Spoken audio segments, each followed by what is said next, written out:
The revolution will not be televised, and be no rerun, brothers and sisters. The revolution will be live.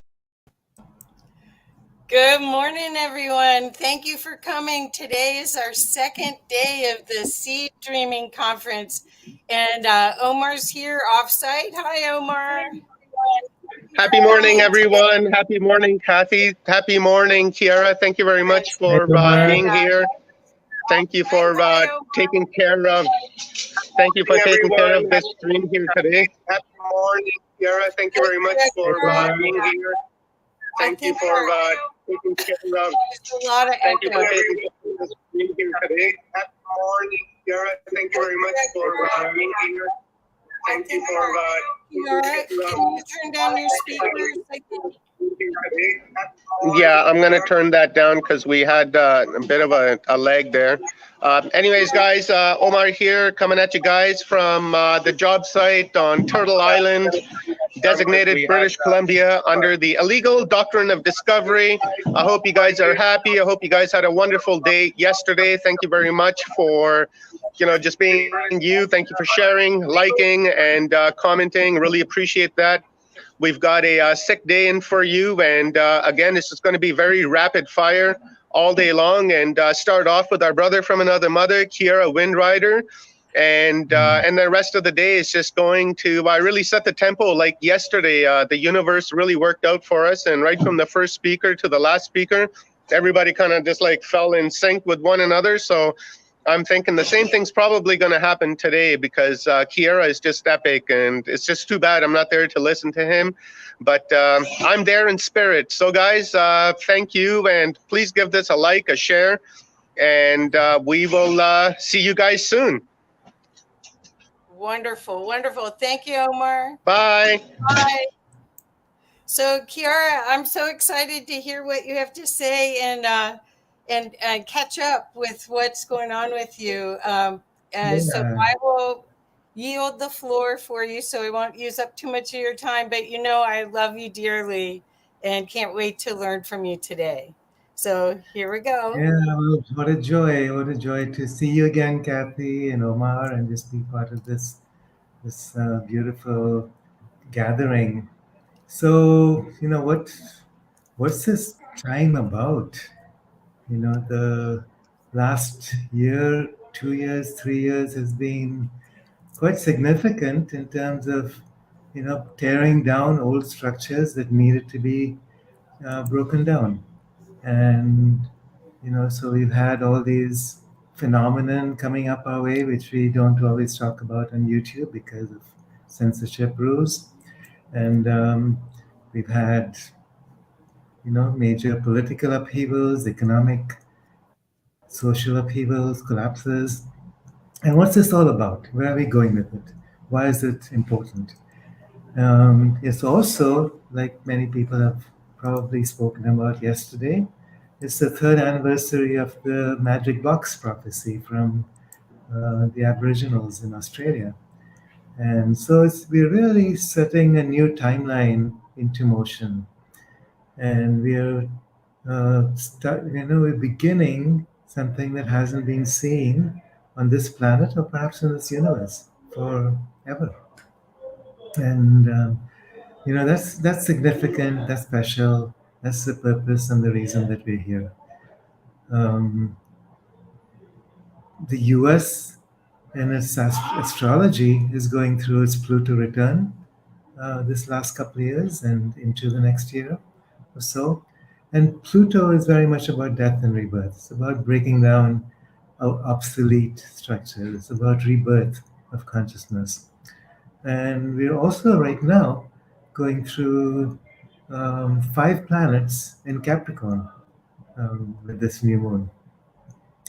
And what most people may not be aware of also is there's a dwarf planet called Manwe.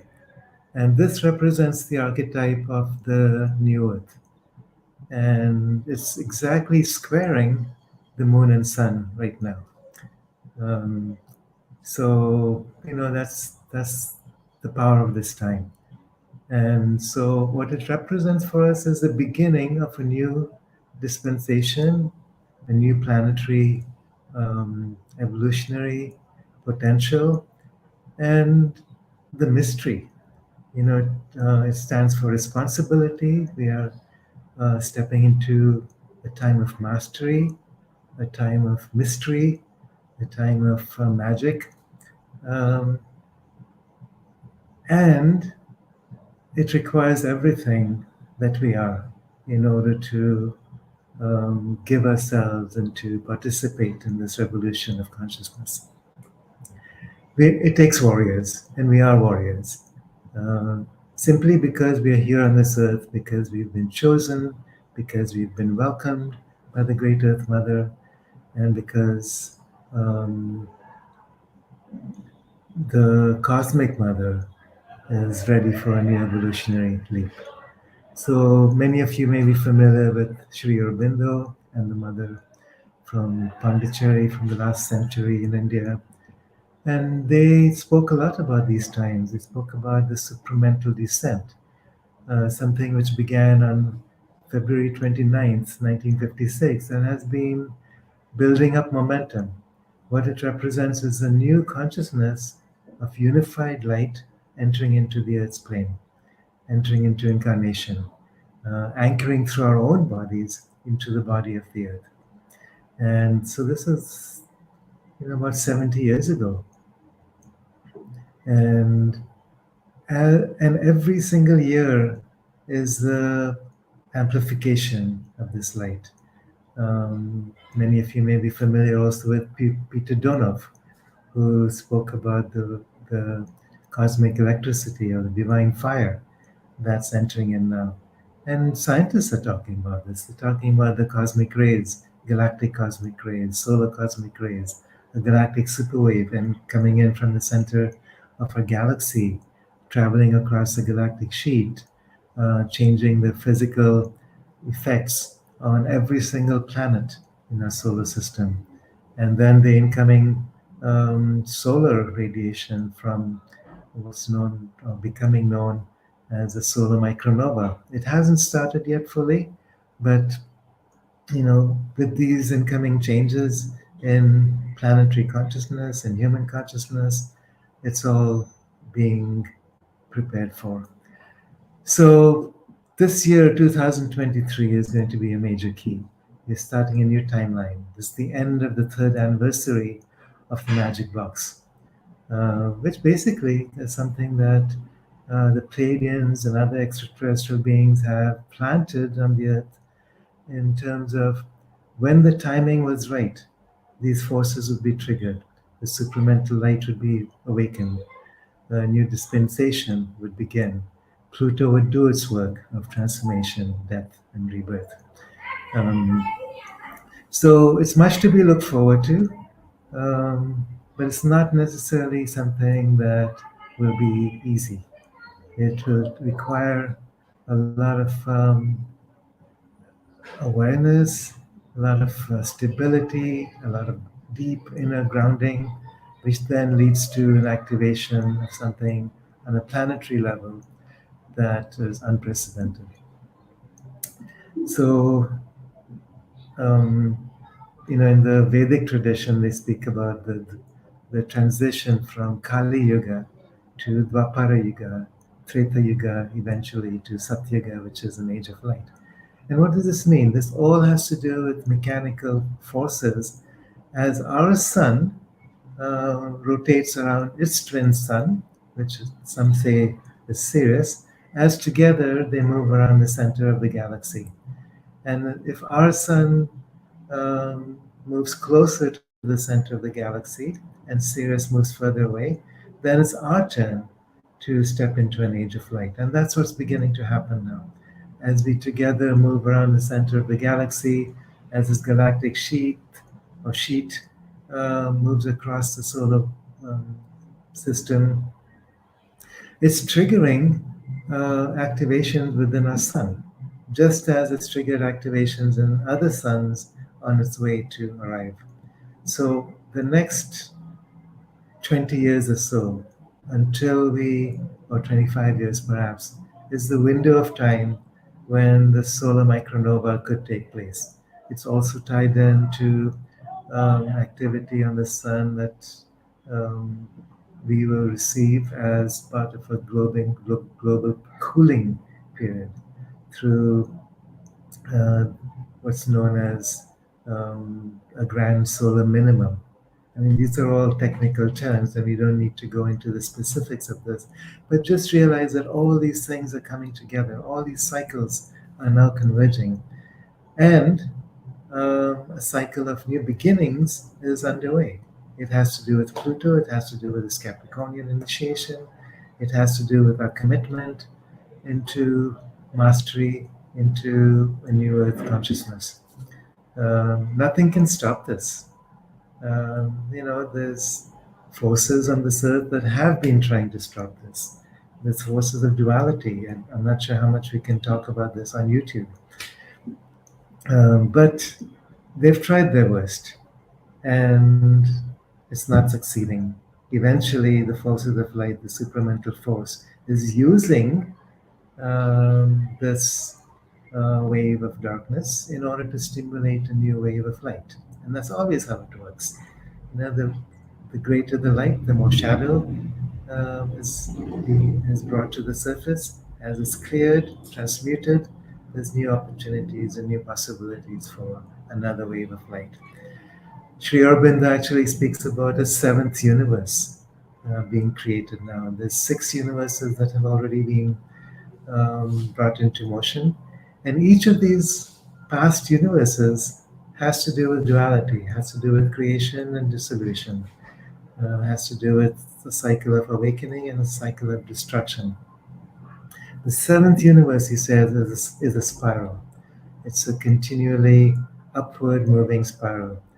In this particular universal dispensation, there is no more need to go back into darkness, to go back into duality, to go back into learning through contraction, learning through fear.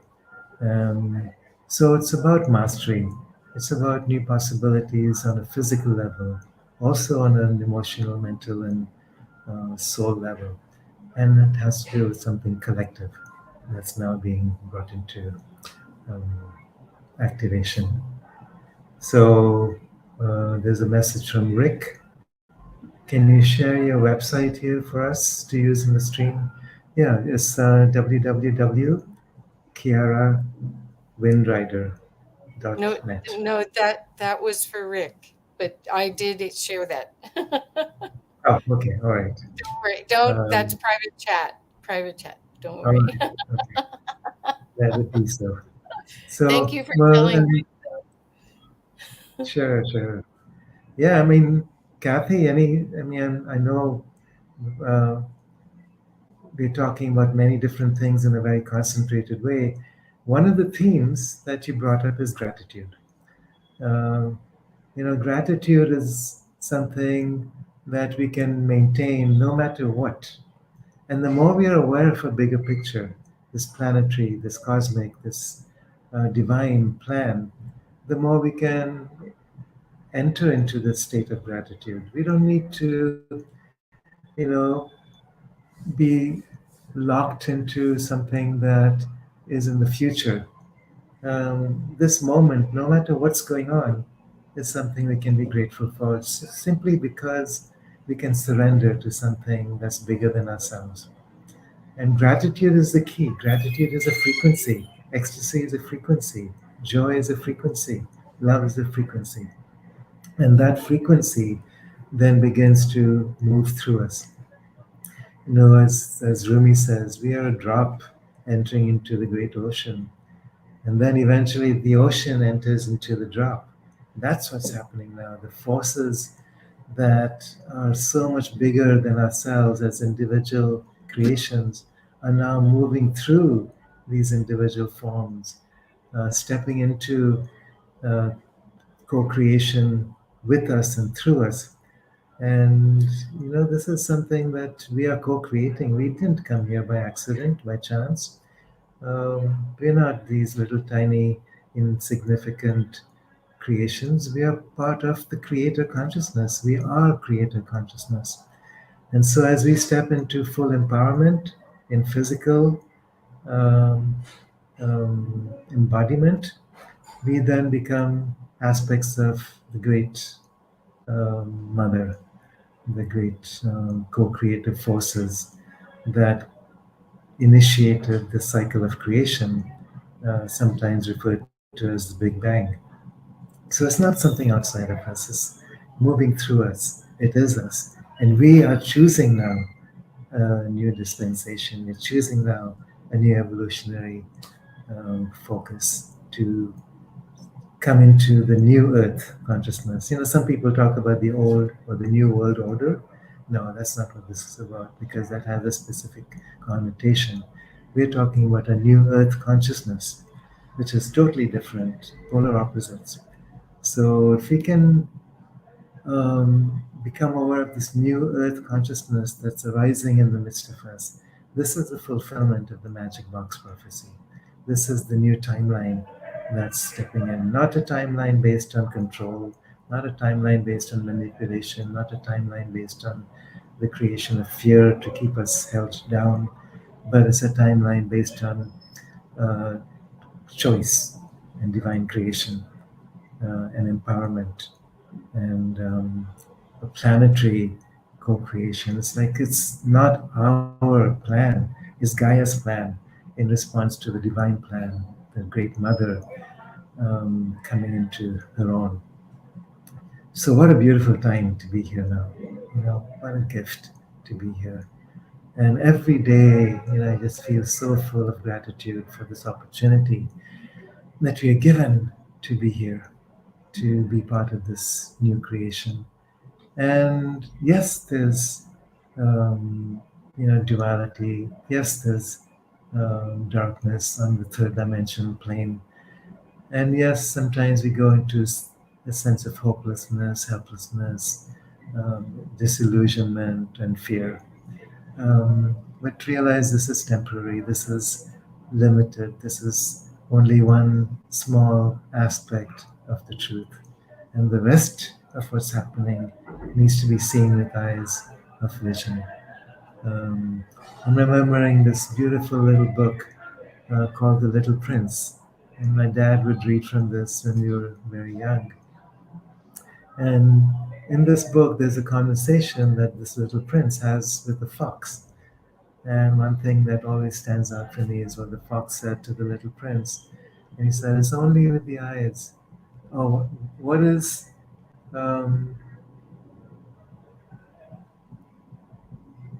real cannot be seen with outer vision. It is only the heart that can see things clearly. I'm paraphrasing it, of course. But what it means for us basically now is let's open to the vision that comes from a higher self, that comes from source, that speaks through a higher mind, that connects with our own heart. And this vision has nothing to do with outer realities, what we're told in the media. This vision has to do with the rebirth of consciousness. And yes, at the same time, Pluto is doing his thing. There's a purification process that's taking place.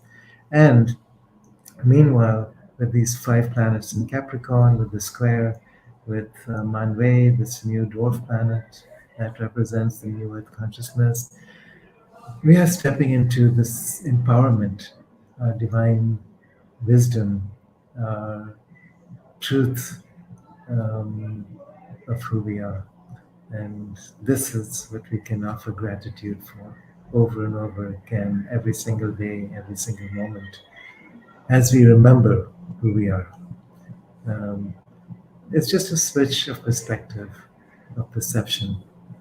Any time that we feel that we're struggling, any time that we're experiencing the dark night of the soul, we just switch our perception to the other side of what is going on.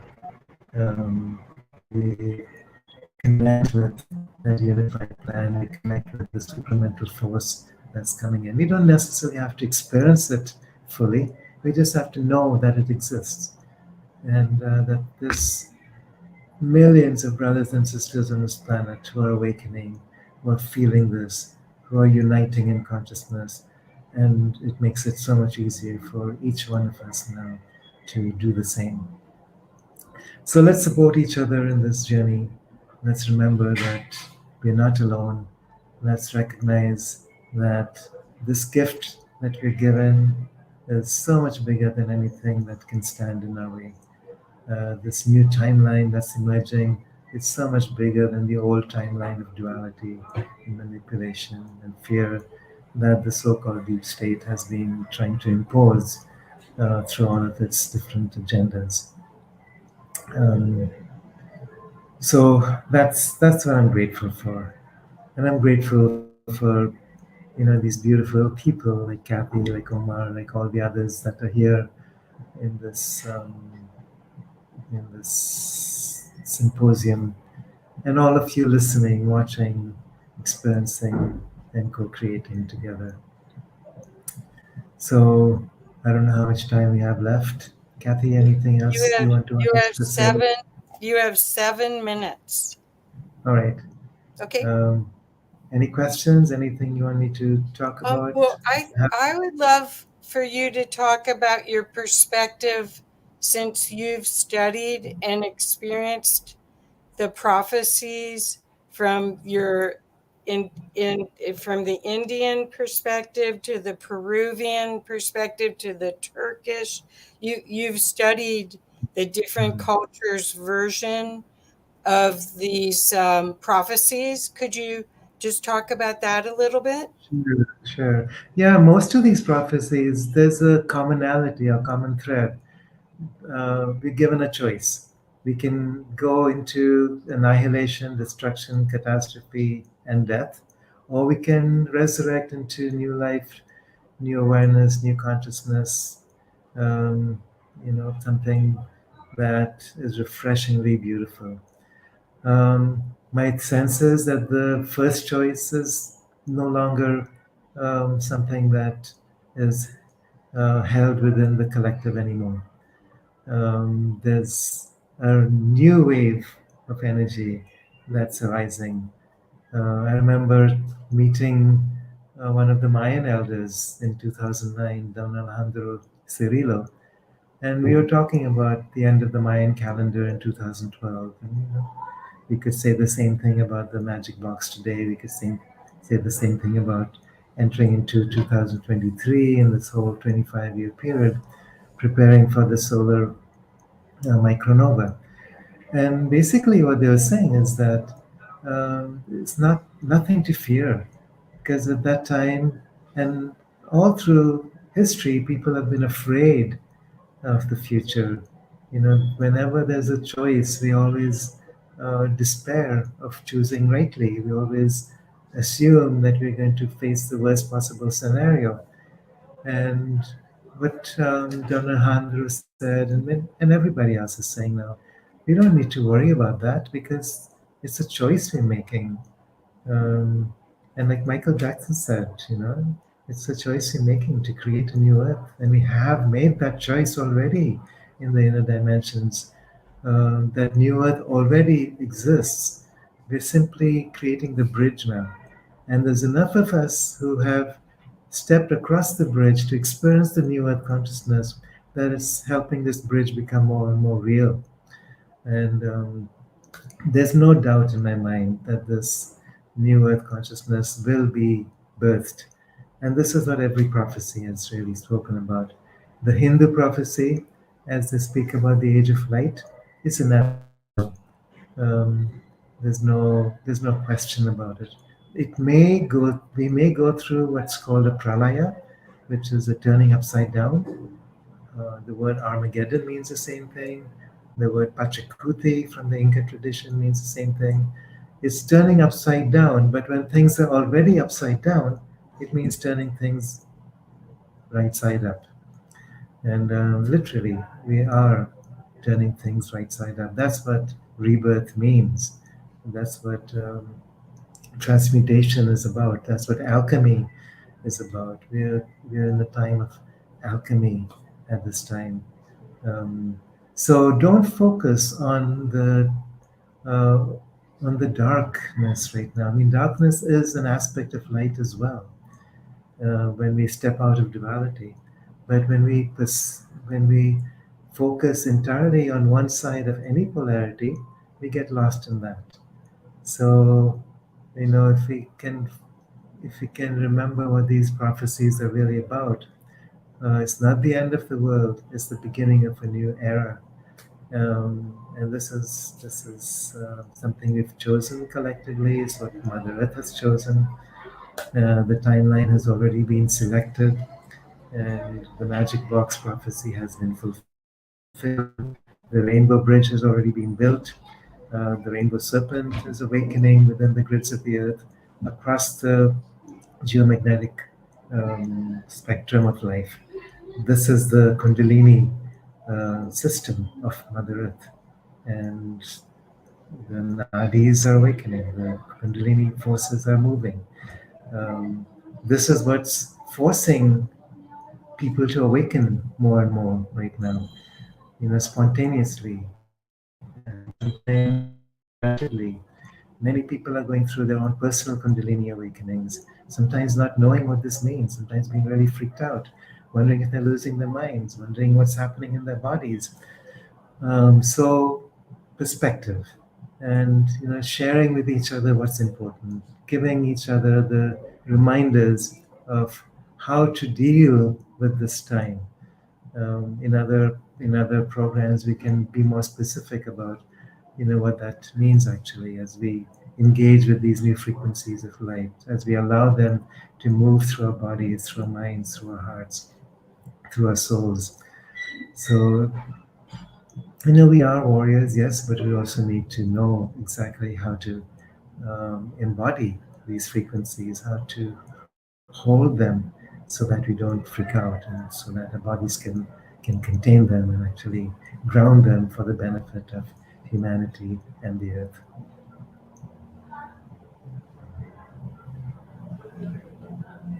You're muted, Kathy.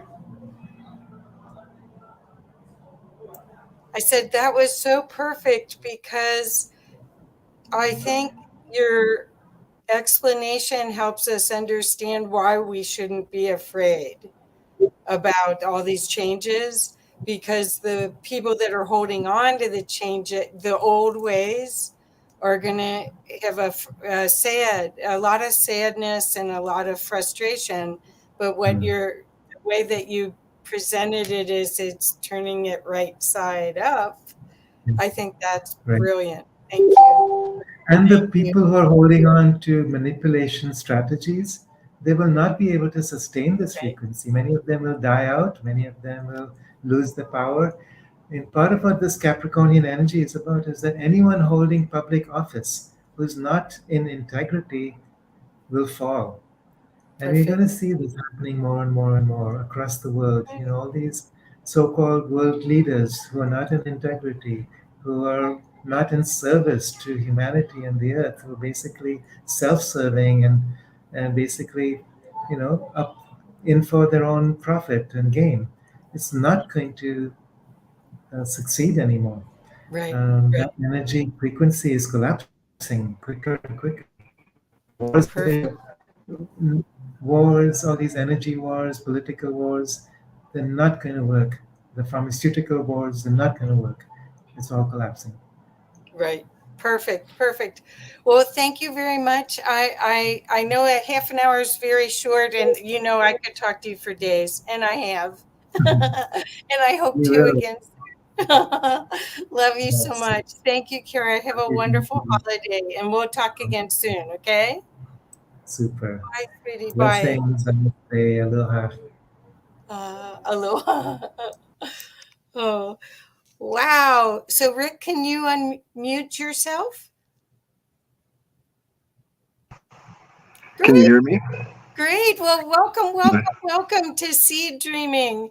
And we're on our second day, and I'm so excited to meet you. I've only gotten to see a little bit of your YouTubes and stuff, so you're brand new for me.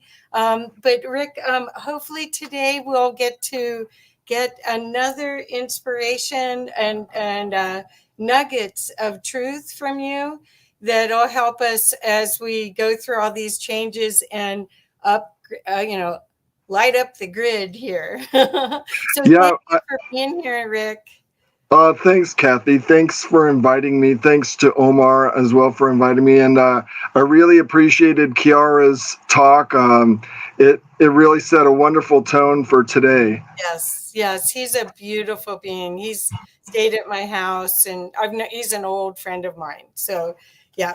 So anyway, so I'm going to get off to give you your time, and again, I will let you know around 5 minutes. And also, I think you got the note from Omar that we can't talk about certain things. Correct. Yeah, absolutely. Okay. Yes. Okay. Thank you. And let me know if there's anything I can do to help. Okay. Thanks, Kathy. I appreciate that. Okay. Okay, well, this is kind of my first time doing anything like this, and I'm really grateful for that opportunity. So I'm going to introduce myself a little bit. I'm a bit of an intellectual. I'm kind of shy in a lot of ways about kind of like getting involved with things and other people, but this group that Watchers Talk and Full Spectrum Universe has gathered are feel like my crowd, feel like the type of people I like being around. I give people the benefit of the doubt, but I feel like deep trust must be earned, and so I'm kind of a more cautious fellow, but I'm very optimistic too. And I've long wondered, with all the leaders in the world, and even since I was a little child, I wondered, why and how they allowed the world they governed to become so dysfunctional. I remember seeing the ads with the Native American and heaps of garbage back in the 60s and him with a tear in his eye. And I just wondered, why we couldn't solve these problems if we had everybody working together.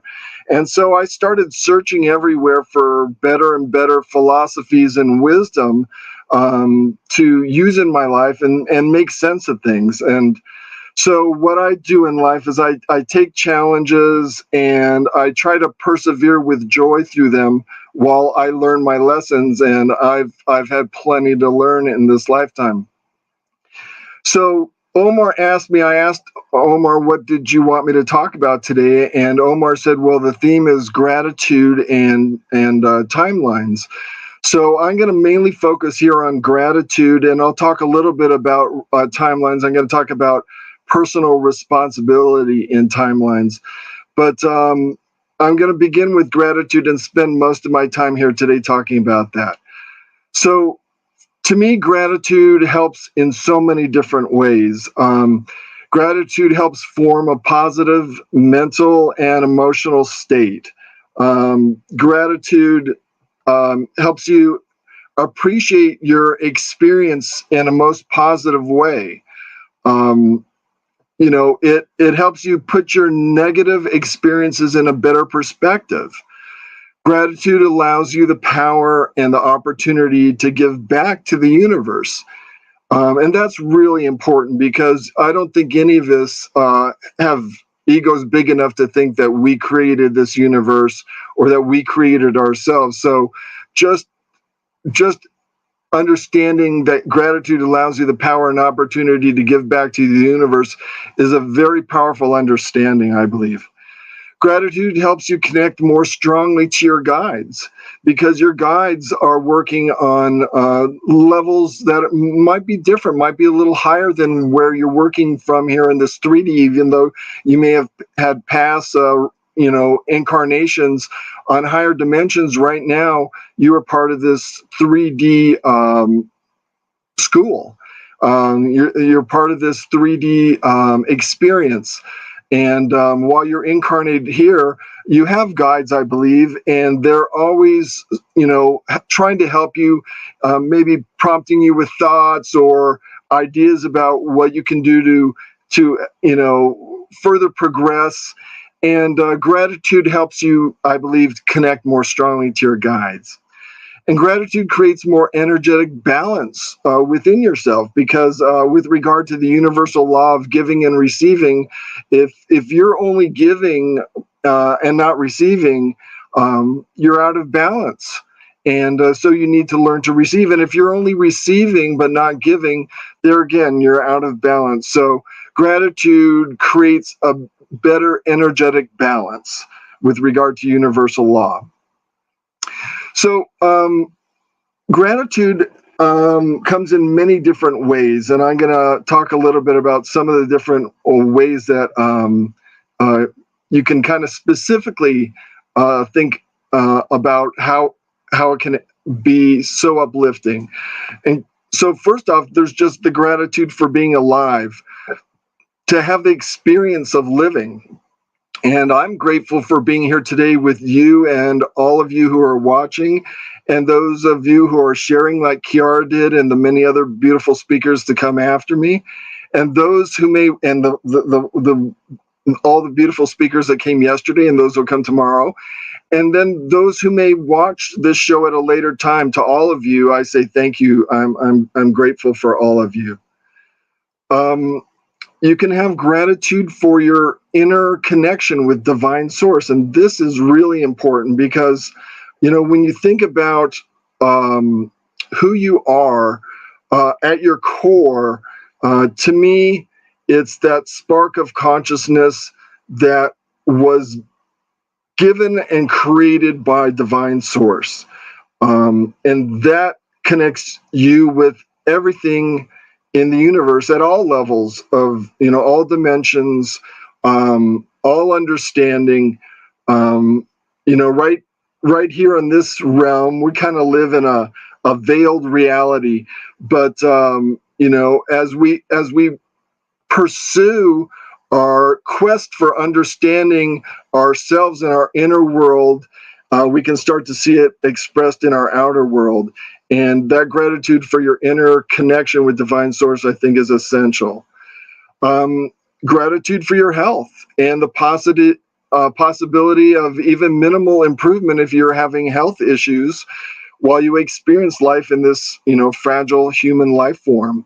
Here I'm reminded of the Cat Stevens song, Moon Shadow. You know, if I ever lose my mouth, all my teeth north and south, is if I ever lose my mouth, oh, I won't have to talk no more. You know, I mean, it's just be grateful for whatever circumstance you're in. Just the fact that you're living in a human body, you know, your spirit and energetic fields animate this body. And I've known some people who've had very difficult circumstances. One who comes to mind is a friend of mine who passed away not too long ago, named Julian Dombrowski. And he lived here in Tucson, Arizona. He suffered from, I believe it was muscular dystrophy. He would come into my pop culture shop, and he would come accompanied by an assistant. He would come in a wheelchair, and the only physical abilities he was able to use besides speaking and using his eyes and facial expression were his fingers, his thumb and his forefinger for moving his chair around.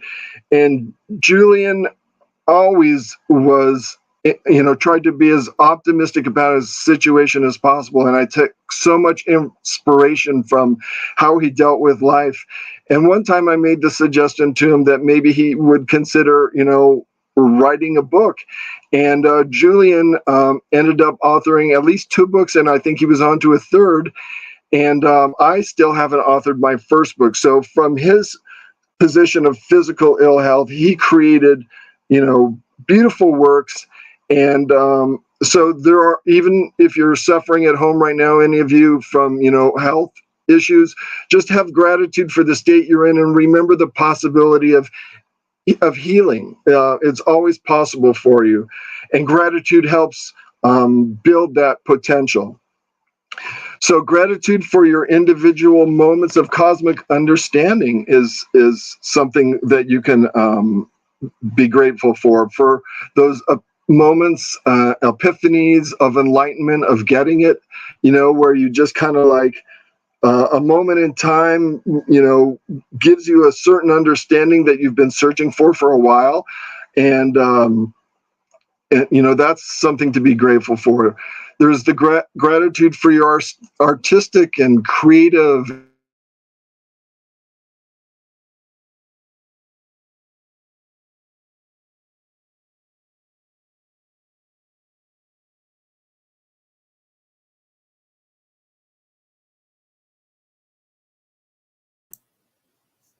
Uh-oh. The internet is our friend. Oh, let's see it. Omar's here. Omar's here for a little while we were frozen. Omar, do you want? Oh, no, Omar's gone too. Rick, are you there? Oh, please. Okay. Rick. Oh, here we go. Oh, we lost Rick.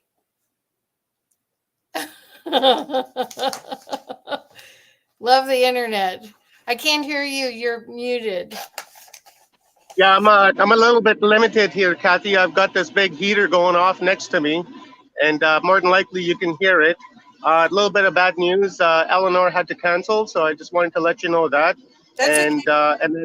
and then I left you a message in the private chat, but I'll be in and out for the next little while. Okay, that's okay. I'm fine. I'm happy. Thank I'll you, Kathy. call Eleanor right now in between, but I guess we have a few more minutes. I'll do something from a gratitude thing while we're seeing if Rick comes back. Okay?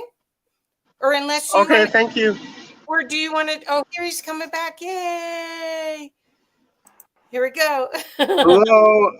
I've been having problems with my internet connection lately. You know. Oh, no, it's perfect. It worked out perfect. I got to talk to Omar for a second, and now you're back. Perfect. Okay. Oh, well, great. Okay, thanks, so Kathy. you still have 15 minutes. Okay, well, I'll try and blaze through this here. Okay. Thank you. Okay, thanks, Kathy. Uh-huh. Okay, so yeah, as I was saying, I have I'm not sure where I cut off there, but I was talking about the clair abilities and being grateful about those. And one time I sensed I talked to my wife as we were driving home with our dog from work, and I said, I feel like something is going to come up in this world that could be very, very bad. And 3 days later, Fukushima happened. So in that sense, I don't know that, I'm grateful for that kind of knowledge or understanding, but there are people that have clairsentience that just can feel stuff, happening. And I guess that was the one case where it happened to me. But there's also gratitude for any opportunities to help heal a part of your life and or someone else's life. And I've got to experience that quite a bit. I was given information from an extraterrestrial guide that was channeled through a deep chance channel for me. Kathy Star Eagle, who has now passed on, Kathy Gallant, and she passed away in 2020. And she was a beautiful person, and she gave me 16 hours with this being from the M42 Nebula named Loran, and his beings that were associated with were called the Lyridians. And at one point over the course of the year, which was 2010, they told me that I had a gift for healing and that I might just, know how to do it naturally. So I just tried, because I'm scientific by nature and kind of intellectual, and I didn't know exactly what to do or how to do it. So what I decided to do was just try experiments. And if people that who would come into my store would say they would have an issue, I would say, would you want to try an experiment, see if we can do something about that? And a lot of times people were in enough distress that they would go for it, because other stuff hadn't worked. And I found out that I had a gift for healing. And as I explored that, I realized I was a conduit for healing from my guides. I guess I work with some of the angelic realm and some of the galactic realm, and I call on them to assist me, and I just try and offer as much love as I can while I do the healings. And it seemed to work for over 500 people in various different things. So I have a huge amount of gratitude for that period of my life, the 10 years from 2010 to 2020, before things got weird, where I was able to do a lot of healings for people. And then there's gratitude for the experience and learning about universal laws and being able and willing to try and apply them to your life and work. Knowing your essence and truth, that you are divine incarnated, and the truth of you is love. The universal law of above and below, what can be healed on heaven can be healed on earth. Within and without, your brilliance within, and your projected outward expression. Giving and receiving. As you love others well, you must also cherish yourself. Attach and detach. Do not attach to your visions and belief, but instead kind of be the observer and keep revising what you learn and what you know and what comes to you. Don't stay, static. Keep being willing to grow and change. And then the gratitude for any awareness that divine source has created, which is I believe, a universe teeming with a staggering amount of life everywhere. And also on higher levels of positive existence that we may barely be able to comprehend. I'm grateful for all the evidence and testimonies that led me to that certainty, which I am certain that there's extraterrestrial life and higher dimensional life. I don't doubt it in any way anymore. I have gratitude for free will amongst a universe of divine will, and a gratitude for the awareness that one needs to focus and concentrate on their own individual responsibility with one's free will to choose and follow and apply universal laws. You have the free will to do it, and you have the free will to not do it. And hopefully, you're choosing the path that's of the best and highest good for yourself and all the beings of the universe. Gratitude for one's own individual path, meeting all the wonderful souls along the way. And gratitude for all the positive spiritual choices that you've made in your life, because those are what take you on to the next of, possibly many future lives. So when you generate these kinds of gratitude, the high frequencies will help uplift you, easy for me to say, into higher and more positive mental, which is the causal, emotional, which is the astral, and physical, which is the etheric states of being, and build your energetic bodies into healthier states of being. Remember, those bodies, that energy, that consciousness is what we truly are, and that just inhabits this physical form and unites with it for, a temporary amount of time. And then, we shed that body and move on to another life or another dimension or realm of existence. So when you generate these kinds of gratitude, these high frequencies help uplift those energetic bodies more and more. So personal events which I'm grateful for. I'm grateful to my rocks and crystals, because even when I was 4 years old, my grandparents in Tombstone would find me outside talking to my rocks, and even today, I still love crystals. I'm grateful for my difficult family life as a child, because those challenges help strengthen my character. I'm grateful for receiving a Sears Leadership Award in high school, because it strongly clued me into the spiritual. At that time, I was only focused, I only thought there were three things: mental, physical, and emotional. I didn't really consider spiritual. And it really pushed me in a direction to explore that, which I'm very grateful for. I'm grateful for my mind and spirit that would not simply accept what I was told to believe, but a mind and spirit that felt a self-responsibility to really discover what I alone truly found to be truth and truly believed in, which sent me on a decades-long quest. And this is still a part of that. I'm still, questing, although many of my searches have been answered through some experiences I'm going to try and share if I end up having enough time here. I'm grateful for discovering music, because listening to music and connecting with lyrics and the energy of songs helped me pull through so many difficult times. And I learned to dance in my own individual, strange but ecstatic way that comes from my heart. I'm grateful for meeting and marrying my wife and being accepted by her family, and for the fur babies that we have together that bring us so much joy. The trip to get her, we met, and within a few days we knew we were meant for each other, and we promised each other that we would get married soon. This was after only about a week of knowing each other, and so she already had a trip planned down to Guatemala, and she was going to stay there permanently with her grandmother. So I told her I would come down and get her and bring her back to the United States. And I went down with my friends John and Fujio, and on the way down, we were driving through Palenque area, the Chiapas Mountains, and the red clay from the rains filled the road and filled up the grooves of the tires, and we slid a couple times nearly off the road. And one time, we had one wheel overhanging a cliff that was about a 2,000-foot drop off, and we managed. Fujio was still stuck in the truck, so we had to push the vehicle back off the edge of the cliff, and we survived. And I'm grateful for not dying then and being able to experience the rest of my life and being able to marry my wife and have the life that I have. I'm grateful for my guides and how I've learned to connect with them, including channeling their energy through my higher self. I'm grateful for the gift of being able to help channel healing from my guides through me to help heal people. And I'm grateful for the love that I can contribute in healings. And I spent 10 years from 2010 to 2020, and all the healings I did, I never charged anybody a penny. It was just for the experience and for the gift of being able to be that conduit of healing. And it was one of the most greatest gifts I can ever imagine getting in any lifetime.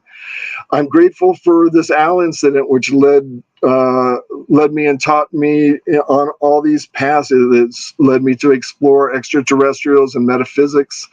If you're interested in that, you can read about it on my website. It's too complicated, but basically a 4-foot white owl, which don't exist apparently in real life, stood in front of my car after a thunderstorm was ending. And it was an inexplicable thunderstorm, came out of nowhere. There was no weather front that preceded it.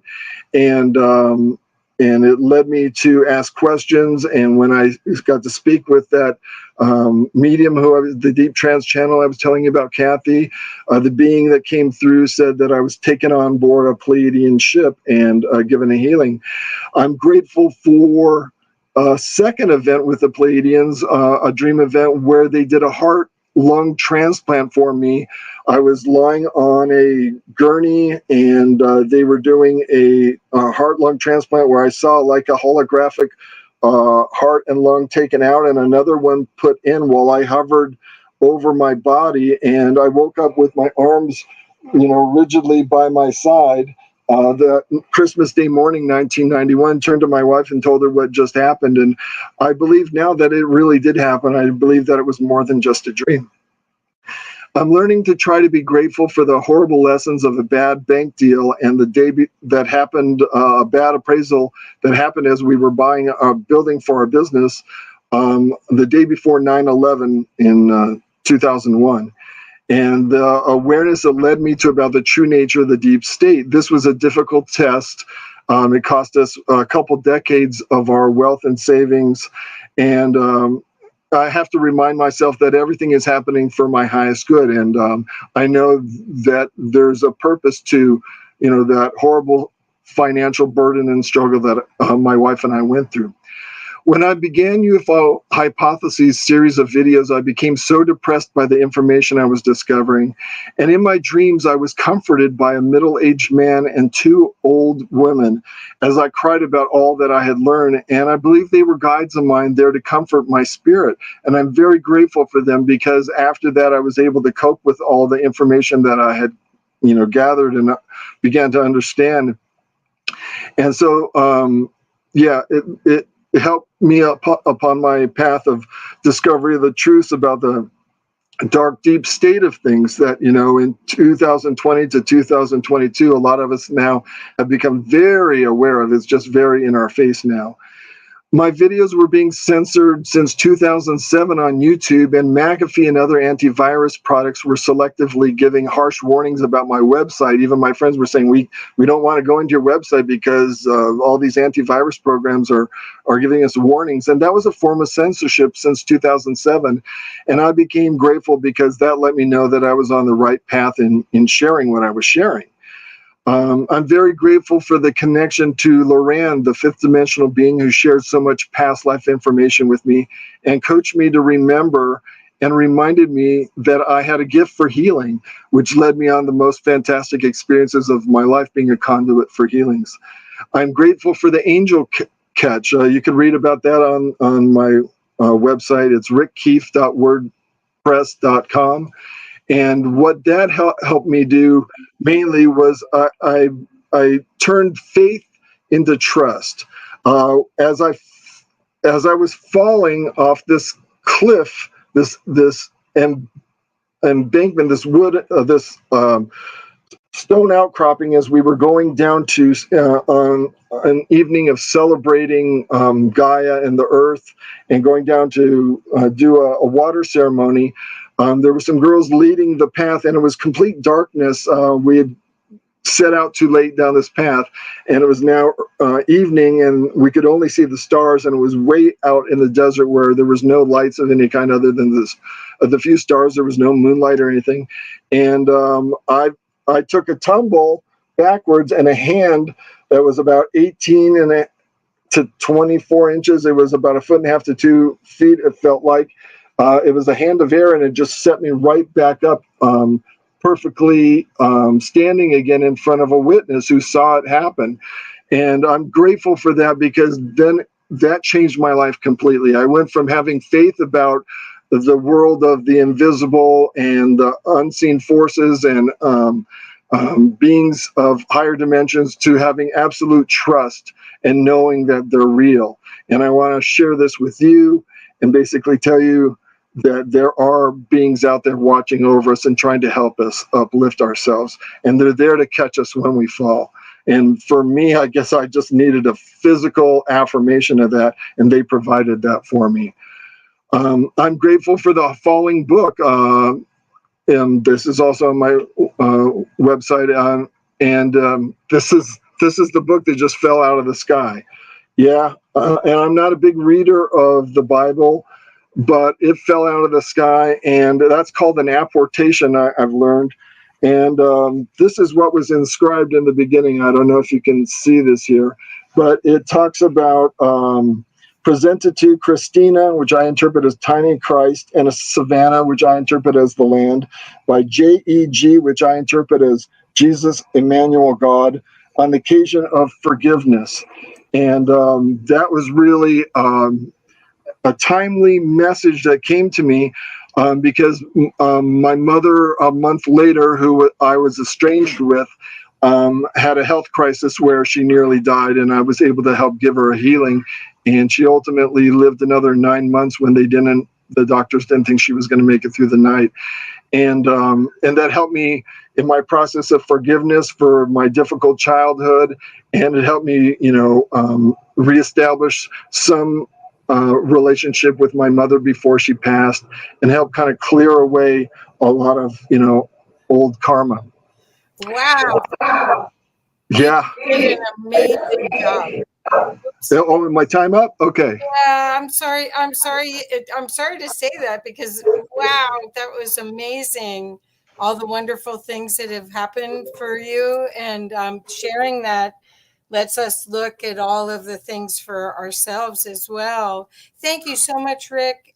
Sure, Kathy. I would just like to say one other thing.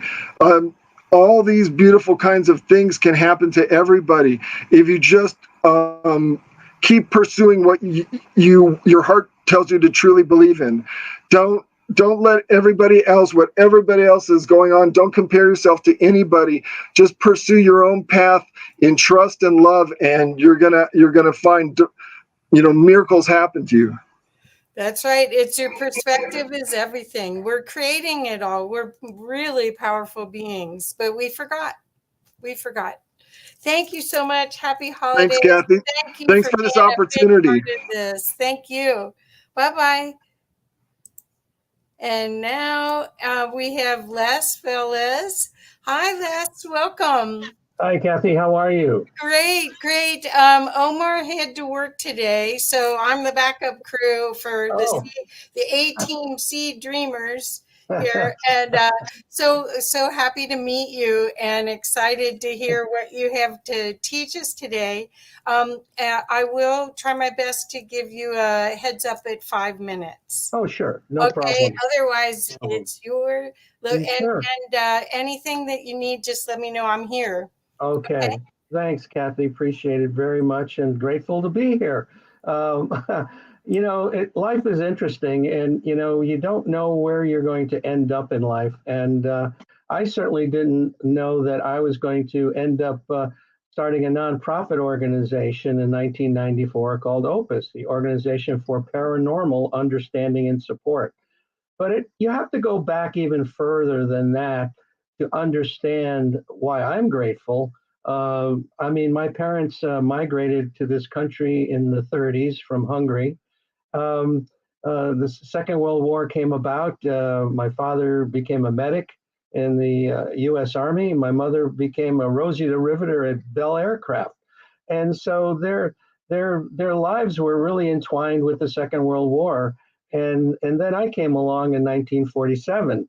And, being grateful for being born in this country. I mean, you have so many things going on with regard to, if you talk about reincarnation, why did I reincarnate here? Why did my parents have me here instead of in some third world country where you have so many things going on that are very negative? So I'm extremely grateful not only to my parents, but I think to a higher realm, if you will, that has caused me to go down this particular path. And it really started when I was 11 years old, and I saw this object in the sky hovering silently, not moving very fast, and then all of a sudden just disappearing. And I tried to understand, what this was. And so I started to read books on UFOs. And so this became a big thing in my life for a while, but then it kind of faded. And I went to college, went into the service, got married, had a couple of children, and moved out to California in 1985 from Connecticut.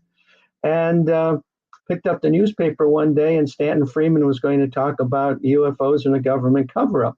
So not only is there things to be grateful for, but I think there's a lot of synchronicities that also comes into one's life, and it's just amazing how these things start to line up.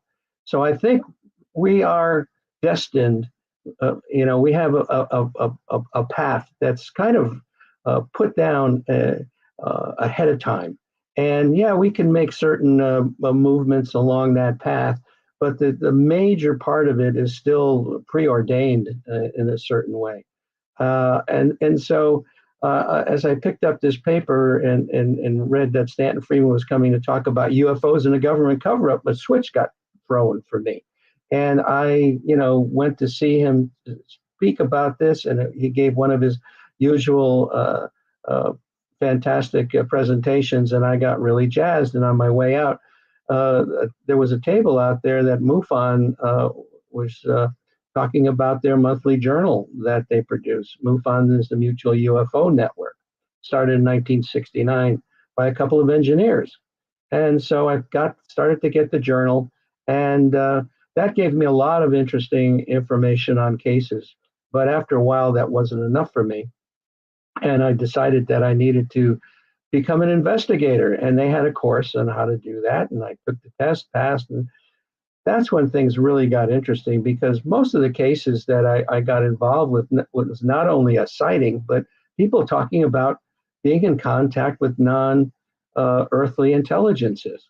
And so for me in the beginning, it was a little bit difficult to grasp all of the implications of that.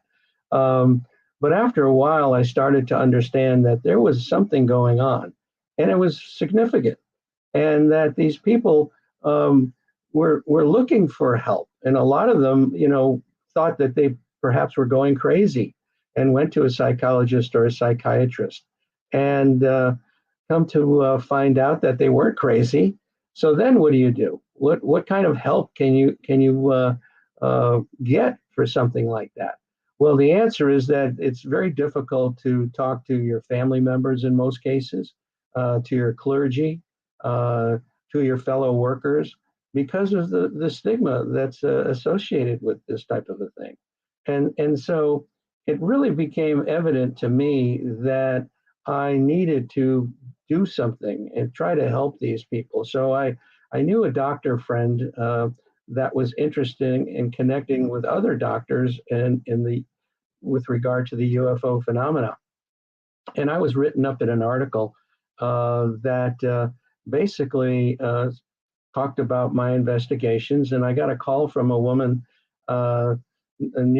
quite close to me, and wanted to understand what was going on with her brain waves when she was in contact with these off-earthly entities. Well, I didn't really, know at that point what I could possibly do to help her.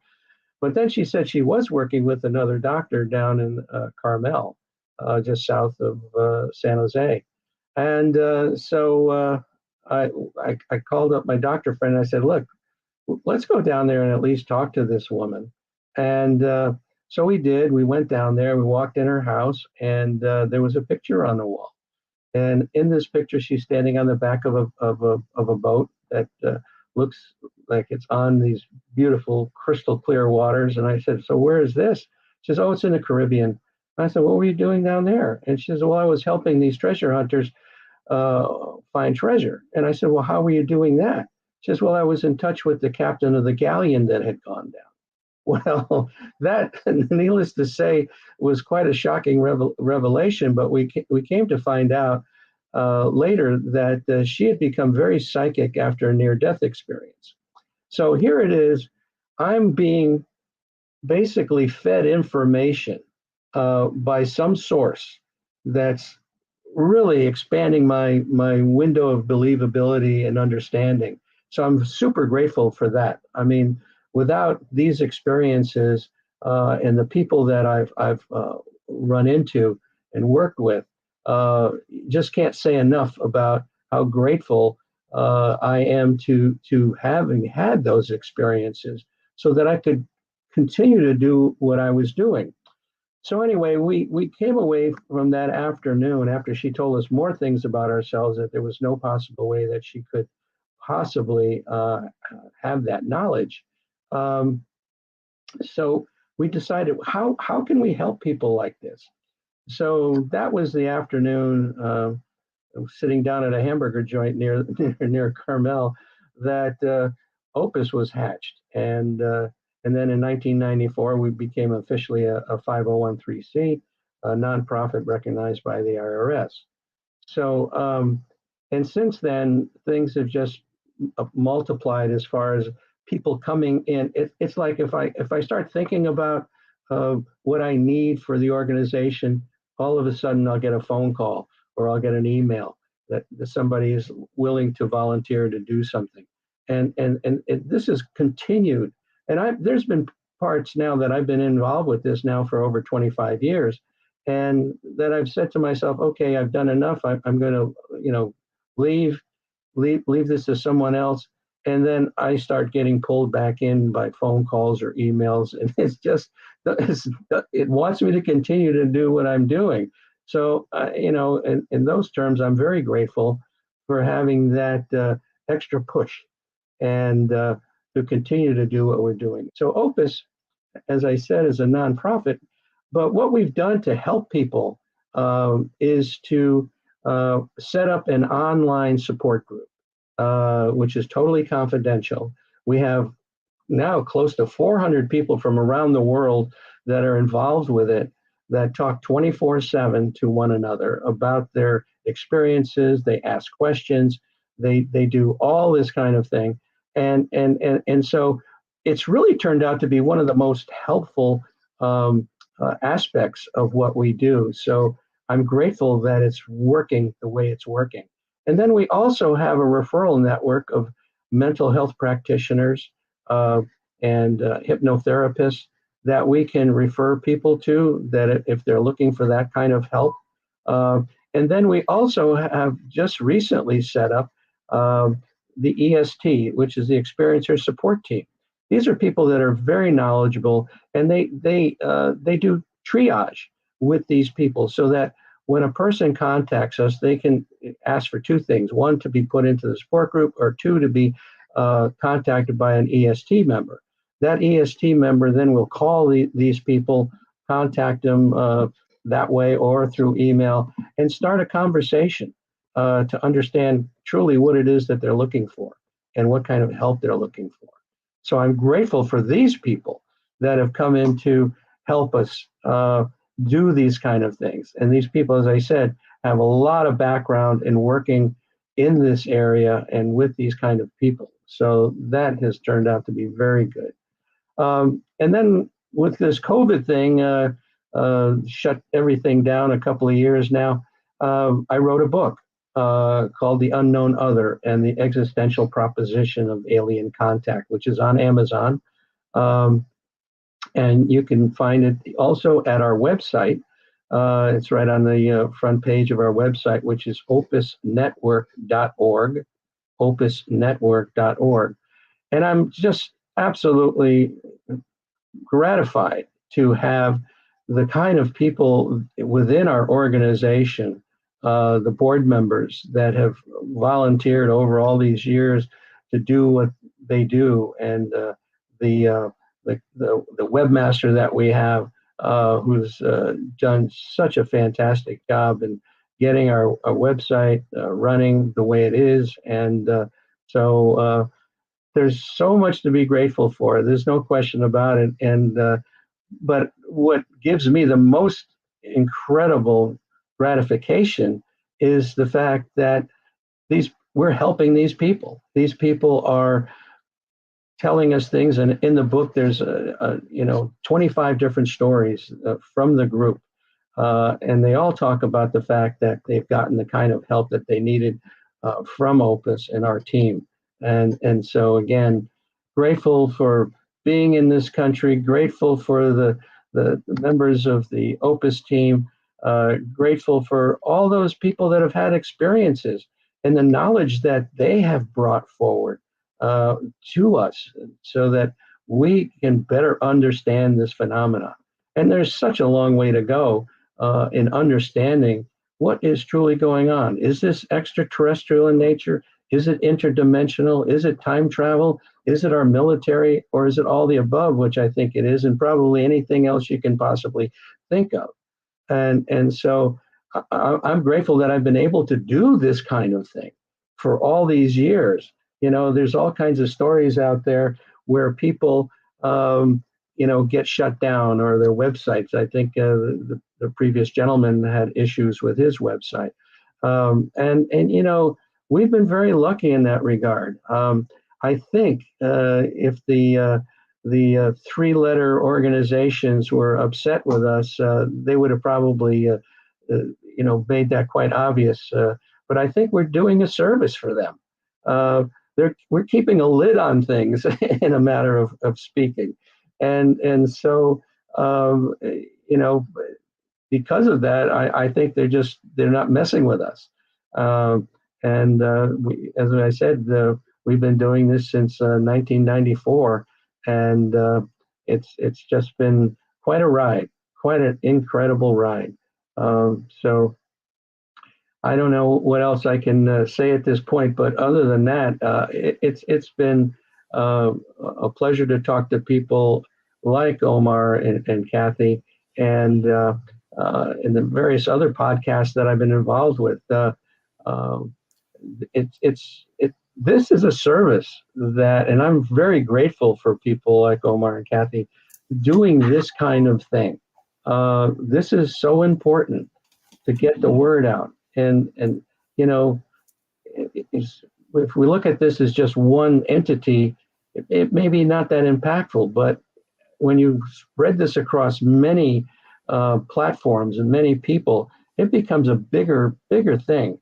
And so I'm always super grateful for the people that do this on a weekly and some even on a daily basis, putting the word out, talking to people like me and others that have had these types of experiences, groups, and so I'm always open to trying to better understand how we can help people, what we can do. We have now recently connected with another organization. We're collaborating, and what our main focus is going to be is to try to educate the medical community as well as the mental health community, because a lot of the mental health community is not familiar with this topic, unfortunately. And then the usual practice is to give somebody medication for this, and it's probably the worst thing you can do in most cases. And so I think you need to be able to understand that this is a spiritual experience that these people are going through, and that they don't need drugs. They need to try to understand what's going on. And so we hope with our people in our organization that we can give these people the kind of support that they need and give them direction. It's interesting that, 80%, maybe even a little bit higher, of the people that are having these kind of experiences think they're great. They have no issue with them. It's that small minority, the 25% or so, that are having real difficulties. And those are the people that, we really want to be able to reach out to and continue to do what we're doing. As a nonprofit, of course, we survive on donations, and we've been very lucky over all these years that just when it came, crunch time to pay the bills, we've always had enough money in the bank to do that. But we go by with a very slim crew, and but we managed to do what we want to do, and are grateful for the fact that we do have people that donate to our cause. And if you have that in your heart to do something like that, I know this is a tough time of year to donate to anything except your family, that you can go to our website, which is opusnetwork.org, and there's a donate button there that makes it very straightforward and easy to do that. Anyway, I'm just really, again, super grateful to Omar and to Kathy. Sorry, Omar's not here today, but as this time of year is, you got to work to get those presents under the tree, or whatever you're celebrating, I should say, whatever religious holiday you have at this point. But I'm really don't know at this point, besides the once again telling you about the book. The book covers basically a great overview of the types of things that people encounter and why they're encountering these kind of things, and the influence of the government and what the government has given. As a matter of fact, I have the full governmental report that came out in June of last year in the book. I have the omega-3 study, which was a study that we did back in 2007 that took 71 people that were claimed that they were experiencers, and 51 people as a control group. And we gave them various psychological tests. And the bottom line was that none of these people had a psychopathology. They were not fantasy prone. The bottom line, something is going on, and we just don't fully understand what it is.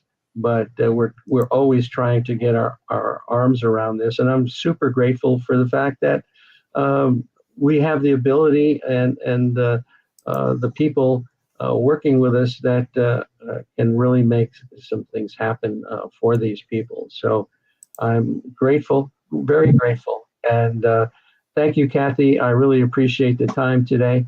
Would you like me to show the book?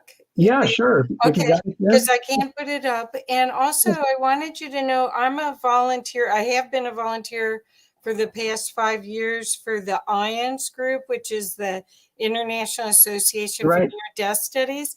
Mhm. And we do the same thing with experiencers because people really need a positive listening experience Right. in order to integrate. So that what you're Right. doing sounds perfect. Yeah, and I didn't realize that IONS was doing that kind of thing, and that's Yes. fantastic. And this is the kind of thing that, I've always kind of dreamed about, is that we need to get together at some kind of symposium with all these kind of groups that are doing this kind of thing, and share data and share information so that we can do the best job we possibly can. Oh yeah, thank you for that. That's our website. Yeah, it makes it easier to talk to it. Yeah, and there's the book right there. Yeah. And then, of course, I do an interview series myself, and Linda Moulton Howe's been on there, and Geraldine Orozco, who's a board member as well, Terry Lovelace, who's an advisory board member. So we've got a great team, great people. So I'm as I said, very grateful for all that's transpired over all these years to do exactly that. And we're basically a very neutral place where people can come and have a sympathetic ear that will listen and not judge people, but really just listen to them and then see what they need for the next step. And we're just finishing up the omega-4 study. The first part was a questionnaire that went out to therapists working with these kind of people and understanding what it is that they were using to help these people. And one of the things we came back with was that the major thing that people wanted was a sympathetic ear, as you mentioned. That was number one. And then, of course, treatment if they have PTSD, being able to get the kind of help for that type of an issue. So it's fascinating, and we're continuing that study with then going out to their clients and getting their feedback. Yeah, there's a lot going on. There's certainly a lot going on, and we're constantly trying to upgrade our website. Matter of fact, it's under major reconstruction, and we'll hopefully have something after the first of the year, which is going to make it even more navigable for people and more useful. Perfect. And someone came to me out of the clear blue sky, and how it happened was that she was in contact with some entity that said she needed to reach out to us. So super grateful for that. And she is dynamite, and she's just absolutely just a whirlwind when it comes to helping us with this new project. So I'm, again, beyond grateful. So do you have any inspiration for next year? Well, I think next year, I hope we have a more sane political situation. It's been quite a ride, and I hope things that we need to accomplish. One of the things that people come back with after an experience is this overwhelming message that we need to be better stewards of our environment. We need to be better to one another. We need to be more loving. And I hope that's what happens in a bigger way. And I think that one of the revelations that came to me over this past year was that I believe we've all had an experience one way or another, whether we consciously recall it or not. I mean, I've had two people, two different times, tell me they've seen me on board a craft. And I have no conscious recollection, and I got regressed 3 different times and could not come up with anything like that, but I had multiple past lives. And so this is something too that a lot of experiencers come back understanding that yes, reincarnation is part of the universal process. And so I'm grateful again for being here right now as I am. And for whatever reason, this has been my path and this has been my direction. So I just hope it continues in a way that we can continue to help people with their experiences, and certainly in 2023 and beyond. Perfect. Perfect. Thank you. Can you hear me? Yes. Okay, I used a different setup so it won't echo. Okay. Hopefully we'll see. Technology is my friend. Yes. Well, thank you so much. We do have this rocky road to go through, and I think this photonic energy that's coming from the great central sun is going to activate people to remember, whether or not it's remembering dreams that that have meaning, show them guidance, Mhm. or whether or not I truly believe everyone's going to become empathic, that's part of our upgrade. And once that happens, then we are on our road to being telepathic again. Yeah. And so your type of organization and your book could really help plant the seeds. We're seed dreaming here. Plant the seeds to help people to own it and not be frightened by their experiences. Absolutely. Absolutely. That knowledge is power. Right. Absolutely. And this time has allowed us all to find each other. That's Yes. the other thing, that there's a lot of good that's happened from this crazy time that we're in. So, well, thank you so much.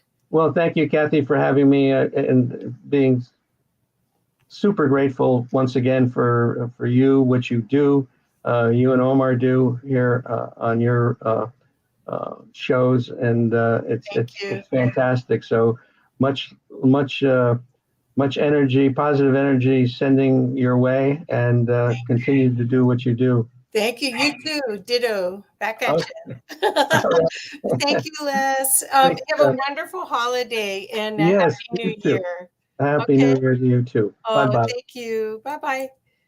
So my next person up. Hi, John. Doing? Good. I'm glad to meet you. I've seen you online, but I haven't gotten to meet you or have you on my show yet. Yeah. So my name's Kathy Mason, and Omar had to work. So I'm the other Omar, not.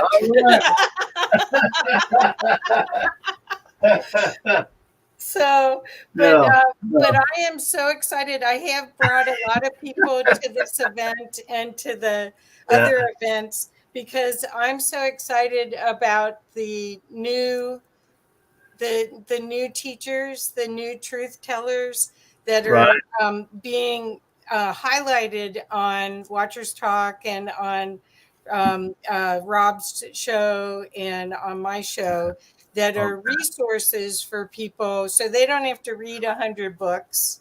They go to you because you've read the 100 books. Yeah. I put up the videos, and So thank you so much. So the only thing to let you know is, John, I will do my best to give you a heads up at 5 minutes. Okay. And, all right. And just let me know if there's anything I can do to help you. But otherwise, we're really, really loving the inspiration and the gratitude information. I think the motivation, nobody's going to need to go elsewhere for motivational input. They'll go put one of these streams on and just go for it. Okay. All right. Okay. Yeah, it sounds great. Yeah. Thank you, John. Jump right in, and I mean, I don't know if we want to do we can do a PowerPoint presentation here, or Certainly, yeah. if you want to, you can let me know. You can load it up, or I can do it for you. I'll try to do it here. Just hit Okay. present. Okay. Let me know if I can help. Okay. Okay. Yeah. Yeah. Omar's trained you guys to do your own. My people, I have to do it for them usually. Yeah. Yeah. Share screen with two He's monitors. smarter than me. Yeah, I don't know how to do it. I mean, I guess. Okay. Well, then, if you go to present, Yeah, I got present, that clicked. Yeah. and Yeah. then you go to slides. That's where I always go And wrong. then Yeah. you upload it. It's from your computer. Do you see at the bottom? Yeah. Your computer. Yeah, I see Uh-huh. that. And then upload file. Yeah, it just takes a sec or two, and then I'll put it on the screen for you. Okay, I haven't connected a file yet though, but I will see. Oh, you need to do that. I see it. Okay. Yeah, All right. we should have done that while you were I got desktop. I got. Oh, good. Maybe I could just click on PowerPoint. Do you see that? No. No, see, it won't. It's better for you to upload it if you can. Oh, okay. All right. So save. I get you. All right. I'll save it in. All right. Save as. I'm going to go into browse. Then we'll go into documents. There we go. Save. Yes, I want to save that again. Should only take a second or two. There we go. Oh, we got a little an hourglass going. Oh, okay. Well, it'll come. So let's talk a There little we bit go. while we're waiting. Do you want to talk while you're waiting? We got it. Okay. Well, I'll just we'll just hit present slides. Then I'll hit your computer, upload file, and we'll see if we can get somewhere this way. All right, down so it's documents, and there's nothing there. All right, here we go. Oh, it's in alphabetical. Hold on, I'm pretty sure I put it in documents. Yeah. Pangea. Thank you, everybody, for your patience. Yeah, I know, huh? This is the reality of how we do this. And meanwhile, I'm getting texts from people who can't figure out the time conversion from their time to Pacific. And it's like, just go look it up. Yeah, 3 hours from where I'm at. Eastern, You guys. Yeah. And if you're confused, show up a little early. Right, there you go. We'll get you dialed in. Yeah. You know? Thank you. Yeah, there we go. I'm like having a problem here. So. Oh, you are? Okay. So the other choice is if you want to email me this file, I can do it for you real quick, and you could just talk. Okay. So you don't, because we don't want you to miss too much of your time. I'm sorry. We could have uploaded it. Yeah, no, it's no big deal. It's just I got it. It's just for whatever reason it didn't go to the file I uploaded it to, video file. Now that wouldn't be it. It's documents, downloads. Well, while you're doing that, I'm going to take you off screen, and I'm going to read something. Okay. All right. Yeah. Go ahead and jump in. Okay. I mean, it's only 30. It's only 30 minutes anyway. So yeah. I know. It's just 30 minutes. 30 minutes. Yeah, it's 30. Well, now it's going to be for 24 minutes. All right. Okay. I'm just going to read something while you're doing that, so people aren't watching you and making you nervous. Okay. So what I'm going to do is I'm going to read I have this wonderful series of books that are called the 15-Minute Miracle. And I used to run a Bruno Gröning Circle of Friends group. And we would meet. I ran it for 5 years here in Boulder, at Boulder, Colorado. And this is something that I used to read at the meeting. So I thought as filler, I'd just read it because it's really what we're doing is creating a way to look at everything different and not feeling alone. That's part of the beauty of this community and the beauty of all the inspiration and the motivational information we've gotten. So I'm just going to, this is powerful suggestions to summon divine assistance. And I'm going to use God. I hope everybody is okay with that. You can change this to whatever you prefer, but it's thank you, God, for your perfect guidance, unconditional love, and ongoing support. If it is in the highest good for me and for all life everywhere, please divinely orchestrate the following in just the perfect time. Inspire me to feel grateful for what is and excited about what is to come. Allow me to awaken fully refreshed each morning with joy and gratitude in my heart. Help me to release and let go of anything that no longer serves me in a positive way. Help me release all emotional blocks, toxic thoughts, and self-sabotaging behavior. Make it easy for me to transform every challenge into a valuable opportunity. Inspire me to love myself unconditionally so I can love others in the same way. Help me to stay fully connected with my divine source of life force energy. Reveal your grandest plan in ways that I can easily see and understand. Continue to remind me that I'm worthy of health, happiness, and prosperity. Inspire me to see beauty and benefits in all people and all situations. Inspire me to demonstrate impeccable integrity in all that I say and do. Provide whatever I need to demonstrate my highest purpose for being. Show me ways to do what I love and to love what I do for a living. Inspire me to see the magnificence in even the smallest of things. Allow me to perceive life through the eyes of awe and wonder. Help me to be the positive change that I want to see in the world. Help me to be the awesome person that my dog or cat thinks I am. Bless me with exceptional health in all aspects of my being. Show me delightful ways to enjoy every step of my journey.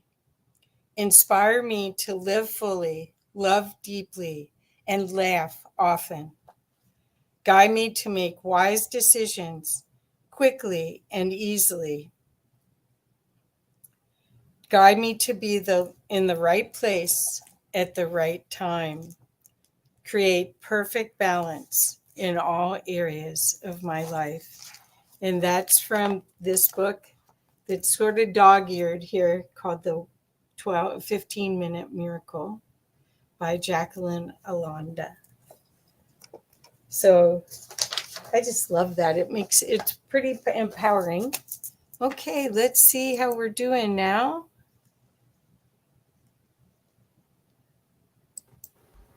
How we doing? Well, we're doing all right. We're still. I'm uploading files to to these places that I have on my computer, and then when I go to find it, it says it's uploaded. The hourglass comes up, and then I can't find the. Okay. So the other choice we have is that if you open up PowerPoint, and then go back to that present, and see if it'll let you share screen. That's our backup. Right. Where's that at now? Okay, under Oh, and present. Yep. Share yeah, screen. and see it says here. Will it let you do that? Yeah, yeah. And Okay, I'll hit so share. open up the PowerPoint Okay. first, and All then right. what it'll tell you that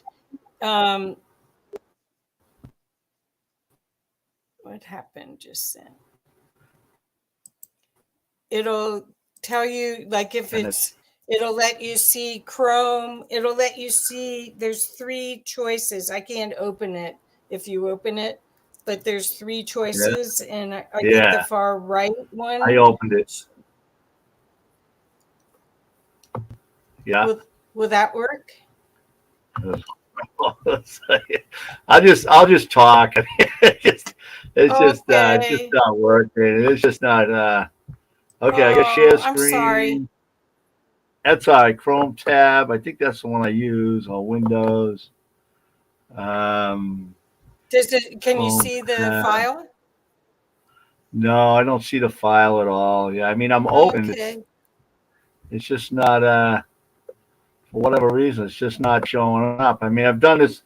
Every time I do this, I have it's a problem with it. But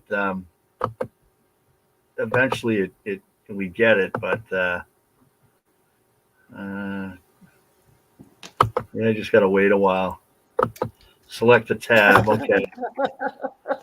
John, why don't you just share? I think. Yeah. I'll just go over. Yeah, it's just just a short thing. I've just released a new book.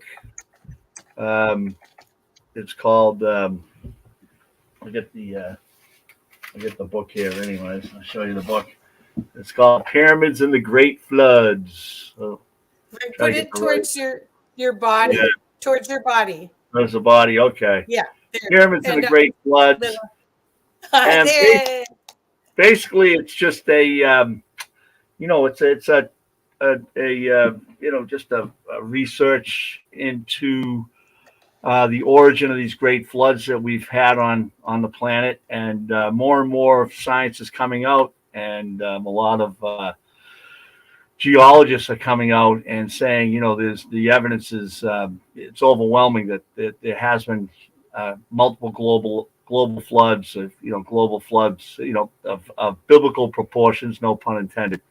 And so I went down that down that timeline, and I discovered that recent discoveries that 2/3 of the oceans or the Earth's water is actually located in this place called the transition zone, which is between the upper and lower mantle in the Earth, and it's in the form of ringwoodite, and but it's trapped. The water's there. It's trapped, and there's huge, large pockets of water there also.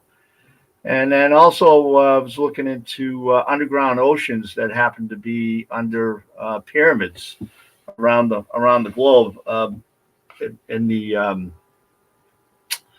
Sahara Desert, like I believe it's 34 miles or 30 miles below the ocean. I mean, below the surface of the Sahara, is a freshwater ocean that goes from the Ricat Zone, the Ricat Circle, the eye of the Sahara, to the pyramids in Giza.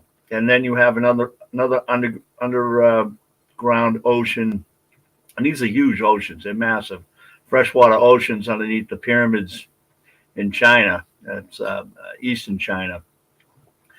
And then you have these underground oceans down in Central South America, where a lot of pyramids are. So everywhere these pyramids are, there seems to be these massive underwater oceans, not too far under the surface, relatively speaking. But it's too far to drill down to, but they are there. And I ended up doing research on pyramids over the last 20 some odd years. I just stumbled across a potential reason. Another reason doesn't negate my previous reasons. It kind of like it's not the one thing the pyramids do. They're actually involved in doing a lot of things, you know. And what I discovered was that the pyramids themselves are actually more and more discovery that I found more research I've done, that these pyramids around the globe are built over these hydrothermal vents. You know, I'm surmising. And Pyramid of the Sun in Mexico, there's actually, you know, physical evidence of a vent tube of some sort, or a hydrothermal vent that's smack dab in the center line at the base level of the Pyramid of the Sun in Mexico. And that's like 280 feet or 300 feet below the apex of that pyramid.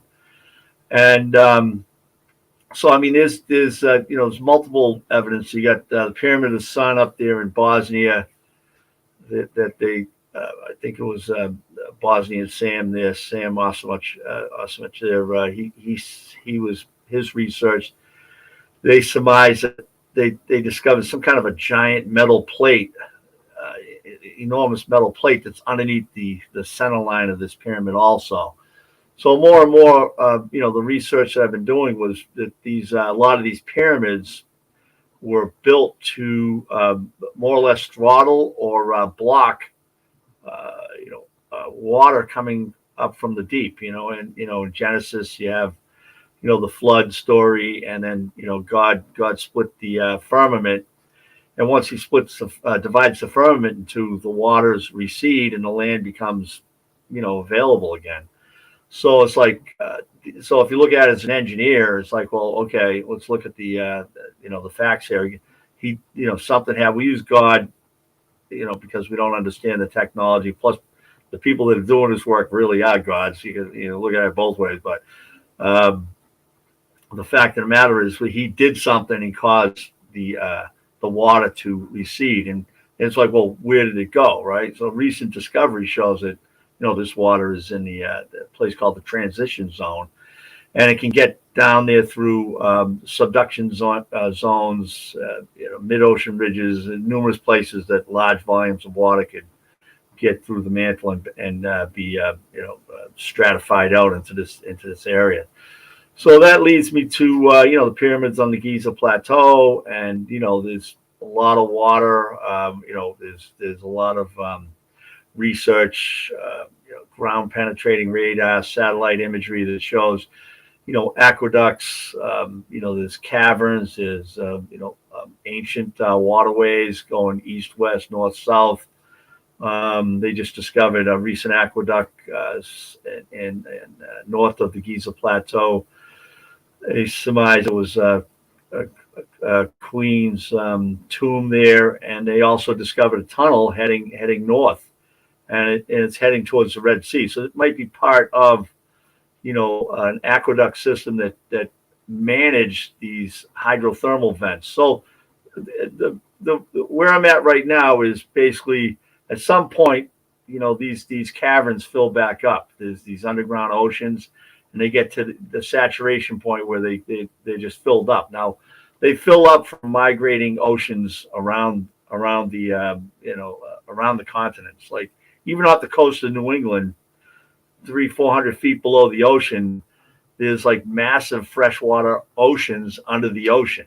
You know, so there's always there's a water cycle on the planet, and it's part of the flood cycle that you know, is it's in the ancient text, but we, as you know, modern man and science of today, we really don't really haven't really brought it to light. Like, this is part of life on the planet, and part of life on the planet are global floods. Okay, so this is what my book gets into, and you know, I go through all the, you know, the ancient texts and all the research and everything to tease this stuff out. And what was remarkable was the how everything falls into place on GP1. GP1 is the only planet on the you know, only pyramid on the planet that actually was set up to control this enormous release of water. And these pyramids are built over these thermal vents, these hydrothermal vents that have tapped into larger underground oceans. So we have a water source. We have evidence of huge floods around the planet, and we also have this water cycle. There's this giant water cycle on the planet. It only makes sense because if you look at the floor of the ocean, doesn't have a blue vinyl pool liner on the bottom of it. It's pervious. Water is going to seep. It's going to find the least path of resistance. It's going to flow over time, and what it does is I think the Red Sea is like 3,000 feet deep. I mean, we're talking 3,000 feet deep, two-thirds of three-quarters of a mile deep, and this water that from the Red Sea is pushing up against the continent, the Eurasian continent on one side, and also the African continent and things of that nature. So it's only a matter of time that this water scrubs out the salt and all the other impurities and becomes fresh water, and ends up in these underground, underwater oceans that we're talking about here. So eventually, you get to the point where you're saturated. These things build up pressure, whether it's from the mantle, whether it's from a discharge from the transition zone. What triggers it could be external forces, planet X coming into the solar system. It could be, there's a dead star that's been completely erased from the internet. That they theorize Nibiru is actually trapped in an orbit around this dead star, and it's a massive gravitational effect on our solar system. And it explains why all of our orbits around the sun don't add up with the computer model, because there's something way outside here tugging on the whole solar system. So anyways, long story short, you get to this point where these things become pressurized. We're talking about, in the order of, tens of thousands of PSI coming up through these geysers and these hydrothermal vents, and these pyramids are built on top of them. And most of your pyramids, even Central South America, you have some kind of a temple up top, 4 doors, it's open, so the water could actually come through this into these temples and then, roll off the 4 sides of the pyramid. And in the case of GP1, you have the subterranean chamber, which is completely, telltale sign of a massive erosion, where this chamber actually comes in contact with this massive, we're talking 1 million gallons an hour in some cases, or maybe in a minute, and it's hot, superheated water, steam, gas that comes into this chamber at first point, and then it takes a hard right and goes out the descending passageway up to, the descending passageway where the opening of the pyramid has what I call is a check valve. It's a weighted stone check valve. It's on a stone hinge, and it only opens up from pressure from the inside. So this thing is set up to open up under a certain amount of pressure and let this water fly out of the pyramid at a about a 30-degree angle. Wow. And you have 5 minutes. So I kind of give you a little bit of a view here. I got a video on YouTube about this, and you can check out more detail. I got actually the PowerPoint works on that one. So I got a short one for people that don't have a lot of time. I got an 8-minute one, and I got an hour and 10-minute one. So you can check that out. But the bottom line is that this ancient technology, this Type 3 society, we're just barely making it to a Type 1 right now. I don't even think we might make it, we might not. Where basically a Type 1 controls its environment, right? So you have complete control over the environment. So this Type 3 society built these pyramids because they were aware there's a water cycle on the planet. And if you look at Enlil and Enki's always in some kind of a water world type of environment, where Enlil's in the dry environment, which I think Enlil's in charge now, and then Enki takes over, with the Noah environment, whatever you want to call it. It's Siasudra and Gilgamesh and all the ancient flood stories. So, for the most part, when we do hit the the explosion of water that gets released from the deep, as is also in the Bible, what they do is they mitigate the collateral damage. They control it by having these massive pyramids on top of them, and they stop it from going straight up in the atmosphere. Like, you have tens of millions of gallons going to the atmosphere a minute. It comes down as hail. 150-pound blocks of hail, also in the Bible. I got all this. All this is in the book, and it's recorded, different ancient texts. So, so the bottom line is, there's another environment that we're unaware of that happens on a regular basis on this planet, besides the ice age, the interglacial period, and the those two cycles. There's also a flood cycle, and the evidence is overwhelming.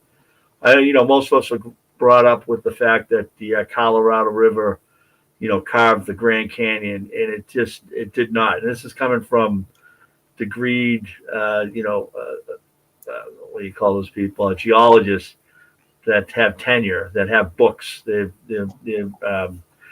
specialists in the field. And the only thing that makes any sense is the global floods. So I think with the pyramids, you got a chance to control it and hold the release until whatever's causing this massive discharge passes, which could be an external force like Nibiru or this dead star.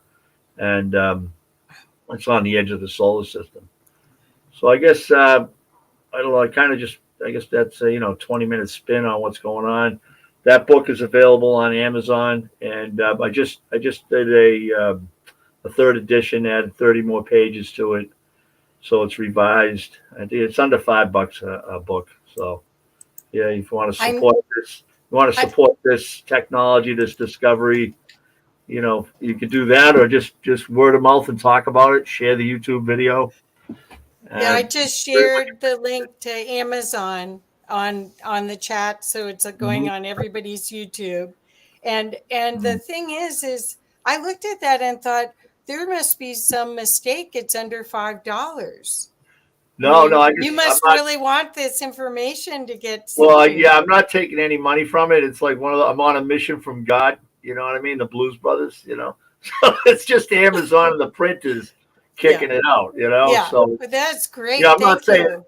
If it does take off, I might throw in a quarter, try to have a little money. But my experience selling books without a brick and mortar publisher is you got a better chance of getting hit by lightning twice. I would say I'm a publisher. Hitting the megabucks, hitting the lotto. It's just not going to happen, Well, see, I'm a publisher, so. Oh, okay. So I'm a small publisher. I'm a custom hybrid publisher. Yeah, anyway. Yep, that's what I got. 3 self-published books, Yeah, I just need the marketing side. That's I got the 2 on Amazon and 1 on Uluru Books. So yeah, great. Well, you've got the information. Everyone, please look John's work up. He's an expert on gravity as well. He's got another book up there that is a little more expensive that you could check out too. And this is fascinating information. So much information is coming out about the pyramids, that they're actually electrical devices and they were intended to be used with water. And the Nile has moved since then. But anyway, thank you, John. Sorry for the technical difficulties. We'll get it right next time. It was on my end. I couldn't transfer the PowerPoint to a file. It just wouldn't. It said it was going, but it never went. Well, hopefully people will look you up, and please, after you get a chance, look at the YouTubes and put it in the put links to how to find you in the comments, so that we can make sure that people can take advantage and learn more from you. Okay. Right. Okay. Well, happy holidays. Thank you so much. Enjoy. Stay warm out there if you're in the Northeast. Yeah, well, I'm actually in Colorado and it's still minus something. We just got snow, but don't tell anyone it'll be 54 next week. Yeah, right. Yeah, probably. Yeah, No, it is. No, it is. Yeah, it's gonna warm right up. Wow, jeez. yeah, Watch out. that's what we just use it, the water. Yeah. That's a lot of. Anyway, but somebody's getting a white Christmas that wanted it. That's for There sure. you go. Keep the Thank kids you. happy. Thank Nice to you. meet you. Yeah, thank you. Talk to you later. So, don't want to take any time from Augie here. Hi, Augie. Hi. Hello. That's hard to do. Live like, oops, that one doesn't want to do it. No, there are some. So nice to see you, Augie. So Yeah. I am so excited to hear your presentation. And please let me know if there's anything I can do. I will do my best to let you know when 5 minutes is to help you. Okay. Oh, okay, all right. Yeah. Well, I life is good because I got coffee. So Yeah, I've got chai. oh A man, bucket. Look at how big that is. Okay, you, thank you. you got a Thank bigger you. cup than I do. Yeah, I do. It's a bucket. Thank you. See you later. Thank you for Okay. doing Well, this. speaking of that, actually, I figured out what we all should have a to-do list during the day. We should have that absolutely. We should write it down so we know that it's there. And I figured out how to make it work. First of all, any good speech should start with a joke, right? I don't really have one, but this is the best you get. So first of all, on your to-do list is get up. If you can manage that, you're on your way. And the second thing is make coffee. The third one is drink coffee. And the fourth one is make more coffee. So if you're doing that from there on, it's all downhill. You're in a good way. You should be all right. Now, yes, there you go. I guess the theme today for me should be gratitude. And that's a little bit up the tone scale. And I think that we probably, most of us, we know the term. And do we really know what it is? It is close, probably within this far in vibration from another term that we know about, but maybe don't even know what is, and that is love. Gratitude and love is very close. And when we think about gratitude, it is kind of like this mysterious thing that, yes, we know, we think we know what it feels like. And we think we know what love feels like. But is it only a feeling? Is it just a thought? Is it only something else? I want to remind you something. About a year before Albert Einstein died, he said in an interview, I have studied the universe more than most, and I have found that the whole universe is made from the vibration of love. Think on that. So if everything is love, everything that is close to it, like gratitude, it also is very close to the vibration of love. But how do we feel gratitude? Or better yet, what do we do with it? So when it comes to the universe being made from love, if we can match that vibration, or if we can match the vibration of gratitude, we become one with it. And we can create things within that concept. And this is very important. If we know how things work and what it is, it always works better. So now, let's say that we want to feel the vibration of gratitude. How do we do that? Gratitude is more like it is intention directed. We have to think of something to be and feel gratitude for. Now, if we have something that we feel grateful for, to feel grateful for something, we can also develop the feeling of gratitude for already having it. But there are also things that we don't have yet that we would like to have. That's where the real key comes in, because the universe will give us the energy of what we imagine and feel. See, in prayer, the words are lesser important. And I know I'm getting some flack on this one. The words are almost worthless. No, they're not quite, because the words will bring feeling of love and gratitude and things like that with it. So the words are important for that purpose. But words alone is not part of the spiritual language.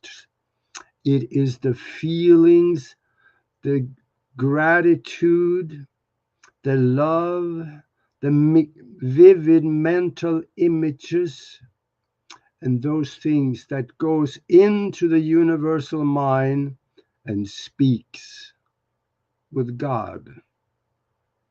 I'm using the term God loosely because there's so many different definitions and understanding of it. Now, once that happens, the universe is an intelligent machine, so to speak. If it feels that you have a lot emotion about something, the universe looks at that and says, wow, that is really an emotional attachment. I'll help him get more of that. So if you're walking around all day thinking about all your problems, the universe looks at that and say, hey, that is quite emotional. That must be really something that he wants. I'll help him get more of that. So I think that gets you the idea that all the negative crap that happens in a day, we should think on it quickly, analyzing, and let it go. We know it's there. Now we reach into the universe for the problem-solving process to activate itself to solve the challenges. And this is a spiritual language. Gratitude is one very important part. The feeling, as Greg Braden talks about in so many of his videos, the feeling is the prayer, not the words. And without understanding how this works, we're kind of shooting in the dark. So that is, this is very important, because this language penetrates everything, because everything is made from love. And a big part of it is made from the vibration of gratitude once we claim it into our lives. Let me give you an example of what gratitude and the feeling can do in creating things out of seemingly nothing. We do things like this because, excuse me, that coffee is getting to me, probably because I put cream in it. Anyway, Nori and I put together a mastermind group where we do some incredible things.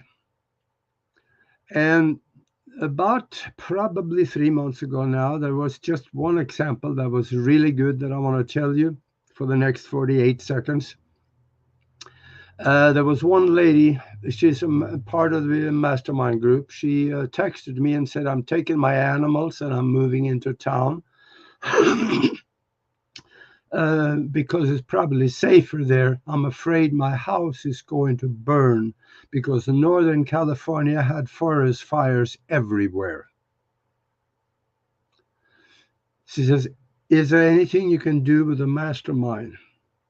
So I told her, yeah, let's try that. The next day was Sunday, and we do our mastermind sessions at 11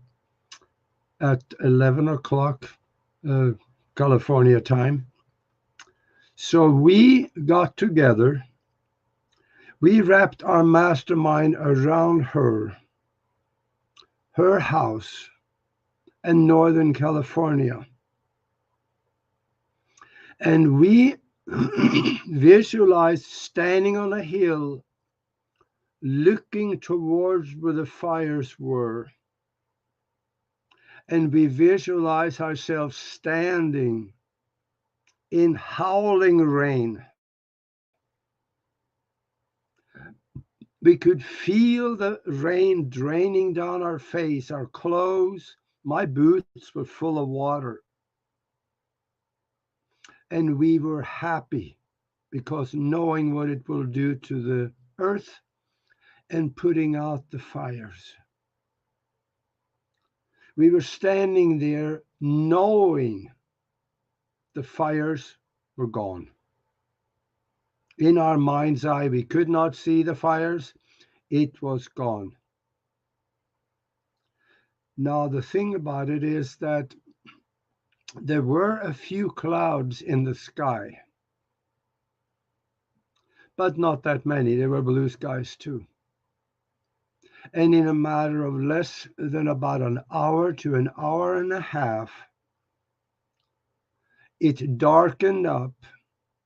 The clouds thicken up and darken up and turn into howling rain that put out the forest fires. And this shouldn't have happened. Create rain out of basically clear skies like that, that just doesn't happen. But it did. And afterwards, she sent me a short video with her on her phone with herself just standing in the rain. I could see the rain. Her hair was wet and she was wet all over. And she was so thankful for the rain. This is what can happen when you engage the gratitude for already having the rain, the good feeling of being in it, having the visual images of rain everywhere around you, putting out the fires, and having the love of the land, the love of the rain. When you combine all this into one ball and send it into the unified field, Send it into the unified field, into the universal mind, the spiritual arena, or God, if you want to call it that. Now we create it there and bring it back in, because we have already created in our mind. When you think something and send it out, you have given it a low form of life. This life can do work for you when you direct it. In a case like this, we directed it towards heavy howling rain. Now, there are other ways that probably would have worked just as well, and that is leave nature to do its own work for the best and for the good of all. But we just didn't take the chance that we were going to miss out on the rain, so we directed it. This is what you can do. Everybody can do this. It is just that we don't. We're so busy thinking in length, width, and height for the box, and then the fourth dimension, which is time. We're so busy thinking and oh, I wish, I want. That does nothing. A wish and a want is not a plan. You have to understand the universe you exist in. If you understand that universe, you can work with it. You can direct something to happen. You think it into existence, you give it a low form of life, you add feeling, emotion, gratitude, vivid, colorful images to it, and you see yourself already in it, doing it, being it, having it. Then you place it into the unified field. It reaches in there and finds a matching vibration. You create something in your mind, or your portion of the universal mind. You place it into the universe. It finds a match that already exists, and bring that back. And it is yours. Now, this is what prayer is all about. The church doesn't teach you how to pray, because God knows if they knew, they still wouldn't tell you, because they would lose power and they would lose the purse. And I just watched a video by Greg Braden where he explained very clearly what was taken out of the prayers. It was what was taken out of the prayers that they tell people how to do was the exact how to do it. If you join us in the mastermind group on Sundays, you get to see some of these things. And this is the example I just gave you is just one. I get the emails from people that have had wonderful things, totally unexpected things happen.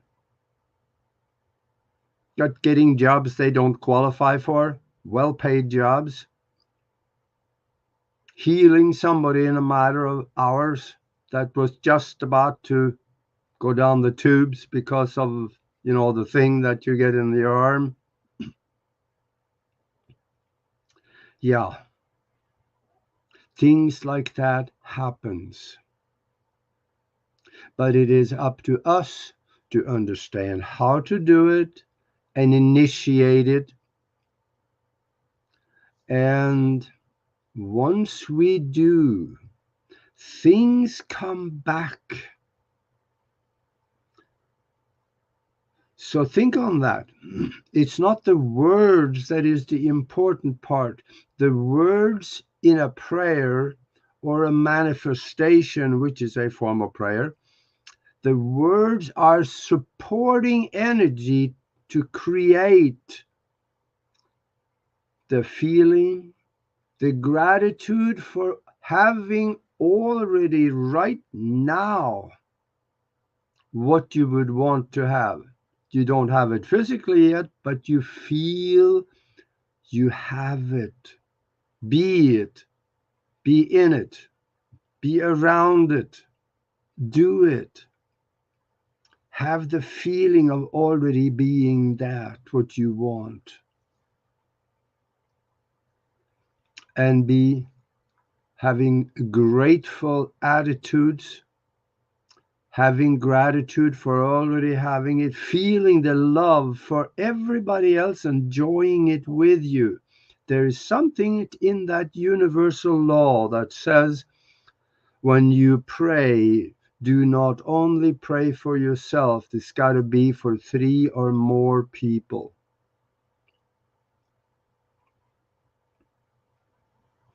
So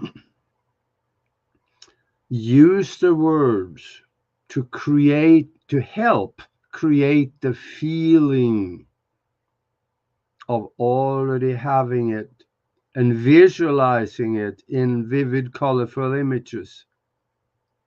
Feel the gratitude for already having it now. And the more you do this, the more you will create.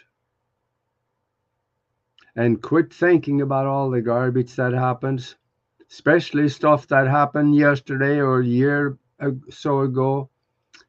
If you think about it, you start going that way. And I'm not going that way. I think about what's out there because that's where I'm going. But where am I? I am here now.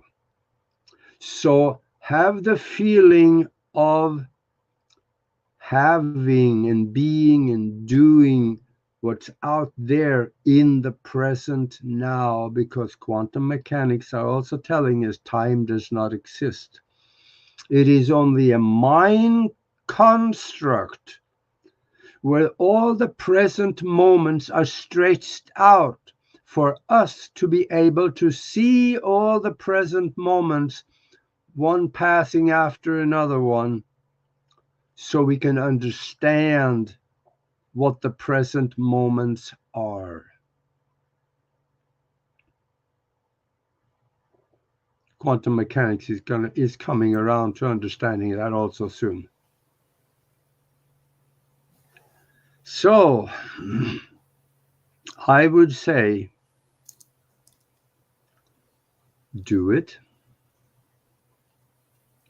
because the age of knowing is over.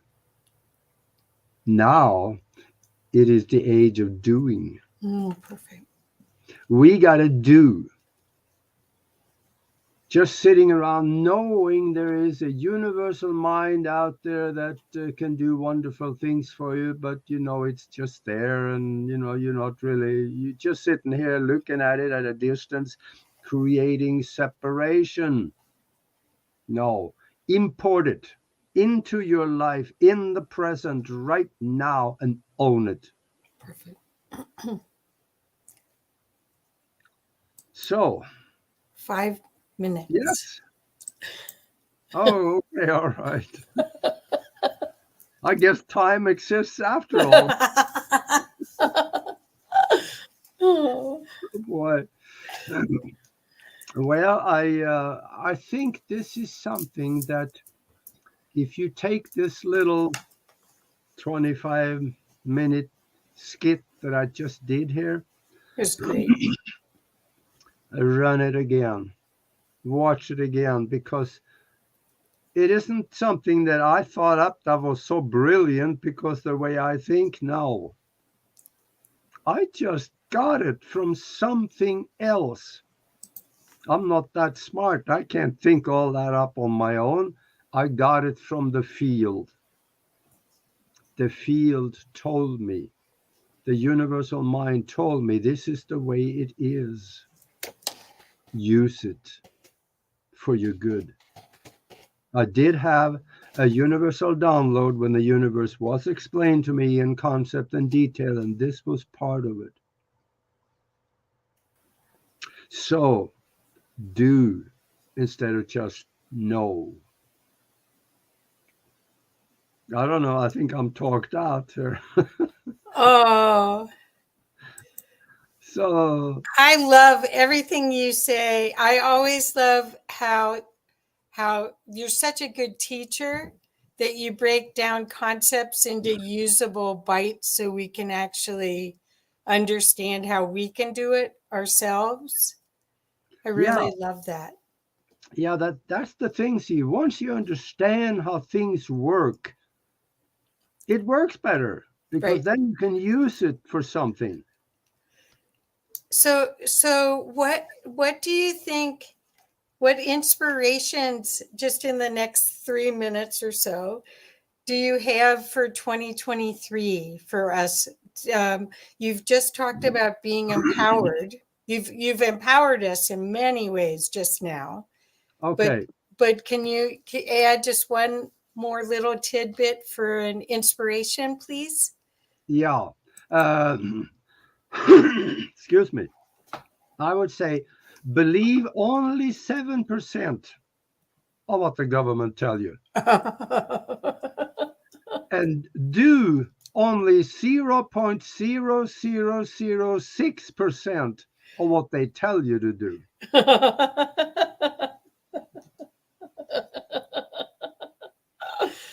And I think if you do that, you're well on your way to having a good life, because the beast will not lie down and die.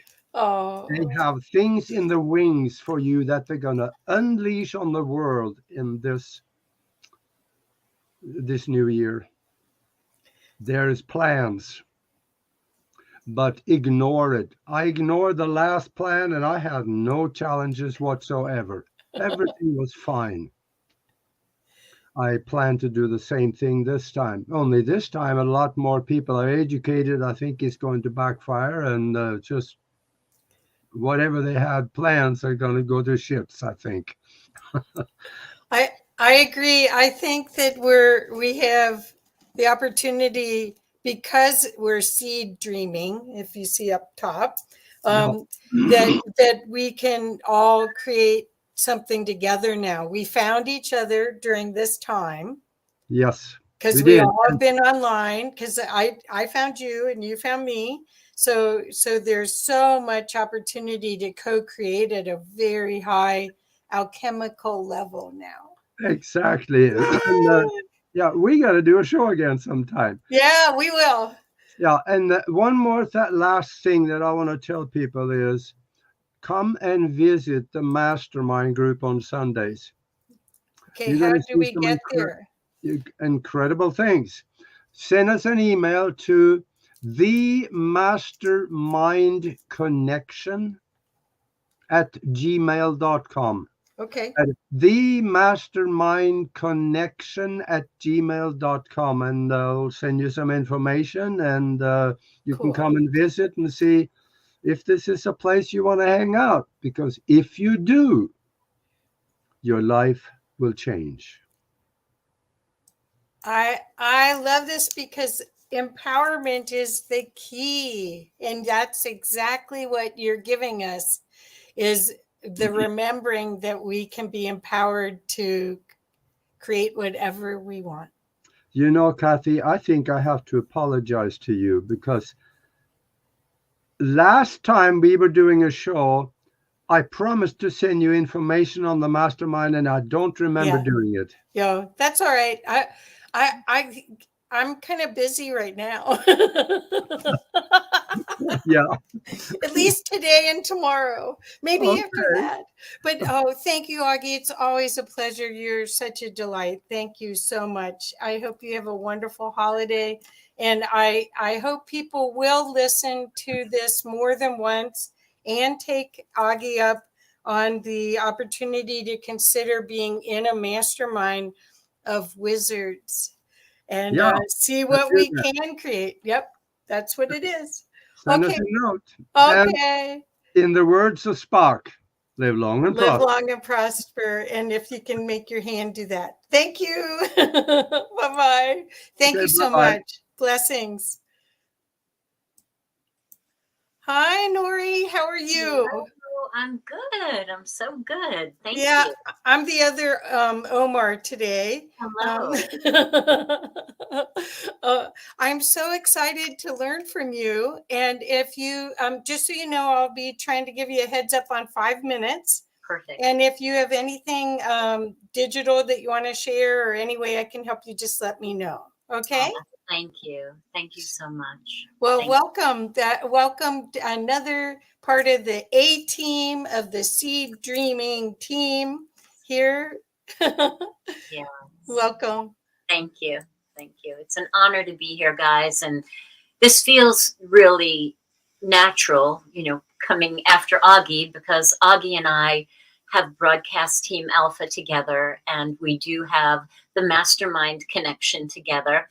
And today I'm going to do something a little bit different, and you're going to get a feeling for how the mastermind connection feels.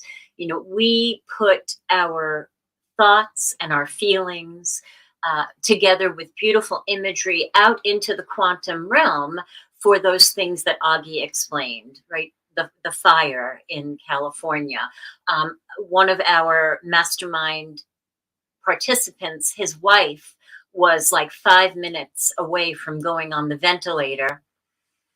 And we masterminded for her, and John called us, shortly thereafter, and said, I can't believe this, but they're discharging my wife. So we use the mastermind for any benevolent and loving reason that there is. So I'm going to take you on a little journey if you'll go with me today. The quantum mechanics tells us that the past, the present, and the future is all right now. Everything is energy. Everything is energy. Our thoughts, our words, our feelings, of course, our actions. And as Augie mentioned, gratitude and love are some of the highest energy, the highest frequency, the highest vibration, and therefore they are the highest creative frequency that we can use. Right? We always say that love is the answer. That's part of the reason why. So today we get to create. We get to create in the quantum realm by intentionally calling to mind the things that we're grateful for. I love gratitude.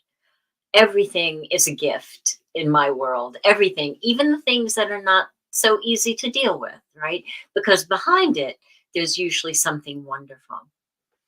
But we're going to call to mind today all of the things that we're grateful for. But even more, we're going to call to mind what we're grateful for in our future timeline. In our future timeline that we have co-created, that is already there, and we're just waiting to step back into it. Yes? 3D concept of space and time informs us of the cycles of nature's movement, right? The rhythms, the ratios, the things that we can calculate. Conditions of the cycles tend to repeat themselves, right? History tends to repeat themselves on the 3D level. Cataclysms, earth changes, things like that. But we are always free, because we have free will, to determine a different outcome. Let me say that again. We have free will to determine a different outcome. And even what appears as set patterns of energy repeating, the pattern will appear to repeat until we change it. So today, we're going to change it. Climate, economy, resources, conflict, magnetic fields, society, health, all of those are consequences of patterns that were set into motion. But we are going to intend to change them for a different outcome. So I invite you to journey with me, on the screen in your mind. And I'm going to do a bit of a progressive relaxation, because when the mind relaxes, the body relaxes. When the body relaxes, the mind relaxes. And then together, we're going to go to that timeline, and we're going to go bit by bit, incident by incident, piece by piece, element by element of what we want. And therefore it is. So just, I'm sure all of you are so well practiced at relaxation, yes? So just go ahead and put your body into that position where you can just begin to turn inward. Maybe your feet are on the ground. Maybe you're resting on the sofa or the bed. But just notice how supported you are by what you're sitting on. And let's take that a little bit further. Just imagine, see, or feel how supported you are by Mother Earth. Beautiful, loving, nurturing, healing Mother Earth. And just begin to release and let go. If you'd like to drop a grounding cord, this is a great time. If you don't know what a grounding cord is, you can imagine, just like plugging the toaster in, you plug a cord in from your lower body, from the perineal area, the first chakra area, and plug it into the earth. I plug into the mantle of Mother Earth. And that connection is immutable. We're so safe, so protected. Only the light abides here. Only the light abides here. The light abides here. So begin to allow your lower body to fall through whatever you're seated on. Just release it and let it go. And if you haven't already, maybe close your eyes so you can see the screen in your mind even better, like that screen where your dreams float across when you're in REM sleep. And just draw your attention now to your breath. The breath comes in through your nose, seemingly down the back of your throat, filling your lungs, allowing your lungs to breathe in as they know to do, and then let it go. And again, breathing in, filling front to back, side to side, top to bottom, and then let it go. And if you're alone, if you feel comfortable, on your next exhalation, you can let it out with a little bit of air. Or you could sigh. So I've been a nurse for 40 years, and studies have shown that people that sigh tend to heal better. So there's some magic in letting that happen. And now when you breathe in, when you think you've taken in all the air you can, take in one more little sip and just prolong your exhalation. Prolonging the exhalation is our language to our nervous system. Telling our nervous system, telling our primitive part of our brain that we're safe, we're protected. And this is a wonderful time to find yourself arriving at the state of peacefulness. Find yourself arriving at the state of stillness. So with your eyes closed, relax your torso, front and back. Relax your ribs. Relax your heart. Imagine divine light taking up residence in your heart and beginning to expand. And as it expands and warms your heart, any constrictions, any restrictions, any bans, anything self-imposed or outwardly imposed, release and let go. And in that freedom, your electromagnetic field of love can ripple out further and further and as far out as you want it to go.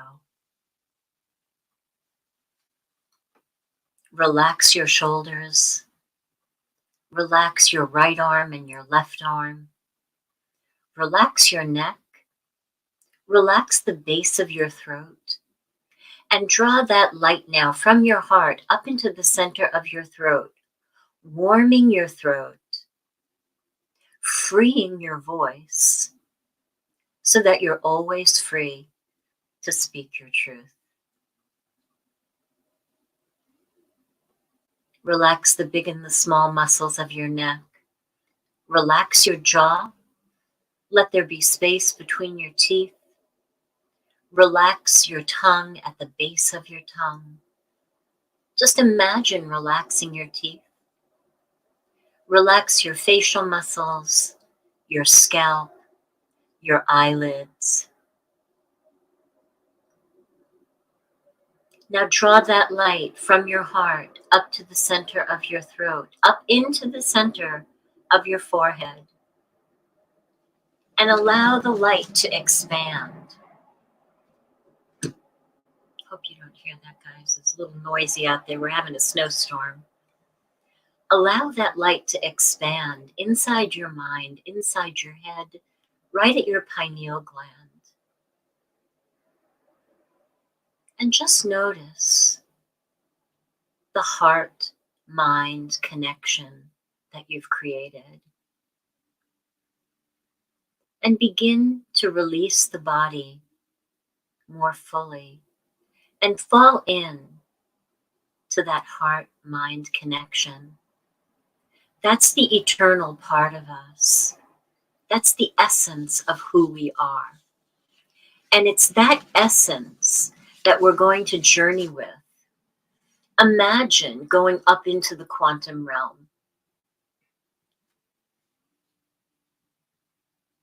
You can look down and see your beautiful physical vehicle sitting or laying where it is in your house or your office. And just notice how vast the universe is. How much space is above you, below you, on each side of us. And we are a beautiful, integral part of the universe. So in your mind's eye, let's imagine the beach in our new timeline. It's beautiful, as the beach often is, but it's different. The sun is the perfect time of day that you love. The sand is so beautiful. You may see shimmers of pink and iridescence. The crystal content has increased. And the sea or the ocean is the perfect degree of smooth and calm or powerful with big waves. And just notice in our timeline that the sea creatures are not estranged from us. They have no fear. There is no more danger for them. So not only do they live freely in their thriving environment beneath the waters, but they're our friends. They're an integral part of our life. And we live cohesively in joy and love among them. Can you feel that joy? Can you imagine riding on the back of the dolphin, swimming side by side with the whale? And they speak to us, and we speak back telepathically. And our relationship as natural and normal as our family, our friends, our loved ones. This is our timeline.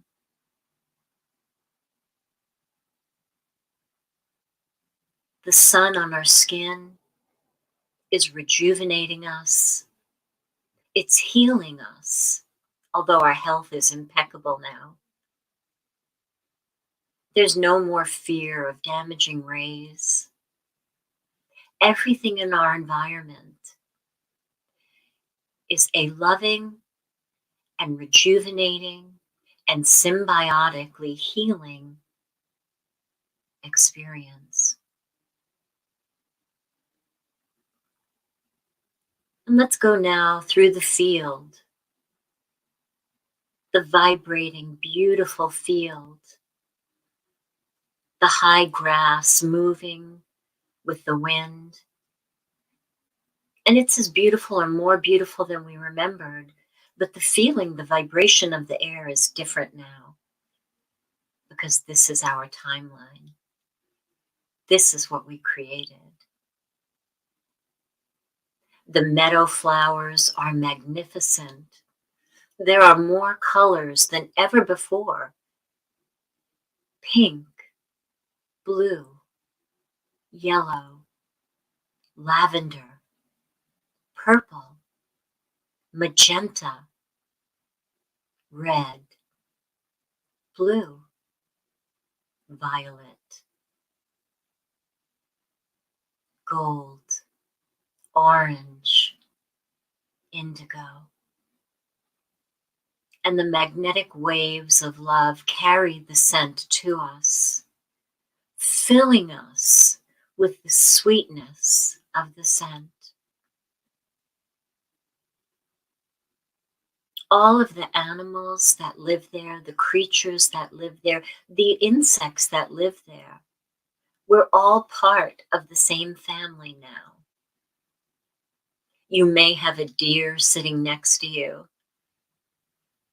You may have your favorite animal sitting next to you. Maybe you're covered in butterflies or being kissed by dragonflies, your favorite bird. This is our timeline. And let's travel now up into the mountain. The path is steep, but it's so easy for us. It's effortless. As we ascend, we go up and feel the temperature changing. And all of the animals of the mountains come by the path to welcome us, to give us the feeling of love, for sharing the gratitude of creating this world where we live together, side by side, in love, in gratitude. And as we reach the top of the mountain, even the snow feels blissful. We can look down on the world, and the world is so different. People are joyous. There is no separation. When we're out in our towns, in our villages, it's pure love. People are talking to each other, hugging each other, sharing love, sharing what they do. Everybody does what they love to do.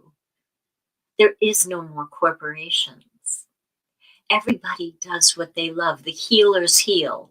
The bakers bake. The painters paint. The people that are good with money create more money. And money is different too. It's a free give and take. It's a flowing of energy. And any negativity, any sense of control that was once from the past has fallen away. And the people who controlled it or tried to control the loving, grateful people, they have accepted the light and joined us, or they have fallen away and remained on their timeline. So we are free. Look around from the top of the mountain. Look at the way everything looks different. All of the trees, the yards, the meadows, everything is flourishing with beauty and majesty as it should. Our building materials are green and healthy, and they're renewable. The children are not only beings needing taken care of, they're safe and they are flourishing. Not only are they flourishing in this realm, their wisdom is a gift to us as well. They too contribute to running this magnificent, free-flowing, majestic timeline. Religion has turned into allowers. Religion has turned into allowers. There is no separation. There's no separation in spirit. We all understand it's the same God. It's just how we not define it, how we package it that appeals to us in different ways. There's no more strife. There's nothing but love. Can you feel the vibration of love and gratitude? And esoterically, spiritually, the veil has fallen. We are free. We remember. We have come full circle with our remembering. Healers are healing. Those who raise us to higher vibrations are doing that. Our conversations are telepathic. The energy that we put forth is exactly what everybody needs. We walk side by side with the angels, and they're no longer sitting in the background waiting to bail us out of a situation. They're living side by side with us. So are the ascended masters. Can you feel the vibration? And along with them, our galactic family, all of the benevolents are here with us, living side by side among us. Can you imagine what we are creating?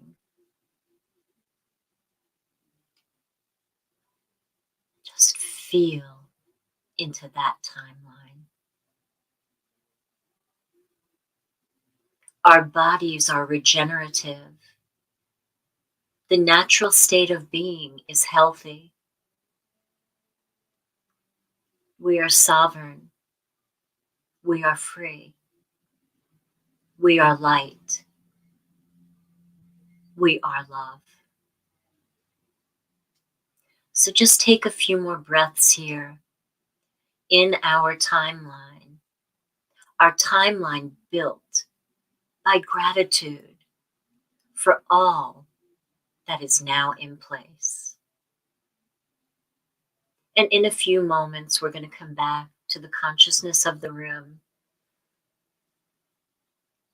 But even the atmosphere of the room is going to be a little bit different because our timeline is ever so closer to us. And soon we'll be there together. So take a deep breath now, feel into your magnificent body and let it go. Feeling into your lower body, your feet, your legs, feeling into your torso, how loose your neck and shoulders are, feeling into your arms, the back of your head, fluttering your eyes, open your eyes. Welcome back, everybody. Welcome back.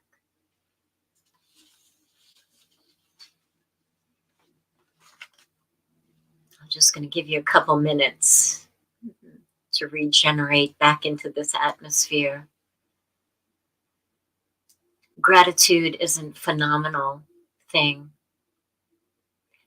And even as things unfold on this 3D level, when things are difficult, choose not to give life to them.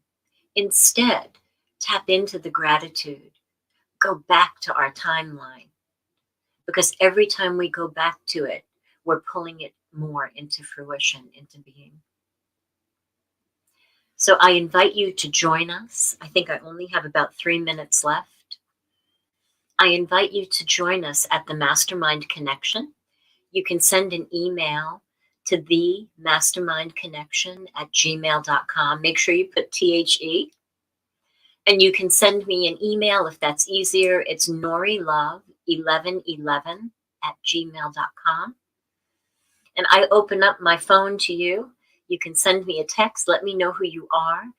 The country code is +1. It's 757-323-5558. 757-323-5558. Kathy, are you here with me?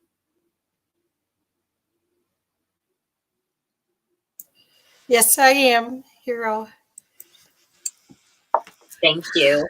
Thank you. Actually, you put words to my little, what I create too. Part of it. Yeah, might as well. Why not? It's our hologram. Why not? It is. It is. And so it is. Yes. And yes, so yes.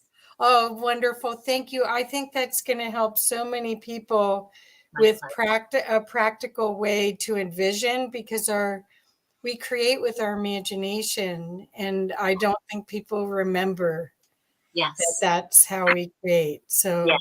And we're all just walking each other home, right? Right. Well, thank you. And thank you so much for all the work you do with Broadcast Alpha. And it's just a wonderful show. It's really amazing. So much. Yeah. It's my pleasure. Yeah. Thank you. Me too. Yeah.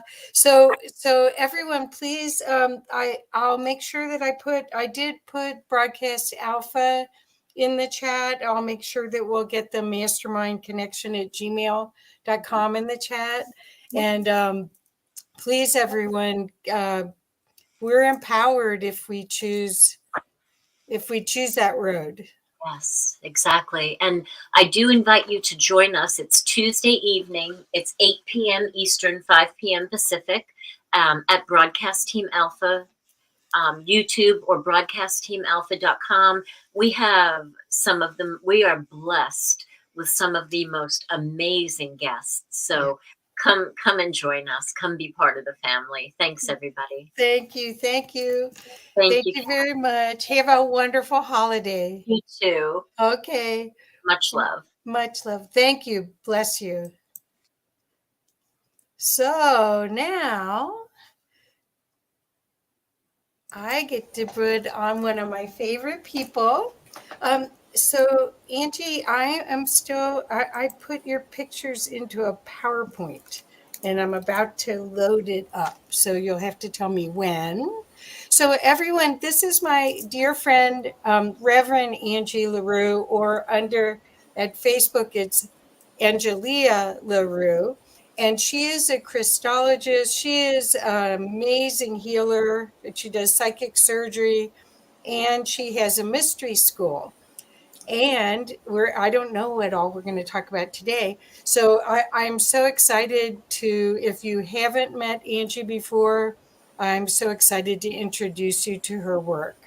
So with that, Angie, I'll let you get started. I'll finish your PowerPoint and you can give me the heads up. Okay? All right, wonderful. Okay. Hello, everyone. It's really wonderful to be here with you. It's a blessing. If you're here, we are like tribe. We are on a very similar path together. And I notice my energy is kind of making this video wonky, so sorry about that. We're going to do two things together today. The first thing is we're going to do a gratitude wheel or a gratitude mandala for our gratitudes in 2002. And then the second half of what we're going to do is we're going to receive a series of Palladian totems to bring in the energies of 2023. So these include new energy sets and packages for the Aquarian energies. And so you'll want to catch that. So we'll also be setting in our gratitude our intentions for 2023 as well.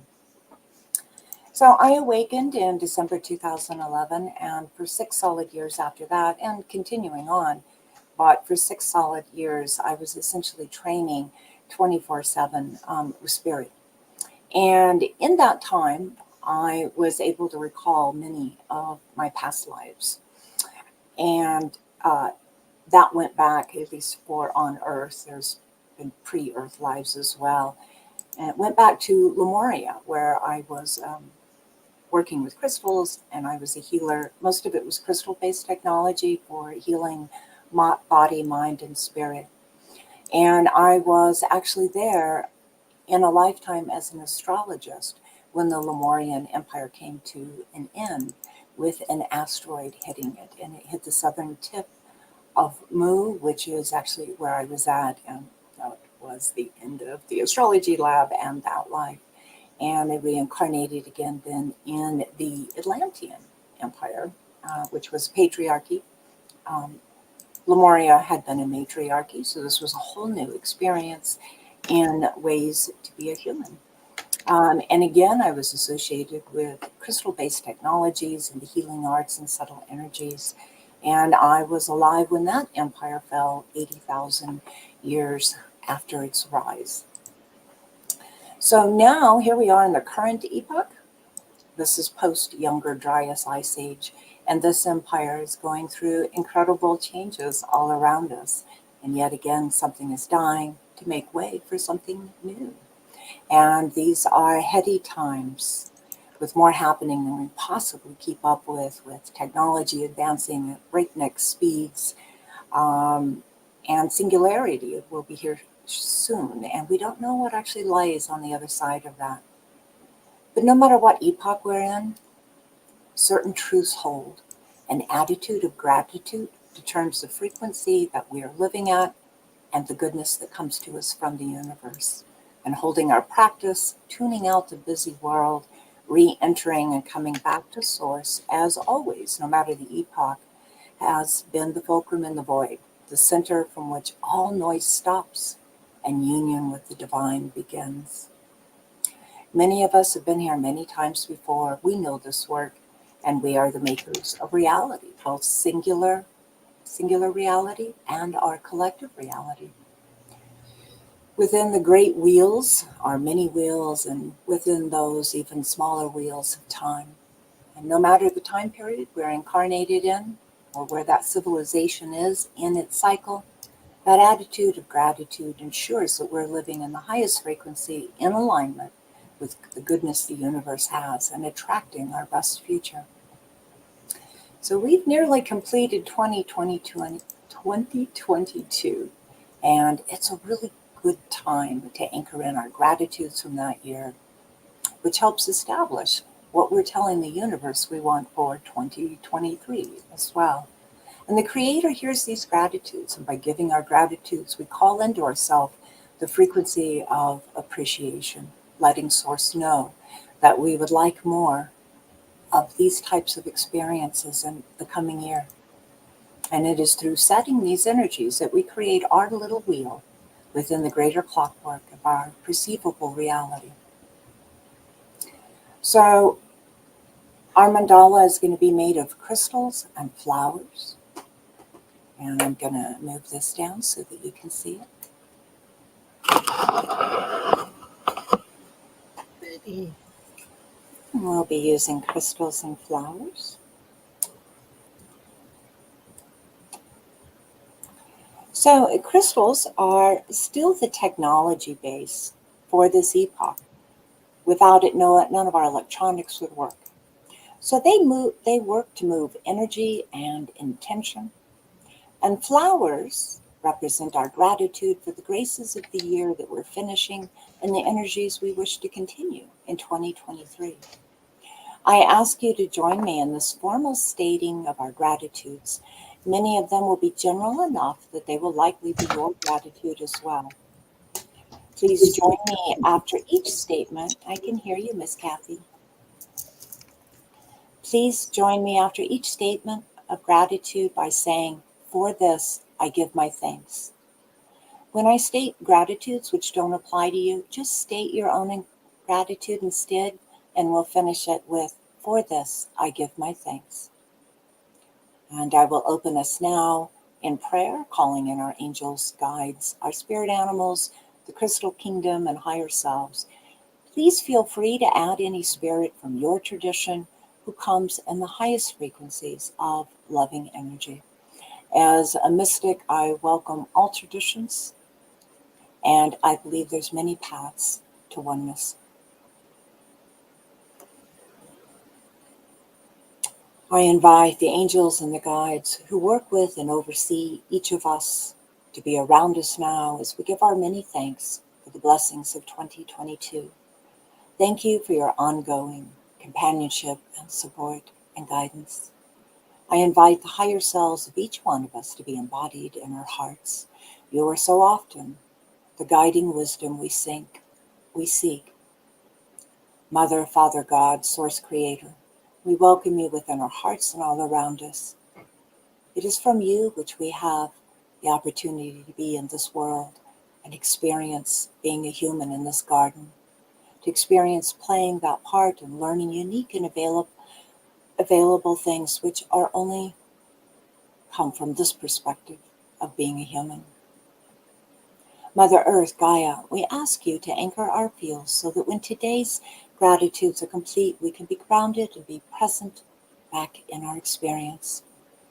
And to all of you who are gathered with us now, we extend our love, our gratitude, and our appreciation for your presence and your many works on our behalf. So be it. Amen. We'll begin our gratitude ceremony now. Please join me.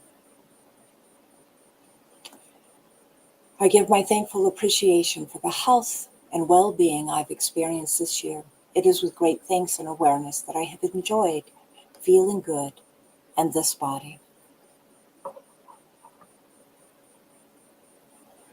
I give thanks for the wholesome and healthy, delicious foods which we've been blessed with this whole year. And I give my appreciation to all the life forms that have given of their bodies that we might have nutrition and sustenance. For this, I give my thanks. I am grateful for the roof over my head and the walls around me which shelter me from the blaring summer sun, the rain of spring, the wind of fall, and the snows of winter. I'm grateful and give thanks for my vehicle, that sturdy steel steed which carries me wherever I need to go, and safe passage upon the highways and byways of this nation. For this, I give my thanks.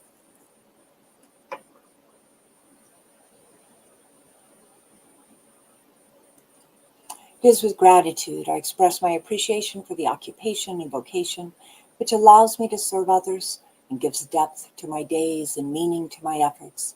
I am grateful for the prosperity and abundance which always seems to find me. For this, I give my thanks.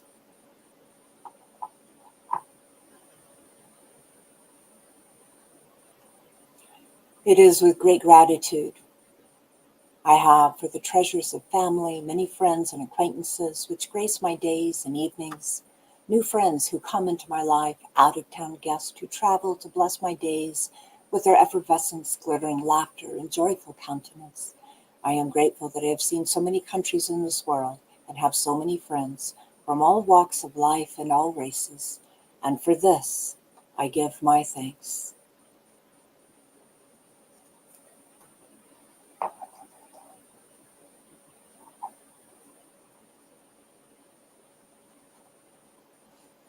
For my country, from sea to shining sea, beautiful lands. For those who attempt to keep it organized at a national level, those at a state level steering this state, for those who are involved in keeping my town clean and running well, good roads and utilities, and keep this state prosperous and livable. For this, I give my thanks.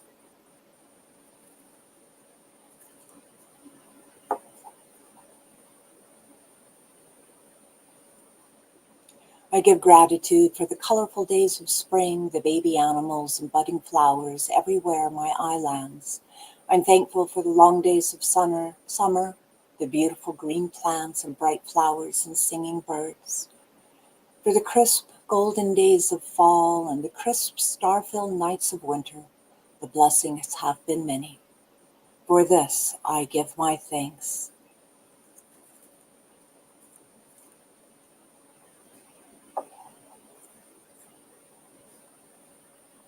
With humbleness and sometimes overwhelm, I give thanks to the muses who inspire me with great explorations, creations, and inventions. The passion to continue to explore within the great mystery brings such richness and depth to my life and is a byproduct to others as well. For this, I give my thanks.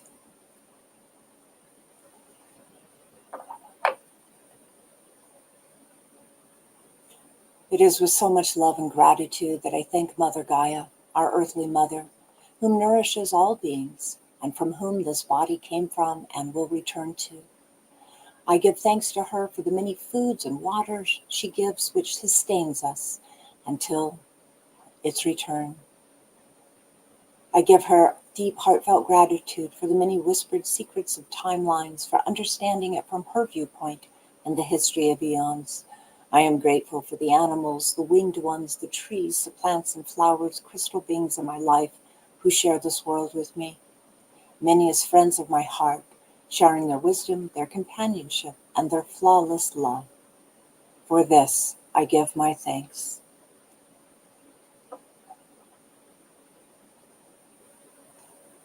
To our benevolent star brothers and sisters who assist us, who intercede in regards to our stupidest inventions, and for those that assist us on the evolutionary path, for those who give us devices which help us and others, and those who help keep Earth hidden from those that do not know of us yet, and we are not ready for yet.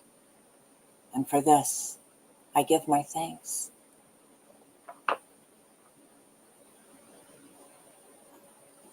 I give thanks to whatever mysterious mechanism of the cosmos or consciousness that caused my spontaneous awakening. It has been an indescribable and uncatalogable journey. For myself, indeed, and all of us, I have great gratitude for that given ability to actually awaken and enlighten ourselves and reconnect to oneness and source in any given life. For this is where we stop being merely consumers of Earth's goodness and resources, but begin to give back as much energy as we have taken. And for this, I give my thanks.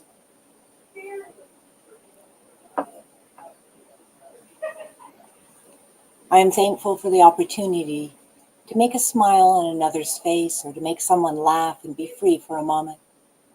To truly see a stranger so deeply it calms their central nervous system, or to reach out to them from heart and meet them in that heart space and oneness. I'm grateful for the times I've been able to comfort and give solace.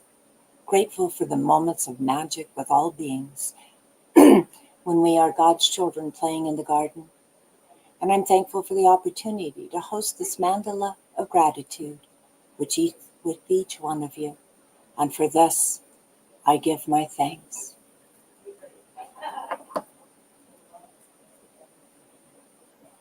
It is with the deepest of gratitude that I honor the Creator, the Eternal Self, those tireless angels and guides who whisper in our ears, for the magical creatures who inhabit my days and nights. Without you, this path would be far more difficult and mysterious. You hold us all up on wings of gold, and in you we trust.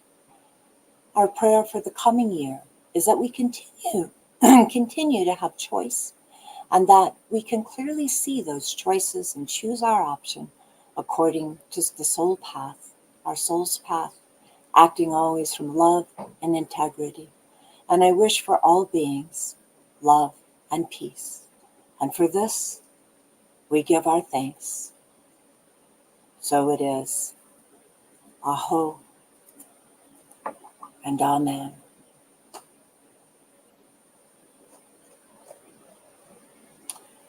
We'll now bring in the Aquarian energies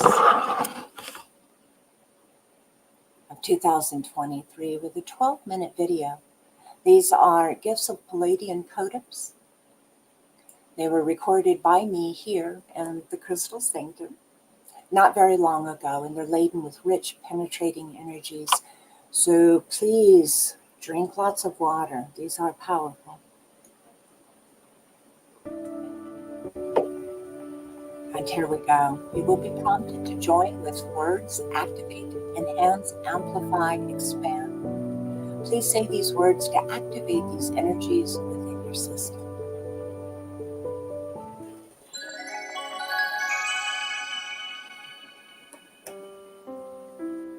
This Codum series is called Stability in the Starlight series.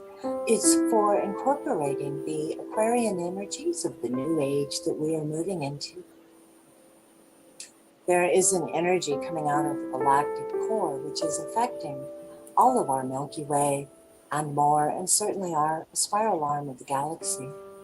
This is causing an evolution of the planets and everything on the planets. This is much larger than humanity. Our entire quadrant of this universe is evolving right now. So this series is to help us have more comfort and more ease as we transition into a much more conscious state of being and a more awakened state of being, along with all the other species, with Gaia herself, with our solar system.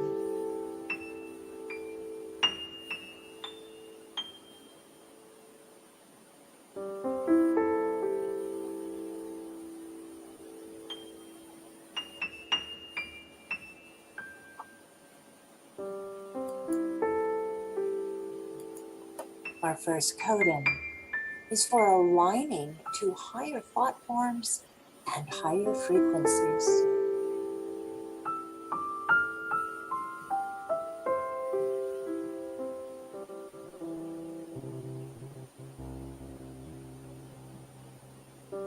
Say with me, activate, activate, enhance, enhance, amplify, amplify, expand, expand.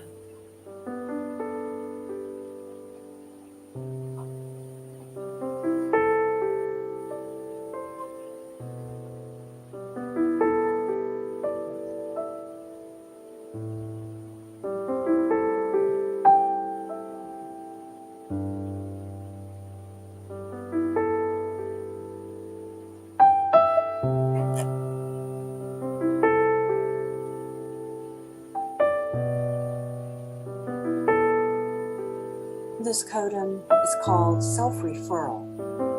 It's for being in self-sovereignty with your higher self and referred to your higher self. In the coming new age, we will need to refer back to our heart, to our higher self, and to source for the knowledge that we need. So this is for being self-referred.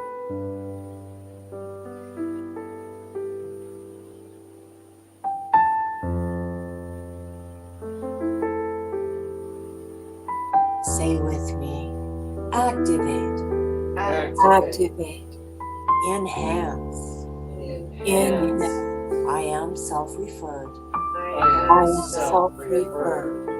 Amplify. Amplify. Expand. Expand.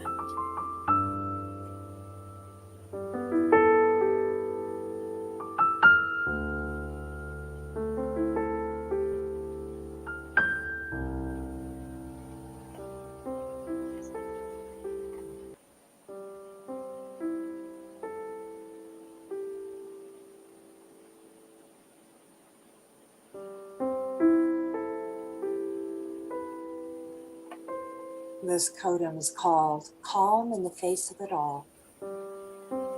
It's a security preparation codon to ensure that you get what you need when you need it. And it also secures your consciousness.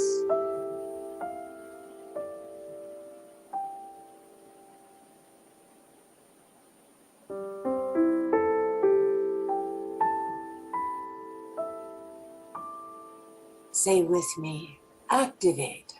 Activate. Enhance. Enhance. Amplify. Amplify. Expand. Expand.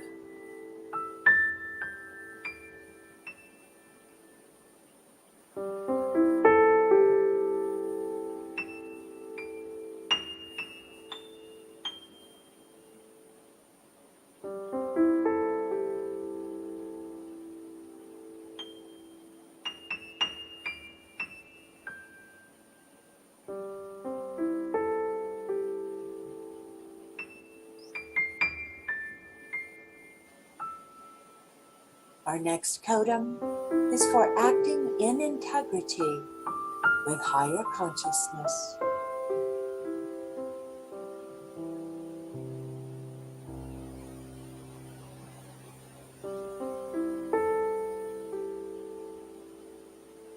Say with me, activate. Activate. Enhance. Enhance. Amplify. Amplify. Expand.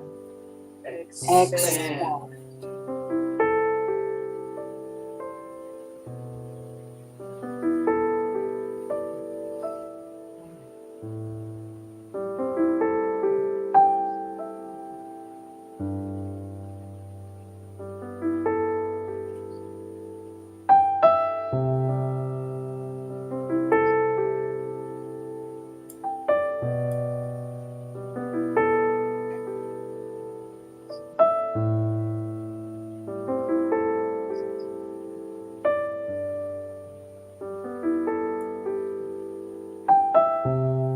This codon is for allowing the new energies, the spring energies, and bringing in renewal.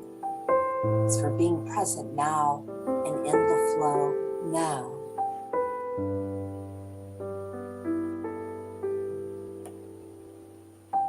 In the flow with the new energies that are coming in even before they arrive.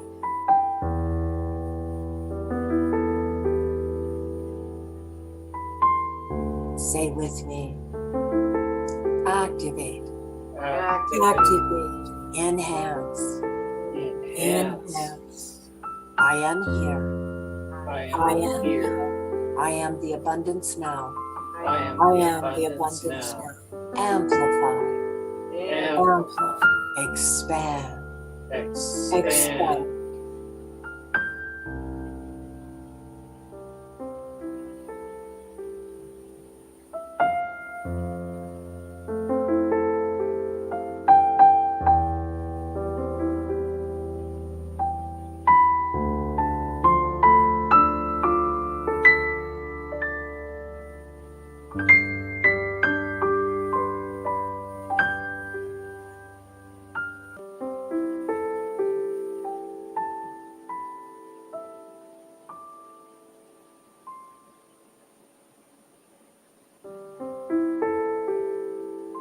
This next codon helps reset consciousness and perception.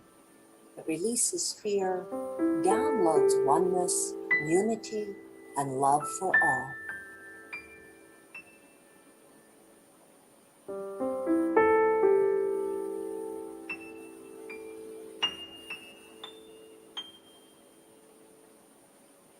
Say with me, activate, activate, enhance, enhance, reset consciousness and perception, reset consciousness and perception,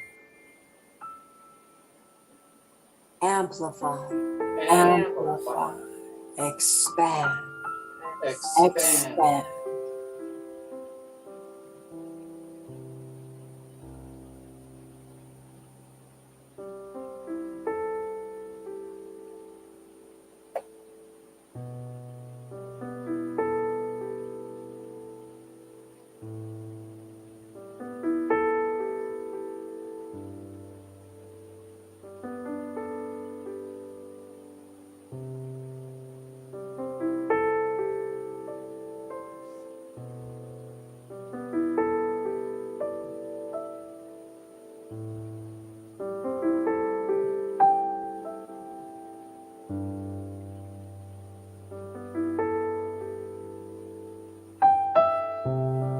This final codon brings in interstellar energy so that you can feel the new energy of what it will be like to be in the age of Aquarius when everything is settled out and is blooming and we're rebuilding in the age of truth, clarity, integrity, and ethics.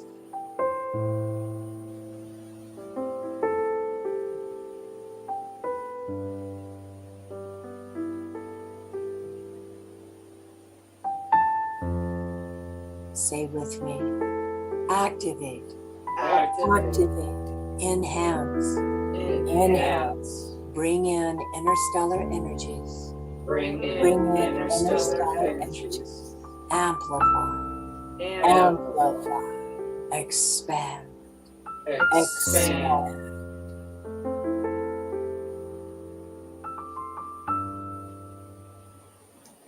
She is available for appointments both in person and online at crystalarrays.com. That's CRYSTALARRAYS.com. Angela is here for love. She's here for you.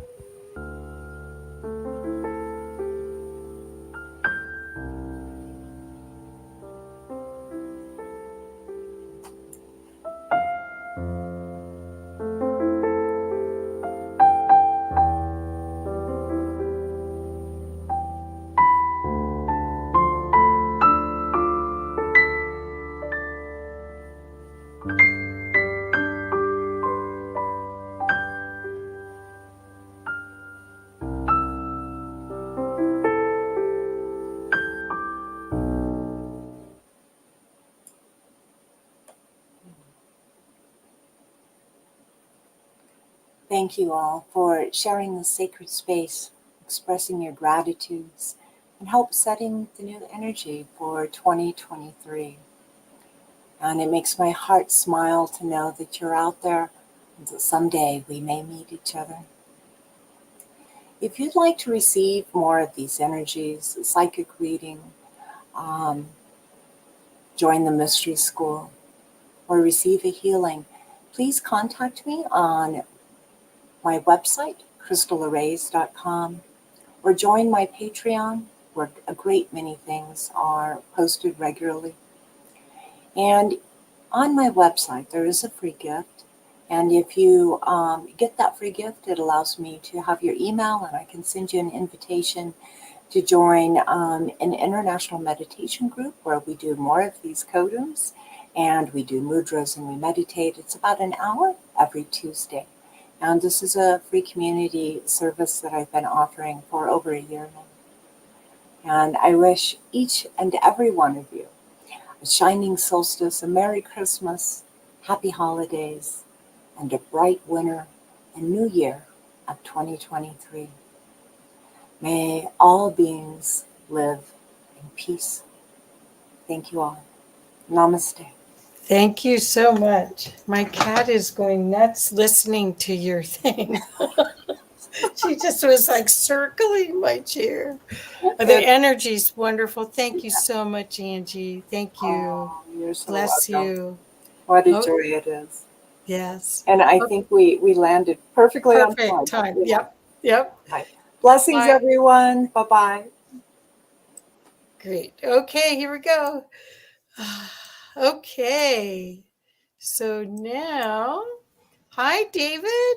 Hi, Kathy.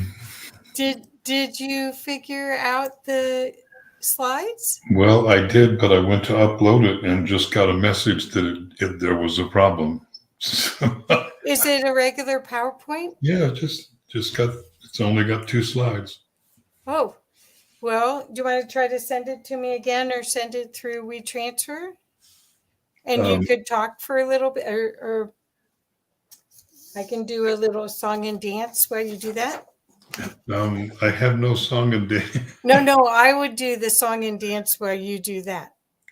Hang on just 1 second. I can read 19 affirmations. I am affirmations. No, it's basically saying it won't do it. Maybe it's its size. I don't know. It's okay. It's okay. Okay. Do you want it to go? I can put up your website again if you'd like, if that would help. Yeah, we can do that. Obviously, you know that I'm a huge follower of it is what it is. If it's working, well, it's working, and if it's not working, move on. Okay. Okay. Well, you have the comm. I'll let you know when there's 5 minutes. Okay. Thank you, Kathy. I appreciate this. Yeah. Hello, everyone.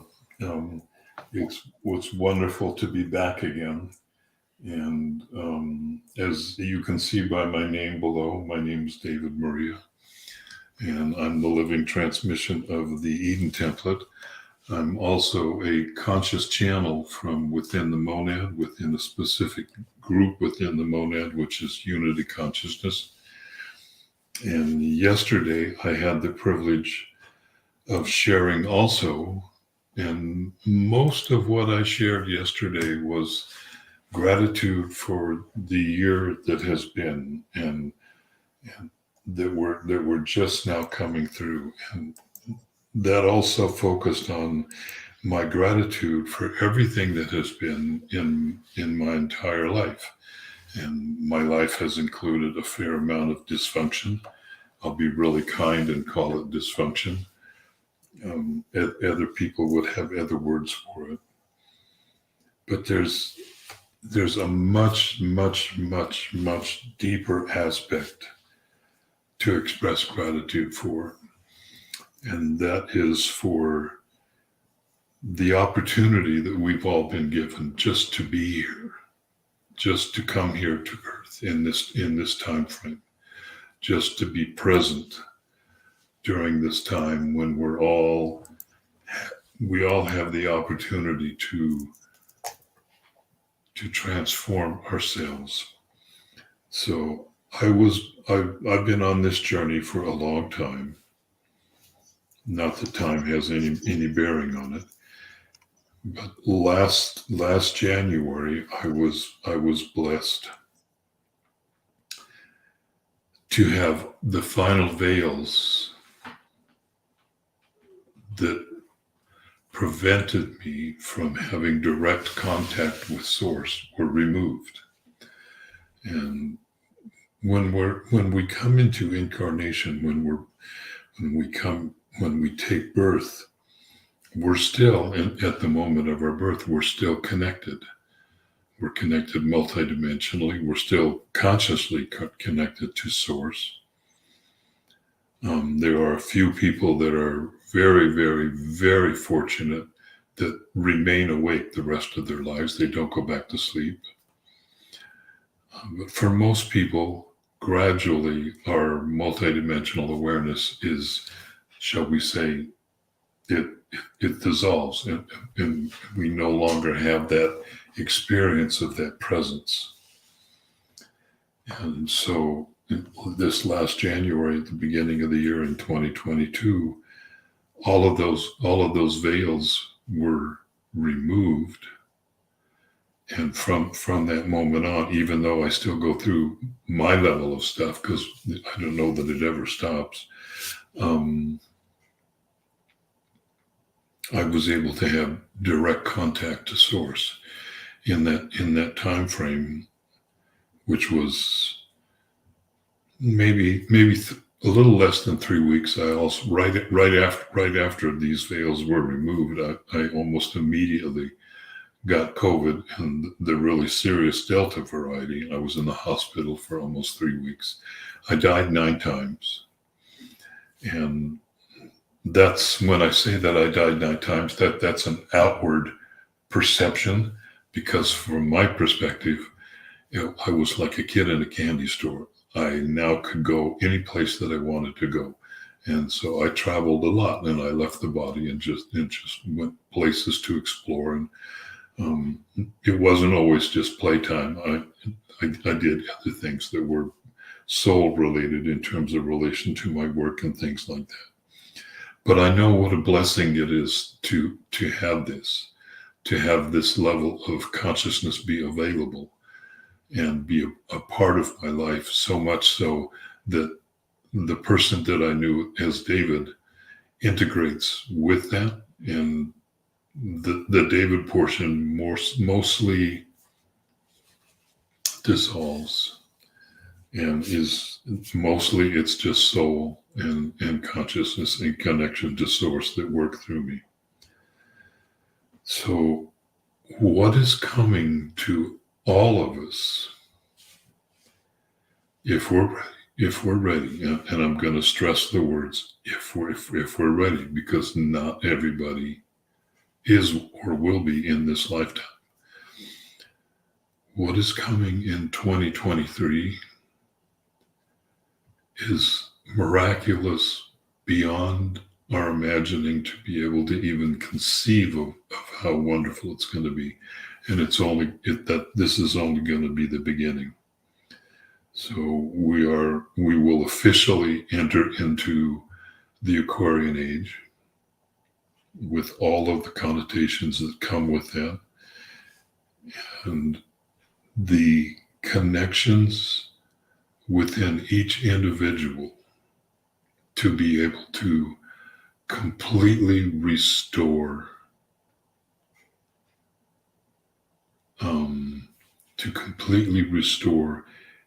and be aware of their connection to source.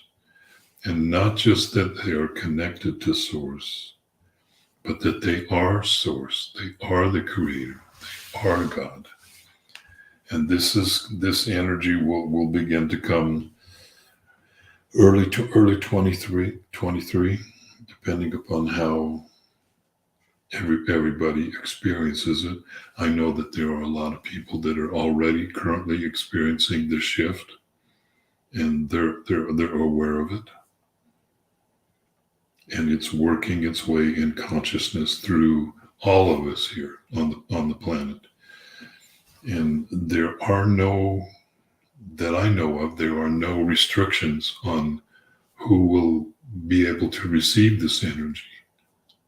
It's open. It's not closed to anybody. It's not the exclusive purview of, as they say, of just a few. It's open and available to everybody with a single codicil, and that is, have you done enough work that you're able to dissolve yourself and be able to receive it? And that I say that without judgment. There is no judgment in this, in the slightest. This is more like energy physics or field physics than it is the emotional content of it. But I do know that the energy we're already moving through it. We're moving through a section of space. Our solar system is moving through a section of space that we've never been in before. and it's filled with incredibly high energy, high frequency protons, and we're getting bombasted occasionally from our sun, from soul, and remembering that we get hit with coronal mass ejections that contain high energy plasma. And what is our sun? Our sun is a living being. Our sun, our star, is a living being in the same way that Gaia is a living being, in the same way that our galaxy is a living being. And we're receiving these energies constantly. It's amazing that some people haven't really gone off the deep end because they don't know how to handle it. And that's mostly, you could draw the analogy, if you wish, of being very out of shape physically and going to a gym and attempting to do 8 hours worth of lifting weights and running and things like that a day after day after day. Body's not really prepared to be able to handle that. So it does take a little bit of work on our part, on each one of our parts, to build up our nervous system, to align ourselves, to clean ourselves, to make sure that we're clearing from our field all of the superfluous stuff that arises when it does. We don't have to go digging for it. It arises in the moment that it's ready. So I just want to have a moment to express the phenomenal gratitude that I feel inside to be doing this work, not just with myself, but with everybody else. There's a wonderful African proverb that says, if you want to go fast, go alone. But if you want to go far, go with others. And so it's wonderful to be here with all of you, to see your comments as you're commenting, although I can't really look at them because the print's too small on my monitor screen to be able to read them. But I can feel the energy of everybody that's here. That's one of the gifts that come with having all of those veils lifted, is the ability at a much deeper level than I ever knew before to be able to be empathic with the energies of others. So my gratitude to be here with all of you, not just here today in this moment, but also with everybody that will watch this video in the future, because there will still be an energy connection that is made through that. And to be able to just be here and just be who I am, along with all of you who just get to be who you are. And we stand in our presence, just in the current moment, in our bodies, fully grounded and embodying our soul. And one of the things that will become very important for everybody, myself included, trust me, is to be fully grounded in the moment, in the body. So the irony of my saying that to anybody is not lost on me, because I was never in my body. It wasn't until I was 73 that I finally landed in the body. And that's after years of diligently working, because it was never safe. It had never been safe to be in the body. So I was always like back over here. That's about as close as I could come. It was just, I was more of an energy than I was in the physical form. And to be honest, if you're not going to be in the body, why are we here? That's the whole point of coming, is to be in the physical body for this very short, little tiny blip of time that we're here. Because it's only going to be just this little microsecond in reality that we're here physically and have the privilege of having all of these wonderful experiences that we're having. Even though they may not seem wonderful to us in the moment, they are experiences that we really, really, really have the opportunity to enjoy and to learn from and grow with. So My apologies. I've been fighting a little bit of a stuffy nose for the last couple of days. It's very cold in Mount Shasta. So one of the things that has come through for me is the ability to be able to share this with others.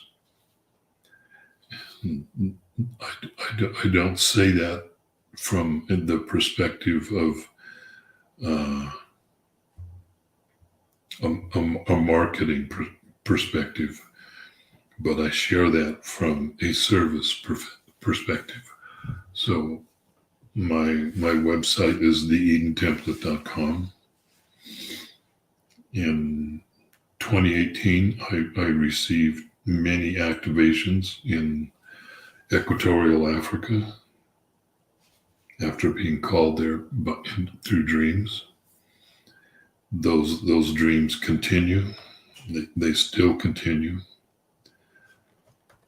And one of the things that comes through is a succession, almost continuous succession of transmissions that then get turned into meditations and classes that I'm able to share with others. And as Kathy knows, I don't like the word teacher. It has never appealed to me. It's just a sharing.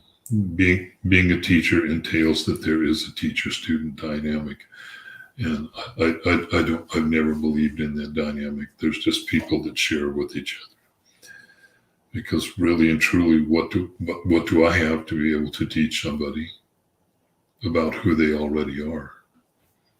Because that's all we're doing. That's all we're doing right now is just remembering who we are. We're not discovering anything. How do you discover what you already are? You already are. So I offer multiple classes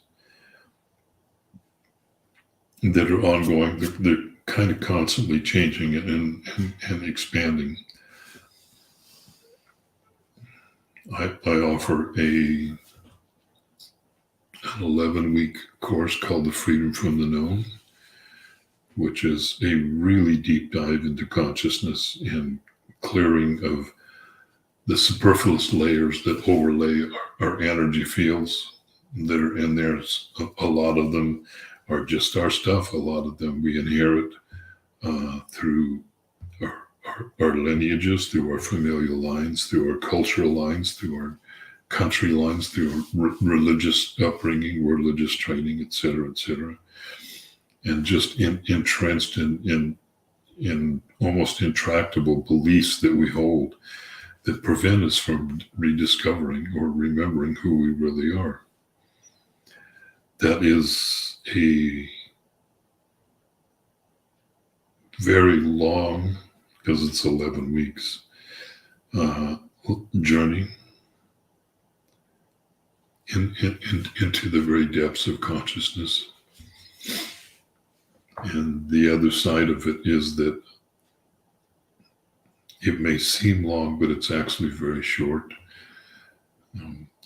The classes that I offer are in the process of being redesigned for 2023.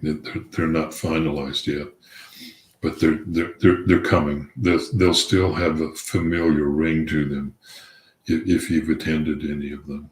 But I'm going to do my best to make them as affordable as possible for every budget, so that no matter who you are, it's going to be in your budget to be able to afford them. At the same time, a lot of the journey is opening up the flow of the channels, the energy channels inside of us, inside each person, to their own abundance, to be able to see that natural creative flow begin to flow through them.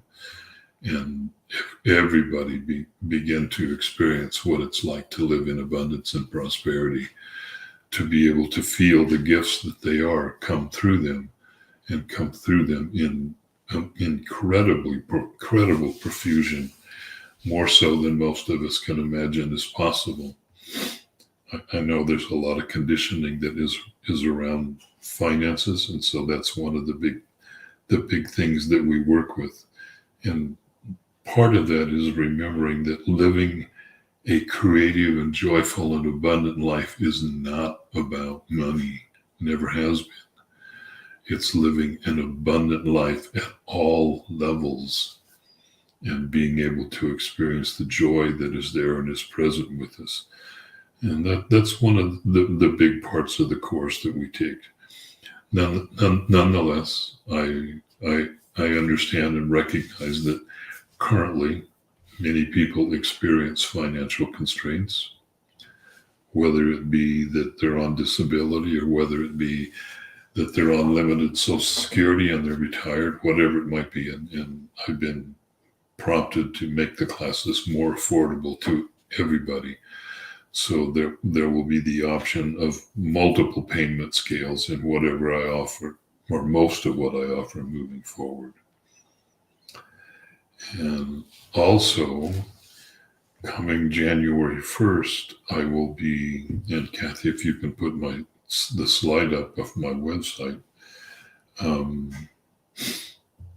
on January 1st, I'm celebrating my birthday. My birthday's not January 1st. It's just the day that I'm going to celebrate it this year. I always offer a free class to anybody that wants to attend on my birthday.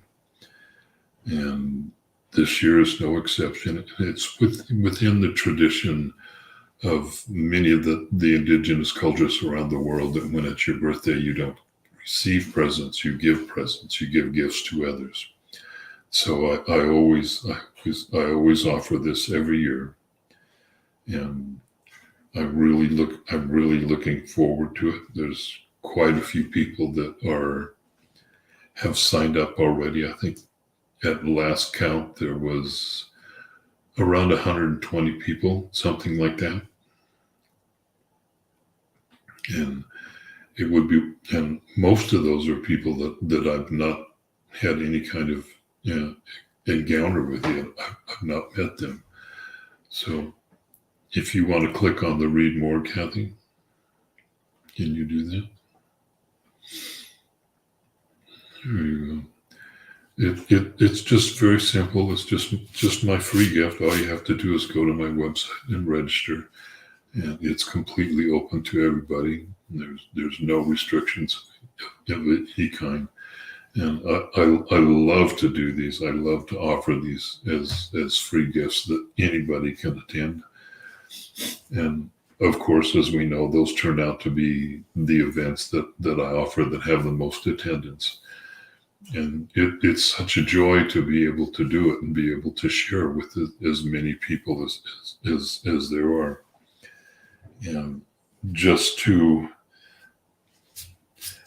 one of the things, just as a personal adjunct that I'm grateful for is the ability to move through things fairly quickly.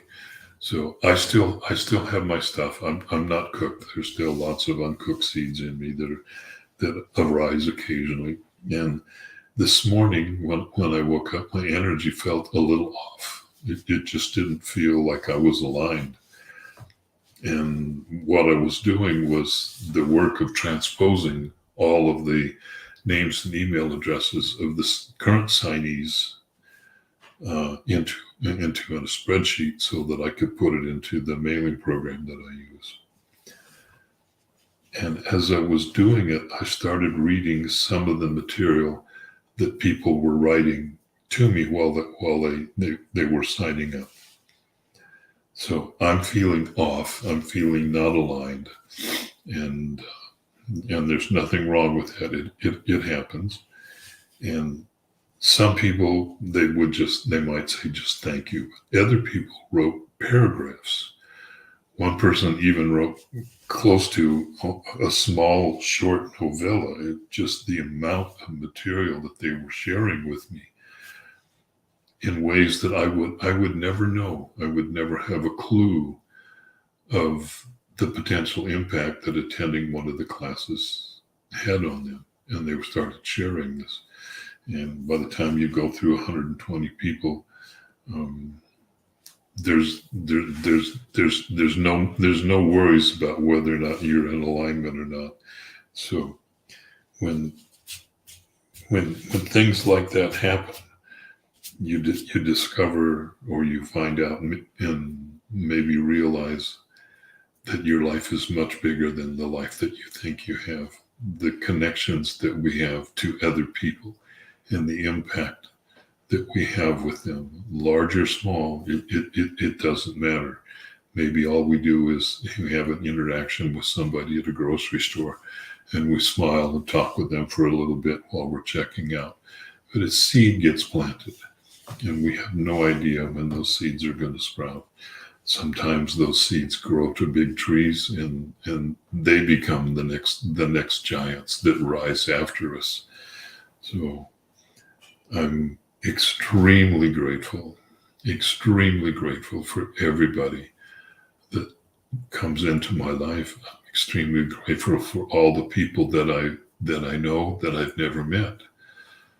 And all I can say is that gratitude opens the door even wider and wider and wider until it becomes beyond galactic. It becomes beyond this universe. It opens up all of the doors to be grateful for everything that comes into our lives. And hopefully we gradually, at whatever speed that we do, we begin to realize that whatever that is, that's our creation. That whatever it is that we're experiencing, and it doesn't matter what it is, that is something that we have created. Doesn't matter what the form is or the perspective on it. So being able to express gratitude for whatever arises, for whatever appears, that is one of the major doorways that we walk through. So I thank you all for being here. I thank you all for being willing to listen to this. Shall I say, I laugh at myself a lot. So this person that is just here. I wrote something this morning that is a quote, but I don't know who it's from.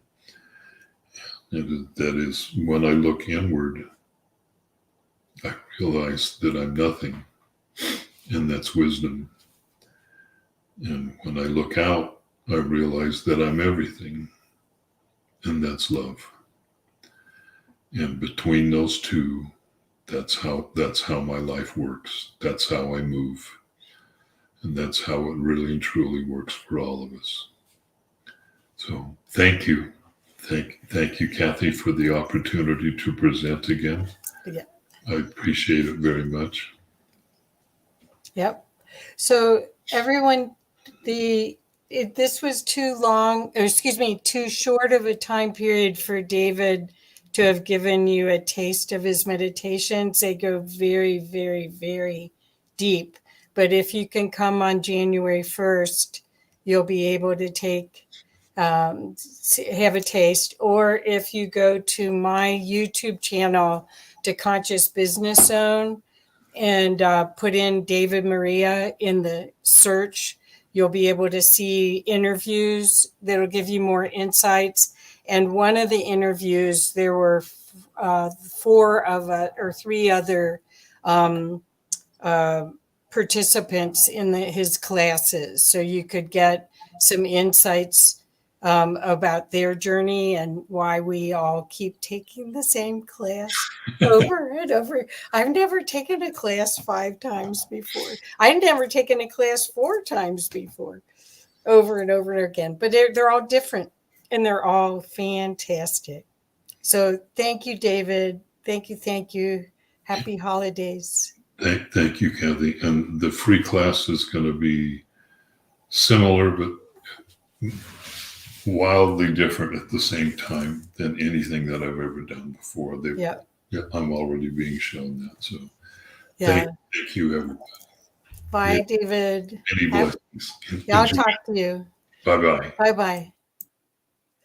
Okay, so the next person up isn't here, is at least on my schedule it says Joseph Corso, but Jay is here. Are you supposed to be up next, Jay?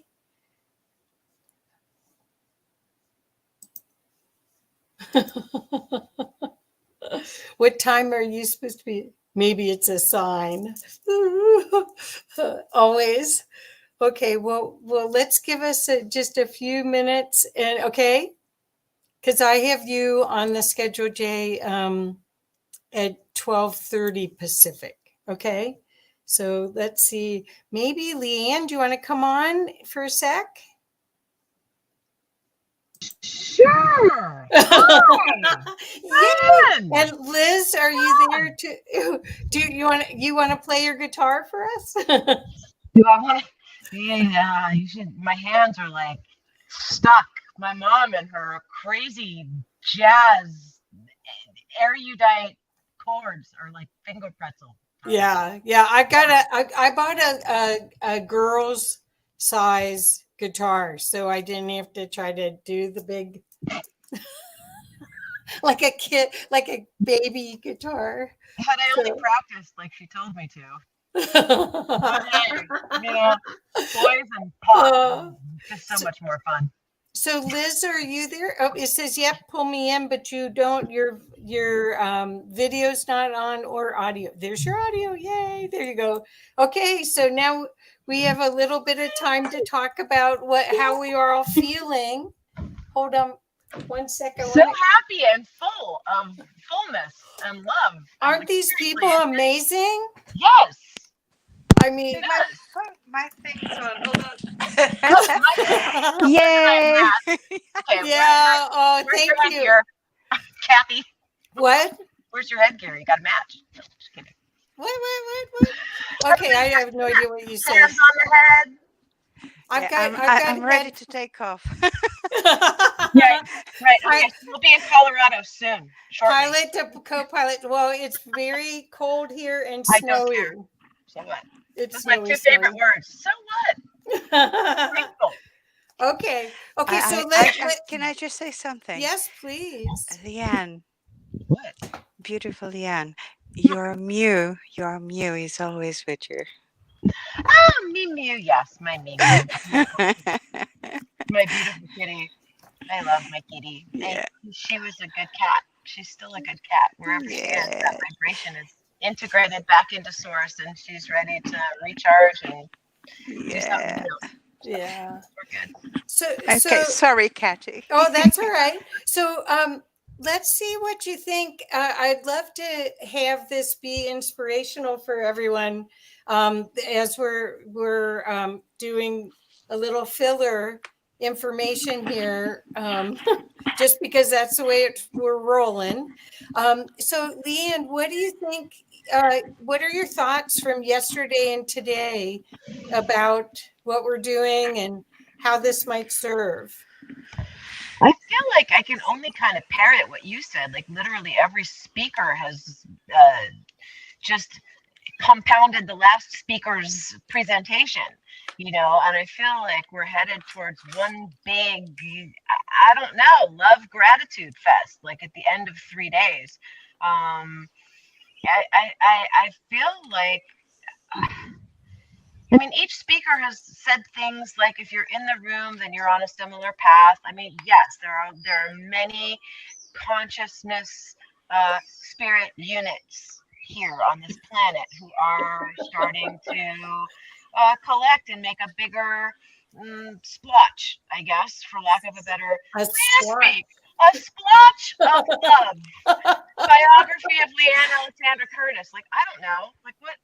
I do know. We all know. It's in our DNA, and helping us all remember every time we're born and get the slate wiped. But like sometimes, like little bits kind of stay. Ooh, there go the goosebumps. Yay! Like that, just expansion of the field. Like it's electromagnetic. It's not just physical. Like people, we're probably going to say this again tomorrow. If you close your eyes, just for a second, close your eyes. Where are the boundaries? Show me a boundary with your eyes closed. There are none. There's this infinite nothing, which is 0 point. Like the creation space is right. It's like just close your eyes and shh, you're there. Like literally. So I think that overall it's helped me gain personally, and I hope I'm speaking for others, a better grasp on the tools that I've always had, that are becoming more tangible because they're not like a hammer. They're tools that are practical, transmutation, the ability to transmute.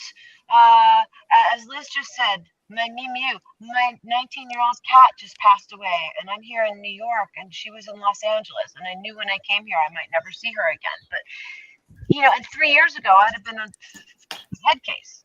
Today I can find the gratitude for all of that, cats, everything. Like, it's just such a different space to be in, and I'll say this over and over: the permission that we all give ourselves is key. You can listen to all this stuff and you can think happy thoughts all you want, but if you're not backing it up with the gratitude or some vibration that's emotional, that's the thing that gets cast out, that comes back in experience. The thoughts just, it's like a little black dress that you accessorize, I feel like. And all of these speakers, one by one, are giving us each little gems, to integrate. If we can, you go the goosebumps again, to integrate into our daily practice so that we can keep our fields expanded and in a good high vibrational frequency. So I'm loving all of this. I want to, there's a whole bunch of cool comments coming in as you're saying this. The intentions for a loving world are becoming so apparent in so many people. Janet put, I am grateful for every breath, and the challenges we face give life meaning, purpose, and something to do. I'm learning how to solve problems, use my mind, and keep myself sharp. Right, and you're not going to Walmart to buy something in a box to get yourself a pill to take your whatever. I mean, granted, people take supplements and have to take medication sometimes, but what I'm saying is it's an inside job, and people are really, it's starting to sink in. Like, the quality of the comments that come back are less, well, how do I get here from there? And more are resonating. Are remembering. That's what it's all about. Remembrance. Yeah, absolutely. Because a lot of people think you have to invent a new you, but it's not about inventing a new you. It's about remembering whom you are. Yes, because when we arrive here with a sort of blankish slate because we've forgotten what we've forgotten because it's been so many ions of experiences, and that white slate is imperative to a certain extent, so we have more experiences. And sorry, Leanne, I didn't want to cut you off. Oh no, please do, because otherwise it's going to be like 8 o'clock and I'll be like, what happened to all the other guests? That actress chick just completely hijacked this seed dreaming. It's just the way we are, the way we are, all of us here. We experience separation, but we are not separate. The experience is as such a separation, because you come to experience self.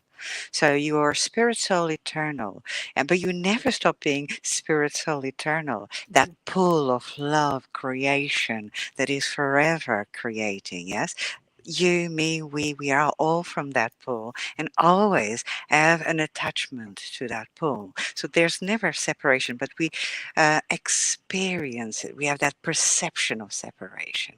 I tell you, my Mew Mew, one of my Mew Mews that died a few years ago, when she passed away with both my son and I giving her love, because we knew she was passing away. She was very old, and we felt it, and so we were giving her cuddles and say, it's okay, it's okay to go. And she looked at us lovingly, and she went with love. So I had a dog as well at the time. So she passed away in peace, at peace, and continues visiting us in spirit for a long, long time. And sometimes I'd see the dog going almost with his paw. She's there. She's there. Yeah. Same thing with my Mia, my husband and my daughter. They knew, like, we were gonna have her put down today at an hour and 11 minutes ago, but she chose to go Tuesday night. And apparently, my daughter came over to visit, and the cat walked over to the dog and just stood over the dog and stared at her for a little while. Then she got off the bed, had a drink, made her ablutions of all strange things. Then went to the bathroom to lay down, and then her breathing got a little funny. So my husband and my daughter went right in and laid on either side of her, got right on the bathroom tiles with her, and just pet her. But funnily enough, 2 nights prior, I was on the FaceTime and I talked, and Kitty came and nuzzled the phone, and I told her, what I needed to tell her, and my daughter told her it's okay to go. Right after that, that's when she went to the dog and all that stuff. So they're very tuned in, but they're always here. We're bright lights, and sometimes the physicality cannot hold the light anymore. That's all. One of my beloveds passed on, went on a big journey. Yes, that's how I like to call it, going on a big journey. And he was living in Africa at the time. And I hadn't spoken to him for quite a few months because he was in the middle of nowhere in Africa where, no net, no nothing. So it was nighttime, I was asleep. And suddenly this beautiful, beautiful being, which was him, and I recognized him straight away, dressed in white, and he was glowing everywhere, sat right next to me. It was the moment he had passed away, and he appeared right next to me. Mm-hmm. And he sat right next to me and told me about his favorite lake, the fish he liked to fish and liked to eat, because he was very particular about his food. The places he liked, the places and people he loved. And he was sharing all that with me. As he was sharing that with me, it was like I was moved to Africa suddenly. And I saw this mount and I saw this eagle. And I was perceiving all these things that I had never seen, not even in picture. A few months after, I was telling his wife, I was telling her about this. And she said, when we were burying him, because he had a warrior burial with the Masari and all that. Wow. Really beautiful. And she said, when he was being buried, they had a great party for him.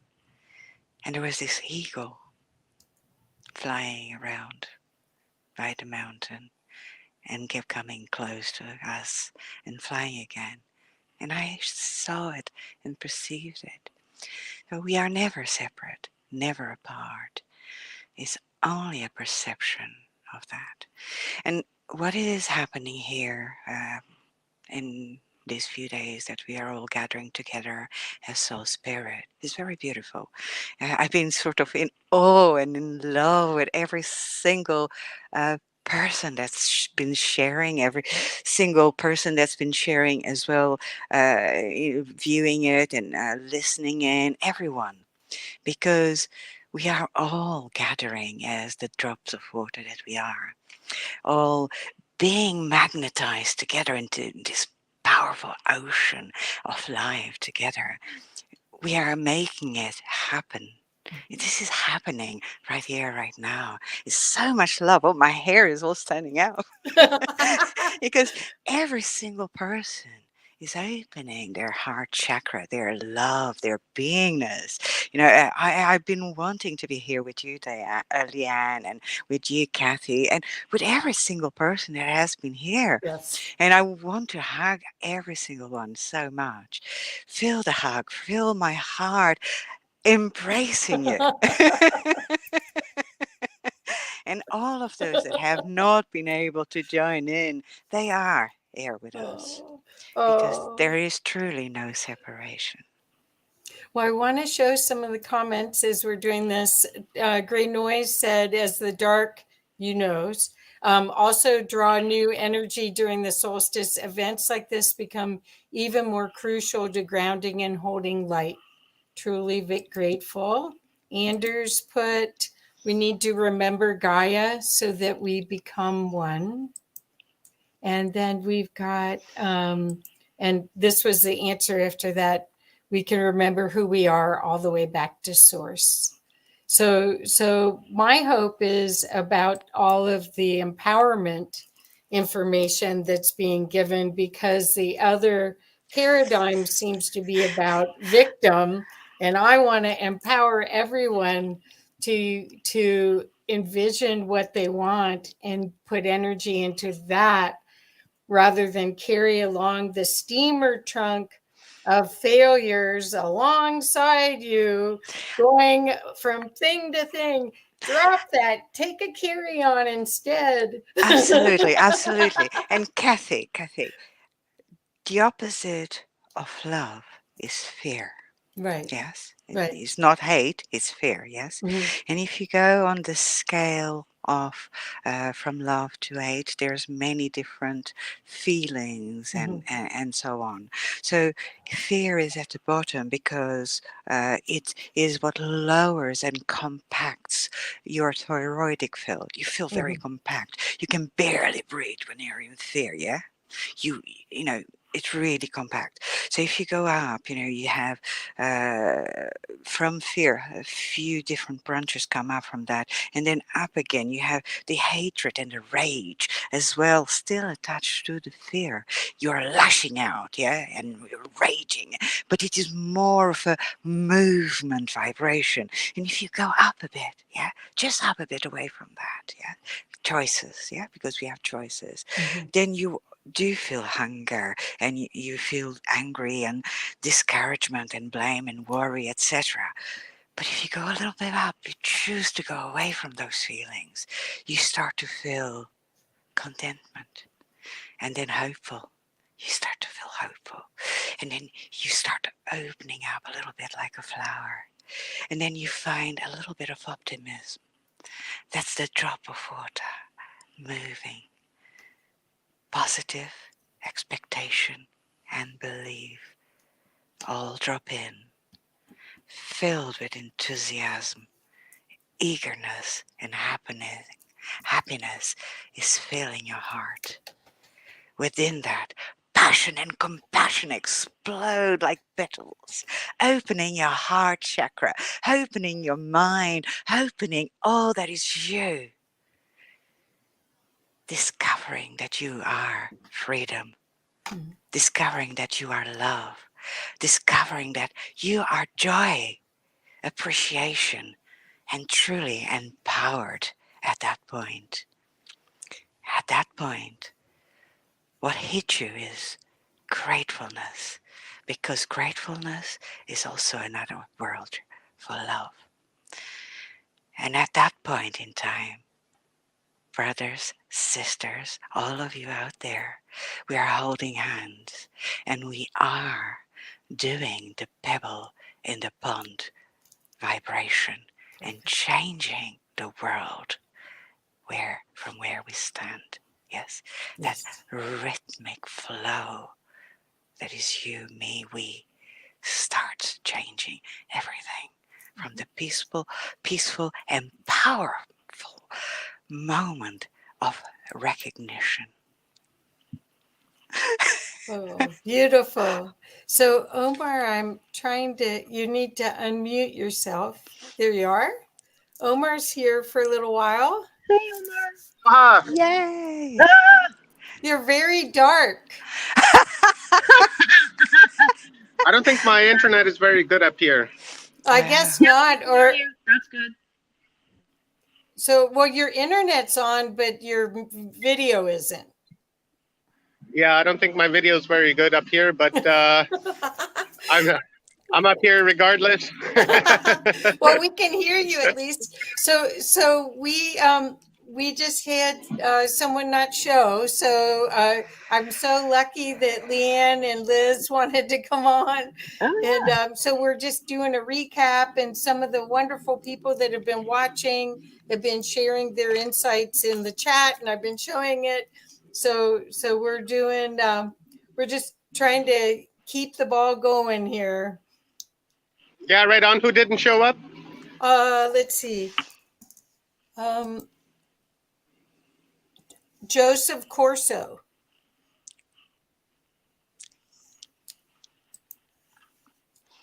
Joseph Corso. There you are. There he is. Now can't hear you. I'll go. Oh, there we are. I'll go videoless. Maybe that will be a little bit better. Yeah. Okay. Well, we're doing okay. The person afterwards is here, so we'll be fine. Okay, wonderful. Great to hear. I'll be in and out. I'll keep checking in, and everybody's messaging me. I just got a message from Dave Gannett, and he's going to be in pretty soon. So I think everything's looking good. Okay, so you guys are doing a wonderful job holding the fort down. Hi, Lizzie. Hi, Leanne. Hi, sweeties. Yay! Thanks for covering. I appreciate it. A lot of gratitude to you guys, to you ladies. You are here with us in spirit. And gratitude to the moderators. Thank you. Yeah, it seems Sugar my Bee and internet's up here is not very solid, so I'm going to try to rectify that today when I get home, and see how I can fix that. Well, okay. So we'll talk about that later. But thank you, everybody that's here. There's still over 40 people here, and even listening to us. They didn't know it failed, so we're okay. Oh, well, okay. So the thing also that I think is really cool about the whole the presentation that people have is that everyone has these different aspects that they're bringing in that are all it's all truth, and it's all a way of looking at reality from a more expanded, truthful way than what we've been taught, like what we've been taught in school or what's in the media. And so, show and tell. Oh, wow, we got 2 of them. 3 of them. Oh, wow. 4. Oh, another one. Oh my gosh. The bird lady. So what's really cool is about, I believe that there's at least 58, if not more, different species of humans on this planet. And so when we start looking at these people that are new teachers or truth tellers or healers, you know, what's good for one person may not resonate at all. What's that? I had to put something on my lips because they were dry. Oh, okay. Sorry, because I was diving out. Sorry. Oh, okay. Well, all I was trying to say is that I think that what's so fabulous is the different offerings and the different perspectives, because each different group of humans, species of humans, may want a different teacher or need a different frequency than the other. And so you'll see that sometimes, you know, you'll go, I just don't get that energy. I just don't get that person. But the next person up, you do. And they've done a great job between Stephen and Evan and Omar and I did most of the invitations. You know, there's such a different variety of people that have so many different gifts, that it's really been amazing to see the collage of it. And I'm excited about it because first of all, people are coming out and playing. Right. Right. And it's a total potpourri. Like everybody's got, but like if you think about it as like one big pie, like everybody's got a little thing that they're throwing in, and then at the end we've just got this giant gratitude pie that everybody's now participated in, and we're all gonna be eating for a while. Yeah. Absolutely, and I agree with absolutely with both of you ladies, and yes, because we are unique shards of the divine, yeah. In that uniqueness, we have different needs, different levels as such. But level does not mean someone is above the other. It's all just different, yeah. Different stages of beingness, and that's okay. That's absolutely fine, and that's absolutely fine because we have so many wonderful people learning together. And one of the things we have to try and remember is, it is all true that we are all different. But when you look back at the earth, yeah, there is one human being, species, with many different beings belonging to that species, yes? Mm-hmm. And that is what we need to celebrate. The differences that we all are. Celebrate that. Perfect. We are one big tribe. Yes. This was the other thing I want to share. And we have 3 minutes. Whoops, wrong one. Here we go. There it was. Sorry. As we become undone, are you ready to play? And that's the other thing, is we're comforting each other with knowledge as we become undone. We're in the middle of it. It's not going to stop. It's funny though, because like now that you're the word's undone, it's like the undoing is the doing. Just like the doing is the result. Like it's all one and the same. Just the process is the result. The result is the process. You really can't separate the two. Right.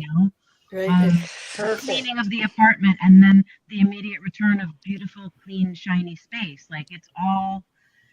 The end result is in the doing. The doing is in the end result. It's really inseparable. So, but the beginning is in the end, and the end is in the beginning. But it's also spiritual. So it's not, we're human beings, not human doings. And so we've been human doings. That's right. That's right. Yeah, yes. We are spirit soul having a moment in the body. Right. Yes, spirit soul having a moment in body. Yes, absolutely. We used to call it the human holiday. I even wrote a lyric like that. Like, I live by love. I think the bridge, it was like, welcome to the human holiday. We come from love, that's what they say. We'll pave the way. Follow me, I'll pave the way. Welcome to this human holiday. Yeah, that's it. Yep. Okay, well, can't hear you very well, but and Leanne and Caddy are here to stay. Oh my gosh! Well, hear the crowd. Okay, well, our time is almost up. Is there anything? Thank God for all of you. 45 people are still on. I thank you, everyone, for not bailing on us. Crickets, real crickets. We love crickets. This is real, honest. This is real raw. It is good to have moments of seriousness and deep spirituality, but it's also good to have moments that are a bit of let out and a bit of the madness and a bit of the free-spirited way. Dude, I'm all about the madness and the nonsense. Like it's nonsense is adulting is overrated. That's all. I think Leanne's letting the child out with it. Like my husband kind of rolls his eyes because he has to live with it, but Okay. Well, you guys, I'm going to pull us off. Thank you, guys. Thank you for being here. See you later. See you later, alligator. See you later, honeys. I love you all. Oh, thank you. Okay. So right on time, Johnny on the spot is my friend Jay Matta. Hi, Jay. How do you go on after that, man? What do you mean? How do I beat that one? That was good. Inspiration. Well, the thing is that our subject of being gratitude and then inspiration, I think you're a perfect candidate for this conversation, because I think that you're a can-do kind of guy. I mean, you don't wait for something to drop in your lap, you go create it. And you can't help yourself. You see things, you're a visionary. You see things and then bring them into form. So that's my... You're the best. So how are you? It's been a minute since I've talked to you. You look I great. know. I've just been busy as anything, and having fun and enjoying people. I'm digging this. I'm learning so much. I'm meeting a whole bunch of new people. It's awesome, isn't it? And isn't that what it's about? But yeah, you know, I've just my aspect of gratitude, if you would, is my I'm really grateful for that ability to just go. You know what I mean? And really just create and not overthink it, and to get out of my own way. And that's a never going struggle, of course, like with anybody, but I'm really grateful to be getting better at that. And that for me is my thing, is to, if I think it, you know, I just keep saying it, you know, and I just, you know, and I just keep walking through it. I keep talking through it. So it's really been a great aspect for me to do that. You know? Well, Jay, I think we also want to explain that Jay is usually on his own show a lot, just like me, and he's usually with his beautiful bride, April, and she wasn't available. She's probably doing Christmas shopping or something. Yeah. So I was like, oh, someone help me. and somebody that'll be nice to me, help me. Be nice. Oh my God, this is great. I love it. This is insane. So yeah. So Jay, when we're talking about gratitude, I mean, you have your Spiritually Raw show. You have multiple businesses. Do you want to talk about, because people here are they're awake, they know what's really going on, they're impatient just like we are with how painfully slow it seems to be going. We don't want to talk about I don't know if you saw from so we don't want to talk about anything that's real controversial. My hope is that we're empowering people, and I think you're like a sales coach, motivation guy. I mean, you are that to me. That's your... Thanks, love. I appreciate it. You know, I just think for people that are waiting or impatient. So for me, I'm not, Kathy, because I refuse to just let the what ifs get in my way of taking action at the moment. That's why I have 3 businesses. That's why I do what I do. That's why it's just, things are good for me. I mean, you know, I feel blessed. I really do. I'm very, very grateful, you know, for the life that, you know, I'm able to do. But I don't, you know, so if someone says things like, okay, well, this is coming down the road, or that's coming down the road, that's great. That is absolutely great. So just when that comes down the road and it shows up, celebrate it. But until that moment, if you're not experiencing anything in that moment, right this minute, right this now, then you have to take a step, because you have to take a step and just see it. Because personally, my belief system, my faith, if you would, my experience in my journey in my life, it's this moment. If I can get in the moment, then I'm really truly aligned in my source. If I'm about 5 minutes out or 5 minutes behind me, I'm not aligned with my source. I'm not in that vibration. I'm off. So for me, I always share with people, I'm like, you know what? Listen, we all want these things that we hear are going to happen. Of course we do. You know, we're human beings. We want this for ourselves. But until that moment comes, I would say to you, your best chance of having these things happen is when you start taking action as if they're about to happen. So don't just sit and wait for it. That absolutely never ends well.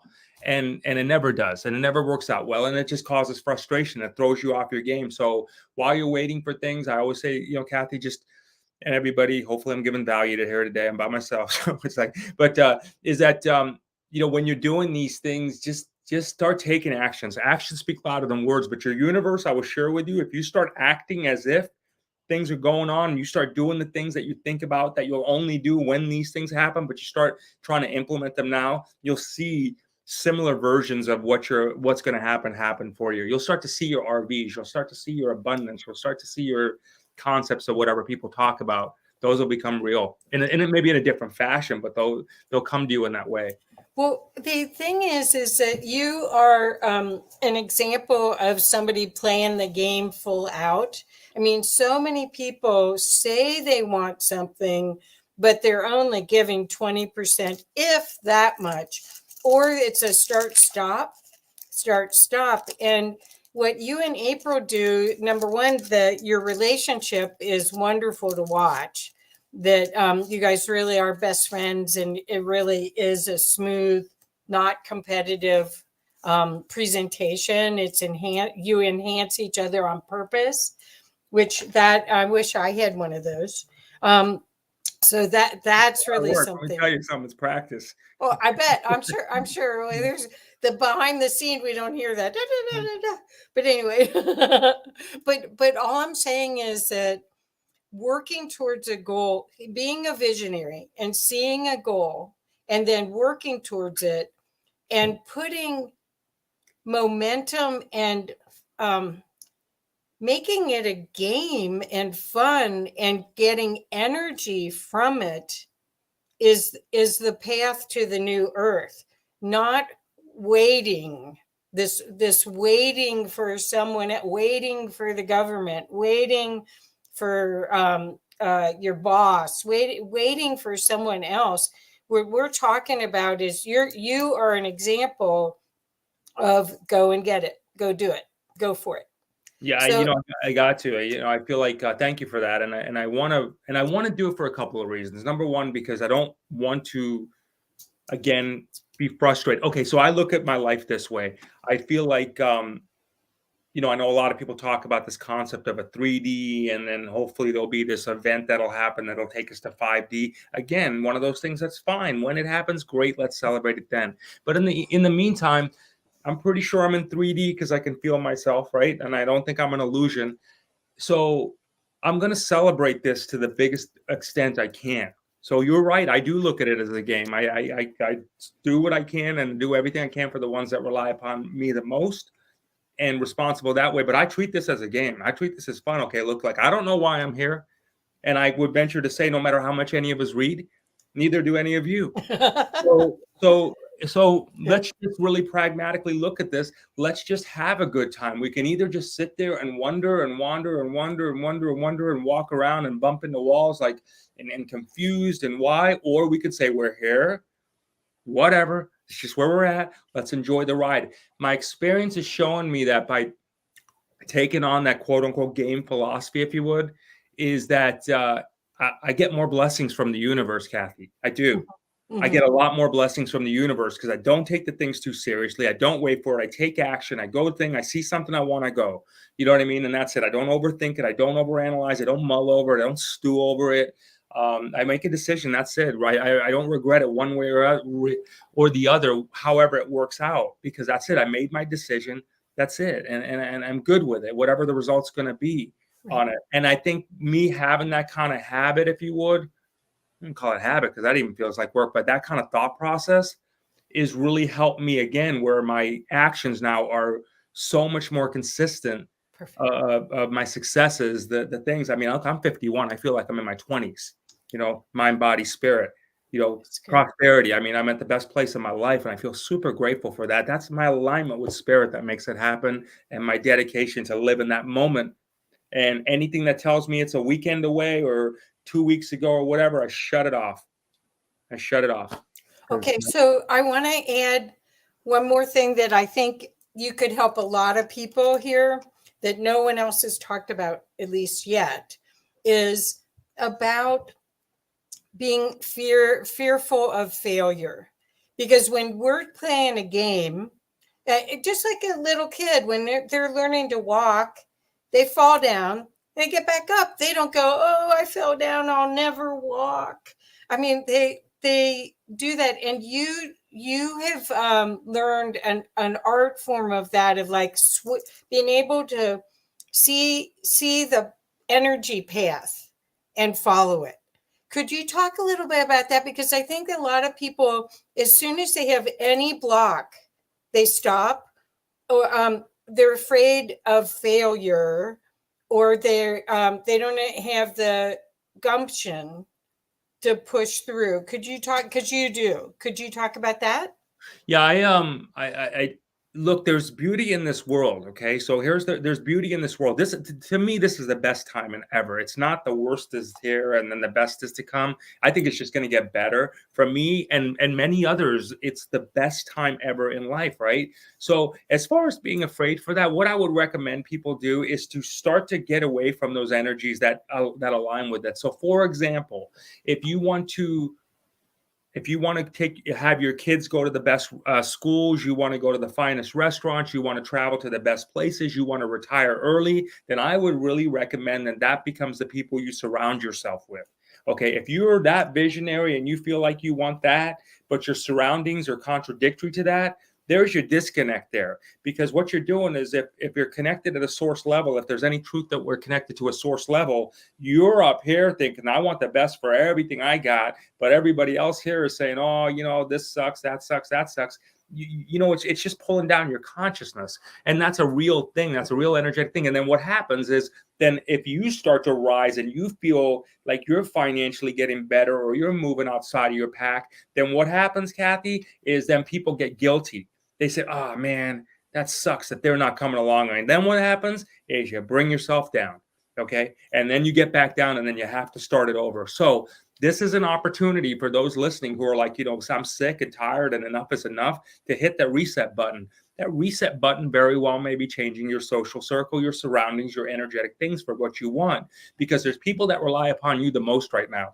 Your family, your children, your parents, whatever, your employees, whoever's in your life, but there's people that probably rely upon you. And if you're in that position, listen, don't even look at it as fear. Look at it as responsibility. Pull up your big boy pants and girl pants and step it up, Buttercup, because there's a lot of work to do here. You know what I mean? And we don't know, but you fight the good fight. And if you do that, I promise you, and you stay with that that thought process, your universe will bless you. It'll give you the life you want. That's perfect. Okay, so in the Great Depression, more millionaires were made in that time slot than ever in history. And we're going back into an unstable economy in this coming months, just like the Great Depression. So I see this as a great opportunity, but you have to have your head on straight. That's why I've been asking these questions, because you have your head on straight and you look at creating win-win situations for everyone. So could you talk a little bit about working during times of change? So look at changes. Guess what? Your future just got freed up. These are good times. Look at it from that perspective. Take a look at it that way. Like, oh, perfect. No, that's just crashing. Your future just got freed up. Okay, so you're now about to have an opportunity to hit the reset button on your life again. And absolutely, I mean, a big part of my abundance and my prosperity, mind, body, spirit is what April and I call the 5D economy, Kathy. It's the 5-dimensional economy, and that's becoming abundant by helping other people become abundant. Right. So when I'm working with you or we're working together or whatever, it's like we are getting abundant together. We're rising together. That vibration's rising together. And when you're doing that together, you rise up exponentially that way. So, it's just, look, I don't have any college degree or any other background other than this life, right? And all I know is what I hear and what I interview on the shows and meet people along the way. And that's all I got, okay?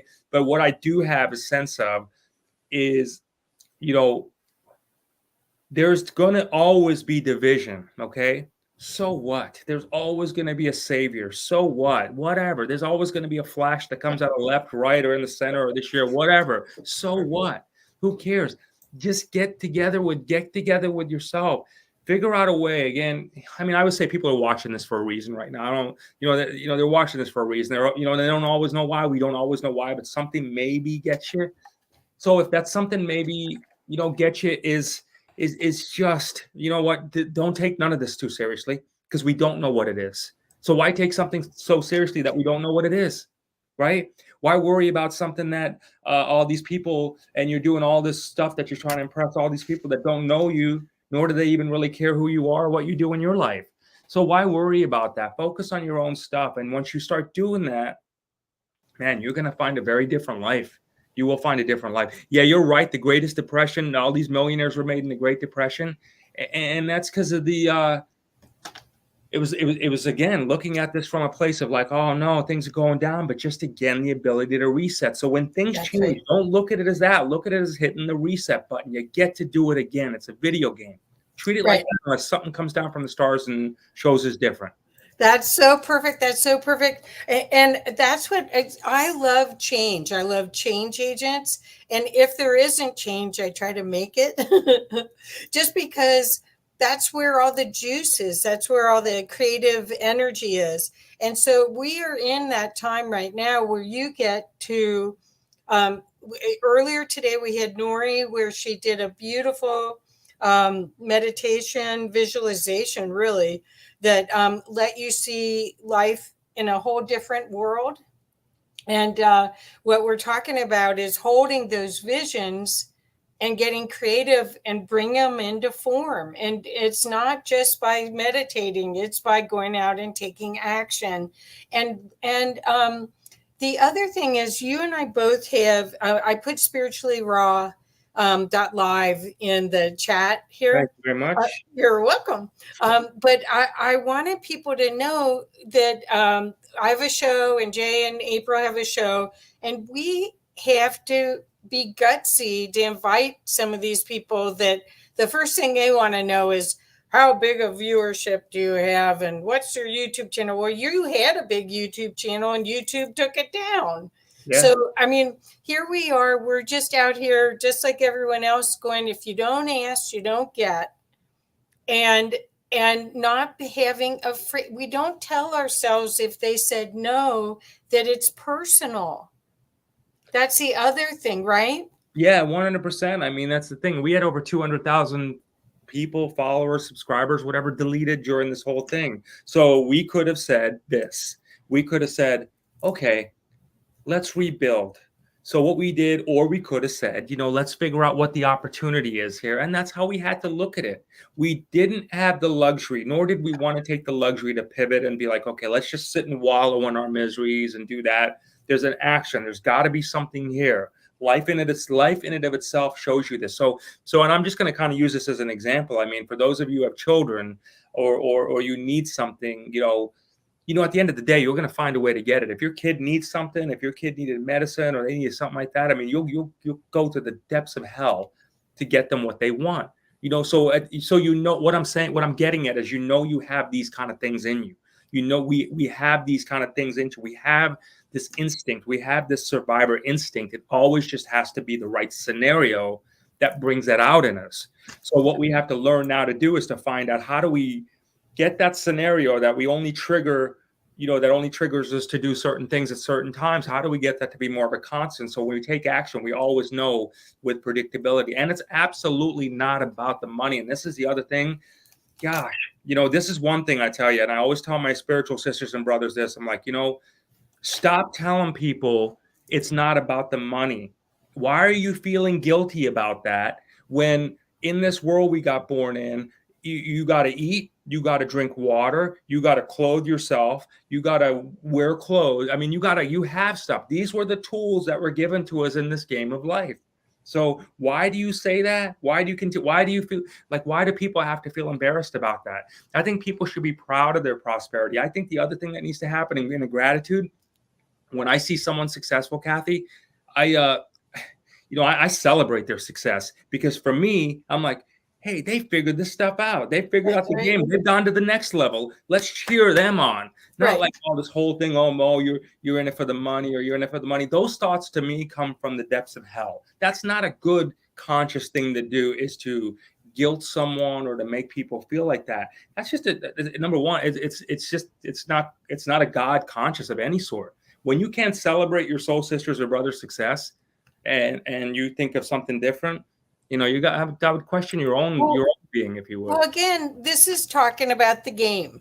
Yeah. And the game is, if you want to play it, you can play it at all different levels. I mean, you can play it however you want, but if you want to really make a change and make a difference, it's a time to go for it.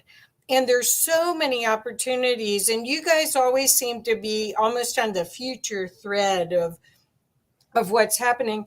But could we talk a little bit about 5D again? Mm-hmm. Because you mentioned the 5D money thing, and I think the audience here, I think, you know, some people are almost cynical about it, or other people think, oh, money doesn't have anything to do with the new era, which we're hoping money will change. We're hoping more equality will happen. But what we're talking about is being able to play the game at a high level. That's what I think we're talking about. But could you talk a little bit about, because you called your show Spiritually Raw, and it's about 5D. So could you talk a little bit, give us some insights, because they may not have ever heard of Spiritually Raw before. Okay. Yeah, so in context of the 3D and the 5D, okay, so people think about going to 5D and going, let's call 5D going to another level in this game, to use that analogy, okay? So 5D is another level of the game. How the hell are you going to get to another level of the game if you don't master the 3D level? You got to get this level tight first. So what's happening is everybody, or so many people, are like, this level sucks. This level sucks. This level sucks. This is awful. I hate this level. I hate this. We're in a prison planet, blah, blah, blah, blah, blah. So you stay stuck is what happens, right? So when you start to acknowledge where you're at, and then, hey, this is a real gift right here, then you start to unlock the other aspects of the video game, if you would, that allow you to get to 5D. We call it the 5D economy, meaning the 5-dimensional economy, because that's what we believe it is. We believe that, to us, the concept of 5D is a heavenly place, if you would, where, quote unquote, it's not about the money. It is, however, though, having everybody equally have a fruitful life, you know, whatever they need to be. That's our concept. That's what we think 5D is. Do we think that, hey, you know, there's going to be a solar flash or anything like that, you know, in someone's stream of consciousness? But, you know, whatever. Again, you know, look, you know, I don't know where you're at in your life, everybody, but wherever you're at in your life, all I'll say this is, if you're in a place in your life where you have to do things that people are relying upon you for, then you really need to take those thoughts and shelf them, or be open to shelving them for a minute until they show up, because they ain't showing up. And I'm not saying that they're never going to show up, but I'm saying the chances, the best chance of them showing up is if you start to take action, create your own 5D. But you're only going to create your own 5D by mastering a 3D. So if you start to negate a 3D and keep saying the 3D sucks, you're never really going to get to a 5D, because all you're doing is you're judging. Okay. But until you get there, then you will get there. You know, so, you know, it's, you know, again, nobody really understands the, you know, we spend our lives speculating what's going on in this life. And quite frankly, it puts a lot of us in a job, right? we get to speculate on what's going on. But at the end of the day, look, reality is nobody knows. We haven't seen anything, you know, we don't know. Some people have a stream of consciousness, and that may be just their video game that's showing them that. That doesn't mean they're wrong. It doesn't mean they're crazy. It just means that they tapped into something, but it doesn't necessarily mean it's yours either, is all I'm saying.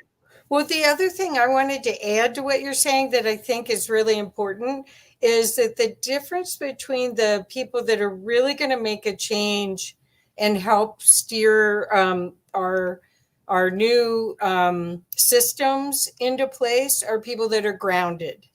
And you have to be grounded in the 3D in order for you to create a system that'll actually stick here. And you can still be in the bigger expanded view of 5D consciousness, which is the win-win, which is the love, which is the opportunity to create something new. But the other part of this is there's going to be bumps along the road that allow you to see what doesn't work. Absolutely, there's going to be bumps, and everybody gets them all the time. You know, it's just how well do you get over them? Right. Now, that's the lesson is like, there's everybody's going to get like, tell me a functional person, tell me a functional family. You know what I mean? Right? It's like everybody's got dysfunction. So it's just how do you deal with it? How do you react with it is going to be what you do. Do you sit there and just let it ruin your day? Do you have to, oh, this happened, let me go lie down and put a wet tablecloth on my head and just soak that in even more? Well, if you do, you can just go cry or have anger and then get rid of it and then start over again. I mean, that's what, when you think about our forefathers, I mean, I think I live in Colorado and we have these beautiful mountains here. And I just keep thinking of how tough those people were that crossed those mountains to go to the California gold rush. I mean, those people were crazy. I mean, we are not tough. We think we have mental toughness or we aren't. But what you're talking about is when you get inspired with a new way to create something new that wants to come through, like spiritually raw, nothing can stop it once it. No, you let it go and you run with it, and you learn to trust yourself with it. I mean, learn to trust yourself with what you've been given. So, the concept is that we're being blessed. Again, we don't know ultimately, but there's blessings. Let's call it blessings just for the sake of words. But these things, these gifts that give us these tools, I mean, that's what we need. We just need more and better tools to have a better existence in life. Right. So you just build upon these tools. You build upon your tools. Your job right here in this world, I would say, is to accumulate. And because you ain't taking any of it with you, because you know that. So just accumulate it, enjoy it, and then do whatever with it, gift it away and have it and have fun is the most important thing. But if you start to, and again, if you are desperate to try to find a way where you can connect with your source, I really highly encourage you to find out where your energy circles are right now in your life. Find out, what it is. I mean, are you with energies that are always down and about? Is that your world? Or are you with ones that are uplifting? I'm choosing myself personally to go with ones that want to go on the ride. Right. I want to go on that ride. I'm not interested in that. I just am not. You're highly creative. You and April are highly creative. You also have a future vision that you see trends before their land. Even you see them as they're building, and you jump on it. And I don't know of all the failures. I only know what's worked. They're there. You know what I mean? Yeah, everybody. Absolutely. Yeah, of course. Everybody. Figure out and bounce back is all it is. That's right. Right. Well, I think that's really important. So we have 2 more minutes, Jay. So what else would you like to share with us? Thank you so much. This has been really a important conversation today. Well, number one, thanks for having me. And this is very therapeutic for me to be able to talk. So I want to thank your audience for staying on. You know what I mean? And I just a quick example of like how to spin on these things. So like at the very last minute, because me and April were scheduled together, and I said, she said, oh my gosh, my day's wrong. I had this appointment here, and neither one of us went, oh my God. I simply texted Omar. I'm like, hey, I'm gonna be myself. Can you get me a pinch hitter to help me out? Because I don't want to talk about myself. No problem, done. Problem solved. Yeah. You see what I'm saying? We just didn't take the time to react to something that was at the last minute, because there's always a solution. Right. Well, and that part of this is saying yes. Yeah. Saying yes and then go, okay, how am I going to do this? but saying yes, because that's saying yes to life. Yeah. Right? It is. And you know what? Celebrate celebrate life so life celebrates you. That is a real thing. That's not a motivational statement. But if you celebrate life, I promise you life will celebrate you. And don't forget to celebrate your soul sisters and brothers' successes when they level up, because they're showing you it can be done. They're showing you. So let's applaud them. That's what I would say. Yeah, that's perfect. Okay. So Jay, what's the best way? I put spirituallyraw.live up. Is there any other way for people to get a hold of you? Yeah, thanks a lot, Kathy. So it's askspirituallyraw@gmail.com, askspirituallyraw@gmail.com. Okay. They can reach out there for any inquiries or, find out more about what we do. And, Okay. give us some more ideas on what to do. Well, thank you so much. Nice to It's see you always again. a Thanks a lot. joy. Yeah, Yeah, really nice happy. to see you Yeah, again. love to April, and Oh. hope to see you more in this year. This past year went so fast. Yeah, I got you. We're doing our Yeah. thing. God bless you. All right, take it easy. Yeah. Thank you, dear. Okay. Thanks for having me. Bye bye. Bye bye. Okay. Let's see. Let's see. John Cadman is next. And I don't see John Cadman. So let's see what we do.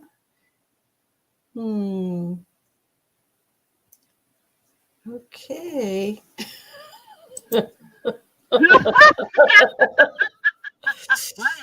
Okay, well, hopefully John Cadman. I didn't invite these people. I don't know them. It's okay. John Cadman, David Garnett, Michael Feely, I know. I would love Michael. That'll be great. Yeah, he's okay. So you want to come back in, Liz? Come on, Lizzie. Let's talk about the hawk that's bigger than all of our heads that just landed on the windowsill pretty much for the whole time the guy was talking. Oh my gosh. Oh yeah. Who's calling me? I can't talk to you now. Sorry, I'm busy. Oh my. Okay. So what do we want to talk about for a half an hour? I hope it's only half an hour. Life. You know. Oh stuff. Yeah, well, just to give you an idea while we're trying to figure out what we're talking about. Like, what is going on with this? Okay. Well, I'm gonna while you guys are thinking about it, I'm gonna read these 19. Wow. It's huge. Yeah. It wants your parrot for lunch. Probably. Oh my gosh. Yeah, but it stayed there for a good 3 minutes. So, like, you know, I'll be back. Is I think what he said. It's case in the joint. It's case in the joint. Yeah. Yeah. I can't hear you, Liz. I love them. I have such a great connection with birds. Yeah. I don't know where it comes from, but I used to sometimes get in the car and hawks and other birds like it used to follow me. And I don't know why, but they used to do that. It's just wildlife is just amazing, and again, they're connected to us. You know, they're our protectors, and I think that's what they were doing. Because I was going through a difficult time. I had many years ago, I had one great big stroke, and then I had a few different strokes. And if I'm here now talking to you, it's great, and it's because I am a healer, and because I believe in that whom we are. So I healed myself, and I you know, actually, it goes into what we've been all talking about, gratefulness. Because as I was really one side of my face, I used to have a very symmetrical face, but when that happened, one side of my face totally went, you know, one side of my body totally went. And so it took me a while to kind of know what was going on, because it was happening, and I was told something is happening to your face, and I went to the mirror and I started recognizing, because I have studied homeopathy for 20 years, so I recognized the signs of what was happening. So I was having an argument with someone at the time, and I was kind of holding the hand up to that person like, hold on a minute, something is happening. And I was looking through, trying to maintain composure, looking through what medicine to take, and at the same time redirecting my brain so I wouldn't lose that part. So that was going from one side to the other. So I could literally function and thinking as it was being bombarded at the same time and shutting down. So move forward a bit. After X amount of time. Obviously, that was still going on. The stroke had happened and all that.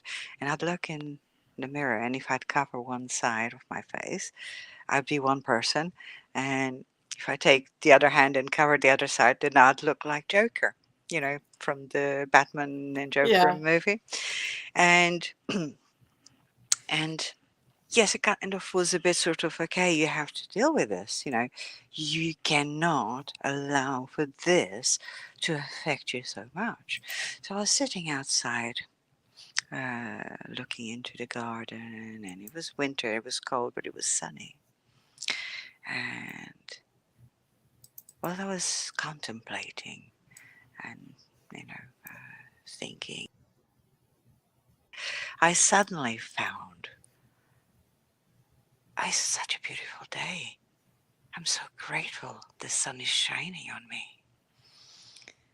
And as I was thinking that, I was forgetting any of the feelings, negative feelings I had about what was happening to me. So as I was thinking that, I suddenly started to listen to birds. And I was like, I'm so grateful I can listen to the birds. And then I started seeing this, and because I was living on a very high mountain, and from afar I could see the sea shining under that beautiful sun. And I saw that, and it filled me. And I said, I'm so grateful to be alive. And as I was filling the cup with gratefulness, I felt strong, and I said, I can deal with this. Now I have stopped feeling pain. Now I stopped feeling lost, because it does make you feel lost and confused. I can fix this. So I went in the mirror. I looked in the mirror, and I looked. And I went in my mind's eye, and I spoke to my brain. And I went into my brain, and I went into my face. A bit like when you open the bonnet of your car and there's the engine, and that part of the engine makes that part work, yeah? So I went into that part of the brain, and I spoke to it deep, without words, deep within me with words. And I filled it with energy, and I saw a spark, and I allowed for the spark to go, go, go, go. And I started to massage the part that wasn't working, saying, here, I'm here. Work, come here, come. And grab the energy. And it moved, and I said, I can do this. I can do this. And bit by bit, I started reconnecting all the symptoms, all the synapses, all the energies and everything together. And before I know, a bit of my face went, ting. I was like, I can fix this. I can fix this. And then I looked and said, in fact, nothing is broken. It's an experience. I'm so grateful for the experience. That's fantastic. So we can be sometimes our own worst enemy, because we allow ourselves to be pulled down into the fear, into despair, and such things, and forget about gratefulness.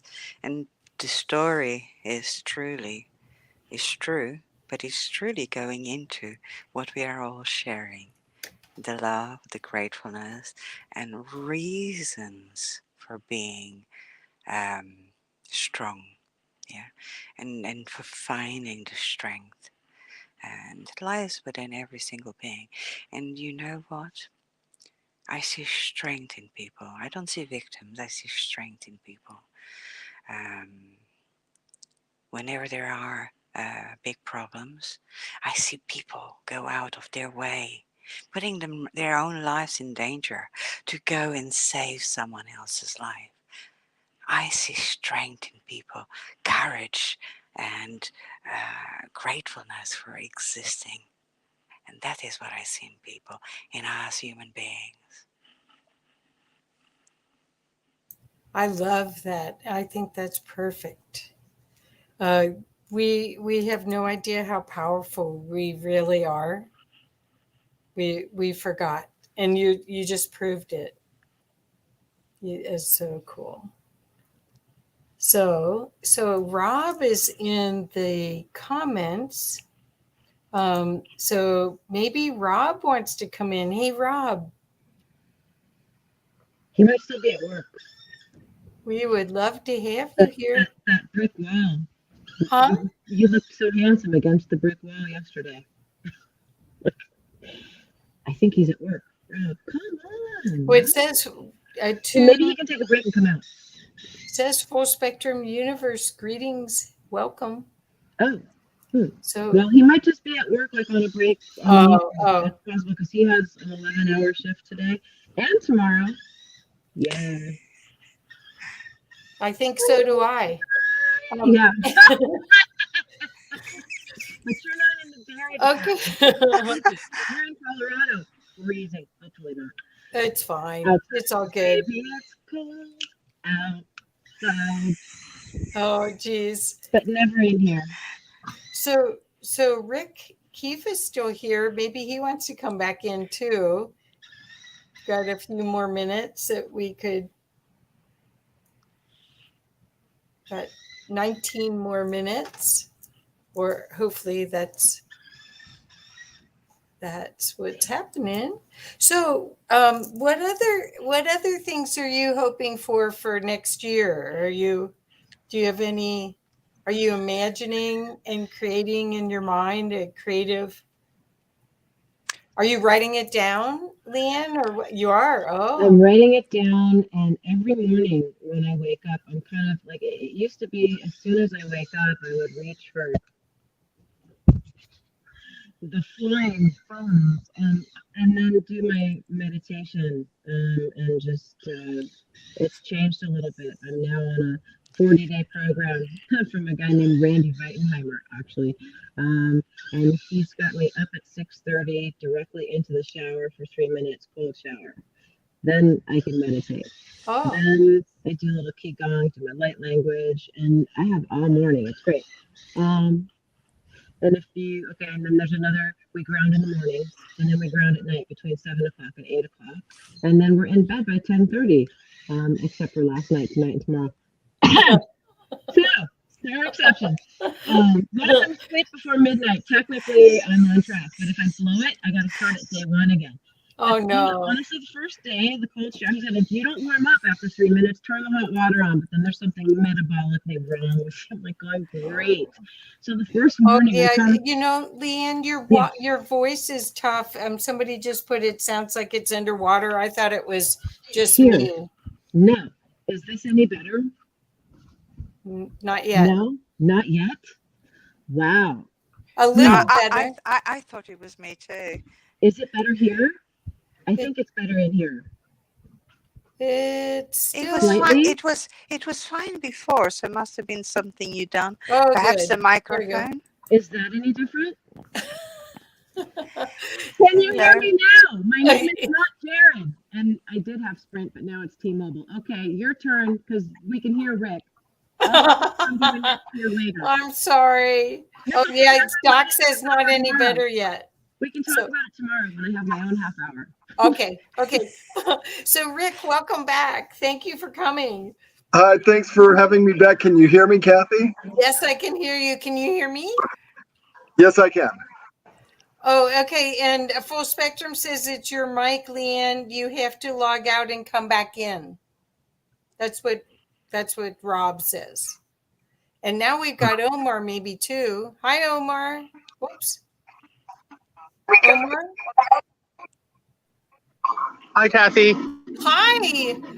So can you see us? We've got Rick and Liz and Leanne and me. And now you. It's a regular party. Who's got the popcorn?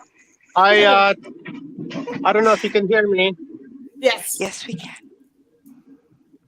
Not sure if you can hear me, but I just spoke to John Cadman, and he said that his internet is flaky, like kind of like mine.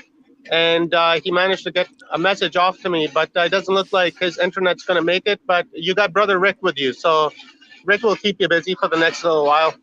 Okay, Hi, Rick. and then can you also check on the next one is David Gannett? David Gannett is on his way. Okay, so you know I that. spoke with David already. Yeah, he's Okay, on his way. thank you. Who's Thank after you. David? I'll reach out to them too. Thank you. Who's after David, Kathy? Oh, I'm sorry. Michael Feely, and hopefully his internet's okay. Got some good people coming up here. Yeah, like you, Rick. Yeah. Rick's Hey, back so on. how are you doing over there at work? Are you doing drywall today, or? I am doing drywall, brother. Here, let me show you. Let me show you if I can. See, there's my job site right there. Did those ceilings today. Oh, wow. And those ceilings in the bathroom, all that board. Are the Just, ceilings a lot of hardest 'cause you drywall. have to hold up Got to the get her stuff, done, or? right? Great Just how it is. Great stuff. Great stuff. Okay. Are the I'm gonna ceilings Gotta pay hard the because bill. you have to hold that stuff up, or how's that done? I do. My brother and I, we just grab it and toss it up onto the ceiling, and we have a board lifter, but we only use it for like heavy board, like 5/8 and stuff. But if it's 1/2 inch, it's not bad. We'll just do it. But but we do have a machine for it, right? But it takes too long. Too much time. Is easier to just grab it and toss it So on. you got some muscles there. Oh wow! Look at that. Oh wow, Rick! I can use you here on the job site, brother. Push up on some sheets for me. I hope everyone's enjoying the conference out there, guys. Thank you very much for being here. And please smash that like button and share this with friends and family with whom you'll think will benefit from this conference and the resources that are being offered here. So with that being said, I guess I will step out for a few minutes and then I'll be back. Have a good break. Take a little bit of Thank you, rest Rick. in there, man. No rest for the drywaller. Oh man. Well, thank you for stopping in. Hopefully you'll be back. Like I said, I'll just keep coming in every half hour or so. I'll keep checking in. Who's after David, Kathy? After David is Michael Feely. Michael Feely. Okay, Michael Feely will be in. And John just sent me a message. Okay, and Okay, come on in. Rob just asked for the link, so I just sent him a link to come in too right now. So Rob might be here in a second. Is Aaron Fowler Okay, John still said that coming in he's today? Because he's such a fun speaker. Oh no, here's John. We're all off now. Yeah, John is in. All right, great. Bye. Well, okay, so hi, John. Bye, everybody. Oh, hello. Okay, so can you hear me okay, John? I can. I have the worst internet in the world. Okay, well, we have 22 minutes, or actually 12 minutes, actually. So we don't have a lot. We could maybe see about putting you in tomorrow. Yeah, that's fine. That'll work. It was just kind of an update on what I've been doing. And okay, today what we've been doing is talking about gratitude and for 2022 and inspiration for 2023. Well, I can do that easily, actually. Gratitude. I'm grateful for friends and family, mainly family, that have given a lot of support for doing the research, the pyramid research. And mainly just because, I mean, there's no money in it, and there's no, you don't get any, there's no positive, there's not a lot of positive comeback on that. And hope for the future. Hey, by the 1st of January, going to have the first inkjet model, for the subterranean chamber of the Great Pyramid running. First model that I've built since in 20 years. And it'll be the first one ever to, I think it's the first research ever to do the vortex and the pulse and being able to actually film it. So that would be in, well, that's 9 days. So after running for 23 years, actually going to get to be able to do filming and inkjet model of the subterranean chamber running. That's exciting. Very, very, very exciting. Plus, also added, going to be in Chris Dunn's released book, Giza Power Plant 2. Since he did the original one in 1998, he's had so much feedback and input and other research. So this next year, I think it's fall, the Giza Power Plant 2 is coming out, and I've got a section in that nicely. So those are positive things. Internet's still terrible here. That's what you get for living on a mountain and not in town. Where do you live? I live in Bellingham, Washington, but I'm just above the town, so I'm about 10 minutes from the main town itself. And it's on a 10-acre parcel on some family land. And until 2003, there was no power or phone or anything, so it was off grid, and so still don't have. Everybody here has terrible internet, and everybody complains about it. Things like the Zoom meetings and stuff. Nobody does it where I live because it doesn't work. None of that works. So, it'll change eventually. It's frustrating. I tried for like 45 minutes to try to get my internet to work and reboot it, and then it wanted to update to Windows 11 and et cetera. So I bought it for about 45 minutes. Oh, well, that's okay. It doesn't make for a good attitude. Oh, I'm sorry. Well, we're really happy to see you, and we're real excited about what you can share about the good things that have happened this year, and then what you're hoping for next year. Because so far, all day yesterday, we created. It was amazing the way everything built on each other of motivational things, so that we empowered people to look at either give them tools or a different way of looking at life, so that they so people don't feel so victimized by all the events of the past 2 years, and hopeful for the next year. Oh well, past 2 years is fine. Didn't phase me. So and I'm not talking about anything like that. So that's not my jam. I had a great last 2 years. I actually did an immense amount of work on the Pyramid Pulse Generator project. Immense. Built a visitor room, a research center, immense amount of work. So it didn't really faze me that much, other than I'm up by the Canadian border, up by Vancouver, BC. So that stopped the traffic across the line, which I never thought I'd see in my life. And it would sound stupid if I even said that the Peace Arch would be closed for 2 years. So that's the only thing that affected me. It's not a big deal though. So your project sounds like it's going well. How many years have you been doing that? 24. Oh my gosh. It's been running since 2000. So it has millions and millions of cycles of run time. It's completely accepted by most people that have seen it, and it's not even controversial. Oh darn. Yeah, it's not controversial. It's obvious. It's beautiful 3D Fibonacci spiral vortex built within the subchamber. It's amazing machine. Whoever built it truly geniuses. Really?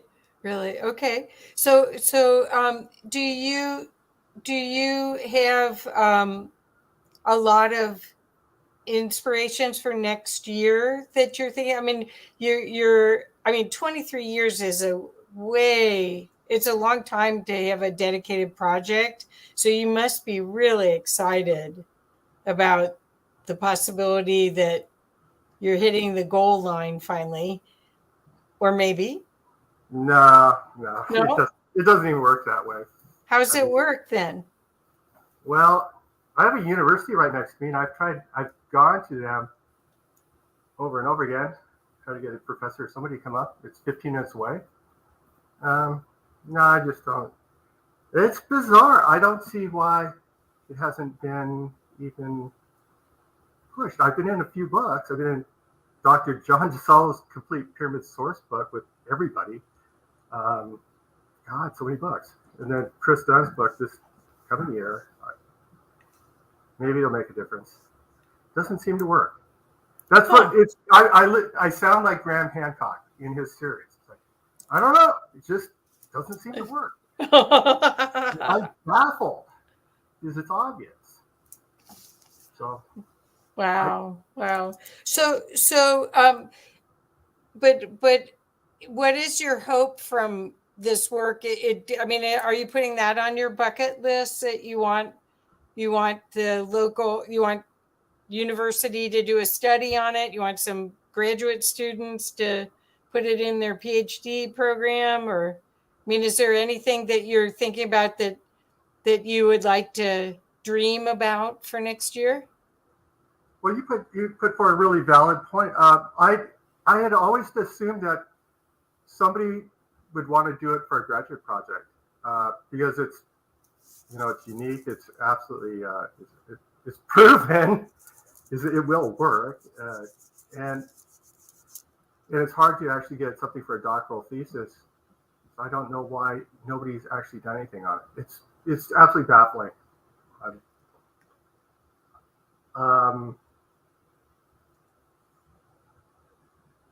Yeah, it's surprising. Okay. I don't know why it doesn't go forth because it's so proven. But I think with my inkjet model coming up, it's so overwhelmingly obvious the Fibonacci spiral vortex, and I'm going to be able to use multiple colored inks at specific locations. And anybody can come up and actually do it themselves and do their own filming. I'm setting it up to do filming, so somebody else can do the work instead of me, which would be really nice since I don't want to do video production and everything else and do the models and try to write stuff. So somebody might step up. Okay.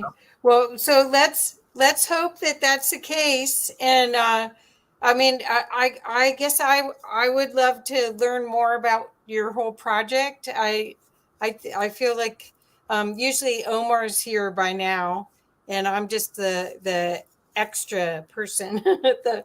Yeah. I'm the co-host that didn't know everybody. Well, it's an interesting project. It's super high tech and it's proven. So hopefully you think it doesn't even make it to Wikipedia. I don't even get the dishonor of making it to Wikipedia with Graham Hancock as some basic. Well, there's lunatic. Some of us can get you into Wikipedia. I own a marketing. I bet you can't. I bet anybody. Anybody listening, I bet you can't. Well, no, I mean, that's not a final thing. That you put that on your wish list. You want to be in Wikipedia in 2023. Come on, put it on your list. I'm not, I do the right thing. I believe in karma and stuff, and all that. The manifesting things doesn't seem to actually work very well. Oh, I'm good at karma. Do the right thing and all that good stuff. And yeah. Well, please stay on after this because it looks like Santa's here.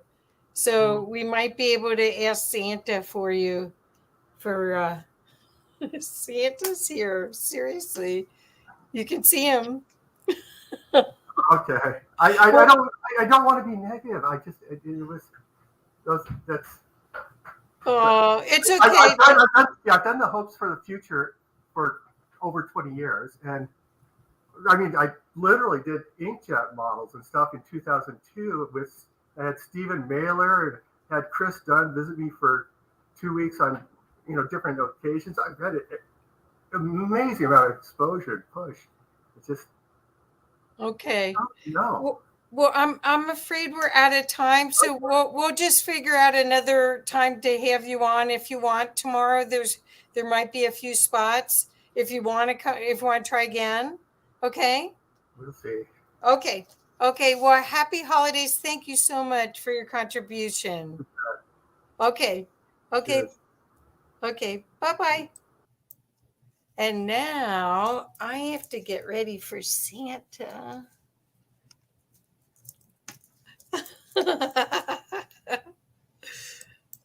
Hi there, Santa.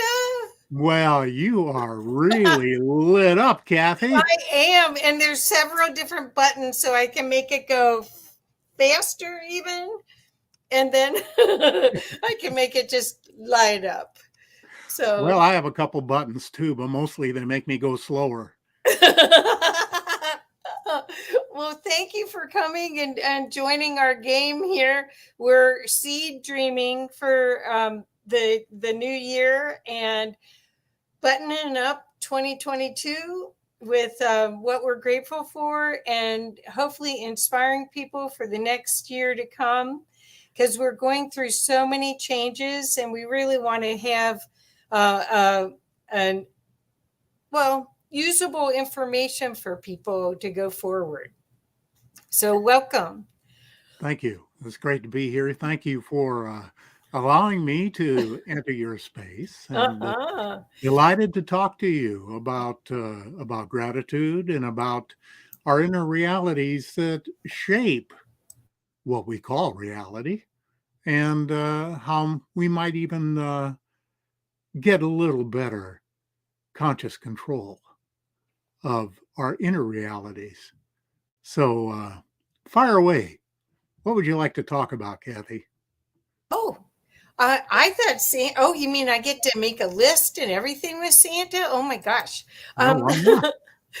You're well, okay. So you are welcome to talk the whole time. You have 30 minutes. You're Wonderful. allowed to talk the whole time, or I guess we could have a conversation if you want. But you're I'm certainly happy to have a conversation. Okay. I'm not much one for monologues, except when I'm doing an intro on my channel. Okay. Other than that, I always appreciate a healthy dialectic. Okay. That's available. Okay, so my first question is, and I got to turn this off or else my battery. My first question is going to be about what 2022 was like for you. 2022 was a very interesting year for me because it was the opening of many doors of opportunity and the realization of some long-held dreams that I actually didn't think would materialize. Foremost among those, many people are not aware, but my musical career came to an end a number of years ago due to not only an industrial accident, but also a neurological disorder, which kept me from playing. And it also kept me from another one of my loves. I was very deeply involved with the restoration of historic stained glass windows from churches all over the country. And but my hands had devolved to the point from this disorder that I was no longer able to hold the tools properly and guide them properly. And so it was just a little over a year ago, I had an operation that cleared up a lot of that. And following on the heels of that, I actually inherited a stained glass studio from a close friend of ours. Cool. And so all of the tools, all of the glass, all of the furniture, and all of the surfaces, all of the things that I needed to set up a complete studio were suddenly mine. And it was quite a significant amount of money. And so I spent a good part of the very early spring moving everything up to our Sunrise Command up in Maine and setting up the studio and preparing the floor and doing all that. So I've been working on designs since then. And Omar said I didn't need any pictures, but had I known this, I would have provided them. I've been working on a design that I built many of years ago. I do pyramid lamps. Ooh. And I utilize the same measurements as the Great Pyramid of Giza, incorporating the 51.5 degree slope. And the lamps themselves are, well, they just have a real profound effect on people.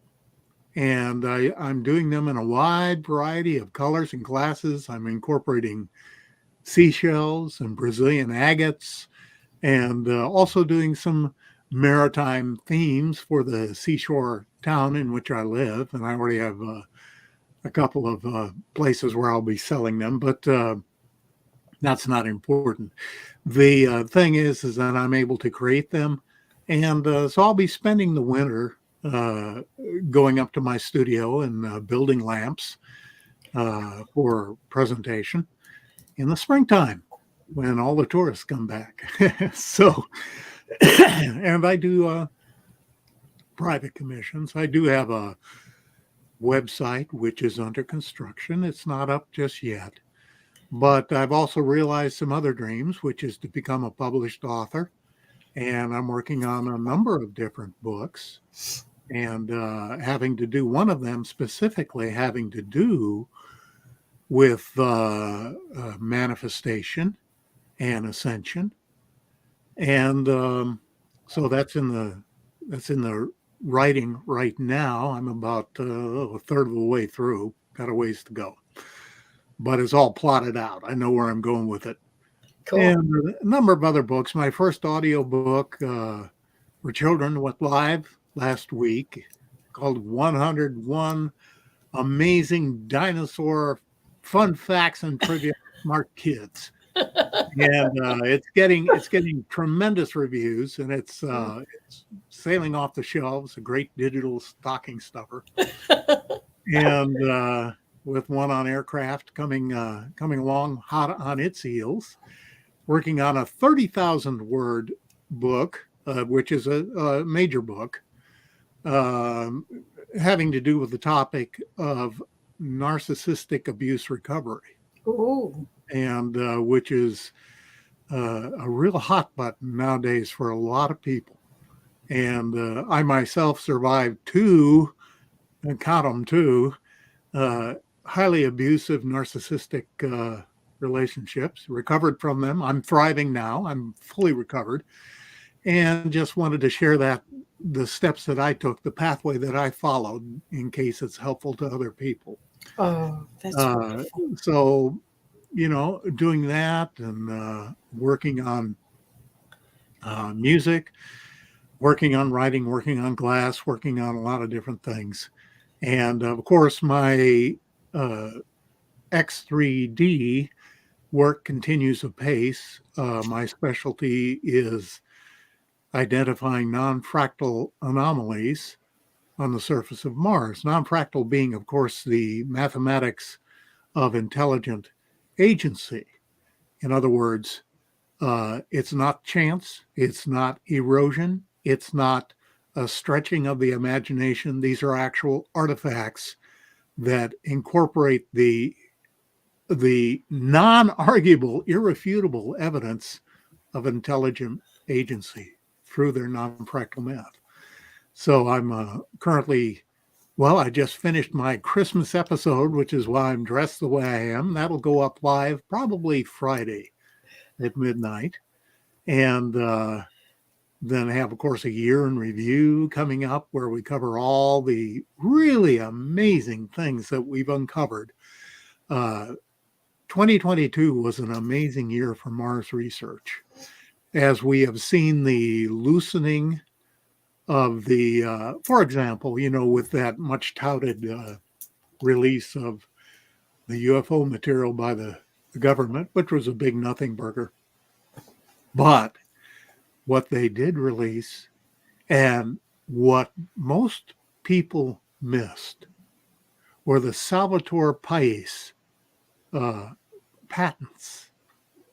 And these are strictly to do with miniature cold fusion reactors, the McDonnell Douglas TR-3B, the flying triangles that have been seen everywhere around the world, which are now obsolete, and various of the other patents pertaining to those things, all of which are obsolete. Okay, this is old stuff. We've moved on quantum leaps beyond this technology. So they released this kind of on the QT with everything else. But if you look them up, this is powerful stuff. And it's essentially a confession that, yes, we not only have this technology, we have built it, because you cannot submit a patent without a working model. Right. And every inventor knows this. And so this is a de facto admission that, yeah, we have the technology. Yeah, we have built it. Yes, it has been employed. But guess what? We've moved on. This stuff is obsolete. You poor peons can have it now. And, David Wilcock has gone so far as to purchase a facility for manufacturing hover cars, zero gravity hover cars, with his partner Chris, having a senior moment. What's his last name? Starts with a B, and it has to do with armor that was mentioned in the Mandalorian, but which is actually real. It'll come to me probably later on. Probably in the morning. I'll wake up. I'll go, oh yeah. And but they have already purchased the area, the facility. They purchased all the materials. They're doing the rest of the financing on it, and he intends to be the father of anti-gravity. So more power to him. Whether he'll pull it off or not, who knows? Wow. But yeah, there are a lot of very exciting things in the works. And but along with that, back to my main point, is that with that release of the UFO material, there's also been a commensurate loosening of the constraints on much of the Mars material that's coming down from Percy, from Perseverance, from Curiosity. And while there's a good argument to be made that a lot of the stuff, most of what we get is photoshopped and fake and copied over with sand and all kinds of other garbage, the one thing they cannot hide, Kathy, is the non-fractal math. They can put rocks and sand on top of something all day long, but they can't hide the math. Right. And so that's why I continue my research. I believe that there are insiders at NASA who are letting things slide by the censors. And we surmise from those of us who are neck deep in this stuff for the last many, many years, that they have an AI algorithm that goes over the images as they're downloaded and identifies non-fractals and points them out and does a quick copy paste. Much of the copy pasting that we see in these images is just beyond amateur. It's just garbage. And very easily seen by someone with an eye for it. And of course, once you point it out to people, they go, oh my gosh, yeah, you're right. They blurred that out. Or look, there's a whole block of sand that doesn't match up with anything else there. Or what I find most amusing is when they make a change to a stereo image, say from the navigation cameras, or a stereo mass cam image in Percy, but they neglect to do a planar alignment. So anyway, the upshot of that is that there's something that floats way out in space instead of where it's supposed to be, or part of it floats out in space or is recessed a mile, or some other stereo anomaly which shows they weren't properly aligned, which is impossible because the nav cams are already aligned. They're delivering left-right images in stereo. So, they tip their hand repeatedly in all these really blundering moves. And anyway, the AI stuff is kicked out, I think, to human operators who go in and they fine-tune it and check it. And then they release them to the unwashed masses, being ourselves. And I use the Analyst's Notebook, which is the official resource of servers for the scientific community. And so if they're putting garbage there, that the stuff they're putting out on the NASA website that's commonly accessible to the public is just pretty much trash.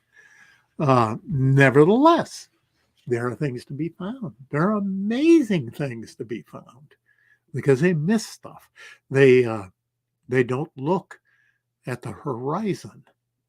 They just work on the close and mid-ground things. The stuff that the low-hanging fruit, that's what they work on.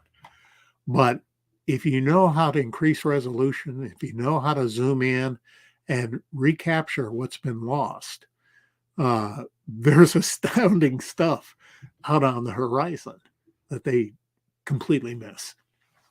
And so that's why so many of the images that we present are blurry. People said, "Oh, not another blurry piece of garbage." To which I answer, "Okay, here's the link. The link's right there with the picture. You go, you extract it, show me how to do better, because I'm wide open to learning," as we all are in this community.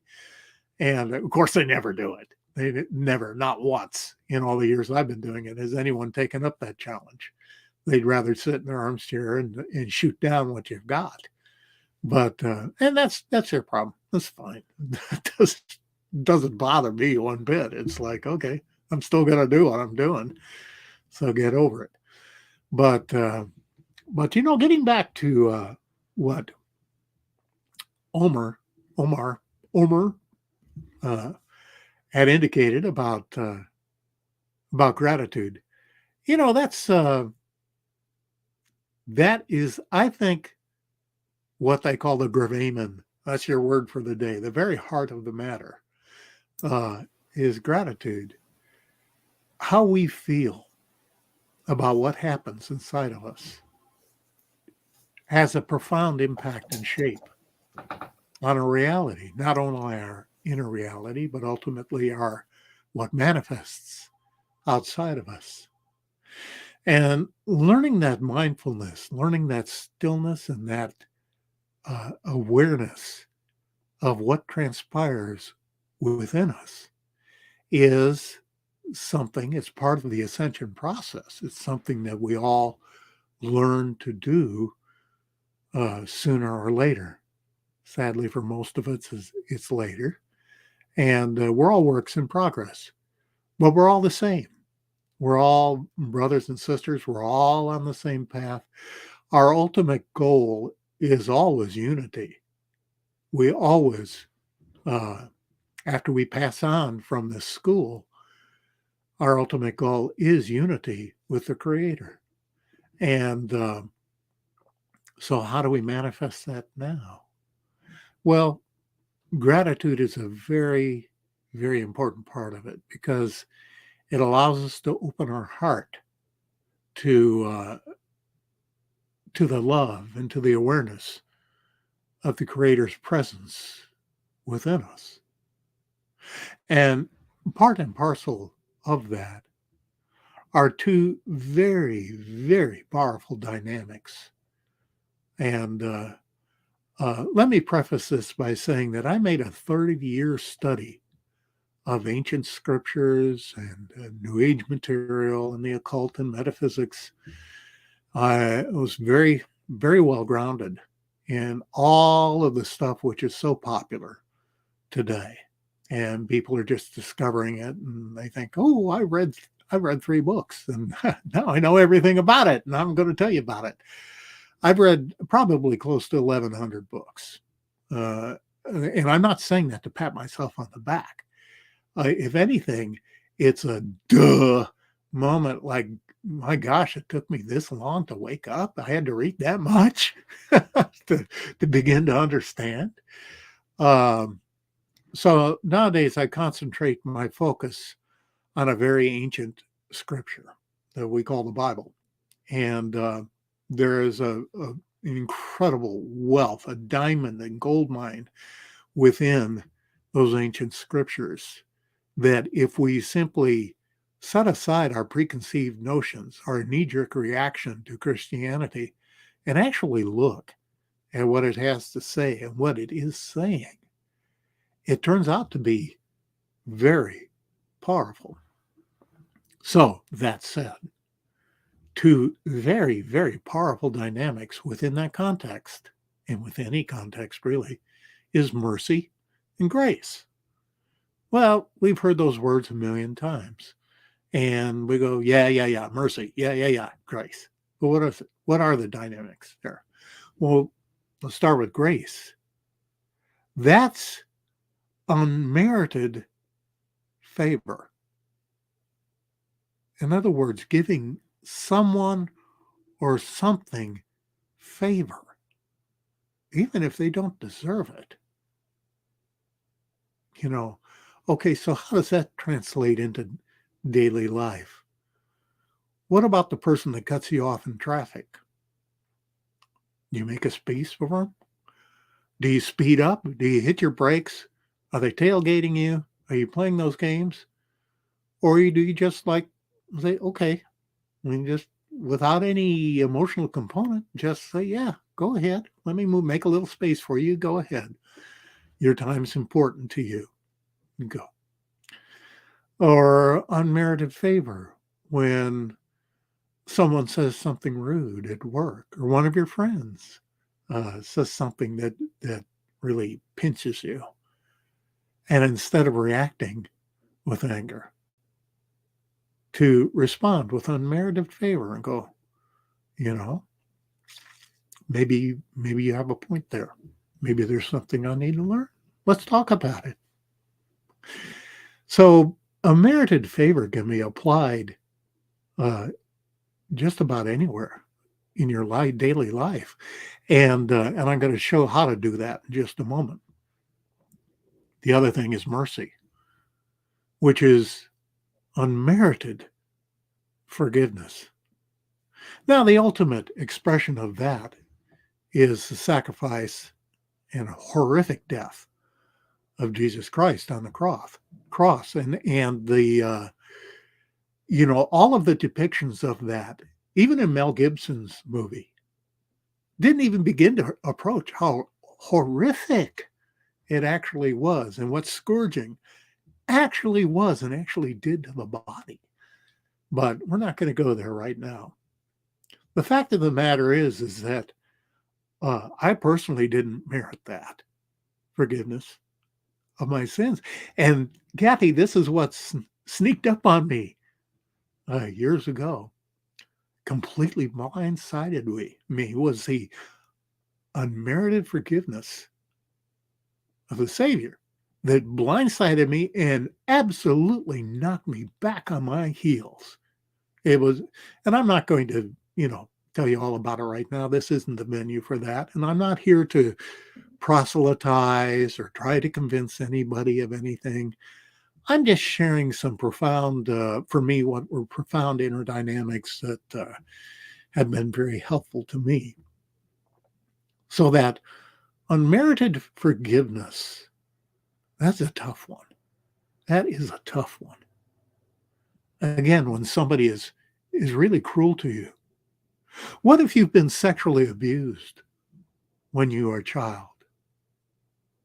What if somebody, a colleague or a friend, ripped you off for a huge amount of money, or trashed your reputation with all your friends?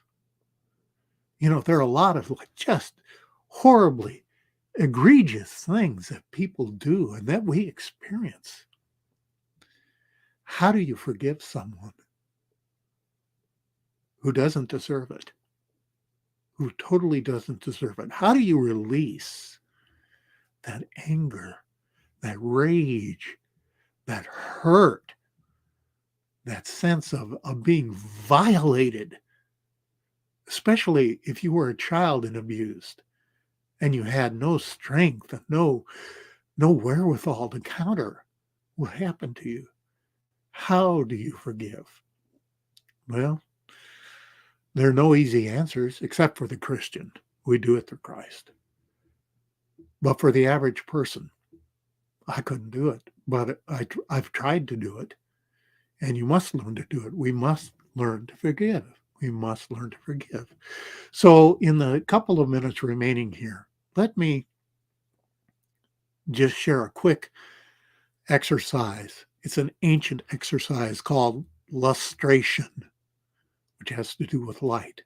And that is, you lie down on your back in your bed, place your right hand over your solar plexus, left hand over your heart. Take a deep breath, go into a relaxed state. And then you say, as a prayer or as a request, reveal to me those people whom I need to forgive. And things will start floating up. You know those magic 8 balls, remember those? And you'd turn it over, the answer would float up. There'll come a face. There'll come a phrase. There'll come something that might even trigger anger in you. Whatever it is, it'll float up.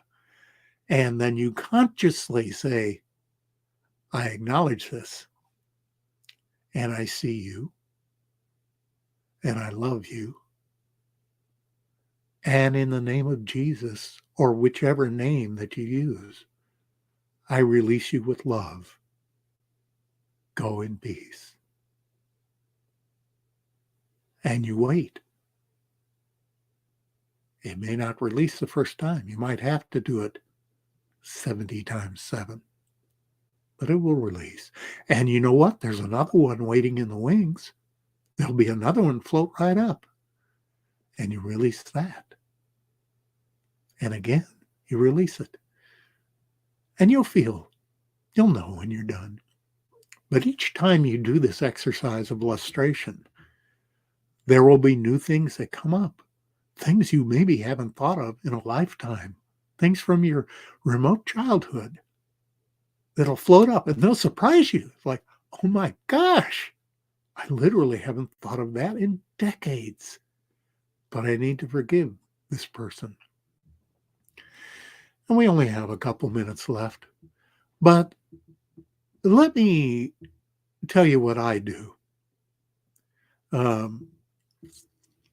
The God that I worship, the creator being, is never named in the Bible, except they put the Lord in capital letters, but the Hebrew for that is Yahweh.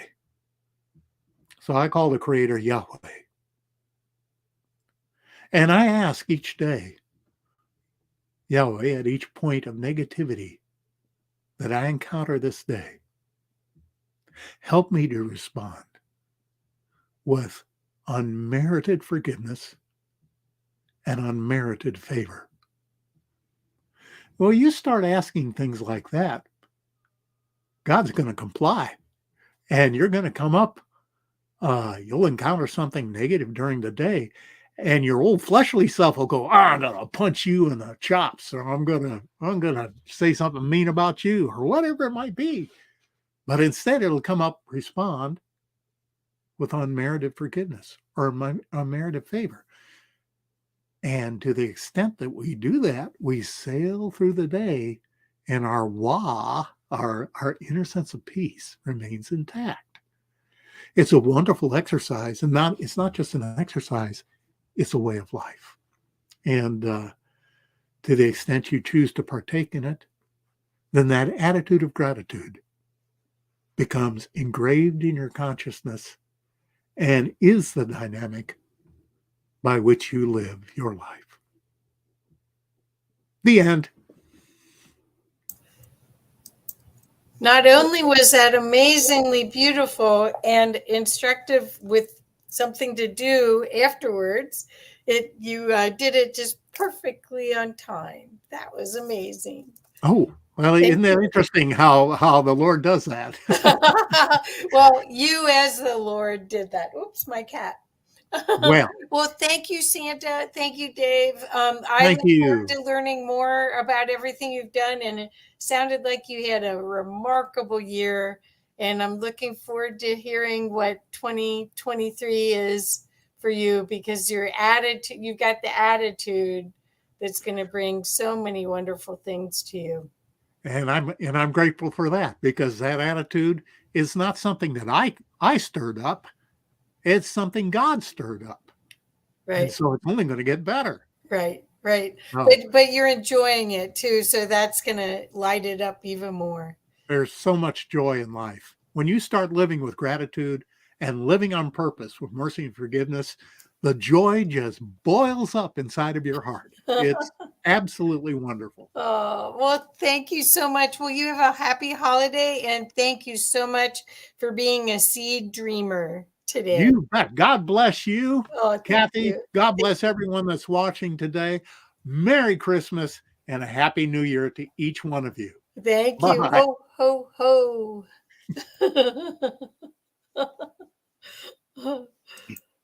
Okay. I would, this is going to be interesting, your perspective after that. I'm so excited to have Michael Feely here. I love listening to his deep understanding of symbolism and how it's used, and how to empower us through that knowledge.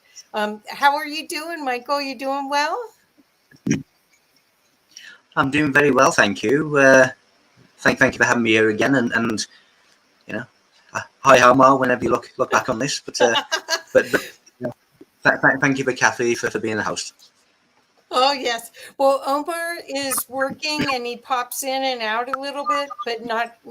I thought he'd be here in the afternoon, but he's not. And Rob's popped in and out a little bit, so they may still show up and say hi. I hope they do.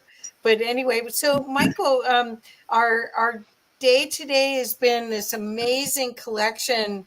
Well, actually, and yesterday, this amazing collection of people showing gratitude for 2022 and then inspiration for 2023. So love to make you give you this the calm here and let you go. Let me know if there's anything you need from me, and I can let you know when you've got 5 minutes, if that would be helpful. Okay.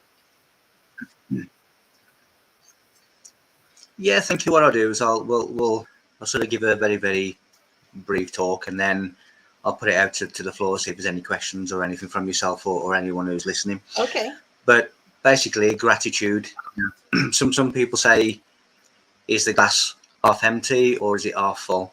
And I'll always say, well, just be grateful that you have a glass, because then you can fill it yourself. And that really is, something that we can all do. That's not something we can all be grateful for. I'm pleased that your previous guest mentioned the Bible, because for those who listen to my presentations or have done in the past, I do mention largely the Bible, because for one, it is a book of genius if you read it at the correct level. So your previous guest spoke about sin. Well, sin really is ignorance. So it is a lack of knowledge of truth. So that's all that sin really is. And yet it's been completely misinterpreted and misunderstood. When we look at the word Jesus basically means divine breath, or the circular breath of God. So in other words, Jesus is the bridge between man and God through the Holy Spirit, which is breath. When you look at the Hebrew Bible and you look at the name of the Hebrew God, which we added vowels so that we could pronounce it Yahweh, but really it is a tetragrammaton of YHWH. Now, YH means to inhale, and WH means to exhale. So even Yahweh actually means breath. So Yahweh is not God, Yahweh is the breath of God, as is Jesus. Now, when we give, we shall receive. So when we breathe out, we give, and when we breathe in, we shall receive. So again, it is all about breath, and the Lord relates to breath, it relates to the nose, it relates to the Holy Spirit. So a lot of these things are being very, very misunderstood. When we talk about worship, we're really talking about workship, which is to work on your own vessel. So when we look at the cross is really the body. However, when God or the creative force wishes to reveal itself, it becomes the I am presence, which is the dot, basically a black dot manifested on white paper. It is I am here, I am manifest, I am. It becomes a line. So we now have 0 dimensions and the first dimensions of geometry. Now, the horizontal line is the thought of God, and speech in Hebrew means leadership, which has its ups and downs. So speech is basically a vertical line, and thought is a horizontal line that forms the cross. Now, in between thought and speech, we have a period of nothingness called divine nothingness, in which we can decide whether or not we are going to speak on behalf of the divine, or if we're going to destroy someone. But it is our decision, it is ours to own. It is that divine nothingness, that space between thought and speech. And again, that gives us the cross. So when we look at the likes of letters for words which are a sound. So in the beginning was the word. It is the sonics that created the universe.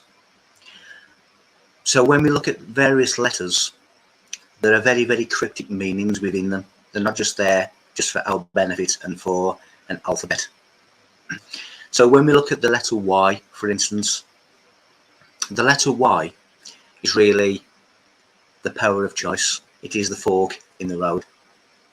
And we can choose to take the left-hand path or the right-hand path, which is what the word Damascus means. So the road to Damascus is the left-hand path or the right-hand path. We can either go that way or we can go that way. And that is our choice. And many people choose to go the left-hand path, which is away from the divine, rather than the right-hand path, which is towards the divine. That is why Hebrew mystics and the Egyptians used to read and write from right to left, because it is bringing them back towards their spiritual center, which is their heart. The way in which we write and read is from left to right, which has taken us away from our spiritual center. So we've been somewhat manipulated. Now, we are our own spear shaker. Now, in the words spear shaker, you may now get the mystic code of a famous playwright from Stratford-upon-Avon in the UK, the spear shaker. Now we can turn that round and we can be Shakespeare. So briefly, what I'm going to go into now is how the spear shaker or the Shakespeare is really, in mystical terms, a Rosicrucian or a Francis Bacon attempt at hiding codes in the playwrights of this famous so-called writer, Shakespeare. But it is really code for the philosophical Hercules. Now, the pillar or the pillars of Hercules are the two anterior columns of the fornix of the brain, which guard the Holy of Holies, which is the gateway to the sphere of enlightenment, which is the head, which is Golgotha. So we have a lot of cryptic code in relation to Francis Bacon and Baconism, and that then leads into the King James version of the Bible, because Shakespeare or spear shaker is encrypted in Psalms 46, when Shakespeare would have been in the year 1610. So if you take 46 words down, you get the word shake. And if you go from the bottom and count 46 words up, you get the word sphere. So we have Shakespeare, written in Psalms, written by Francis Bacon, the King James Version, who also wrote allegedly for Shakespeare. So we have a world which is very, very encoded and encrypted. And you have a saying of in hoc signo vinces, which is basically means in this sign thou shalt conquer. The world is full of symbols, it is full of codes. Religion was created as a means of communication between initiates, in which they were able to pass on secret information between themselves. And it was also a mechanism in which to confuse the uninitiated. So the uninitiated see the stories, and the initiates see the true meaning of the stories, which bear little resemblance to what is being taught in churches and by religions. And there are those that are trying to decipher that and bring it into the public arena, and I'm one of them. And to be able to do that is something that I'm grateful for. So we have Golgotha, the place of enlightenment, where we are crucified, which is a spiritual process, and happens in the mind. These things that are biblical scripture, other religious scripture, monoliths and monuments of the world, they all talk about the ascent out of these lower worlds. They all talk about the sphere of illumination, or the temple of wisdom, which is there. It is the mind. We have the divine and human consciousness unified, which is known as the Hermetic marriage, Hermes Hermetic marriage. But we all have our life choices. We can all go to the so-called dark, or we can concentrate on the so-called light, both of which are two extremes of the same scale, which is really the astral light, dark astral light or light astral light, which is the black and white checkered floor of masonry, where we can either be dead, which is ignorant, or we can be reborn. We can be reborn into this information. It is encrypted everywhere. It is in logos like I'm wearing. It is in automobile logos. It is in architecture. It is in art. It is in everyday life. We have plain dice. We have runes, which are numerical codes. We have tarot cards. When you lay out the tarot cards, you see that the Fool, or the Joker in the modern day playing cards, which is really the new initiate on the beginning of his journey of enlightenment, the Fool is entrusted with this sacred information, and the tarot cards laid out are the journey of the Fool, the journey of the new initiate. When we look at the likes of the word tarot, he gives us Torah, he gives us Rota, which then leads us into a Rotary Club, which is Masonic. It is all connected by quite a thread. Now that we then go into the epicenter of this knowledge, which gave us modern day Christianity, which gave us the Kabbalah, which gave us the Hebrew scriptures, which is Egypt, Kemet. Now within the pyramids, within the Giza plateau, Giza is Rostau, which means the cross of the head. But we have 9 pyramids. Why? Because the number 9 is man, and it is the number of the lesser worlds. And the pyramids are the ascent out of the lesser worlds.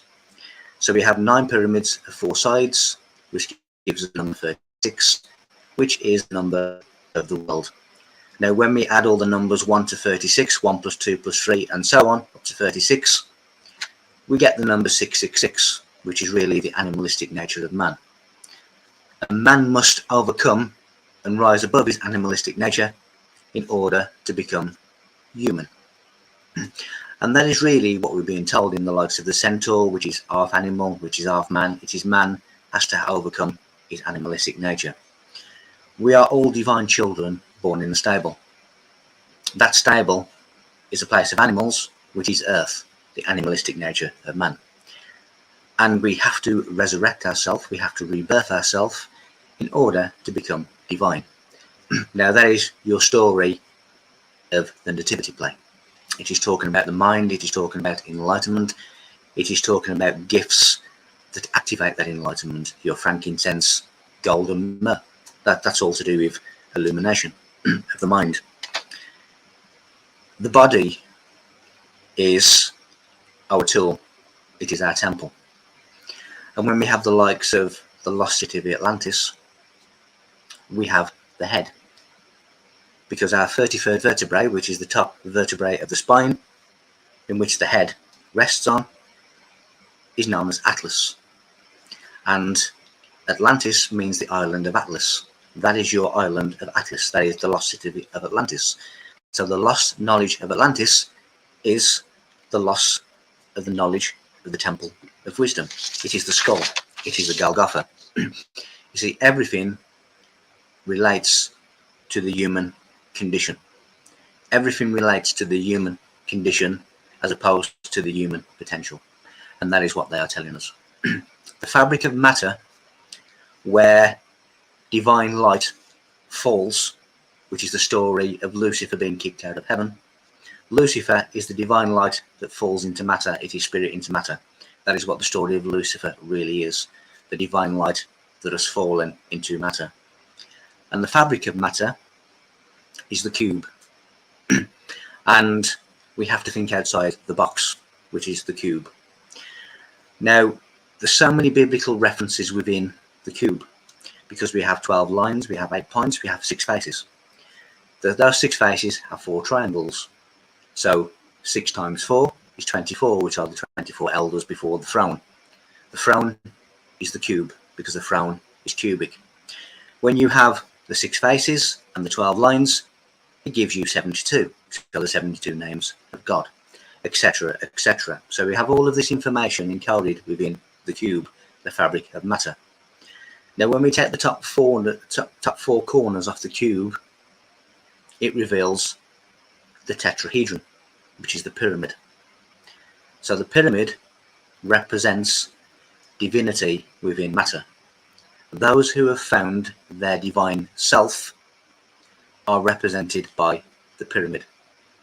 And that pyramid gives them the ascent out of this material world. Now, when we unravel the cube, it becomes the cross, which is also, as I've said, is man. And we must crucify, which is a spiritual process of the mind, which is opposite the 33rd vertebrae, which is why Christ is crucified aged 33. It relates to the 33rd vertebrae and the crucifixion in the vault, which is in the mind, the tomb. And we must resurrect ourselves, we must rebirth ourselves, and we must overcome our animalistic nature, the manger, the stable, in order to have that rebirth. So again, what should we be grateful for? For everything. We should be grateful for creation, for being a fragment of the Creator. So everything that we are now experiencing in creation, we at some point in our original state have created that. We are now experiencing that creation. We are living that experience, and in doing so, we are ultimately enhancing ourselves as creators. When you have everything minus anything, it is no longer everything. So the creative force could not be perfect until it becomes everything. So it cannot lose anything, otherwise it is no longer everything. We are matter, which is the resistance that enables spirit to grow. You have matter, you have spirit, which are polarities. They are dualistic opposites. The Creator doesn't have a comparison, so it cannot be seen. Although we see the Creator through nature, through the laws of nature, through the laws of gravity, through the laws of the universe, is how we see that Creator. Because it is through the action of that Creator that we see what it is and we live it. So we have to be grateful for everything, because gratitude is a high vibration. Dimensions are vibrations. Timelines are vibrations. Everything that you see is a vibration. Every sound has a shape. So every shape in creation is a sound. In the beginning was the word, sound, and we were spoken into existence. So literally everything that you see, everything that you experience is really something to be grateful for.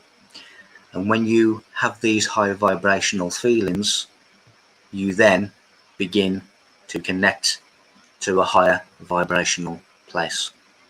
The reason that some of these pyramids of the ancient past have indentations is because those indentations change the sound of the structure, and it bypasses the lower negative astral realm, and it connects you to a higher level of creation. When you go inside these temples of resonance, they connect you to a higher level of creation through sound.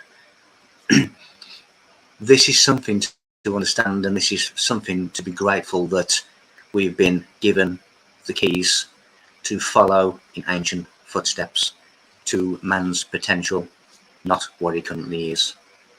We see wings around the ancient world.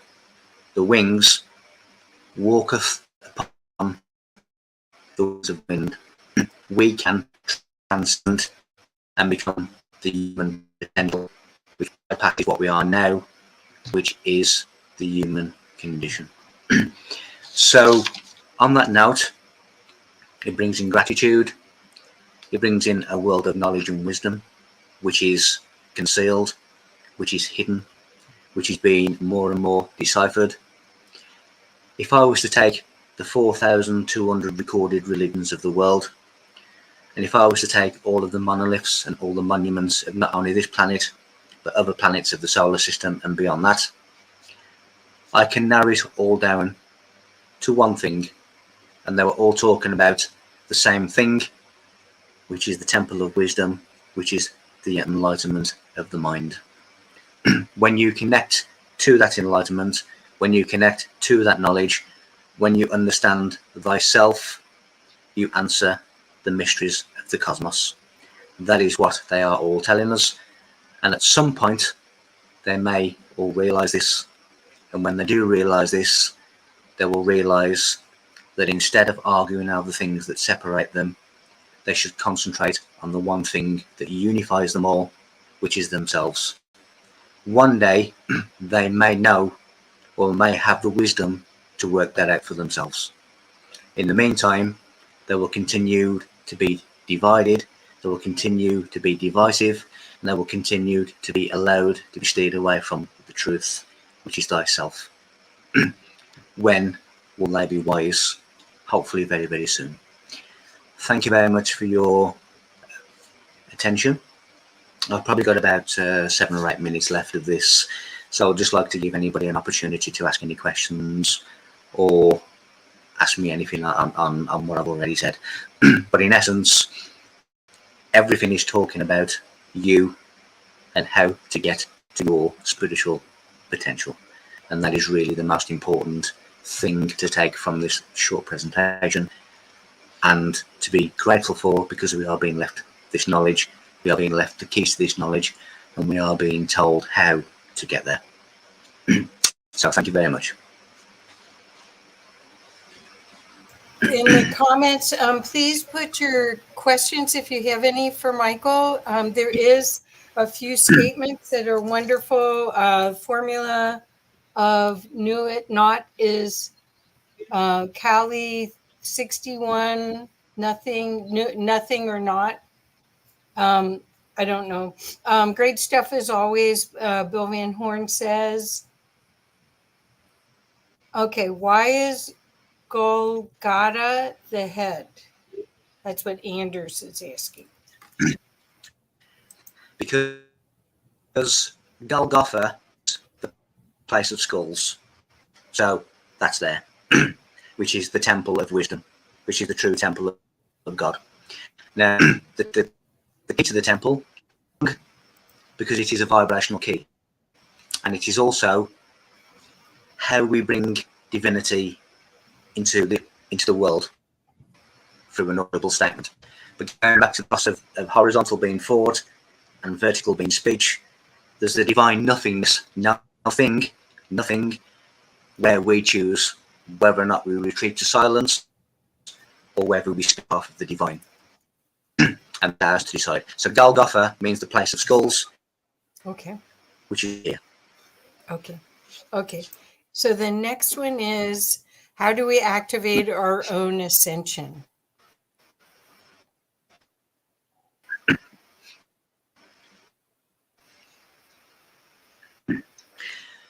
There's many ways, and no one way fits all. Now, so some people will do breath techniques. Jesus, which is what Jesus is, which is what Yahweh is, which is breath.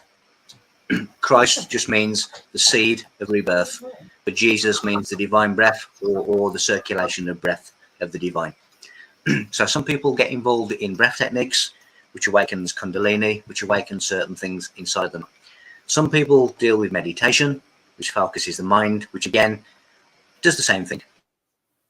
To, should we say, get deeply into divine knowledge, because every question, which gives us the word quest, has a vibration which has a compatible vibrational answer. So when you are asking high vibrational questions, you are getting high vibrational answers that are coming inside your body, which are raising your vibration. The word initiation simply is to expand yourself in order to be able to tolerate undiluted divine frequency. So your mind, your nerve endings, your vessel is basically, when you are an initiate, you are expansive in order to receive that knowledge. So there's many different ways. Frequency is important. Do things that make you happy, do things that make you joyful, because those emotions are high vibrational. Try and avoid anything that tries to bring you down into a low negative place, because that is a low vibration and it will keep you there. So do things that make you happy, do things in your life that give you pleasure. Learn as much as you can as a high vibrational knowledge. If you're into meditation, do meditation. If you are into breathing techniques, do breathing techniques. All of these different things will raise you to a higher place. You don't have to go anywhere to go into another dimension. You don't have to go anywhere to go into a different timeline. You can do that from anywhere by matching the frequency of that timeline or by matching the frequency of that vibration. And when you do that, you escape the low negative, should we say, alien agenda, negative alien agenda, and you skip timelines and you become higher and connected to the creative force. So there's many different ways in which to do that on a personal level. Perfect. Okay. So that's perfect. Thank you. Bill Van Horn says, any thoughts on the importance of clearing our glandular system to achieve the higher vibrations? Of course, put it in simple terms, if you have a house pipe and that house pipe is well maintained, it's completely clear, there's no blockages, then the water flows perfectly. It's the same with the body. If your vessel is pure, if you are a clear vessel, that is why Christ in the Bible cleanses the seven negative spirits, which are the seven chakras, which become, should we say, dirty. They become bombarded with negative stuff. So the clearer you are as a vessel, and the clearer all of your aspects of vessel are, the more better you are as a conduit of high frequency. So yes. So that was perfect. I see thanks from several of the people that asked the questions, and I think we're exactly perfect on time. Thank you, Michael. We did add your YouTube to the chat, and we will make sure we've got your website also in the chat. So it'll be on 4 different YouTube channels. And thank you as usual. It's always brilliant. And I always have to digest what you say. I don't get it necessarily first time because you say it so fast and And then I have to, yeah, it expands your consciousness. Thank you so much. It's an absolute pleasure, and that's part of the initiation, which is to expand. So Yeah. it's terrific. Yeah. So thank you to you, and thank you, and have an absolutely brilliant couple of days. Okay, you two have a wonderful holiday, and thank you for your contribution. Everything you do is brilliant. Thank you so much. Bye-bye. Okay, so now let's see. The next person is Aaron Fowler, and I think he's in. Is this you? Hi, This is me. Psychic Hello. Shaman. Cool. Hi, How are I'm you, Kathy? Kathy Mason. You don't know me maybe, but I am a partner in all of this. I have a show called Conscious Business Zone, and Omar had to work today. So I Oh. thought I was a co-host, but I'm it. So hopefully I'm thrilled to meet you. And I'm excited to hear what your contribution will be for today. We've had brilliant, you just heard Michael. Yes, I did. I mean, everybody has been just like, I'm going to have to watch this again, I guess. I see. Yeah, I see Michael a few times. Pretty get big it all. places. Well, what's really beautiful about all of this is that so much of it, the gratitude information people are giving is so motivational that I think we'll want to watch this again just to be in that frequency, because it's a can do. It's not the victimization model. It's in, That's okay, right. what are we going to dream into reality now?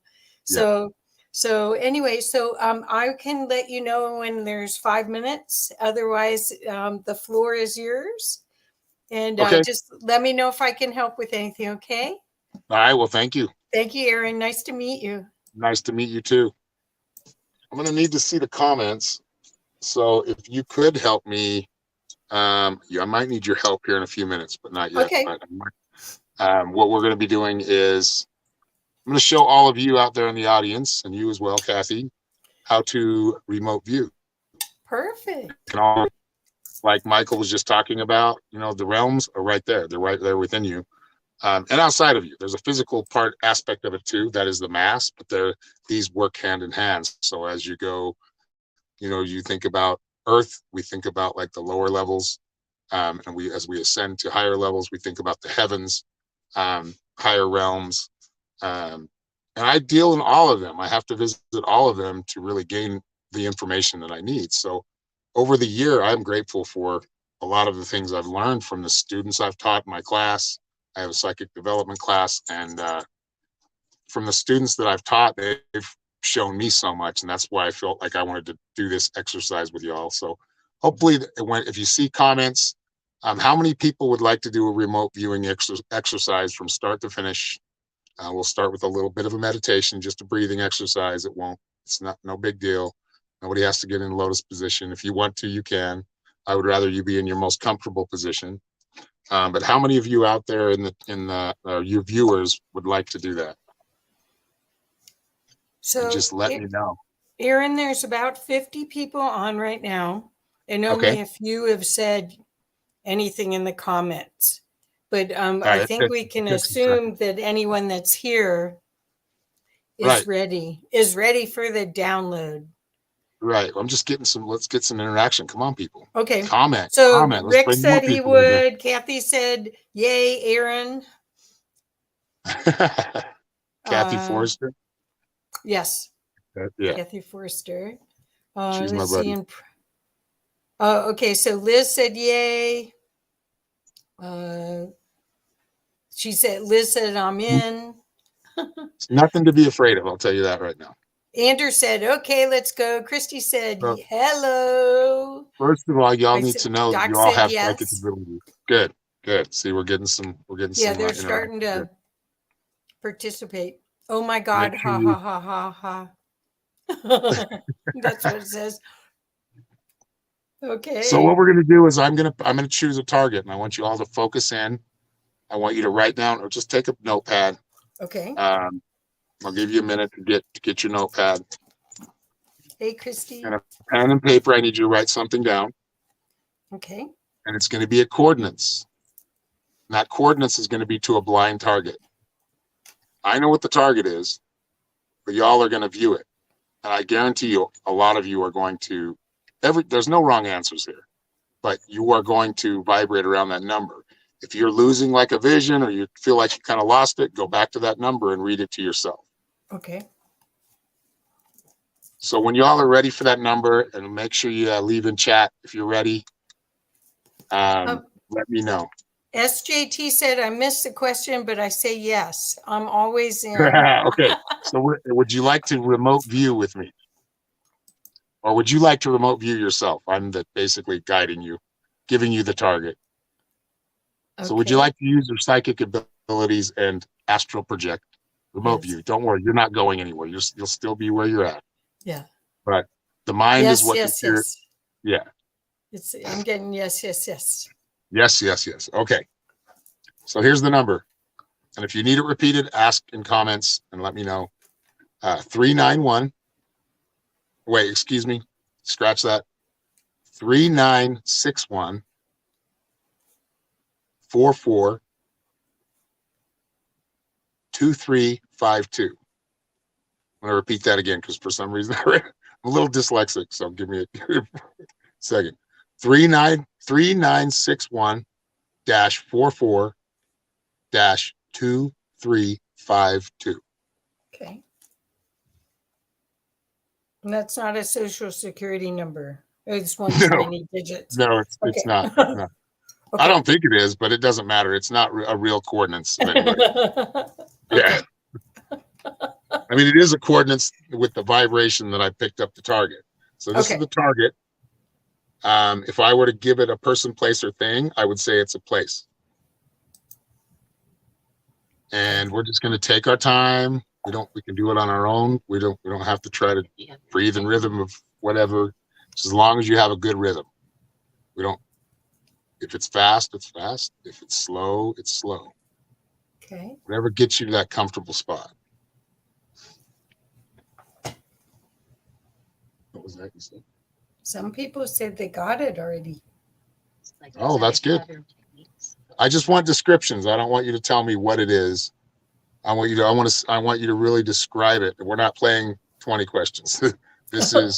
We're on an exercise. We're going to explore with our minds, with our third eyes, with our intuition, with our feeling, with our knowing. And we're going to bring back and write down on that piece of paper where you wrote that coordinates, everything you're seeing. If you need to draw it, draw it. If you need to write words down or to describe something or what you're seeing, write it down. And also leave it in comments what you're seeing. Try to maintain that balance of breathing.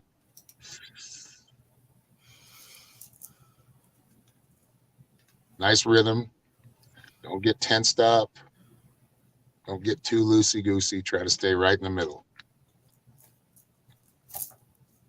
And yes, I'd like to hear it because it's going to make sense when we're done. Okay.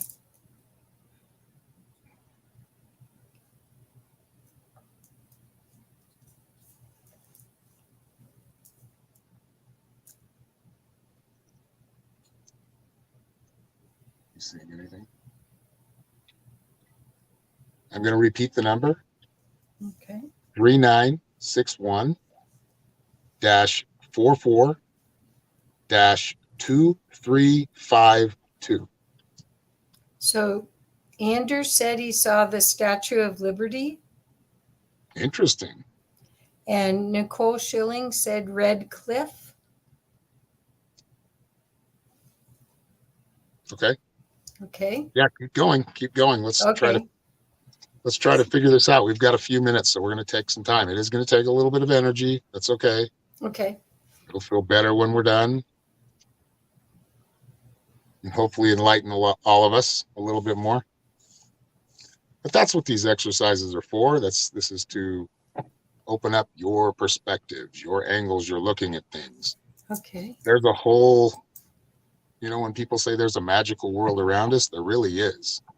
But our light spectrum, with our eyes, we can only see so much of it. With our third eye and with our other senses, We can Okay, so we experience got somebody else says Mars, face, sun rays, and red sand. Another red. Okay.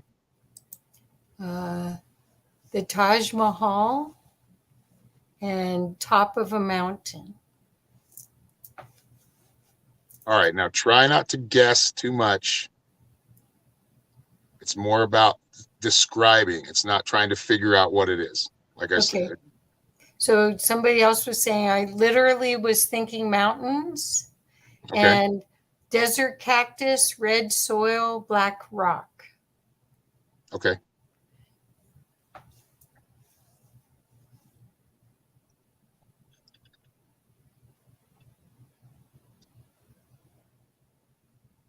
I'm just writing down a couple of things. Mm-hmm. It's How do you cold guys- and there is a lot of white, somebody says. It's cold and there's a lot of white.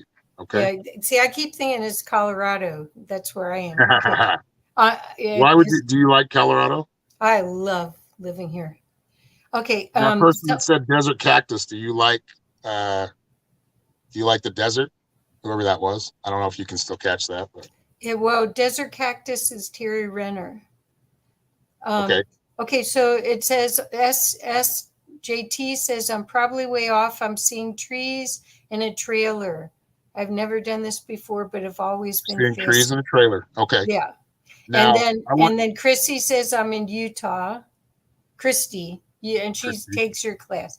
Claudel says mountains and trees. And Doc says, I saw mist in my image. Mist. Okay. And Joanne Palladino, hi Joanne, sand, lots of sand. Let's see what my buddies cold, crisp air. I'm seeing red dirt. I feel like it's not man-made. And there's a water source. Okay. Okay, what other comments we got? I'm writing some of these things down. Okay, so lots of now Joanne saying very sunny. Well, very sun, she's saying, but it's very sunny. And it says, Terry says, I like the energy in the desert. Yeah, okay. So this is now I want you to switch to your emotional side. How are you feeling? If you're smelling things, let me know what you're smelling. If you're having tell me how you're feeling in this moment right now, in this viewing. And you can continue to view. Remember, you can see anything you want. This could be a vast place. It could be a small place. But whatever it is you're seeing, I think it's important that you pay attention to, like really exploring on more and more, not just getting stuck in one place. Christy's saying happy. Happy. Okay. Liz is saying cold and excited. Joyful is a better word, she says, or abundant. Anders is saying hamburgers. Hamburgers, that's fun. He's got a little icon. He's craving hamburgers. Nice. He's got the bun and everything. Expansive. I'll tell you what, none of you are wrong. None of you are wrong. When you stop trying to guess what it is and you actually just view it, the target will come to you. And it is. Okay. I mean, this all makes sense. Leanne says, free sense of open space inside and out and hope. That's what she's getting. Very cool. Very cool. Rick is saying, smelling the dew off of a lawn. And other people are talking about how cold it is there. Oh. All right, so look around in a 360 view. So you're going to look up in the skies. You're going to look down on something maybe. You can take a bird's eye view. You can take a side view. View it in different angles. So I have one more thing. Liz said cave. Cave, okay. Sugar Bee said, hi, Linda. That's not going to help us. Okay, Terry's saying, wind rustles the sand. I hear there. I hear space, and I feel warmth. Okay, yeah. Makes sense to me. And somebody, he said, your location, I'm getting coffee for some reason. Are you drinking coffee? No, I'm not right now. Actually, I still have some coffee. I need. He's. Yeah, I know that's okay, Joanne. No, there's no wrong answers. No, because it'll make sense to you when we're done. Okay. And we're going to do this for a few more minutes. I really want you to just keep pouring your energy into it. And Leanne doesn't know why she's getting the word tailgate and home.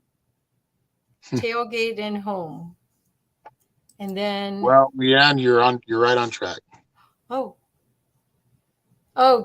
Christy says it's because you need a refill. That's why they say coffee. And Joanne saying. I don't know. I just took some B12, so I think I'm good. Exploring. Okay, guys, keep it coming. This is fun.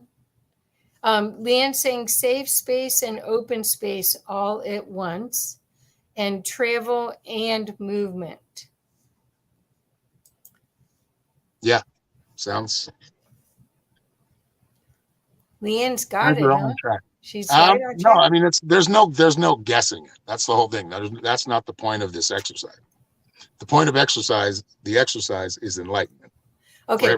Christy says open space for sure. Open space. Okay. Now colors, I mean, are they like, do you see any colors? Do you see any, you may feel colors. You may, I mean, I don't know. You like, it's silly when you get messages sometimes, but those messages are just something our human can't understand yet. So if you get silly, like the coffee or whatever, sillier than that, it's okay. It's open. Okay. So Rick said a long swimming pool, and Anders put red. Christy says white and blue, and Rick added red, white, green. And Terry has lapis, sky, gold, and white stars. And Claudel says open jungle scene. Okay. So you're all in the same place and you're all viewing things in the same place. Okay, I have more. Liz has red sun rays, sun rays, earth tones, tree bark, pine needles, mountains, horizons, and sunsets. That was Leanne and Liz. And then here we got open, I think I already told you, open jungle scene. Doc has light blue sky, mist rising, sand colored mountains. Nicole says red and green. Wanda says tuning fork. Okay. SJT says fall colors. And Sugar Bee says, please like, share, and subscribe. Yes, do that. Please do. It's a part of our game here. Okay, and we've got sunrises, ants, like an immersion in nature, but with a homestead attached. Ooh, that sounds nice to me. Yeah.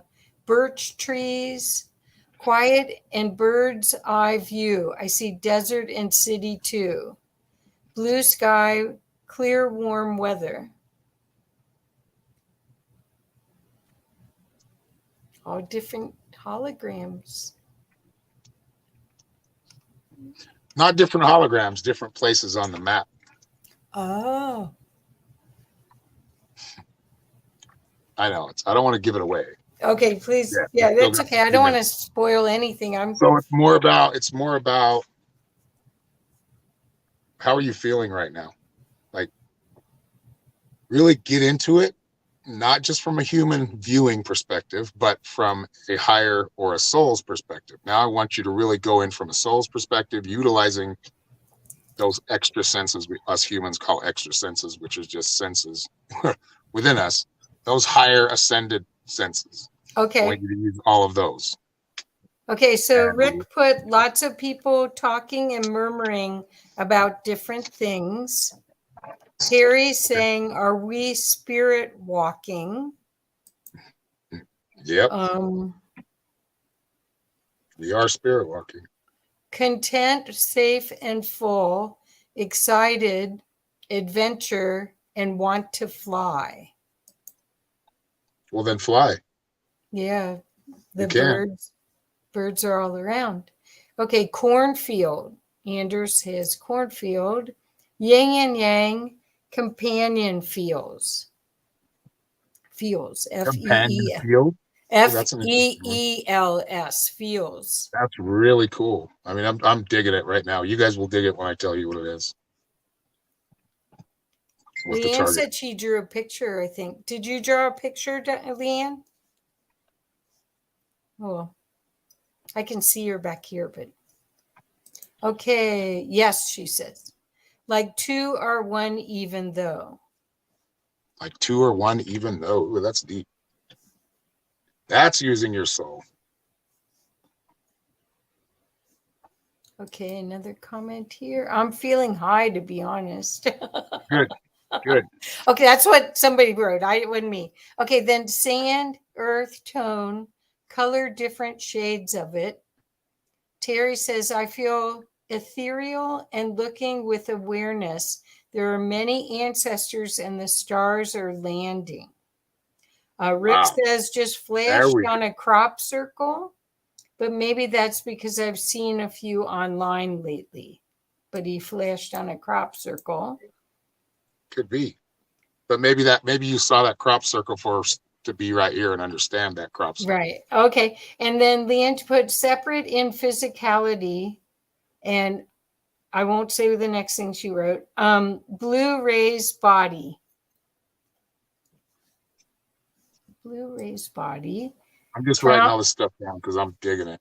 Okay. Crown chakra burns a little, Terry says. Crown chakra burns a little.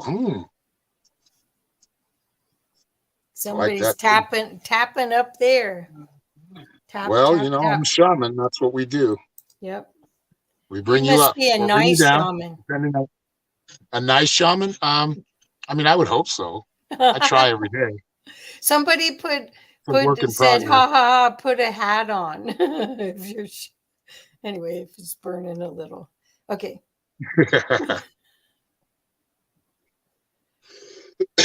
All right. So I'm going to tell you here in a minute. If anybody has some more to add, I'm going to tell you what the target was. Okay. Thanks, Terry. She put LOL. Okay. All right. Oh, Leanne Well, now wait a sees second. a frog also. I love frogs. Okay.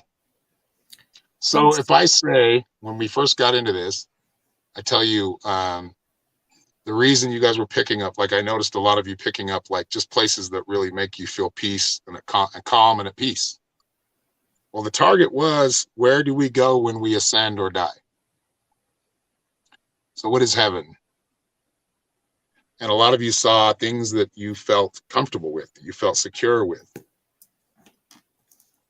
Now, if you think about all the things you just viewed, I don't know, what are you guys thinking right now? Huh. A little validation in there, a little warm feeling of, oh, okay, we're good. Feel purpose a little more, hopefully. Maybe some of you. What'd you say, honey? Said, anyone surprised that we create our own heaven? Anyone surprised? Exactly. We create our own heaven. Right. At least as I see it, in my understanding. Mine too. You notice we were looking at all different places. That's why I wanted you to go deeper to gain even more insight. So some of you went really deep and you were into the feeling of it. You were reading the winds. You were open to that. Crop circles. A lot of this stuff is where we create, kind of teaching you we create everything that we're doing right now, even the physical and the ethereal. The ethereal is where we start it. Where the idea starts is where we build it first, and it manifests into this realm. So what I did is just took you on an elevator up. We went up a higher realm. There's higher realms than that, but I figured we'd start right there.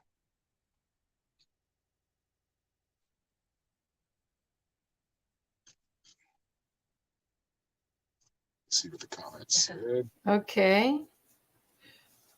Blu-ray ethereal body. Yeah, that's the private chat. You want to be in the Yeah, I'm looking at that one. comments. I know I can't see the comments from here Oh, for you some can't? reason. I'm sorry. Well, I'll read them as much here. Okay, so here's one.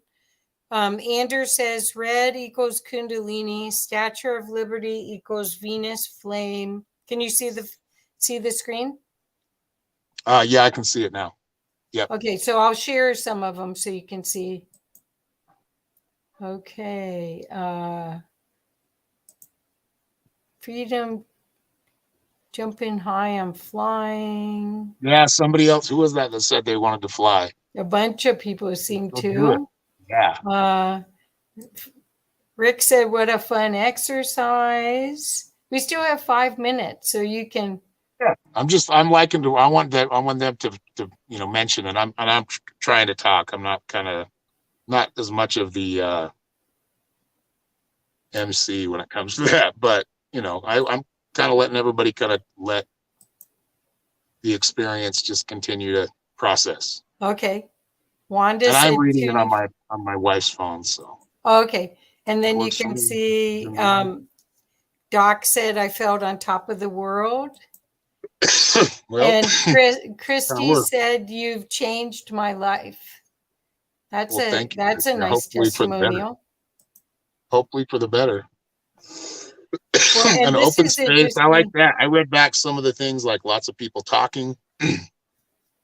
Cornfields are always, or wheat fields are always something that it's like that place of peace.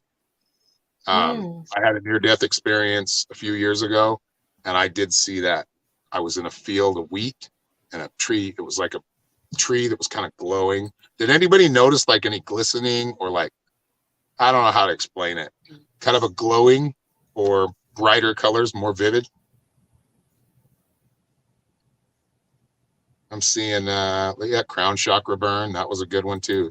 Feeling high. You said you were feeling high because you were higher.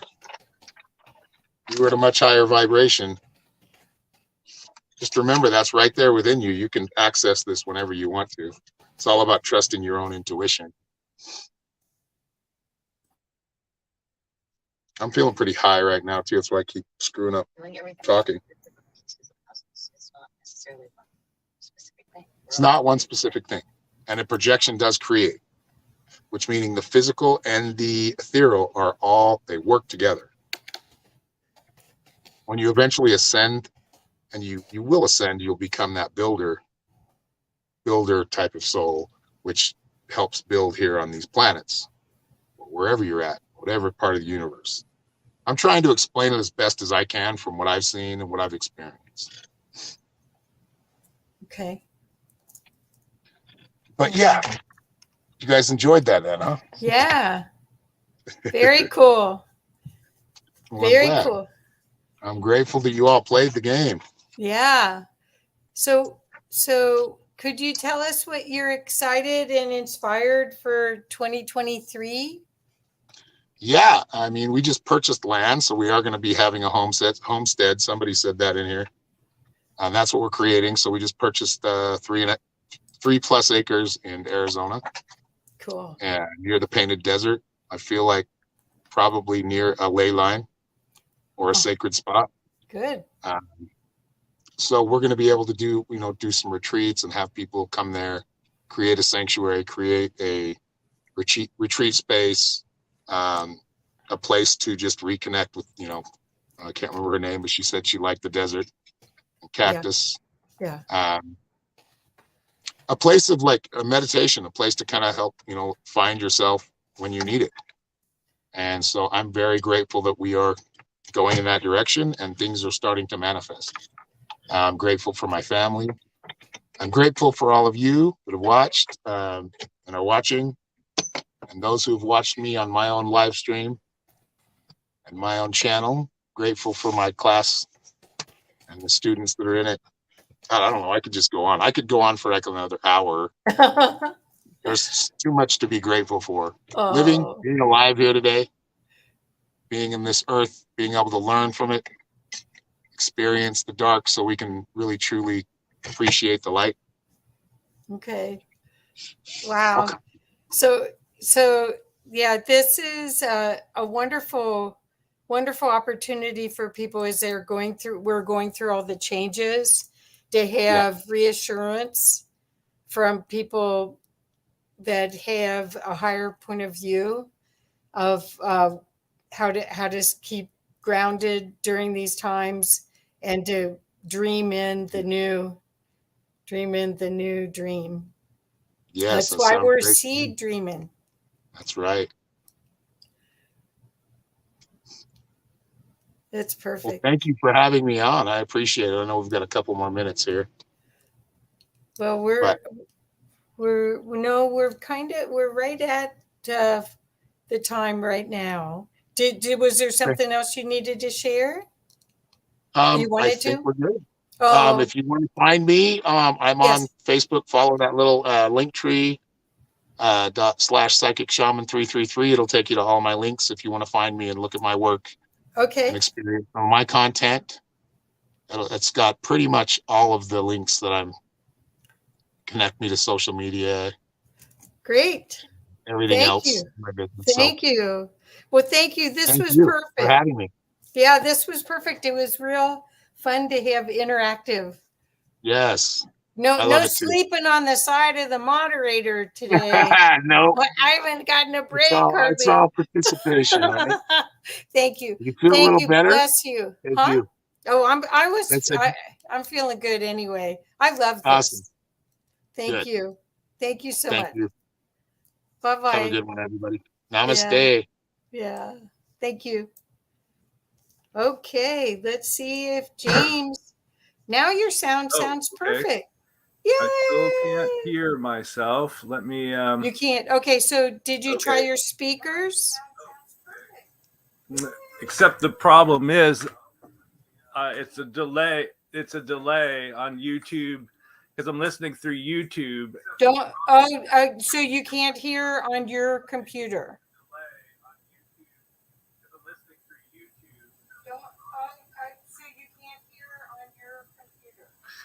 Not I'm not backstage here, and it shows there's mic signal going. You're on now. You're not backstage. I'm not backstage here, and it shows there's mic signal. You're on. Yeah, you should turn off the YouTube. Well, let me just mute the mic. That's yeah, I'll turn off the YouTube. But I won't be able to hear anyone talking to me, though. Okay. So your speakers aren't being picked up here. So did you check your settings? Yeah, I don't know how to help you with your technology. Yeah, I checked everything. Yeah, I know. Leanne said, there was an issue last time. Well, your computer doesn't have speakers?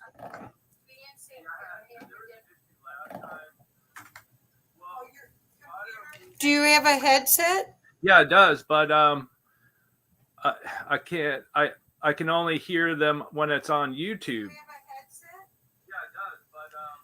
Okay. It's still be the same problem. Well, you're going to hear yourself in an echo as you're talking. Okay, I mean, I could just mute the I can mute the YouTube, and we could just go, huh? Okay. Well, my question is. Hi, Kathy. Hi, James. Hi. Yeah, just mute your YouTube or X the YouTube out altogether.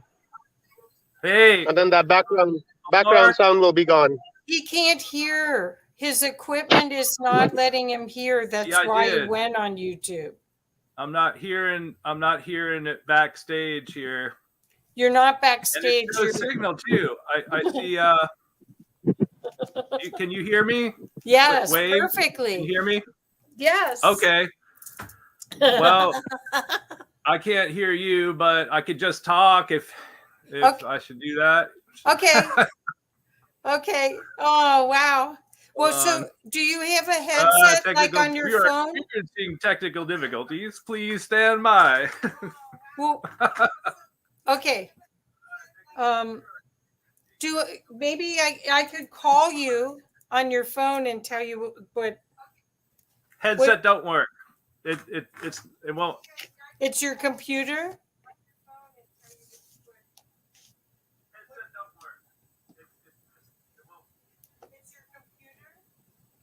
Well, no, it's because I can't hear the audio on the StreamYard. I see. But that's something between StreamYard and your equipment.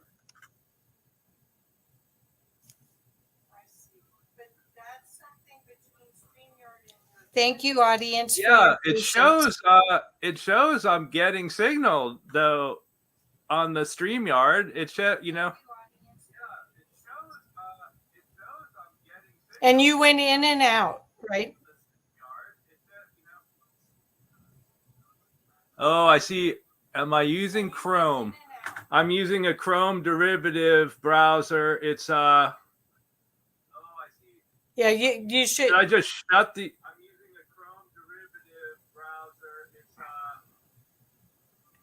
So and you don't have a set of extra. Yeah, Chrome is the key YouTube. to StreamYard. So and you don't have a set of extra. Yeah, Chrome is the key to StreamYard. I know exactly Well, this what's is happening. a You have Chrome-based YouTube. browser, so You have YouTube open in the background, James. You need to exit your YouTube. wait. You need to exit YouTube, and then you're fine. Shut YouTube Because that's off? what we're hearing. Just Okay, I'll shut shut- YouTube right off. I shut YouTube. Okay, so off. he I said still he don't couldn't hear anything. us in StreamYard. Hello. He turned had up my YouTube volume. on because he couldn't hear I don't hear inside anything. StreamYard. And Is it that he can't hear us, Kathy, or? Yes, he cannot Oh, hear boy. us. That's why he went on YouTube, thinking. But and I'm not hearing there's a anything lag. I'm saying at the moment. So Okay, so I don't know what to do except go back. to, oh gosh. hold on a second. Who's coming up next, Kathy? Michael Feely? No, we already had Michael. There's- We've All got right, I'm on the settings. Nancy here, Solo. and it shows I got mic signal. Well, it's not. It's speakers. Coming to Speakers. Speakers. there. Wait a second. It's not. First try, man. I got it. I found it. All right. It's speakers. Hello. Hello. There it is. Oh my There was- God. All right. In the settings, it was set to not the right speakers. Right. I think I remember this problem last time. Jesus. Okay. Well, anyway. Well, welcome, James. Happy New Year. Yay, we did it. This is what we're talking about. When things don't work at first, you have to just have fortitude. And that's part Try of this again. whole. Yeah, Mhm. and computers are the only thing that you have to do 3 times. You know, they used to say the definition of being crazy was doing the same thing over and over again, expecting a different outcome, but not Well, I with was trying computers. different things. Oh boy. Okay, thank you. Okay, so now, James. Now I got to get in the frame of mind. And talk. Yeah. Go ahead. Yeah, me too. Me too. Well, let's dance. Okay, so I'm so happy dance. We made it. Okay. Right. So I am excited to learn from you. You were I haven't met you before, and Okay. I am the not quite the Omar lookalike. Hey, don't you both wear I'm glasses? the co-host. You got glasses? I think about that glasses. You have to grow a little. Ah. You could help me there. But anyway, right. so today, hopefully we're going to get to discuss the things that you're grateful for in 2022. And, Right. and hopefully all of us will just go, oh, that's cool, that's cool, that's cool, and start to think about our own. And then what you're inspired about for 2023, because we're all uplifting each other with this seed dreaming. See the seed dreaming? Okay. I've got the biggest seed for Great. everyone on the planet. Okay, ready? You know, most of these podcasts are just, I feel like sometimes we're just preaching to the choir. I'm preaching to the whole planet, every single being on this planet. This is what my message is for. Maybe I'll start with my story, because if someone would look at my life right now, you'd be like, this guy has absolutely nothing to be grateful for. But I am the most grateful person on earth. Even though I've lost all my money, I used to live in a multi-million-dollar waterfront mansion. It was beautiful. I had a lot of so-called friends. They all disappeared when the money was gone. I had everything that life could offer, the finest. And then a family member decided to break the law and committed the same crime that some people in office are doing by having an incompetent person. But we won't talk about that negative stuff. We'll talk about, okay. Yeah, I was pretty bent out of shape when all that happened. So I yeah, I had to do some soul searching when your own family leaves you for dead. I'm like, what is wrong with them? And maybe there's something wrong with me. I really was like, what the heck? What does life even mean? It's like, so we're here 5 years after that, and 3 years after I found out who I was in my family bloodline and all that great stuff. And it's just been the biggest roller coaster ride that I think a human being could ever have. But the good news is that I have discovered what the issue is on the planet right now. And it really is the meaning of life. And if there's one thing that you should be grateful for, is that you're listening to this podcast right now, because this message needs to go out to the whole world. The meaning of life is very simple: to be right with one another. Righteousness. That's it. So you say, well, I'm righteous. I'm sorry for not being righteous with other people in the past. I don't understand. I was righteous with my family. They weren't righteous with me. They use the legal system to, bring me to a bad place. And the thing that I got was, wait a second, if I'm righteous and I'm sorry for not being righteous, which is the only sin, by the way, that's it. Unrighteousness, not being right with others. That is it.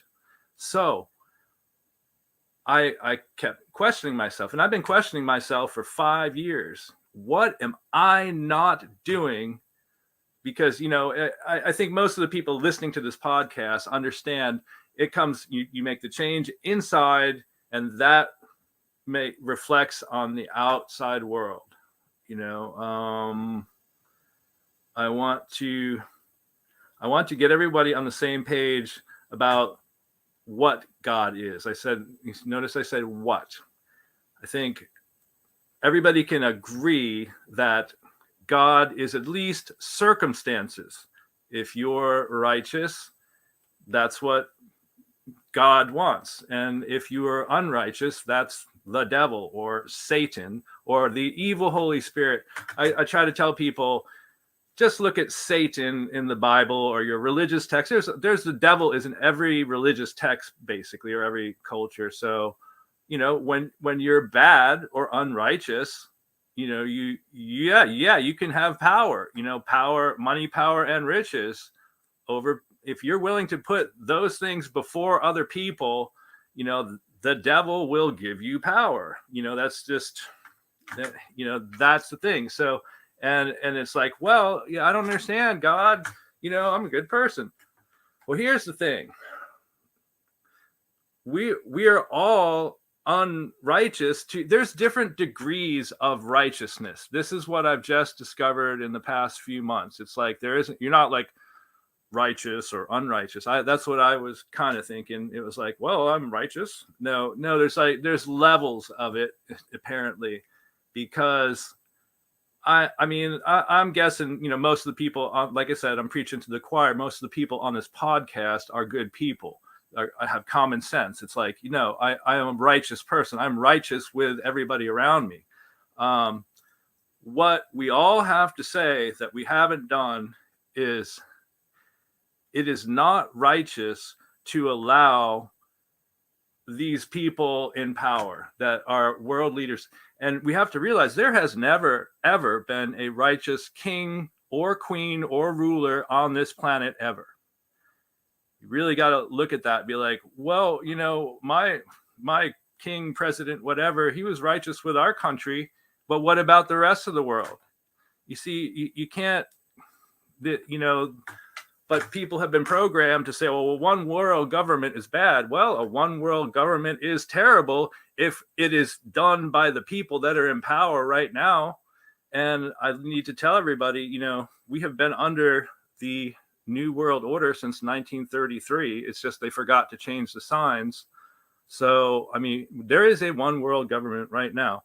And to back this up, my grandmother was the highest ranked female diplomat in United States history, and my family founded the United States of America. So I think I know what I'm talking about on this point. And I'm very proud of my my ancestors for founding the United States of America, because the king denied common law. Common law is common sense. It means it's based on the principle to treat others with love and respect as yourself. That's it. That's what common law is. And we still have common law on the books if you look in the law books, but you'll see that it says common law has been in effect since July 4th, 1776, except when it goes against the rules, codes, and statutes, the arbitrary rules, codes, and statutes that are made for money purposes. So it's like, you can have common, and you try to get common law, unless you're super wealthy, like my family, or you have, and you don't, not only do you have to be super wealthy, you have to know the right law firm to go to, because most of them, you talk to a lawyer, I heard about common law in college. It was some footnote or something. But that's why the United States was formed, because the king denied common law. It says right in the Declaration of Independence that John Adams, my ancestor, helped Thomas Jefferson write. Right in there, the king denied English law. So we should be grateful that things are so bad right now that everybody on earth is saying, no, we don't. This is not, we can't go on like this. It's like, it's like, good things coming out of a bad situation. I think that's what we have to be grateful for. It's like, look, even the people in power are like, yeah, this is getting a little crazy. We're getting towards World War III, and it's like, we didn't sign up for this. But okay, so let me see. I'm running short on time because I messed up. You have 12 minutes, so okay. You got plenty of time. But we want to see what you are grateful for this year. Okay. Okay. Grateful for. Well, I was just describing. myself and everyone on this planet needs to be grateful that we have enough common sense to say, to speak up and say, you know, I want everybody who sees this, you can do something. Every single person who sees this, be grateful that you understand this world is a test of your righteousness, or how right you are with others. And when you sit back and just complain about the badness in the world, or even in your own home with your family or friends or whatever, you've got, this is what all religious texts don't seem to stress, is that all religious texts are trying to get you to use common sense. When someone is not righteous with you, you must go to them and ask them, I'm sorry, I'm righteous with you. Why aren't you righteous with me? So be very thankful that you're hearing this right now, because this is what's going to save this planet. You know, a gentle asking of why someone is not being right. So let's see. I don't know. I hope everyone's hearing this, but you can't understand this world unless you understand the concept of being right with others. You know, really, that's it. And we have to be thankful that we came to, you see, life is it's a test, that it's an adventure and a test. There is no such thing as time. This is a scientific fact. And our consciousness always was and always will be.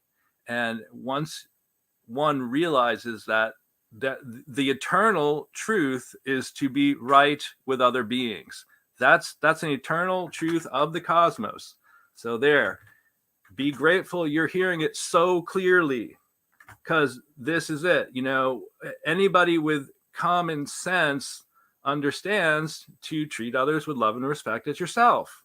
So, you know, but I just have to say to everybody on this planet, it's like, how can you stand living in a world where there are people that are not right? And what can we do about it? Just ask them. We need to, as a world, people with common sense who are righteous need to say, hey, enough. I mean, no, like, I'm royalty. My family is royalty. And I say to every royal on this planet, you have no right to be unrighteous with even one person on this planet. You know, there is no, that's it. So, short, very simple and short. And, boy,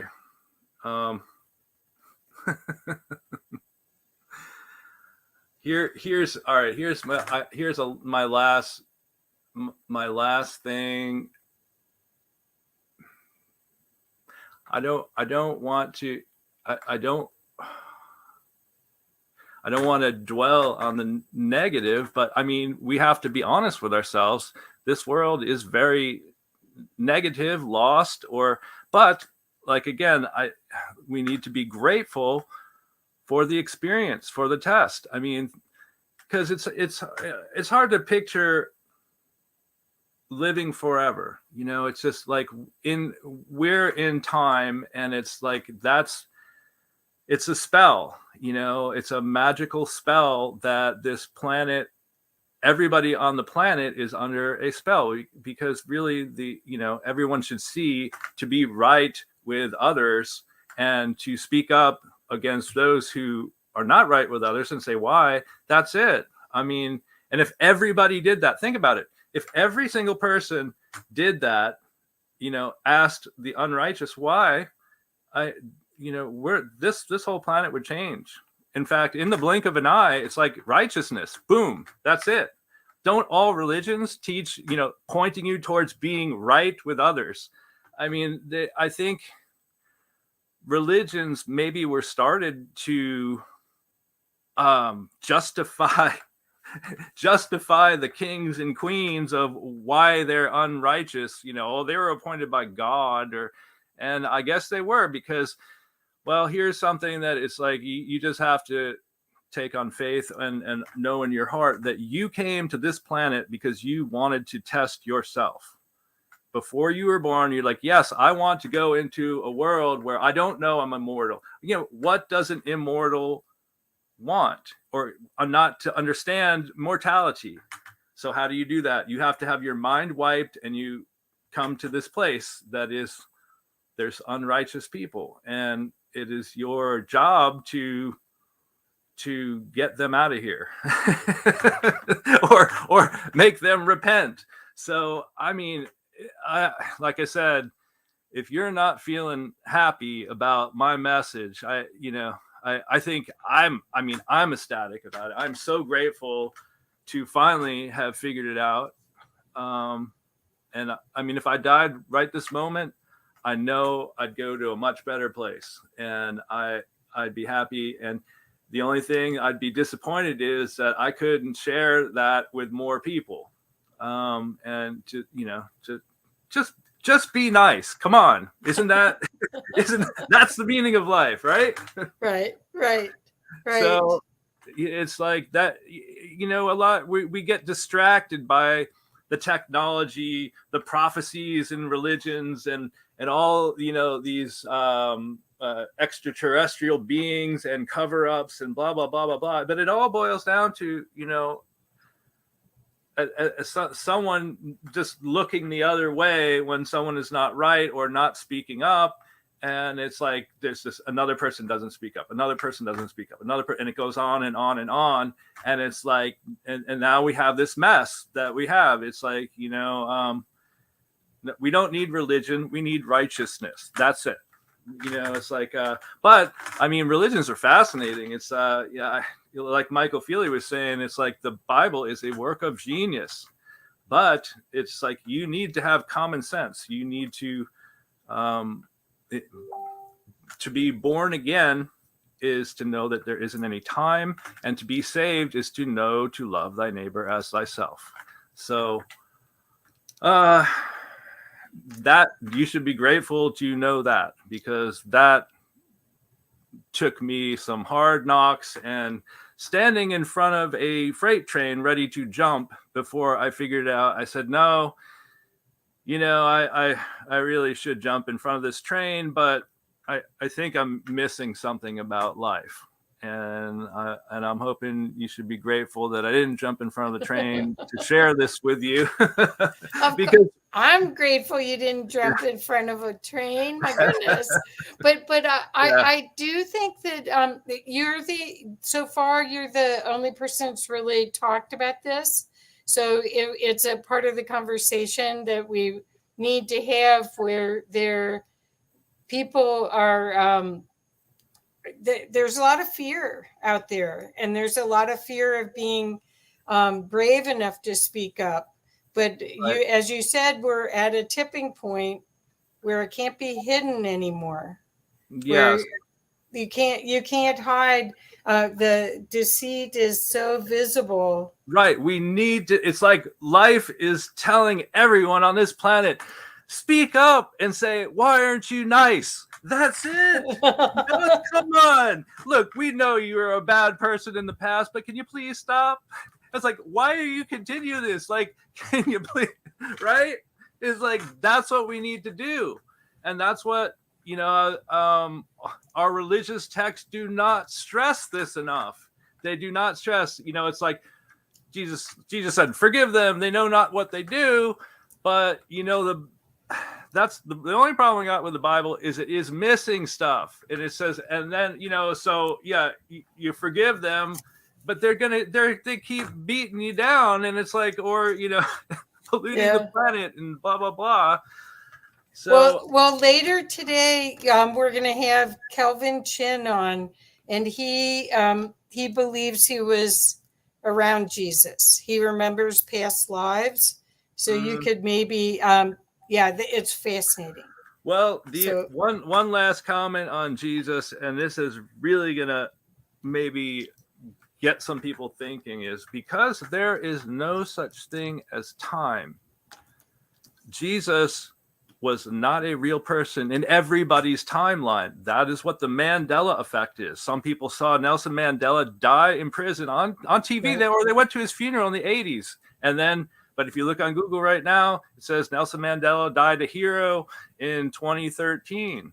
So that's why that's righteousness is the only thing that's going to get us through this storm of this life, and understand. You can't understand anything about this life without that concept. Right. So that is, I'm ecstatic about knowing this, and I want to tell everybody. It's like no fear. It's like once you understand to be right with others, that's it. Once if you weren't right with others, and you are truly sorry, you would never be unrighteous again.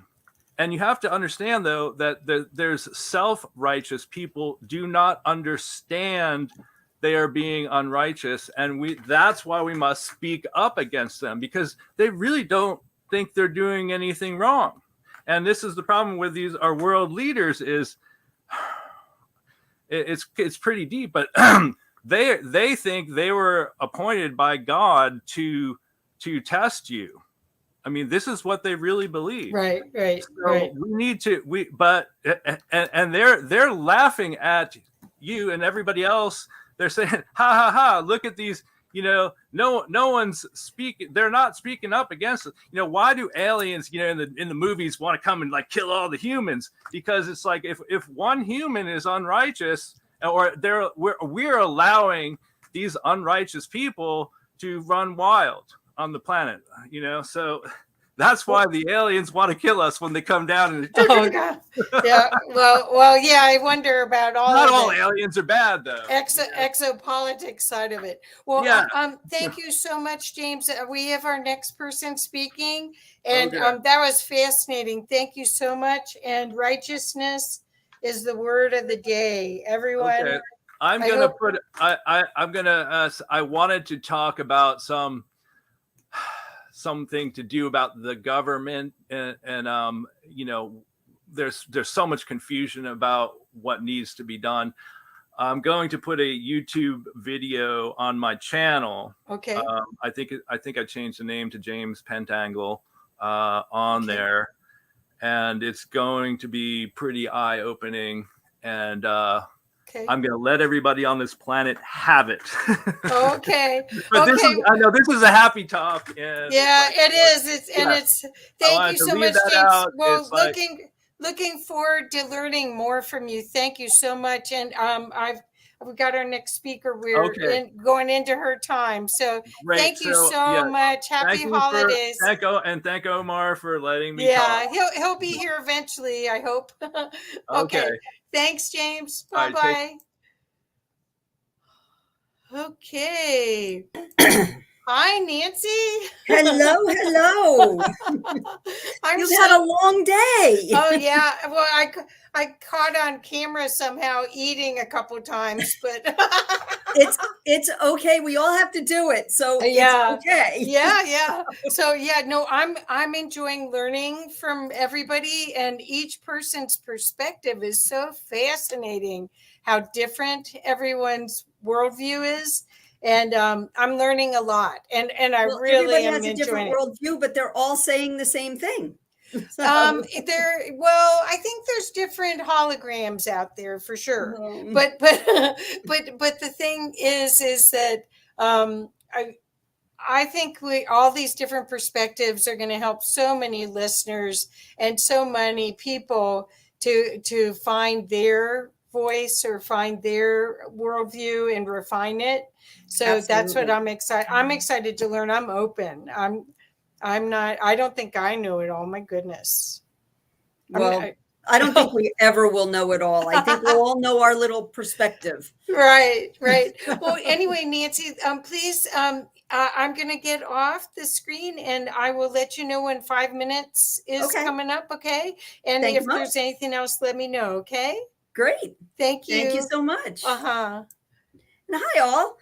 I am here today. Omar asked me to come on, and I'm really truly grateful to know Omar and be able to be a part of something like this. I've been a part of the solstice ceremony for the past 3 years, and to actually be an active part is really exciting for me. What I'm bringing to the table today is the fact that with all of this new energy, we have the opportunity to create a brand new reality. And our reality is what we want it to be, where we're going to. What we've got going on in the world right now is a lot of darkness that's coming to light.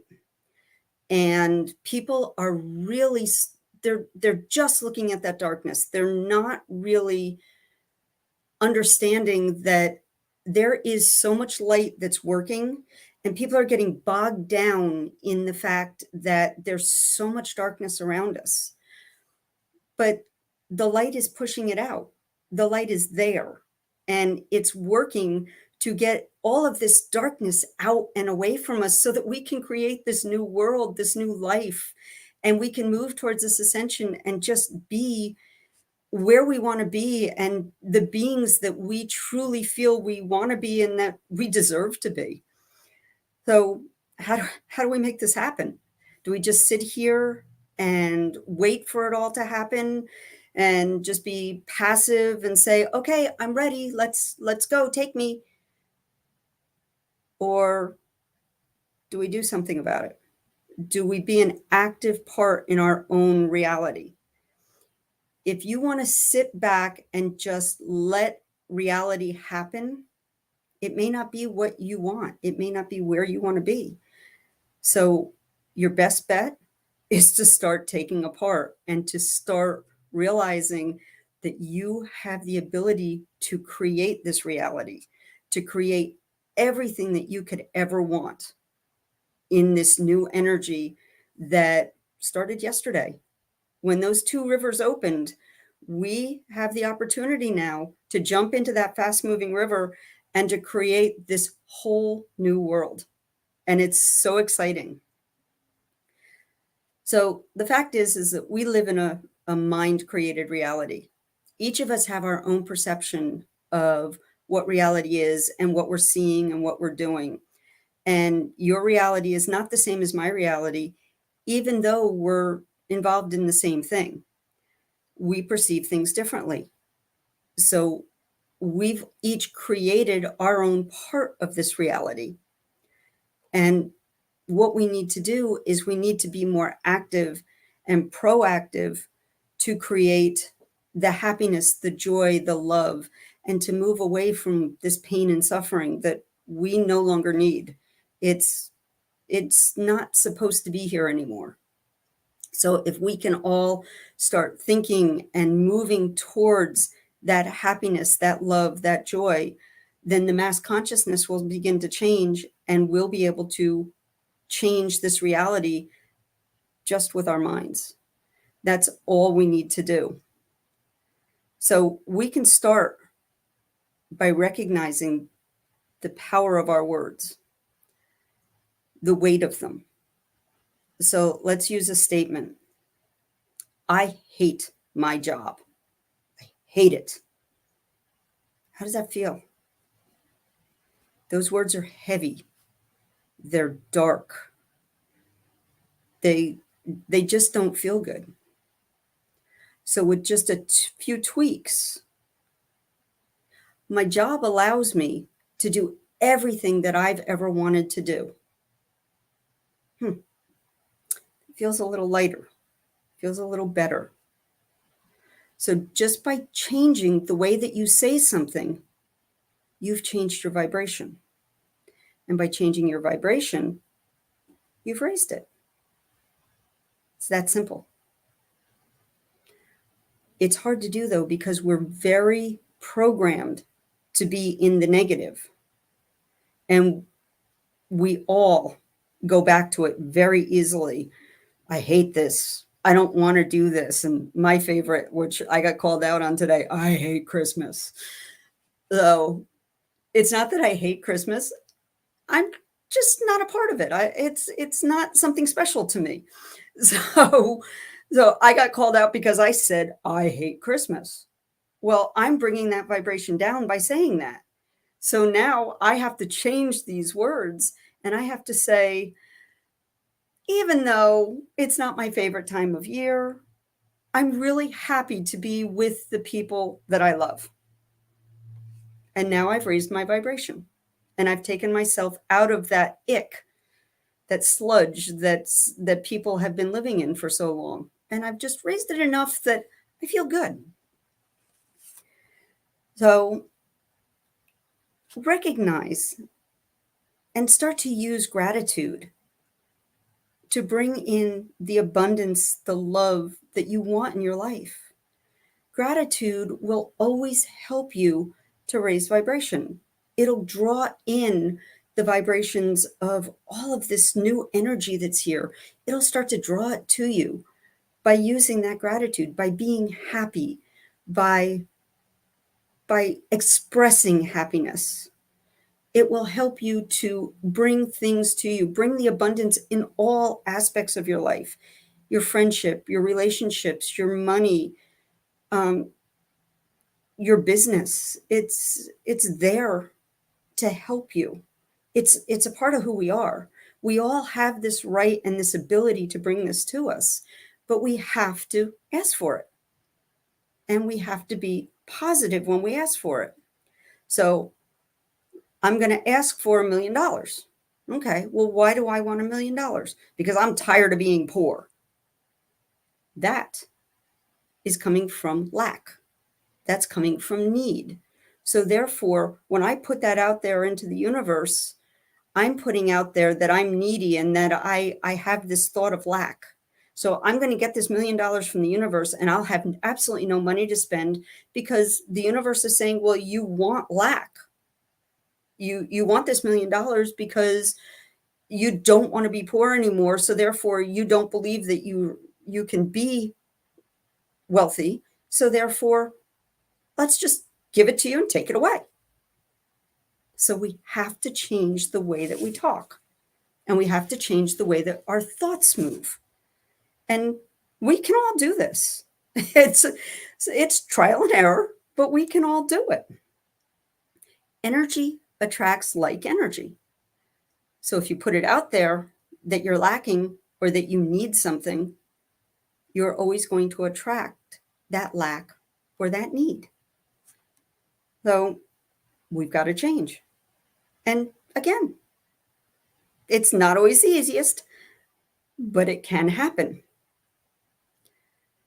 As you speak your words to the universe is always listening. Your words will be attracted to the words of others who have the same resonance, the same frequency. And if all of us start speaking all of these words of prosperity, these words of abundance, these words of happiness, then they're all going to get together and they will become the mass consciousness. This low level mass consciousness that we're in right now, this pain, this suffering, it won't survive with the mass consciousness, the masses of us beginning to say these good things, these happy things. And we'll raise ourselves above, and we'll start to move into this ascension process, and we'll start to live this life that we deserve. We all deserve it, and we all have the ability to change it.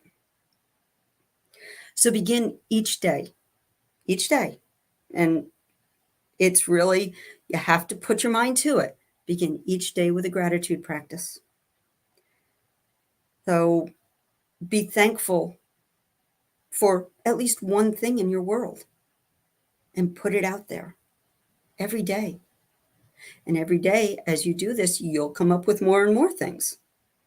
And it'll get easier and easier, and you'll start to feel better and better. And all of a sudden, you'll forget what it's like to actually feel bad. And you'll live in your new reality. This reality of prosperity, abundance, happiness, and pure and complete love. So I'm going to give you the gratitude that I did today. My gratitude practice today was that I was so thankful that I was going to be able to be in front of all of you who are like-minded. I was going to be able to speak with all of you. And my gratitude is that I can be a part of this group, and I can put myself into this mass consciousness, and I can help to raise the earth's vibration, people's vibration. And we can all just go, oh my God, we did this. And we're living now what we want. When you speak to yourself, everything that you say, the universe listens to. So you really have to speak with love. You have to have love as your main base, because the universe is going to give you what you need, what you've asked for, based on how you've asked for it, what your intention is. And you want to make sure that you do it.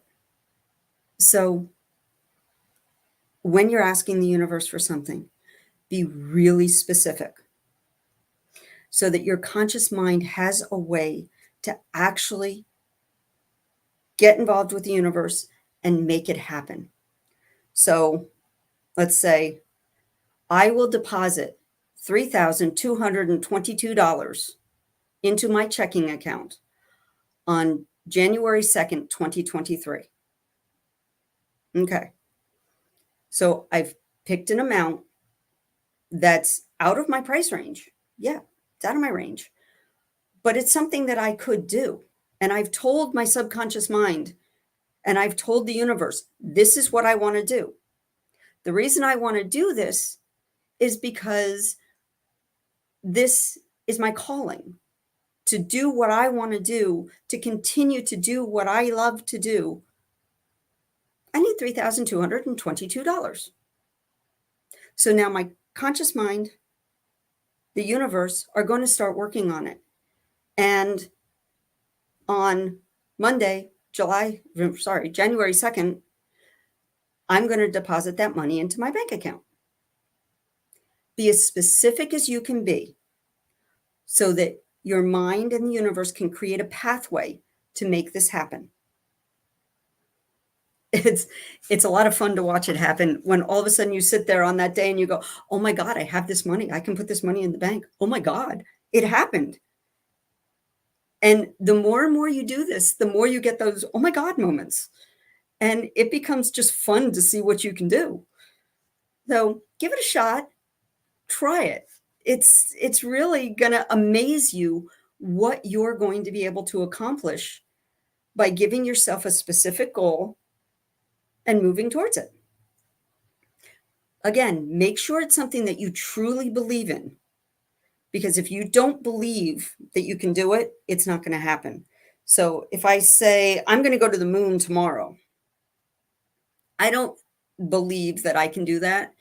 So the universe isn't going to help me get there, because that's not something that I can do. My subconscious mind, my conscious mind, nothing is going to help me get there, because I know I can't do that. So pick something that you can work on. Give yourself a goal that's attainable, but just a little bit more than what you think you can do. Just a little bit. And then when you reach that goal, set your next one and keep doing this, because your reality will change. And all of a sudden you will be someplace that you never thought you could be before. And it is so, so worth it. Again, remember, your intention is so important, and positive intentions will raise your vibration. And by raising your vibration, you're raising everyone's vibration. And by raising everyone's vibration, we're moving into ascension. And before you know it, this pain, this agony that we live in, it won't be here anymore. It'll only be love. It'll only be ease. And we're going to be where we deserve to be. By using words that match the outcome that you want, you can accomplish this world that you never thought possible. So give it a try, because it's well worth it. So is there another way that we can do this? Yeah, there is. There's a simple exercise that you can do. Breathing. Weird? Breathing can get you what you want? Seems weird. But breathing is what helps you open up. I have an exercise that we do, which is called a square breath. And by doing a square breath, we're opening ourselves and we're opening our gifts to all that's around us.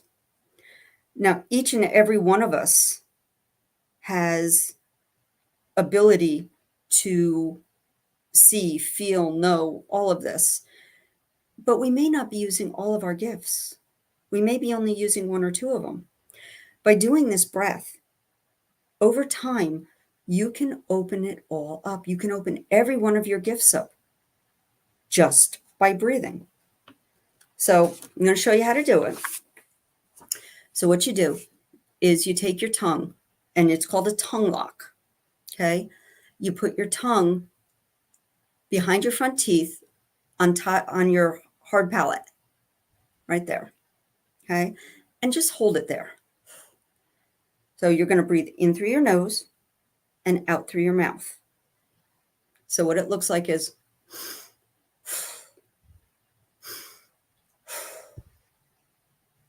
okay. And we're going to do it to a count of 4. So you're going to breathe in for 4. You're going to hold for 4. You're going to breathe out for 4. And you're going to hold for 4. So you may not get a full breath in and you may not get a full breath out, but it's okay. As you do this, you'll start to get used to it and you'll breathe your breaths into this. What this is going to do is it's going to oxygenate your blood. It's going to oxygenate your body so that you can open up all of your chakras. You can open up all of your senses.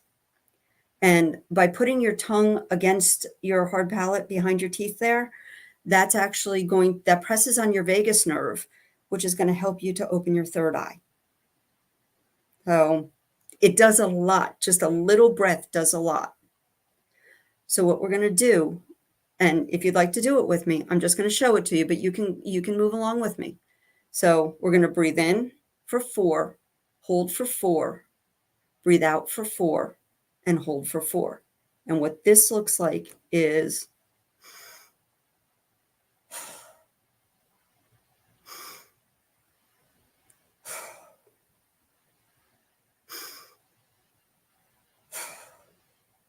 now, if you want to try it, I'll count with you.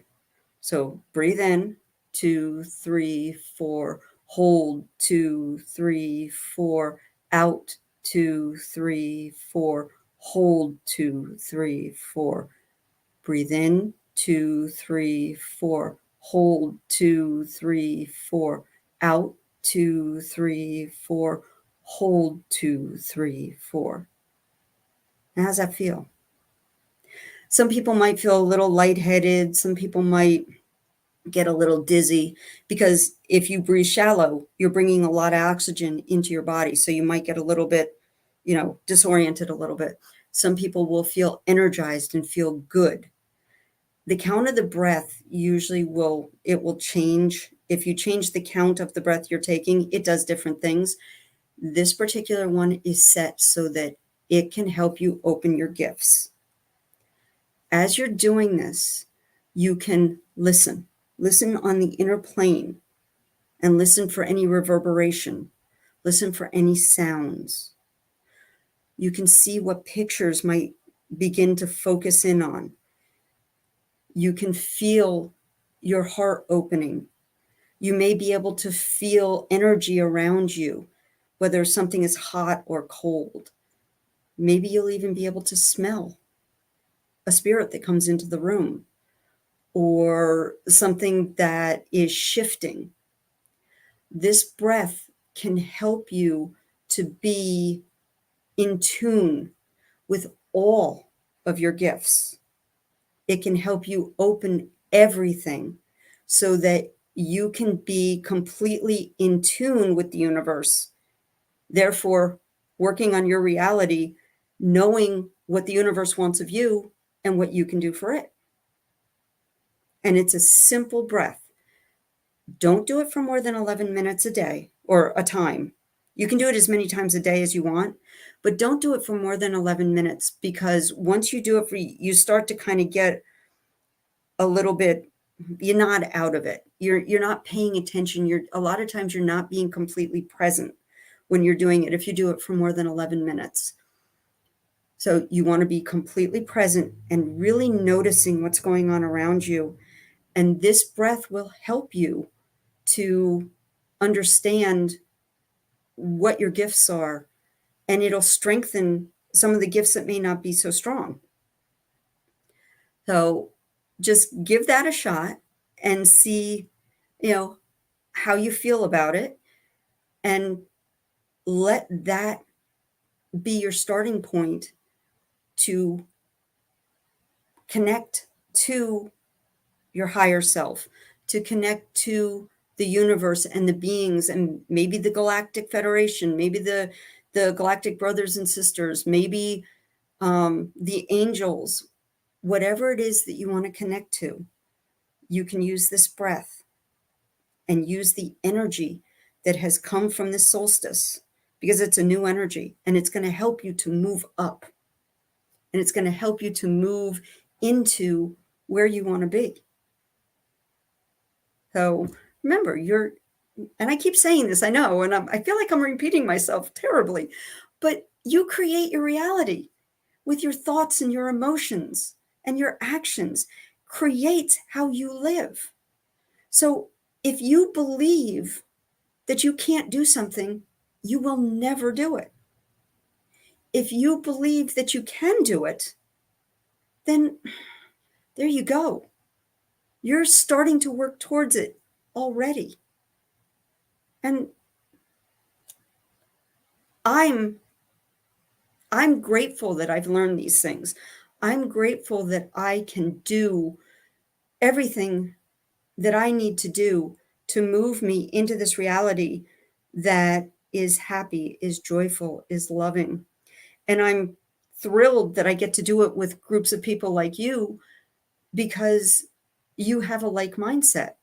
So with the like mindset, we're putting all of our thoughts together, we're moving them up into the mass consciousness, and we're changing the world. You have this ability to use this energy and change the world, and be whoever it is you want to be.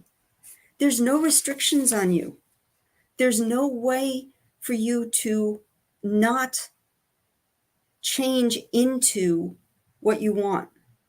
We've been programmed to be who we are today. We've been programmed through our parents, through our religion, through our education. We're programmed into looking at a negative aspect before we look at a positive one.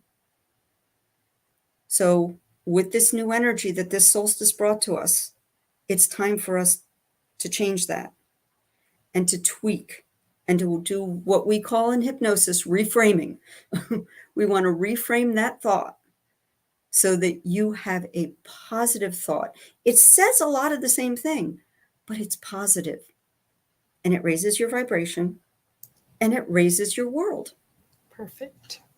So I just had one other thing that I wanted to just make sure that I said to you, because this is from Buddha. So it's been said for many, many years. What you think, you become. What you feel, you attract. Perfect. And what you imagine, you create. So go out there and be the creator. Do everything that you can do and live your perfect life. Beautiful. I feel like we should have an audience going, yay! That was very inspirational. Thank you so much. Well, I'm love this group of people, and I am just so happy to be here. Well, I'm so glad to know you, and we'll have to talk more. I really enjoyed it. Absolutely. Yes, I think I learned how to do that breathing, but I don't remember it being called that. He called it theta breathing. It is. It's what in a I use it mindfulness for. I class. use it for more than just going into the theta state. So I just call it a square breath so that it's simple. It's for you to just use whenever you need to. It doesn't have any connotation to it. It's just to get you present and open you up. Perfect. Perfect. Well, thank you so much. And I know that people are going to watch these multiple times to get realigned to positive, out of stinking thinking to positive thinking. Oh, I like that word. I like that. Well, there's I wanna plenty use of that. Well, that's what I'm here for is to bring it up a notch a lot, to give people, help people pick the empowered route. Absolutely. Yeah. Everybody has the ability to do it. So let's all do it. Yes. Well, thank you so much, Nancy. And again, have a happy holiday. Happy and holidays appreciate your and- contribution here. Thank you so much. Absolutely. Okay. Bye-bye. Bye-bye. Hi, bye. Hi, Kathy. I finally made it home, and now I got to step back out for another 15 minutes. I know. That's My okay. wife- I don't think I'm messing it up too much yet. So My wife's stuck at the store, and there's no cabs, and it's one cold came out too, and I just bet. left her. Yeah, it's like minus 42 outside right now. It's sickly cold. Oh right? my But God. she's like, That's when she's your like, "I'll nose take the bus." freezes. Yeah, she's Oh. like, I'll take the bus. I was like, no. No, and all the food will be frozen before you get Yeah, home. so I got to step out just for 10 minutes. Well, to, I'm happy. I'm enjoying these people. I'm enjoying learning from everyone. So here we go. I'm gonna start Awesome. help with Dr. Rita's up next, and hi, Dr. Rita. Hi, everybody. Hi Hi, there. Dr. Rita. Nice to see you. Nice to see Hello. you. Hi, Hey, Steven. Steven. Hi, Evan. I'll be back shortly, guys. I'll be back. Okay. And so so Evan, are you interviewing Dr. Rita? Or am I? Are you setting it up? Yeah, we were going to introduce her. Yeah. Okay. Well, thank you. I'm off then. Bye.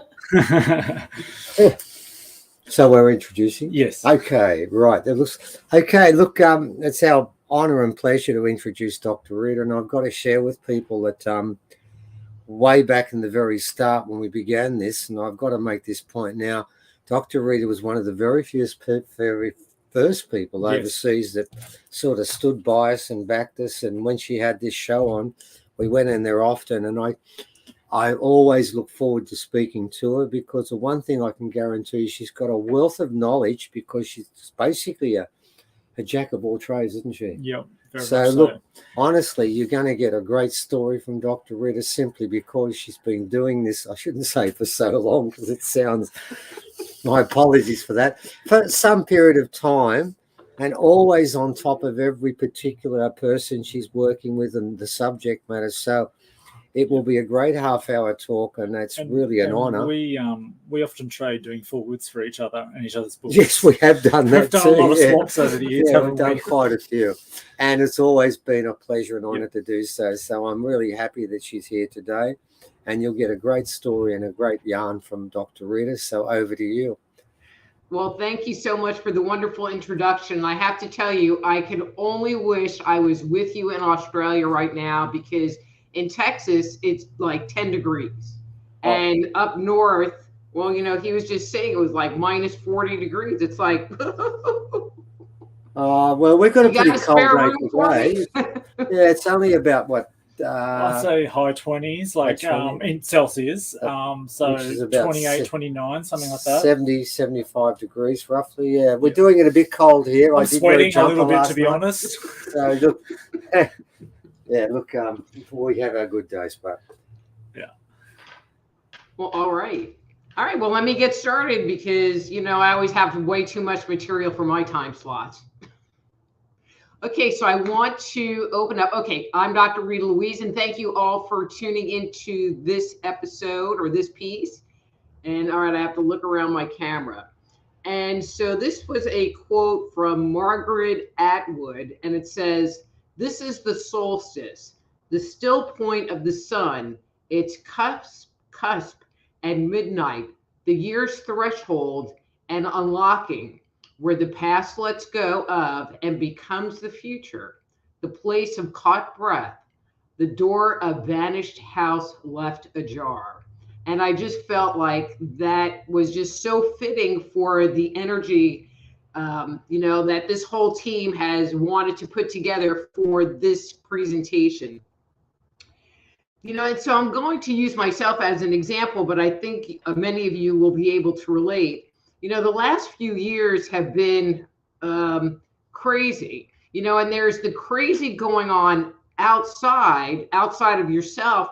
And then there was what was going on internally. And so many of us have lived in a state of fear, fear from getting sick, fear from economic crash, fear from, it seems like anytime you look around, there's some new crazy going on that, you just add into the crazy pot. And so I decided, and I felt like this was good to talk about because, we have the solstice, we have New Year's coming up, and people, making plans for what they're going to do for 2023. And so last year, I decided I was going to have the goal of experiencing inner peace. I was just so tired of being afraid and so tired of feeling like my internal world was just being whipped around every day in cognitive dissonance. And that was my focus. And at this point in time, so this happened the other day. There was, and I don't know where everyone is or whether they saw this on the news. I was at the gym and it was on one of the TV, news channels. And they said that the volcano in Hawaii had erupted. Now, if it had been any regular year that many of us have experienced before, that would have been the headline story and they would have talked about that eruption for days. But there is so much stuff going on that I was like, oh, an eruption of a volcano. And I just literally emotionally took it and threw it on the pile. Because there's not really anything shocking me anymore because my focus was what I can do to experience peace inside. So recently, I've been asked by a number of people asking me about the concept of the ascension or are people waking up? And I thought this was a great topic to bring up, especially where we've come from. Many people don't talk about where we've been emotionally for the last few years and the concept that we have all experienced trauma. So when we think of trauma, we think of being in an abusive relationship and, being hurt or being picked on or being bullied. But we can also experience trauma when we're in a situation and we find a way out, like that we're trapped. And we were all trapped, trapped in our houses, trapped in a situation that scared us. And all we wanted to do was to feel safe and to feel peaceful. But it was interesting, especially about people up, because with everything that's happened, and, I don't care what side you are on politically, not politically, I don't really care. One of the things that has occurred over these past couple of years is that people have really taken a side. They have stopped and they've looked inside and said, well, this is important to me, or this is something that I need to do, or what you're doing isn't any good. I mean, it's okay that people have an opinion. The bigger point is that people stopped and they looked inside. And, you know, I feel like I'm kind of repeating Nancy, who was just on, because I feel like we kind of have the same viewpoint on a lot of things. But in that moment of reflection, it causes our internal world to shift. Because once we know what we want, and we can use that energy to move us forward to where we want to be, whether it's in the world around us or whether it is inside of us. And when we do that, it creates a spark in us. And so, you know, the person I was talking to about, you know, are people waking up, you know, and his opinion was, well, they're not really waking up. And my response to him was, but I thought people were waking up because they took that moment to identify, this is important to me. This is what I want, and this is what I need. And by that inner looking, by that inner dialogue, that does create the spark. And it does make it so that we connect to source. And so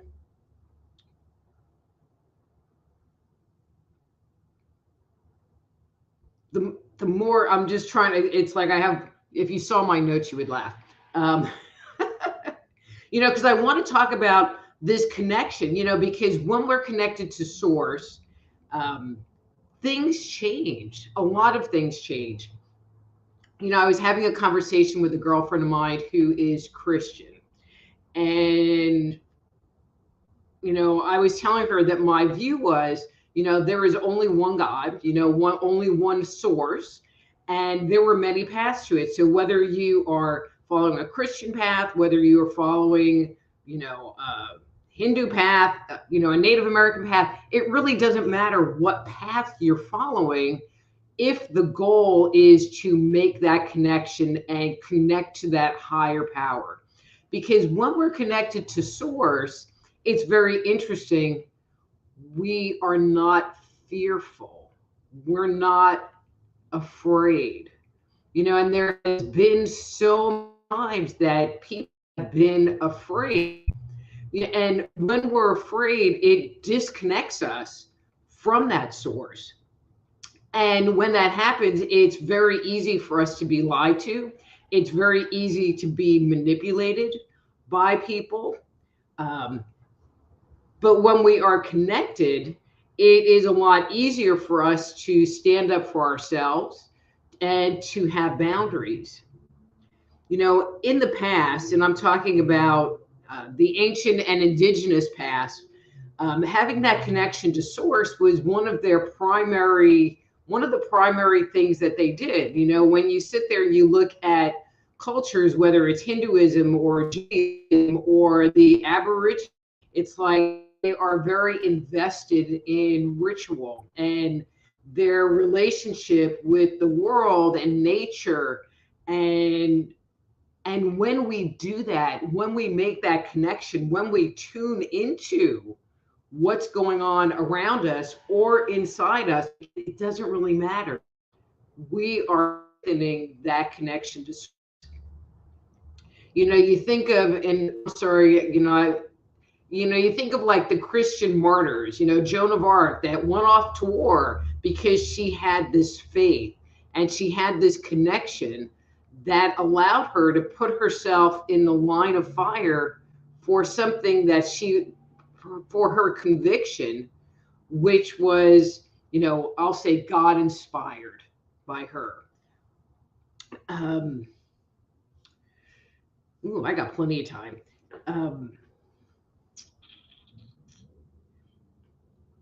You know, so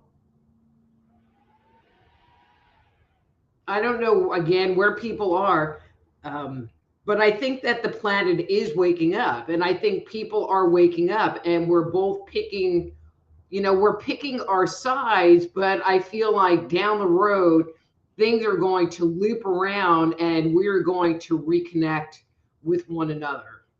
Now, I do feel, and, you know, that there is a whole, I'm going to say faction that doesn't want to connect to source. So one of the areas that I kind of study on the side ish is Kabbalah, Jewish mysticism. And one of the things they talk about, and I have no phonic skills and I don't speak Hebrew. And so I just kind of like go with what these names are, and they talk about these, I call them kelipots, chalupas. I don't know. It's some word, but it talks about these shells and these shells that form around people. And so inside of everybody, there is this spark of source energy, this spark of divinity inside of them.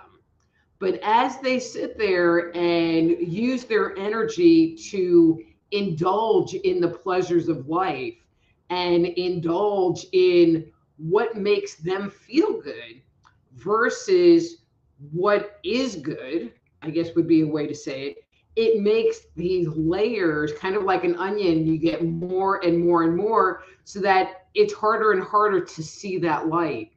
And I feel like there are a lot of people who are very entrenched in the kelipots, in the chalupas. I think I'll just call them chalupas, which, is a Taco Bell thing, but that's okay. It's a shell that goes around the meat.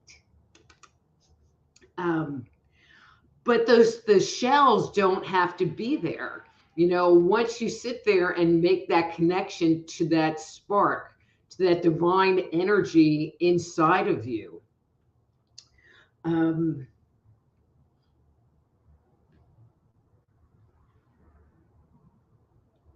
because then it can just start to grow and grow and grow and reconnect you to that higher point. There's one thing that's very interesting. If people, and I'm talking kind of in the very general sense, if people were connected to source, were connected to God, wanted to have a relationship with God, the world would be so different because people would be looking out for each other. They would be doing things for people's highest good. There would be this sense of morality that people would exhibit, because if you're connected to source, you're not going to be out there doing bad things or evil things or stealing people's stuff or trying to rip them off. Actually, I'll share this. I had applied for a job and was quote unquote hired for the job, only to find out that it was a giant scam. And they just wanted to get my bank account information and driver's license as part of the onboarding process, which turned out to be a scam. And it makes you just take a step back and go, who are these people? And where is their sense of morality and connection and light? I mean, it was fascinating to me. And I find it kind of overwhelming that there are people that actually live their life so deep inside their chalupa that they don't care about anybody else but themselves. It's just a very sad state. So, so you might be going, okay, so how do I foster this? And I came in on Nancy's talk where she was talking about breathing, and she shared doing the box breath, which I love doing the box breath. So I'm not going to re-explain that, but just closing your eyes and taking a deep breath and allowing your body to relax. Because when we are mindful, when we stop and take a break from all the crazy going on, it brings us into the present moment. And when we're in the present moment, it gives us the opportunity to ground. It gives us the opportunity to become, reflect on what's going on. And so even though we might feel scared, we can separate us as a being, our consciousness, from the fear feeling, and be able to look at it from an observer's point of view. Breathing is really one of the very simplest things that we can do. If you did nothing but practice breathing, it would be wonderful. And, Nancy was saying do it every day, which I think is great. And what I have found is if you practice it when you're having a good day, then when you're having a bad day, now it's a tool that you've already nurtured to employ to help get you through those challenging situations. And so while it will work when you are upset about something or something really scary happens, you lose your job, it's minus 40 degrees outside, whatever that is, you have developed it and your body will react based on that earlier learning versus trying to okay, I'm breathing. And you're going, well, nothing's happening. And it's because you're trying too hard to make something happen versus having it be just part of your nature and part of who you are at this time. One of the other things that I suggest to people, and this is another mindfulness practice, is to pay attention. Pay attention to what's going on inside. If you're afraid, acknowledge it. Say, hey, I'm afraid. And it's okay, having negative thoughts and having negative or uncomfortable emotions is natural. In fact, and I found this fascinating, some researchers have identified that 90% of our thinking is negative. And so the only way that you can really change it is to start paying attention to it. So I'm half Jewish. And so there's this word that is kvetch, which means basically to bitch about stuff. And I have to tell you, my dad was the Jewish one. He was a professional kvetcher, and he would always find things to complain about. And I, as part of my programming, took that on and was very good at finding things to complain about. And so as part of my 2020 or 2022 search for inner peace, I decided I was going to take that one on straight away. And every time I would catch myself complaining about something other than it's cold, which I am complaining because it is cold and I don't like cold. But I would catch myself and go, you know what, just don't even go down that road. And with time and attention, it's I really don't complain anymore. It's not part of my regular habit of doing. And you can do that with any thoughts. If you find that you get scared a lot, stop, take a few breaths, ask yourself some questions, internalize some questions. It's well, what's scaring me? What aspect of myself is afraid?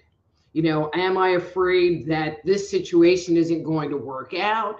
Am I afraid that I'm going to be abandoned? No, it's so there's commentary in the private chat. It is for some reason my stream. Yeah. Anyway, yeah. But Godzilla said, wah! Anyway, sorry, I'm making a joke. That's okay. Okay. Anyway, so, but paying attention to your thoughts and emotions, because they will really tell you what's going on in your inner world. And so if you have positive thoughts, then you are going to experience positive feelings. So if you're if you go and you're walking out in a field of flowers and the birds are flying around and the sun is shining and it just, is a beautiful experience, you're going to feel good. But, if the situation is not, or you go out there and all you can think about, you're in the same field, the sun's shining, the birds, it's to one person, it can be glorious. And to somebody else, they could sit there and all they could think about is, oh, well, we walked really far from the car and I have allergies and I'm not sneezing right now, but I might start sneezing here in a few minutes. And not be able to take in the pleasure of the day. And it's those kind of things to pay attention to and start letting go of the negative part and the unwanted part and paying attention to, what can you, and replacing them, and so if you're not sure what to replace them with, I joke around and go, oh, well, replace it with, oh, look, a squirrel, which actually does work. It does work. But one of the things you can replace it with is finding a place of gratitude. When you sit there and you consciously acknowledge the good things that are going on, it's like, oh, those flowers are really pretty. Oh, the sun is shining. Oh, there's just a nice warm breeze moving through this field. It changes your vibration. It raises your vibration. So when you have negative thoughts, you have a low vibration, and it makes it so that you are further from source and much more disconnected. When you have a higher vibration, you are closer to source and will have a higher vibration. One exercise, so gratitude is great, but sometimes that one's a little hard for people to wrap their minds around. So I'm going to even throw out one that I found very simple, that anybody can do. And it's using an I am statement. And when you make these I am statements, you have to make the statement about something that is true. So if I say, well, I'm a millionaire, one, it's a lie. And two, it's like my energy isn't there. My vibration isn't there. But if I make the statements that are true, I have a good attitude. I am very successful. I like people, and you validate and have gratitude for who you are and what you bring to the table. It is that act of focusing. Mindfulness sounds like all like scientific and stuff, but really it's just about focusing on something. So whether you're focusing on gratitude, or whether you're focusing on your breath, or whether you're focusing on these I am statements, it is all about that focus. And so maybe that's the nugget that you need to walk away with, is it's about that focus. If in reality, our brain only has one slot, so we can think about what we're going to have for dinner. Then we can think about a project that we have going on at work. And then we can think about dinner again. Then we can think about our dog. And then we can think about our boyfriend or girlfriend. And then we can think about, oh, the world's coming to an end. Oh, there was a volcano over there. And then back to dinner. But we can only think about one thing at a time.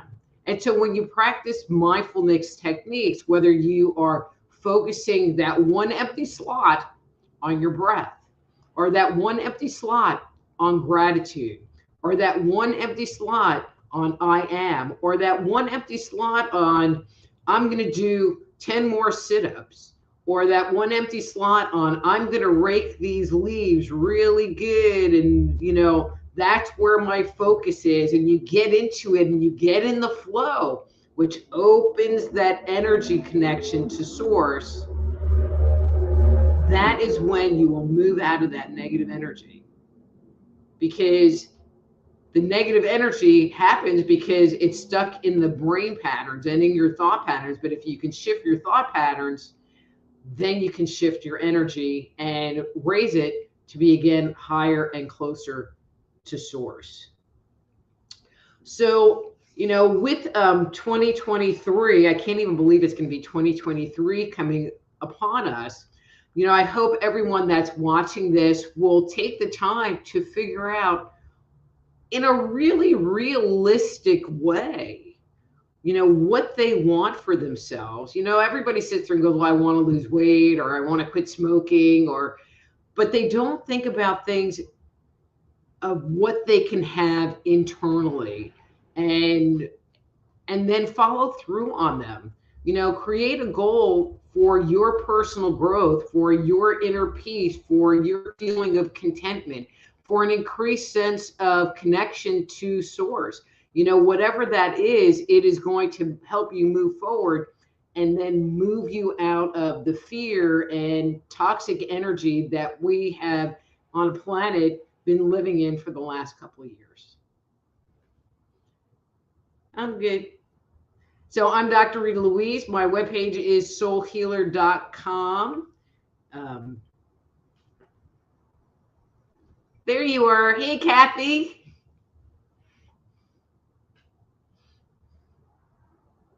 You have no volume. Or are you just imitating me? You're muted. I said everything's in flow here. Yes, ma'am. Yeah. Except my camera and my audio, but that's okay. I that wasn't me. That was Leanne. But what I wanted you to know, what you said was the perfect empowerment for us to go forward, and that it was perfect. Thank you so much. Well, you're so welcome. You know, I always love coming and hanging out with Evan and Omar and, you know, everybody, because I can go wherever I need to go and never feel like I'm going in the wrong place. So no, and it's all divinely guided. It's not, we're just the hands and feet. Yes, ma'am. Yes. Well, wonderful to meet you, and thank you very much. You're very welcome. I hope you have a wonderful holiday. You too. Okay. Okay. All Thank right. you. All right. Bye-bye. Bye. Okay. Next up, we're staying right on the schedule. Miss Bunny's coming. Had to stream. Hi, Miss Bunny. Hi. Hi. So welcome. I am well, I don't look like Omar or Evan, but I'm what you got. But if you need any help, just let me know, and I'll try to give you a 5-minute warning if you'd like. Okay? Thank you. Okay. Thank you very much. I'm not quite sure what I'm supposed to be talking about tonight. All I knew is that when Omar contacted me, he basically said, that's about all he told me. Okay. Well, let me tell you what we're doing is, let me put my audio back on so it's not a problem feedback wise. Hold on 1 second. I thought I was off. But okay, so what we're talking about is gratitude, things that you can reflect on for 2022, because we all can find the other, but we're hoping that you could share what you're grateful for 2022 and what your inspirations or aspirations are for 2023. Oh, sure, no problem. Yeah, isn't this fun? It's actually a wonderful topic, that's for sure. Well, it's also, honestly, if you go back and listen to this whole thing, it's so motivational. It's wonderful. Yeah. So I'm sure you'll add quite a bit to it as well. Thank you. But I try, sure. Oh, I'm sure you will. Thanks. Okay. I guess for me, gratitude means a very deep spiritual thing. And to me, gratitude is an inner focus. I don't look at the world for my gratitude. I don't look at my world for inspiration. I look at the world as this is where I am and this is where I have to make it better. How can I make it better? And with that comes gratitude. Every little thing you put forth brings forth gratitude in the right mindset. I don't look at life as a way to begrudge anything. Everything has a positive side if we look for it. Even the most negative of atmospheres. When I look back at 2022, I look back just this October means 22 means 2 years. 2 years from the day that I was supposed to die.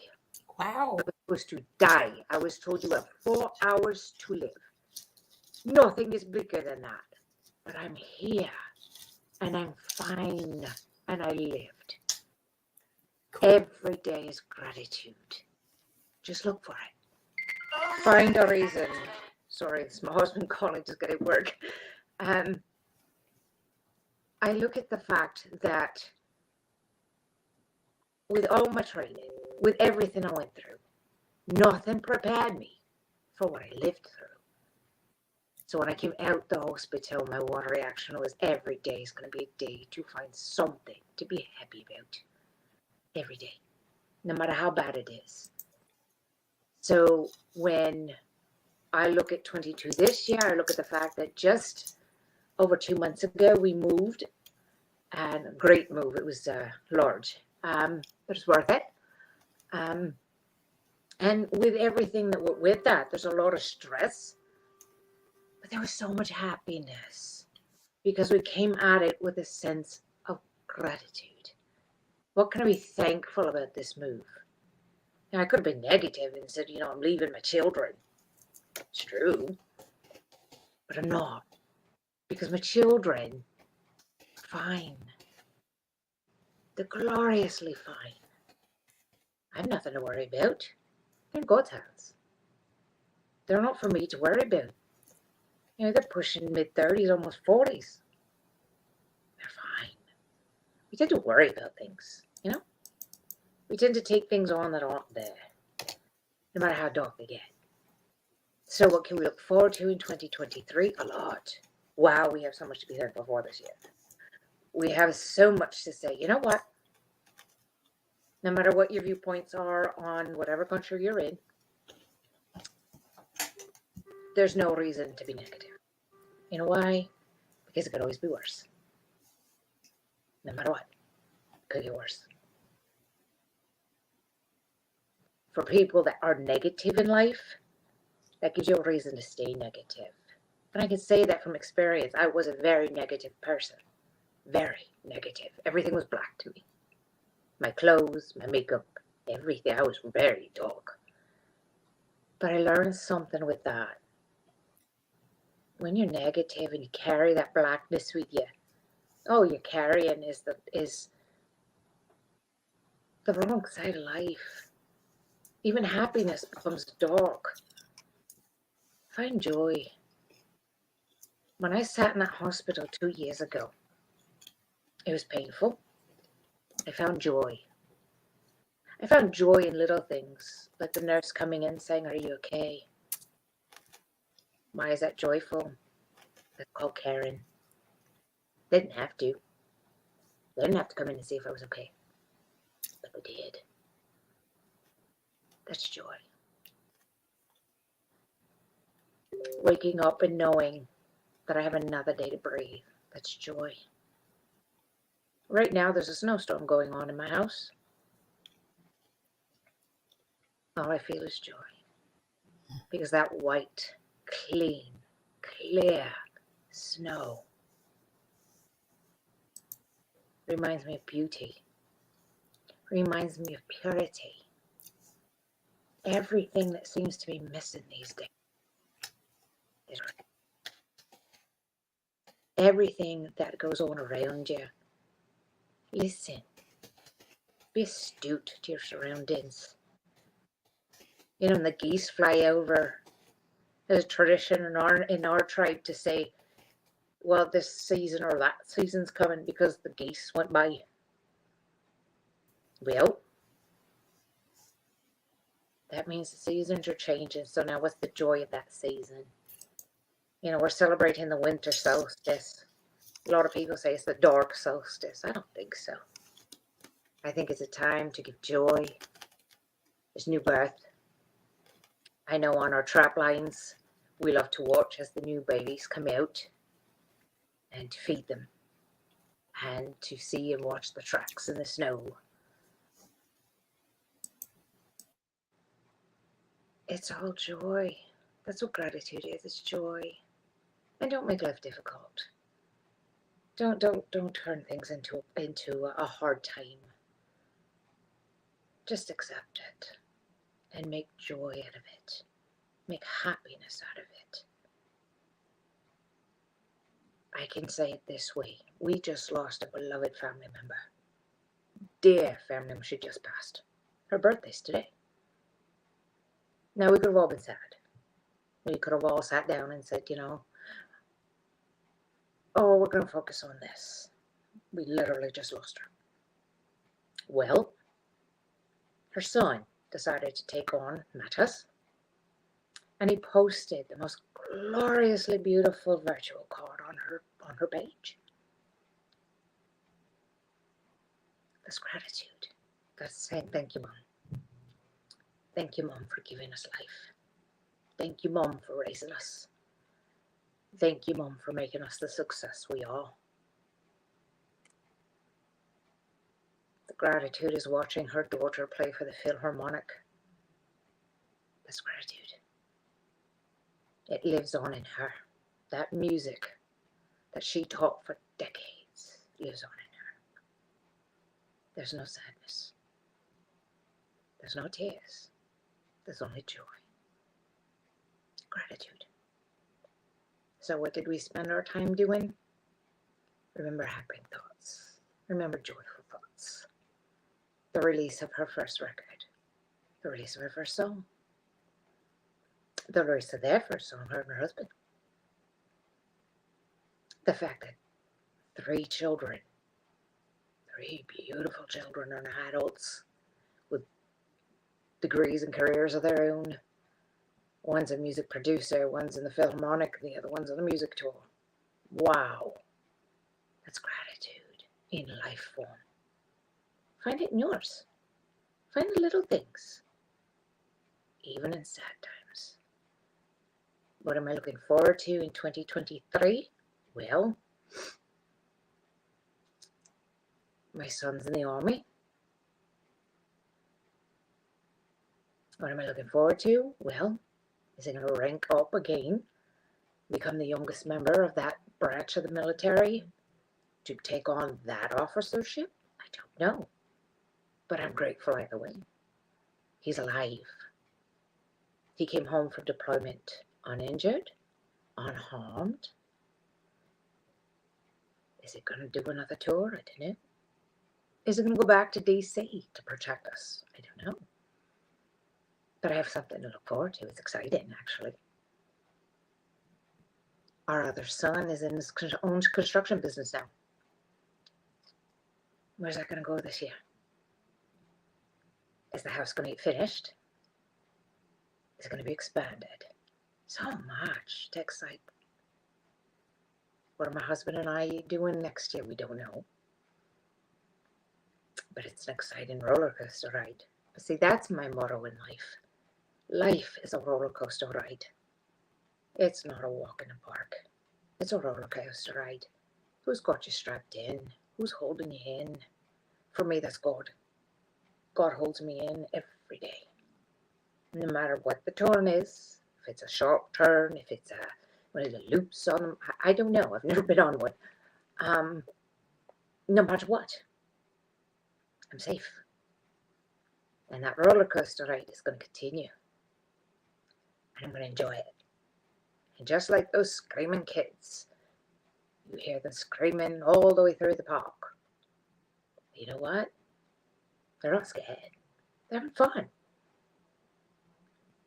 That's life. Be thankful. And with every twist, with every turn, be thankful you made it through it. It's just like those kids that find the hype. I'm not sure if you know what I'm talking about, but some of the kids on that ride, every time, my sister was one of them, every time it came into the sharp bends and the high loops, she'd get so excited. Like it was Christmas Day, if you will. And I would think to myself, are you nuts? You could die. The horns could break. You get shot off. I don't know. I've never been on one. But she loved that section of the ride because she knew that through that ride came the experience she'd never live again. She taught me very young. You know what? Life isn't easy. It's not. She lives a very hard life. But you know what? For someone who doesn't have much longer on this earth, she still hikes the trails. She still goes up the mountains. She still lives on a very large piece of land that she loves to work on. You know what? That's joy. That's gratefulness. That's gratitude. Watching her walk up the mountain into the plateau lands where it's always snow. Knowing that she could be sitting in a hospital bed somewhere. That's joy. That's gratitude. She's got another day to walk it. They didn't say she would be. They said she wouldn't. She is. Her granddaughter is now, oh my goodness, she's in the young teen years. We didn't think she'd live to see that. It's a miracle she is. And we're grateful. Remember that every day is a gift. It is what you make of it. No matter how bad, no matter how good, it is what you make of it. Find the gratitude in it. Even if you have to look hard. Silly things. I'm grateful I have. Now answer that question. I'm grateful I have a home. I'm grateful I have clothing. I'm grateful I have food. I'm grateful I have water. I'm grateful I have heat. I say that because I grew up in a cabin. During the winter, it was a tent. Yeah, that sounds funny. During the winter, it was a tent. Our trap line has tents, not cabins, and it's 70 below zero. And the snow is about anywhere between 18 to 24 inches right now. Right now, currently, there's at least 8 feet of snow on the ground. And they're living in tents. My brother still has his tent. That's where he's living right now. 2 of my cousins are living in a tent right now. 8 feet of snow. It's beautiful. It's glorious. Why?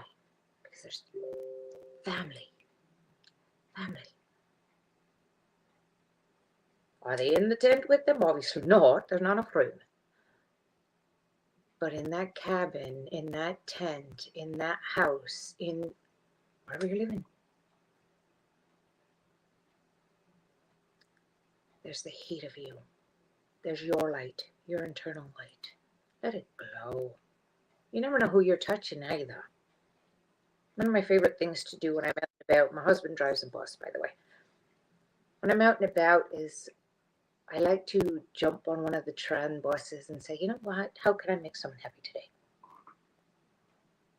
And I never pick someone who's already happy. I always pick someone that looks kind of down. And my opening statement is, hi. That's it. Hi. How are you? You'd be amazed at the conversations that get struck up. It's just amazing. People are just thankful that you're there. You want to talk. Life is lonely. But you come away with friends, acquaintances, newfound connections that you'll always have. And you'll always be able to look back and go, hey, you know, I wonder where so-and-so is. You never know. You don't know how much you touch them. Sometimes in life, you're blessed with the fact that they come back to you. And you find out through time. By the way, the person you talked to on such and such a place was my aunt, my mother, my cousin, my brother. You touched them. Really? All I said was hello. But just that one word, sometimes that's enough. Because you're not alone in that 1 minute. Everything you do can bring gratitude or can bring destruction. Find the joy and make it grateful. That's how I live life. It's not difficult to me. But I'm also a person that has to have everything right in order. I have serious OCD. My house has to be clean or I go nuts. It was snowing outside, and I was literally watching the windows to find out how I could go out and shovel because I couldn't handle the fact there was white stuff on my sidewalk. For some of you, you think that's crazy. For me, it's dirty, and I really see it that way. It's dirty. It needs to be cleaned. As gorgeous as the snow is on my lawn, and I love it. I love to look at it. The minute it hits my driveway or sidewalk, it's got to come off because it's dirty. And the reason why is because it's dangerous. I don't want to see someone slip and fall and get hurt. Do I go out and mumble and grumble that, oh, here we go again, another day of snow? Nope. I go out with joy, and I think to myself, who am I stopping from getting hurt? Who am I saving from slipping? There's children walk up and down my street. Heaven forbid they fall going home from school. That'd be horrible. So we don't just shovel our pathways. This street I live on, every house shovels the sidewalk in front of their house until the next house, and then the next house. Our entire street is perfectly clear on both sides. We never have to worry about someone falling. Why? Because we're all grateful for each other. And we know that one of those children walking by is somebody's child on this house, on this road. Somewhere on this road, that child lives. We're all grateful for each other. Therefore, we're all grateful to keep our roads clean. It's just the way we think. Are we a big neighborhood? No, actually, this town has, I think it has 6 streets. Incomplete? Maybe? 6 streets? We're not very big. But we're a community. And it matters. And we're grateful. Now, all of us were a little disheartened because the factory, 3 streets over, no, 2 streets over, went up in flames. Thankfully, it's not in operation lately. Well, we spent 2 hours riding around because we weren't allowed to come home. This whole, nothing. 4 streets were blocked right off. You could not go. You could go down Main Street. That was it. You weren't going anywhere else. You were going down Main Street. Well, the night you were coming into our little town. For 2 hours. I had work. I had to be home. I work from home. On a news channel. I'm not going to look good if I'm not there for a news channel because of fire down the street from me. But I was grateful I was safe. I was grateful I was protected. We drove by, I think every half an hour maybe, 45 minutes.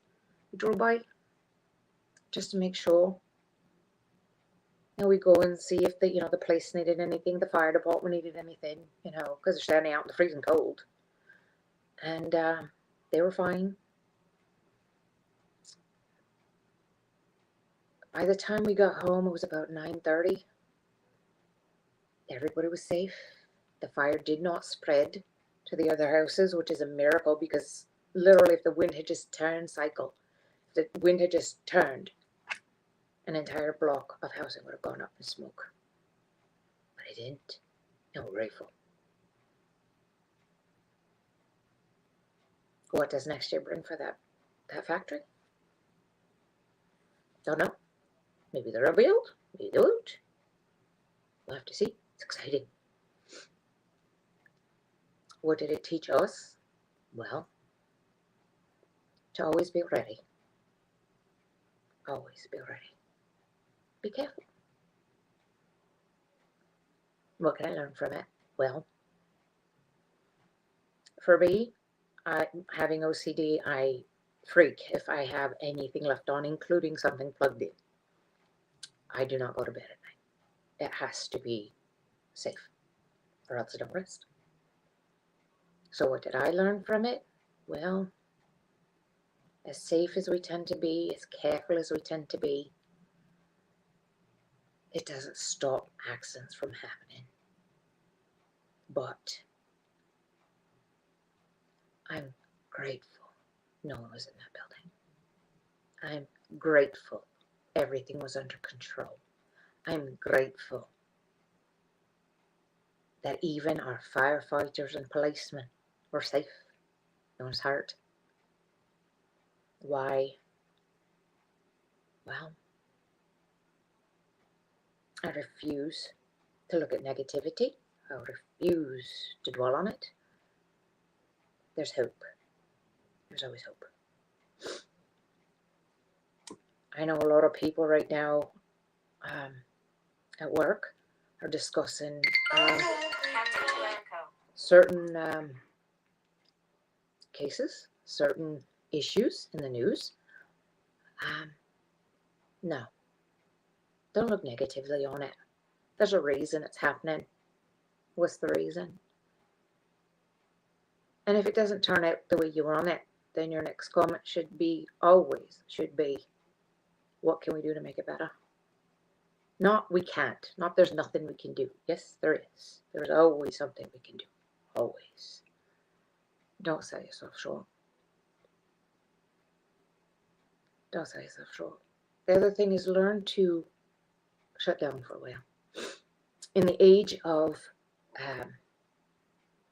technology, people tend to have devices everywhere.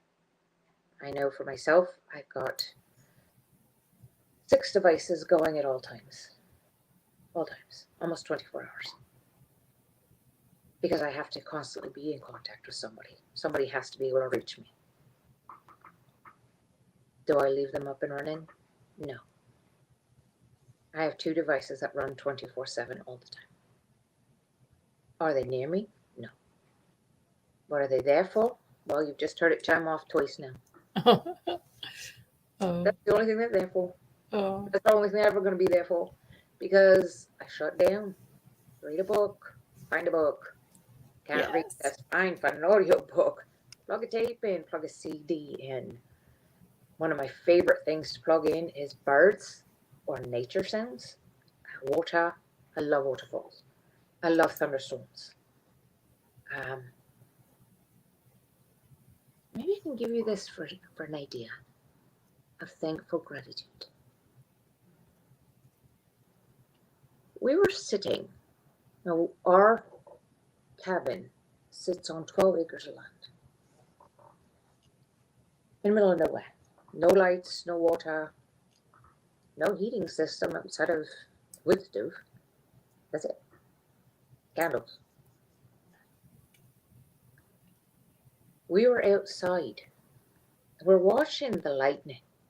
Now, if anybody watches lightning, you all know that lightning goes down, right? This lightning was going sideways, right across the sky. And we would sit at the cabin and we're watching. And my father said, "Look at that." And he called us all out. And we're all over the property. And he's calling out to us. And we went and looked and we watched. Hours we watched this. And it was bright white. Beautiful, bright white. Glorious looking lightning. And it didn't like lightning bolt. It had like fingers. Like glorious. It was gorgeous. We found out that summer that is called death lightning. If that strikes Earth, it's all over because it takes everything out in a firestorm. We sat and watched it for hours that night. Hours. Could we have gotten paranoid? Of course. But my father kept us in the cabin and said that's it for the rest of the year. Of course. Did he? No. His reaction was, "Hey, if it happens again, let's go out and watch it again." What? What he was saying to us is be thankful. Be happy. Be grateful that you didn't die. Now let's do it again. Wow. It was his way of always telling us, no matter how bad something gets, be grateful. You didn't die. You're fine. Just grateful. Find the good in everything, including lightning storms that could kill you. Find the joy. Don't be serious about everything. Just enjoy life. Enjoy life. And don't expect things to be handed to you easily. Life is an adventure. If you climb the mountain, think about it this way, climb a mountain. A lot of people talk about Everest. I know nothing about Everest. Where I come from, there are no mountains. So where my sister is, there is. I've been up that mountain. My one thought was, oh, this is fun. On the bottom of it, going up the trail, where it's easy. Sure, that's fun. But when I got to the 5-foot mountain cliff, and my mom says you have to scale that, my one reaction was, I have to do what? How do you scale a wall? There's nothing to grab onto. It's a flat wall. It's granite. My mom had to teach me how to climb a wall with just my bare hands. I don't ever want to do it again, I'll be honest with you. But when we got to the next plateau, guess what was that again? Trail. Very fine trail. Don't slip. But when you got to the top, you can see 3 states from the top of this mountain my sister lives on. It's wonderful. It's glorious to look at. My father made one suggestion. My father was quite the trickster, if you haven't caught that. His reaction was, don't look down. My brother-in-law didn't catch that drift, didn't see the joke, and said, why not, and look down. Oh, no. I looked into the cockpit of a plane and turned bleach white. My family are indigenous. My brother-in-law's dark and turned bleach white and said, Dad, why? And he said, I told you not to look down. Now guess who climbs that mountain every year now, several times a year? Oh, wow. Oh, wow. Well, I'm sorry I didn't give you a 5-minute warning, but we are at the end of our time. But this has been delightful, so poignant and so beautiful. Your attitude is contagious. It's beautiful. Thank you. Where are you located? I'm in America now. Yeah. But we're in the Great Lakes. Oh, okay. Because we have snow in Colorado. That's why I wondered where we're in Great Lakes. And well, we were supposed to not get snow. We were supposed to be fine, but we're at the Great Lakes, and everybody knows when you're in the Great Lakes, guess what? You're gonna get snow. So we woke up and we're told it's gonna be warm. Not in the Great Lakes. Okay. Well, if this is the time of year, Santa, if you want Christmas, a lot of people want a white Christmas. So I grew up in white Christmases. So like I said, I grew up right now. There's 8 feet of snow. Wow. There's 8 feet of snow. So my cousin sent pictures the other day, and it's a road. It's one of the trail roads that we're on a lot. And I just looked, and I got so envious. I'll be honest with you, I got envious. I want to go home. I want to go walk on my snowshoes now. Yeah, I get it. Well, thank you so much, Miss Bunny. Thank you, and hope to hear more about your adventures, your delight. Really, I'm glad that I got to meet you. Nice to meet you too. Thank you. Okay, well, have a wonderful holiday. You too. Bye-bye. Thank you. Okay, so now we got John Russell. And here we go. Hi, John. Hi, Kathy. Yeah, how are you? Good. John almost was on earlier today. Yeah, we had a little time mix up, but hey, it worked out. I'm here. We're here. Thank you. Thank you so much for being so good about everything. Thank you. No problem. Just happy to be here. Yeah, well, we're glad you're here. So, Omar, do you want to talk to John and I'll pop off, or? Yeah, you can take a break, Kathy, and I will. Bless her heart. I'll do a quick bio for John, and then I'll hand the stage over to you, John. Sounds and, great. So, guys, I appreciate it. You're very welcome, John. So this is, guys, John Russell, and John Russell has been an internationally known professional psychic for almost a half a century, working with clients around the world. He also has been featured guest as many popular radio shows and recently filmed a TV pilot for the History Channel in which he physically explored the assassination of President Abraham Lincoln. He's also been an avid motorcyclist for over 50 years. And when he's not chasing ghosts around the country on his motorcycle, John enjoys reading, painting, making photographs, gardening, target shooting, and fancies himself a fair chess player. Do you now, John? I love Fair. chess. Just a fair chess player. Probably kick my ass, brother. I don't know about that, but I've got a buddy of mine. He's rated almost 1,700, and every great now and then I rake him over the coals. So a fair chess player. Right on. I will hand the stage over to you, John, and then I'll give you a 5-minute heads up, and then we'll do our closing at that time. Great. Appreciate it. Thank you, John. Thank you, Omar. Well, I'm very happy to be here. And the theme of this is gratitude and what we hope to see for the future, the way that the energy goes for the planet and for everyone on the planet. And so I want to talk a little bit start with what I'm thankful about. And I'm thankful about my life's journey. I've had a difficult life, like a lot of us have. And I grew up in West Texas and grew up in a family that was actually pretty poor. We were in pretty poor circumstances.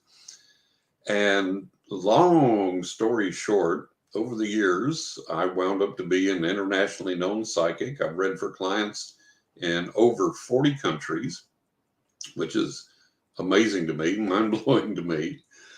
I did shoot a TV pilot for the History Channel some years ago and psychically explored the assassination of Abraham Lincoln. And that was a mind-blowing thing to be able to stand in all of those historic places and get the energies from there and psychically discern what happened, what went on. Very thankful for that opportunity. I've written 2 books now that are available online at all the major booksellers. And they've won numerous awards, and I'm very, very thankful, very grateful for that. Grateful for the opportunity to tell my stories and to get my words out to appreciative readers and to communicate with people. Communication has been important my entire life. And so I'm extremely grateful that I've got to do that. I continue to read for a worldwide clientele, and my clients give me the feedback that my readings are helpful for them and help them to move forward in positive ways in their life. And for that, I'm extremely grateful.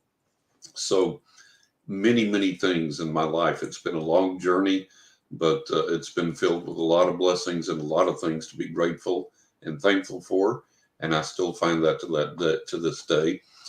It's difficult for us sometimes to hold gratitude, to have gratitude, to be thankful, because life is hard on this planet. We encounter a lot of difficulties and a lot of problems. And one of the things I want to talk about later is that I hope that we will focus on learning more ways to overcome those problems and to not make only our lives better, but the lives of everyone that we come in contact with, and find ways to help everyone on this planet, because we all need that help now on this planet. So there's hope there, I think. One of the things I want to talk about over the years that I have become extremely grateful for is guardian angel guidance. And I want people to understand that our guardian angels are real. They're not a figment of the imagination. They're not an illustration or an anecdote or a whimsical thing. Our guardian angels are literally real, and they do interact in our lives in physical ways that can prove to be life-saving. And I've experienced that many, many times. The first time that I became aware that guardian angels were a concrete reality, I was in my, I guess, late teens, somewhere around in there. I had been living in an apartment and had moved back home. And we had neighbors that we had known for ever since we had lived in that house. And my parents, my mother especially, was very good friends with him.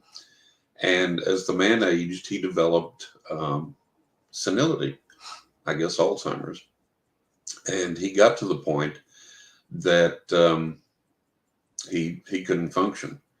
and he began to hallucinate, and he would strike at his wife with his cane, and he would see little creatures in the room and swing his cane at them, and he would become hostile. He would become violent, and she couldn't control him, couldn't work with him. And when I moved back home, for some reason, I could always calm him down. And she would call my mother and say, "Can John come over? And, you know, he's getting violent, or, you know, he needs some intercession here." And I'd come over and talk to him. He would calm down. He would respond well to me and seem to recognize me every time, even though sometimes he didn't even recognize his own wife. So I would come over and I would shave him and things like that, and do little chores for him around the house. So I have to mention, as a precursor to this, that I had studied martial arts extensively and was very good at martial arts, very proficient in martial arts. And I had studied several styles, and I was good at spinning kicks and throws and holds and knowing how to land and all of these things. So that plays into this story. So the neighbor called my mother and said, "Can John come over and put up some new curtains in the living room that I bought?"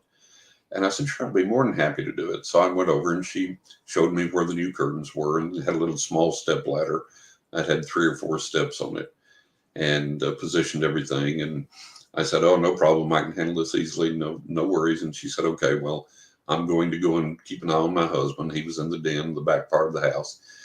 So she went back there with him and left me to the work.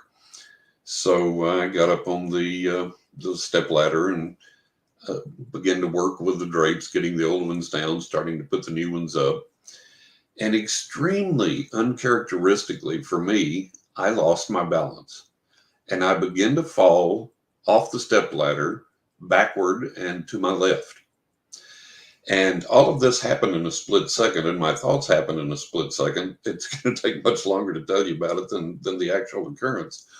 But due to my martial arts training, I instantly, as I was starting to fall, formulated this plan in my mind that, okay, as I'm falling, I'll torque my upper body to the right, and then I'll throw it back around to the left as I'm falling, so that I'll spin in the air and I'll catch myself. I'll land either on my hands and knees or on my hands and my feet, and face down, not landing on my back, and I'll catch myself.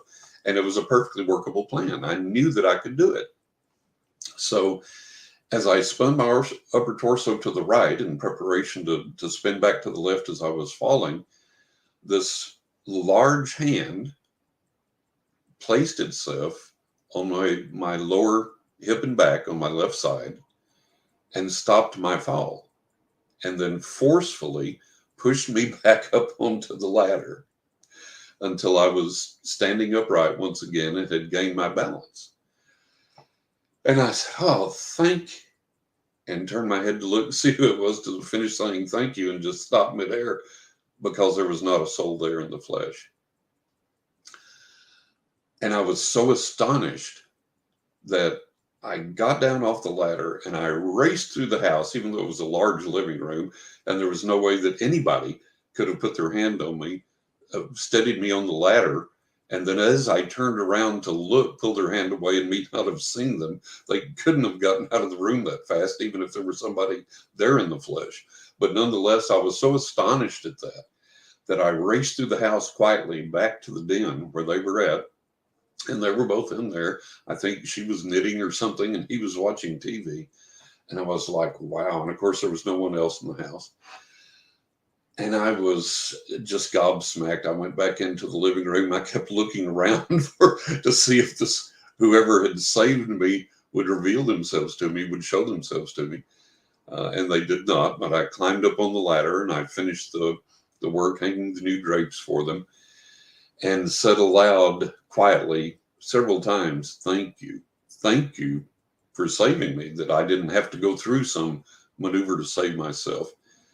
And I was so grateful for that. And that stuck with me to this day. And it was astonishing to me to learn that guardian angels are real and manifest physically and will literally save us in difficult circumstances. And I learned several extensions to that as I grew older. one of the things that I learned was that guardian angels will continue to show up on our behalf if we're connected with them and if we're paying attention and if we allow them to. Over the years, guardian angels again saved my life several times dramatically. And one of the most dramatic occasions was when we had moved to Florida here. And I've been a motorcyclist, a biker since I was about 15. And on my current bike, I have almost 114,000 miles. So serious rider all the way through from day one. And I love to get out and ride. And so I had taken a day off from reading and given myself a little vacation. And I was going down the interstate and just enjoying myself, just having a great time. It was a beautiful day and the countryside was beautiful and beautiful weather. So I was just going along real easy in the right lane. And of course, everybody's passing me like crazy on the Florida interstate, one of the Florida interstates here. And I didn't want to go any faster. I have a really excellent high-speed riding capability, but I didn't want to go fast that day. I just wanted to poke along the right lane, enjoy the day, enjoy the ride, enjoy the countryside.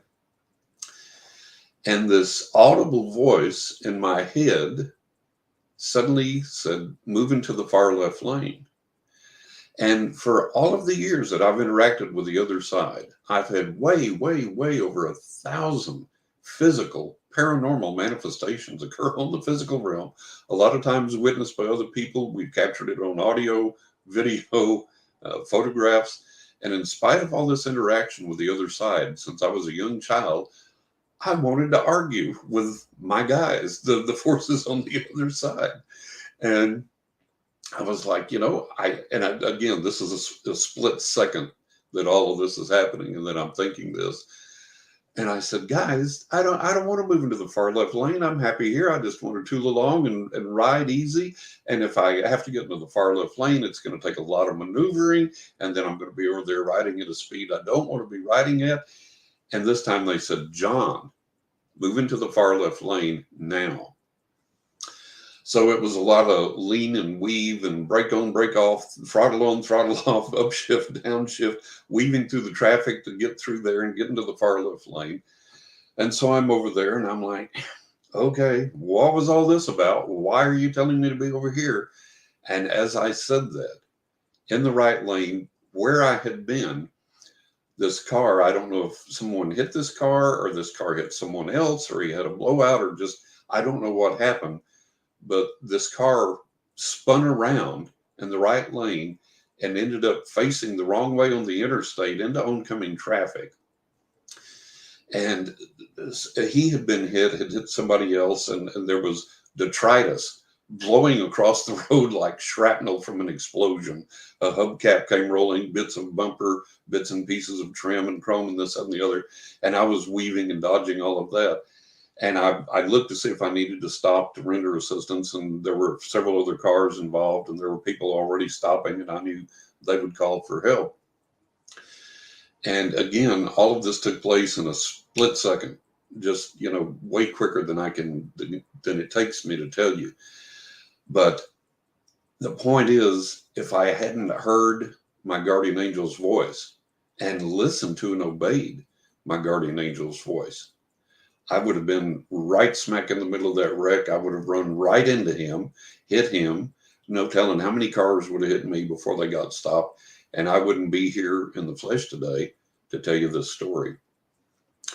So guardian angel protection occurs throughout our life and continues.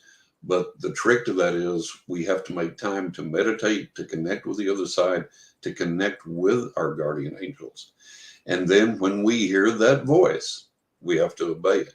It wouldn't have done me any good if I'd have heard the voice, ignored it, then I would have been killed in the accident. I would have been killed in the wreck.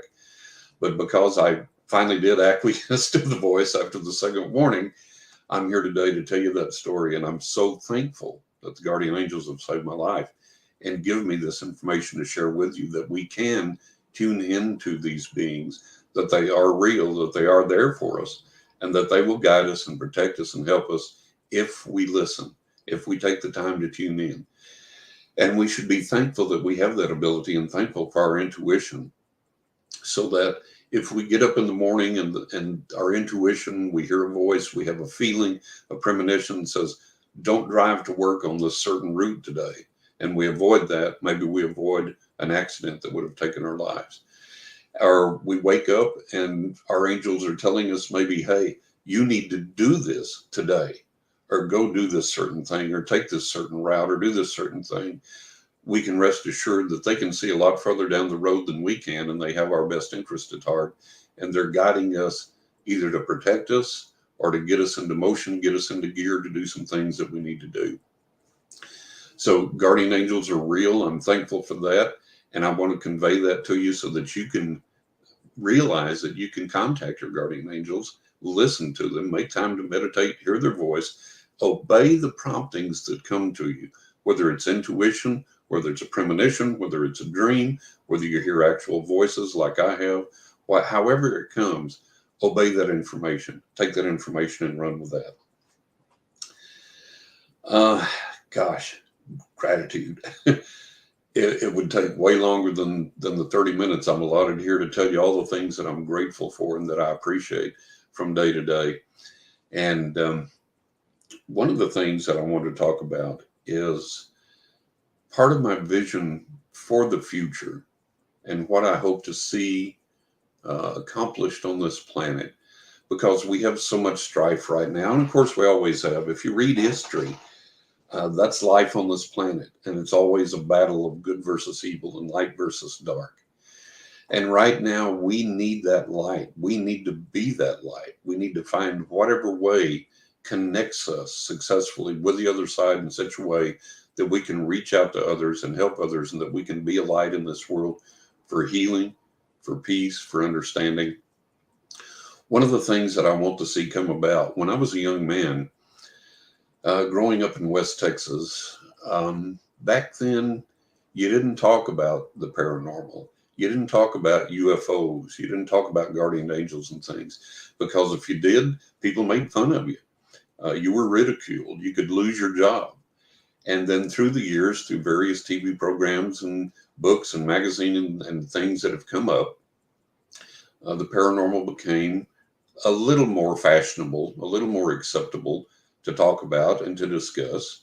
And then when our government has finally admitted that, yes, UFOs are real, they're physical objects, they're picked up on multiple sensors, so on and so forth, then it finally became, okay, the government's acknowledged UFOs, we can talk about UFOs now. Although there's still some stigma attached to that in spite of everything.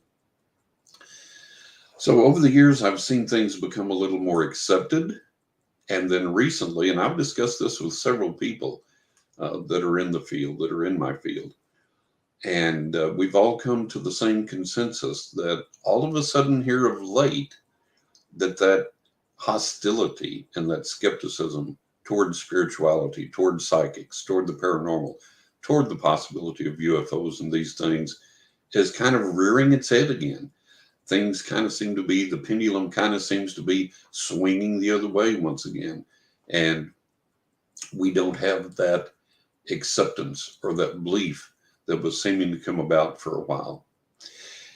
So that's concerning to me. And one of the things that I hope to see in the future is that we can do enough legitimate and meaningful, verifiable research and have enough concrete evidence, enough demonstration that this realm is real, that it becomes even more acceptable than it has at any point in the past. That people are willing to look at this, not with a harsh skepticism, but with a healthy skepticism and say, okay, if there's research, I'll look at that. If there's something I can experiment with myself, I'll look at that. If there's something I can do, I'll try that. Or if someone says they can accomplish this thing or do this thing, I will see if they can do this, and then I'll acknowledge that this is a reality. The same thing with UFOs. I want it to continue further to people to acknowledge, okay, the government's acknowledged this. I should acknowledge this. Let's continue to press for disclosure. And let's be thankful that we live in a free society where we can do that, because a lot of places in the world you can't. And a lot of places in the world, they've cracked down on citizens trying to provoke UFO disclosure or trying to do the things that we're doing spiritually and psychically, so on and so forth. So let's be thankful that we live in the U.S. where we can still do that, where we can still try that. So I want to see this become something that's respected, that it's well thought of, and that people are willing to at least acknowledge the possibility of it. The other vision I have is that it's come to my attention. I have been interviewed over 100 times in the past year and a half, and on a lot of prominent podcasts, and I've talked to a lot of people. And one of the things that really disturbs me is that there's still this fear of the paranormal, and there's this knee-jerk reaction that anytime anything paranormal happens, it's got to be evil or malevolent or negative or whatever. And it's not that way. And the problem is that there are so many shows on the paranormal that portray the paranormal as something frightening or scary or demonic, or you're always going to have a bad experience, or every ghostly happening is demonic or harmful or potentially dangerous or whatever. I've been doing paranormal investigations since the age of 11. I'm 68 now. So I've been around the block a few times in this whole gig, and I have not experienced any of that negativity or danger or malevolence in any of the paranormal investigations I've done, or in any of the physical manifestations that I've experienced over the years. I haven't experienced that. And I think a lot of people that experience or say they experience those types of things may be simply misinterpreting the experiences they have, or going in with a mindset that's already set up that it's demonic or it's evil or it's malevolent. That's not the case. And I want to see that corrected in the years to come. I'd be very grateful, very thankful if we could get past that. Another thing that I've looked at and seen over the years is that people are actually viewing the paranormal from the viewpoint of what they've seen in horror movies and read in horror books, novels, and things like that. And they transliterate that into the paranormal realm as that being factual. And it's not. And it really blows my mind. It really freaks me out that so many people can look at the Exorcist movie, for example, and think that's an accurate representation of the paranormal realm and how it works, and the psychic realm, and so on and so forth. So I would like to see us be able to move past all of that. And people are going to have to move past the TV shows that are put up there purely for entertainment.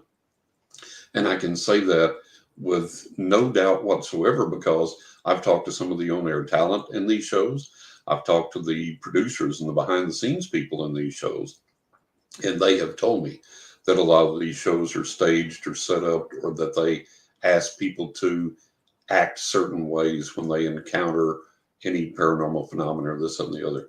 So I would like to see us move past that. And I'd be so grateful if we could get to the point where we could explore this seriously without the melodrama, without the horror overtones, and without people being frightened of this. One of the greatest reviews I got on Amazon was concerning one of my books, and the person said, "It's so great that John has revealed that you can experience this and not have to be frightened of it. You don't have to be scared of it, that it can be helpful, that it can be positive in your life, and that you don't have to fear the demon behind every bush that all these people try and tell us that is there." So that's some of the things that I would like to see happen in the future. We're getting close to time to running out here. Before I have to go, one more thing I'd like to throw out there for people. This is going to be so controversial, but it's I'm a bad host. I should have give you a heads up, John. My bad. That's okay. That's okay. I got one more quick thing to throw out, and then I'll be done. Going back to the Exorcist and the use of the Ouija board, and everybody is always, you use the Ouija board, you're going to open a portal to hell, you're going to get some demonic attachment, this, that, and the other, whatever. I've used a Ouija board since I was 14, 15, never had a problem with it. The funny thing is, and I saw something the other day that made this statement. This is not original with me. I saw this and I thought, how apropos.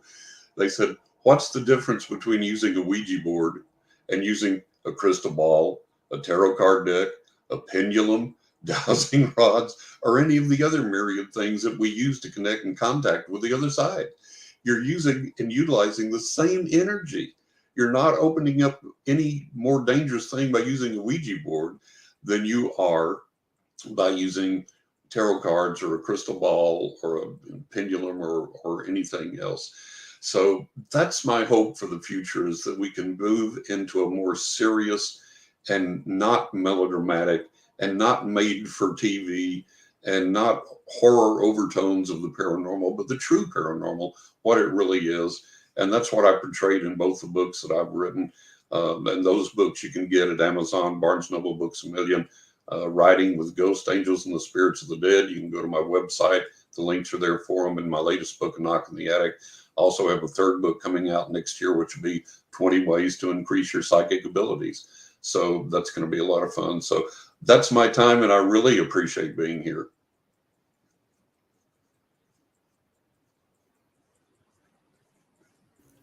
Not a problem, John. I'm just sharing the screen share of your website so that people can get a look at what you got going on. And guys, I suggest go and visit John's website and check out his content and his books. And he's you can go to johnrussell.net, and all my information is there, my media appearances, everything else. So that'll be, and there's links to buy the books there as well. If you want to click on that, it'll take you straight to Amazon where you can buy the books. Beautiful. Thank you very much, John. Really appreciate it, brother. And, I've enjoyed it very much. I appreciate you having me, and hope everybody's enjoyed listening.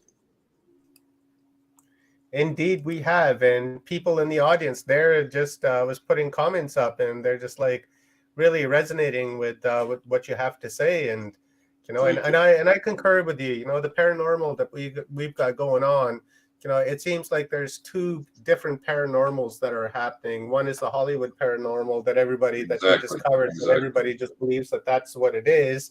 And then you got Skinwalker Ranch type of paranormal that's happening, which people, I feel, really don't understand. And they've been, I guess, tricked by the mainstream into thinking that that it actually is paranormal, but in fact, it's staged, as you're saying. It's entertainment. It's a reality show, and that's pretty much it. Not beyond anything like that. Right on, John. Thank you very much, brother. I appreciate you, and I will be in contact with you to do a one-on-one interview with you, because this is fascinating, and I would love to have it back with you. And I'm sure Kathy Mason, Kathy, come on. Kathy's like really digging on you, and and I'm sure she would love to interview you as well on her business. Well, I had a comment for all your comments, so so we have to do it because we don't want to go into the next person's time, but. I'd love to talk to you some more, John. And it's a pleasure. It's absolutely a pleasure with you guys. And you can email me at johnrussellpsychic@hotmail to set up an interview, and then I'll give you my private email, and we can go from there. Be happy to talk to both of you guys. It'd be great. Thanks, John. Maybe you want to throw that into Good night, everybody. God bless. Merry Christmas. And Merry Christmas to you as well. John, maybe you want to toss your email address into the private chat, and then that way we can copy it from there, and then we'll reach out to you. So Merry Christmas, brother, and thank you very much, and a Happy New Year to you and to your family. Merry Christmas. Thank you all. And to your pets, and and to your bike, right? To Melissa, yes. Yeah, absolutely. All right, good night, everybody, and I'll send you that email now. Yeah. Okay, thank you, John. Love you, brother. Have a good one. Love you guys. Take care. Bye. Bye-bye. Great energy. My goodness. Omar, great energy. That was wonderful, Kathy? That was wonderful. I resonated. Everyone's been wonderful. I mean, honestly, even when someone didn't show up, and Leanne and Liz, everybody has been just. Oh, there's Leanne. There's Leanne. She's been a trooper. Thank you, Leanne, so much. But she always is. Yeah, I love that girl. Everybody's been fantastic, and I didn't do bios for most of these people. They had to introduce themselves because I didn't have them. So I hope that's okay. That's you all right. look at everything, and go, "Oops, she messed up that one." But okay. No, I never think like that. I say we just wing it and that's it. We just Okay. freestyle in here.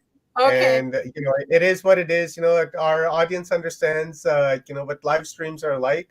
And there's sometimes people, they just get sick and they can't come in, or there's tech problems, kind of what have you. But I think our people are smart enough to know, and they understand exactly what's going on, and I appreciate Okay. them, and many gratitudes to them. Okay. So before I bring on my good buddy, like really, this is a good friend of mine. Do you know George Mitrovic? No, you don't. Oh, you're going to love George Mitrovic, Kathy, and I'm sure that you're going to reach out to him and put him on your channel. I've had George on many occasions over the last 4, 5, 6 years that we've been working together, that we've known each other, and we've developed our friendship. It's he's an amazing guy, and you're totally going to dig what he has to say. But before I bring George on, there is a video that I'd like to play. I wanted to play this video yesterday, and unfortunately, we didn't get the time. It's only a minute long, so I think we got time. So here we go. This is from Arurik Vibe 1111. Thank you very much, Arurik. I appreciate you for sending in this video, and much love to you. Very much love. So here we go.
Your mic is muted.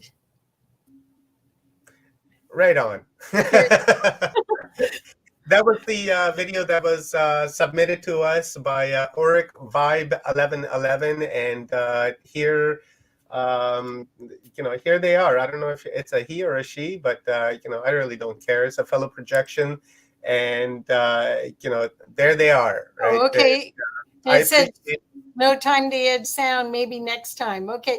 Yeah, I just was afraid we were having technical difficulties. No problem. No. I got this video a few days back, and I wanted to play it last night, and but we were kind of running behind yesterday, right, by like 15 minutes, and I didn't want to go over the 12-hour marker because then YouTube doesn't record that, and I don't want people missing out, and especially our speakers coming on, and when they're speaking, right, I don't want them to feel like they got ripped off, right, where Okay, half their. So I have to tell you, I've gotten 3 different either texts or emails where people are saying they're cleaning up their house or wrapping because it snowed here, and they're watching yesterday and how great it was. So hopefully this has a longer shelf life. Yeah. Yeah. It's really cool, and they're just thanking me and saying how great it is, and yeah. So we're doing good stuff. You've owned it, Kathy. The many gratitudes. You've like totally owned this whole conference, and it's if it weren't for you, it would have gotten canceled, right? That's Right. that's Right. really how it comes down to, and a lot of gratitudes, and a huge love and thank yous to you for committing yourself and doing this, and I appreciate that. So the next guy, I'm sure you're going to appreciate this. And George puts out something like 5 or 6 books a month, right? Like, yeah, like literally, he has published about 120 books, right? Does he 120, sleep? 130 books. I have one of those right here. You know, I'm Oh on my a. God, I'm on, that's not a little book. I am on. This is a beautiful book. Check that out. I know, that's what I'm saying. I mean, does he sleep?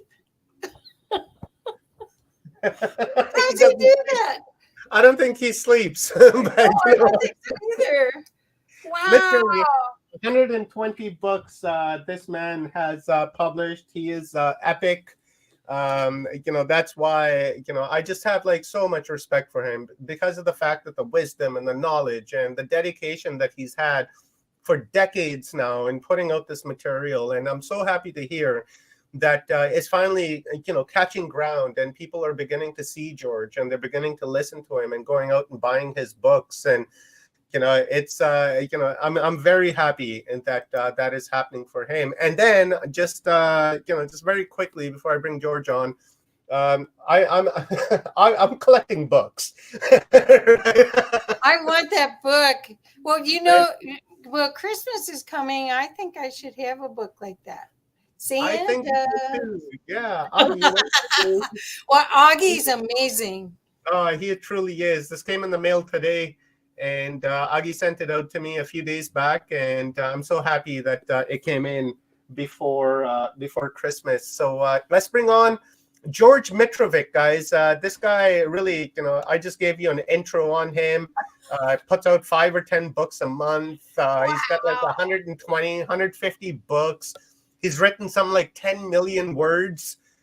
His books are, you know, they're in chronological order. And if you like UFOs, he's got that. If you like, you know, Bigfoot, he's got lots of that. You know, you like space stuff, he's got that. You know, you got wormholes, he's got that. You know, you're into UFOs, man, he's got that too. So he's epic. Hello, George, and welcome, George. My brother. I appreciate you for coming here. This is my friend Kathy Mason from Mason Works Marketing, and Kathy, this is my friend George Mitrovic, coming at us from Picton, Australia. Thank you, George, for being here. Hello, I'm pleased to meet you, Kathy. Yes, yes, and I'm in awe of your craft because we publish books, and that's remarkable. And that's researched, edited, and written. And I still work full time and have a 4-hour commute. And a nice cover and everything. My small books are 300 pages on average. Oh my God. The largest ones go up to 1,700 pages. They're only on the internet, on ebooks. I'm now producing a new series of little books, which I call my little books, in which the theory is they're too small to be a book, but they're too big to be left behind. So I've been writing little books. I've just done 2 recently. Wiltshire Weirdness, which is the same as a series of podcasts I've started doing. I've got them, as well as my books, as well as interviews, as well as working full time and running a house. And they're all my books 4 behind me hours as well. And commuting 4 hours a day, Kathy. How do you do this? I want to. Okay, so I'm very well organized. We have to find out offline what kind of vitamin B12 you take. I take a B12 spray every morning. I have B12 shots every 3 months. Yep. Because my B12 levels drop like anything. Plus, I've got narcolepsy, which sort of stuffs things up, as well as a few other health problems, but they're neither here nor there. Well, you're amazing. I write my books in chronological order. I write some of them in geographical order. I don't write for intellectuals. I write for people who just want to read or want to find out about things. My atlases on archaeology of North America, interesting archaeology. The magnificent archaeology of our prehistoric pyramid builders of North America. I find the term mound builders totally derogatory and insulting. These were major civilizations. They built superb places like Cahokia and others. These were pyramids. They were not mounds. And they were nearly destroyed by everybody. Oh my gosh. Well, I'm going to put you on full screen, and it is your stage to talk about. Hopefully, you're going to talk a little bit about gratitude for 2022 and inspirations for 2023. Okay. Okay. Okay. You So need to have an attitude of gratitude. If you don't have I gratitude, love you you, have George. nothing to reward yourself with or to be thankful for. I'm grateful I can write. I'm grateful I can edit. I'm grateful I can produce a lot of books in a short time. Because I don't know how much time I've got. And the added gratitude is I've had cancer 13 times. I've got cancer again now. I have a lot of work to finish. At the moment, I'm working on a series of 22 books, total 7,500 pages, order from 1600 to 1999. Asperger's is a wonderful thing. It helps me organize things. That is my major database, but I'm still editing it. And I still got other books to write. It gets really frustrating. I write books in the middle of writing books because I get bored with writing big books. So I write other books, have a break, go back again. There is so much in the multiverse that needs to be explored, that needs to be explained, that needs to be spread to the multiverse and to the people on Earth and the people everywhere and other hominoids everywhere. I'm not a hominidist. We're all creatures. We're all sentient. I even talk to furniture and rocks and stray animals when I see them on the street. I don't know. Why not just be friendly? Why not have a wave or a smile? It keeps you going. I see so many people destroyed by the corporate ladder. They get grumpier and grumpier as they head it up. I don't want to be there. I've had the opportunity lots of times. I'm happy where I am. And I think it was Kathy. My memory is like a sieve. How do I find the time? Because I organise it. As Omar says, I work full-time in the city. I commute 4 hours a day, 2 2-hour trips. I work at night, but I still go to sleep. Because these things have fascinated me since I was capable of looking, since I was capable of shrieking at the piano when I was 6 about the drowning of, or the possible drowning of Abbot Simbel and Elephantine in Egypt in 1965-66. It horrified me. When I first read my first book on the Philadelphia experiment when I was 7, and the Allende letters and things like that. And I got into the works of Harold Wilkins and French authors and Italian authors like Chouroux on archaeology, on things that weren't in the standard media, that weren't there as part of, this is the accepted doctrine of what you will know, in what chronological time period, at what level of civilization. Why?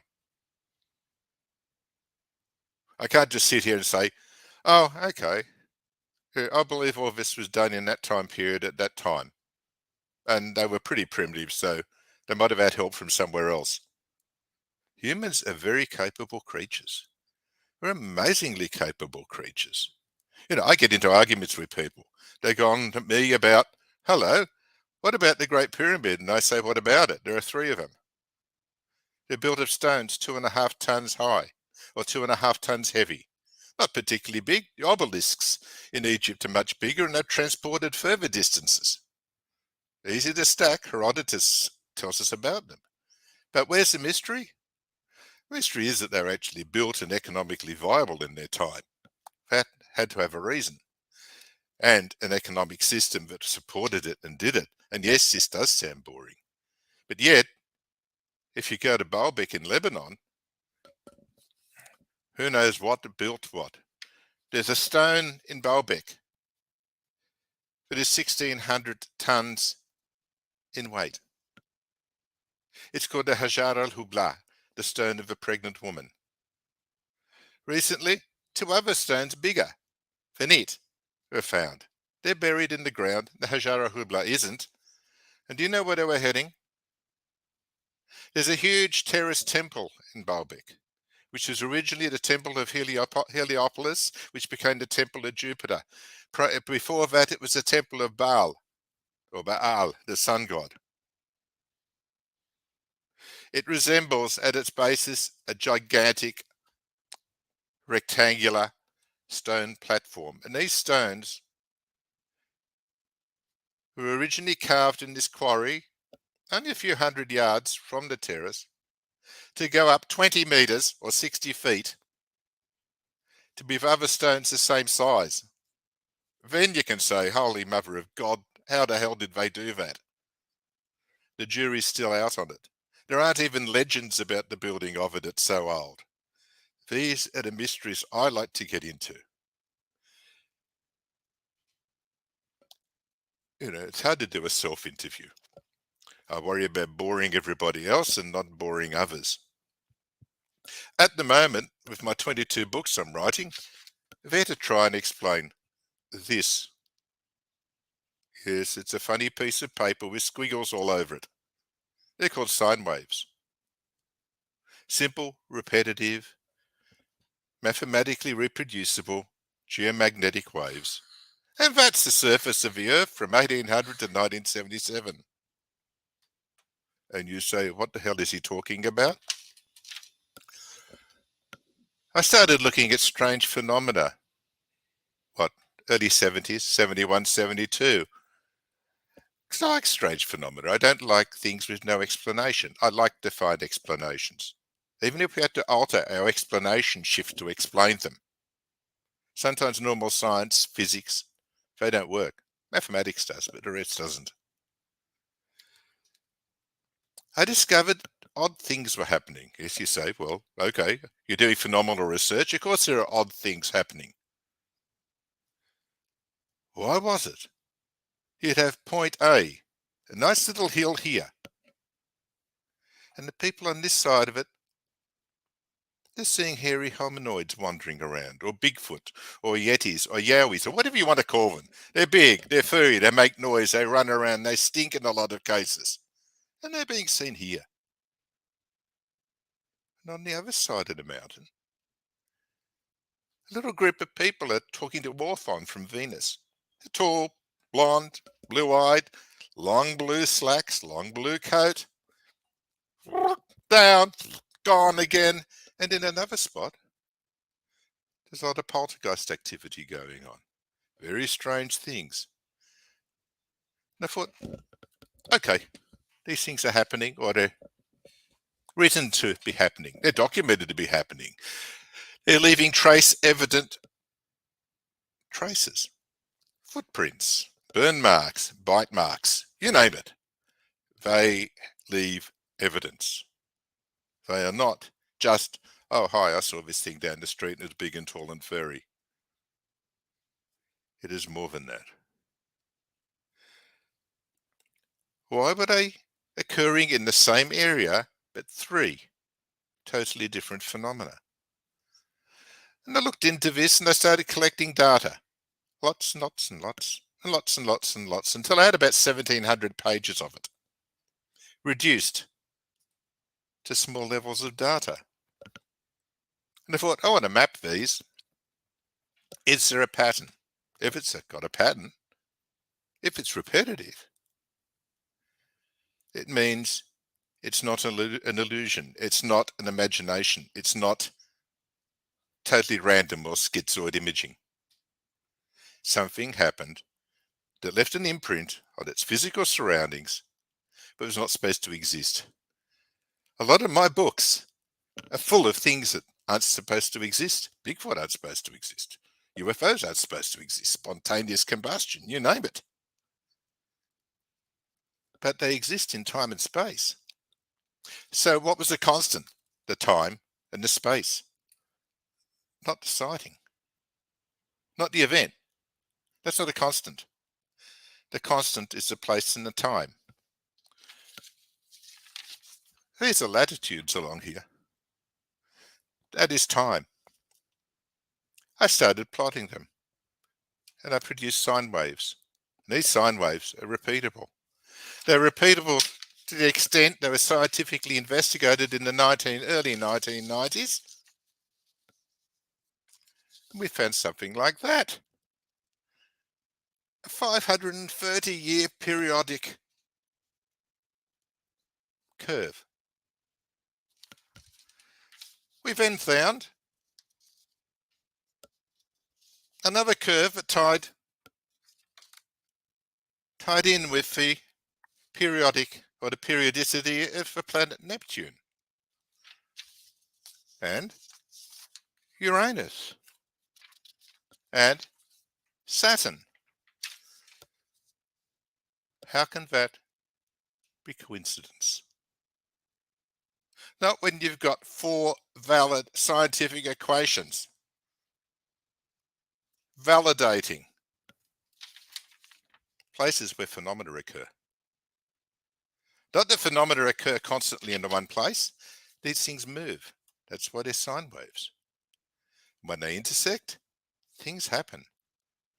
That's why the Maya built their pyramids every 56 years to tie in with the periodicity of Venus in relationship to the Earth. Then they'd leave it, move to another spot, build another one, because these energy places move.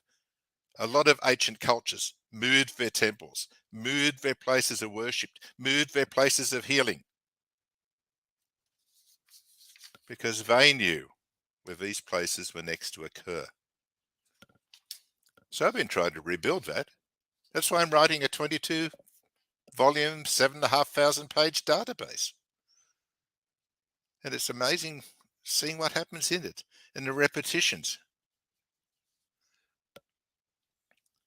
You know, that's just one of the things. I also write about cataclysms. Something that, yes, has had a great impetus. You know, everyone's talking about Graham Hancock and the last great cataclysm, the last great time a single meteorite or comet hit the Earth. It's not New Year's. It's not New Year's at all. I wrote about a 2,000-year periodic bombardment of Earth by meteorites and comets in the early 1970s. Up behind me, you'll see the Great Cataclysm. The period from 10,900 BC to 9,000 BC. Complete with pictures. Complete with aerial shots of where meteorites hit. I've discussed it with Omar before several times, quite a lot of times. I'm not technically very apt. I'm rather inept. So I can bring up lovely pictures of meteor craters and the patterns they form, which they do. I wrote a book on the history of cometary and meteoric bombardments of Earth from the beginning of Earth to basically recently. That was 718 pages. And it's amazing. I called it When the Sky Crashed Down. Less than 24 hours later, somebody must have read it, researched it, analyzed it, and still had time to write a 2.5-page diatribe on Amazon how don't go near it, don't touch it, it's all wrong. It's not done scientifically. And I thought, wonderful. That's bitten him on the arse. I like to get a reaction from people with what I do. Because in that small book, 718 pages, I discovered where life was first formed on Earth, or arrived on Earth. It is an interesting story. There's a large crater in South Africa called the Barberton crater. It's in the Barberton greenstone fields. It's one of the biggest craters ever found. I can't remember the size of it yet. I think it's 60 miles across. It happened 3,260 million years ago.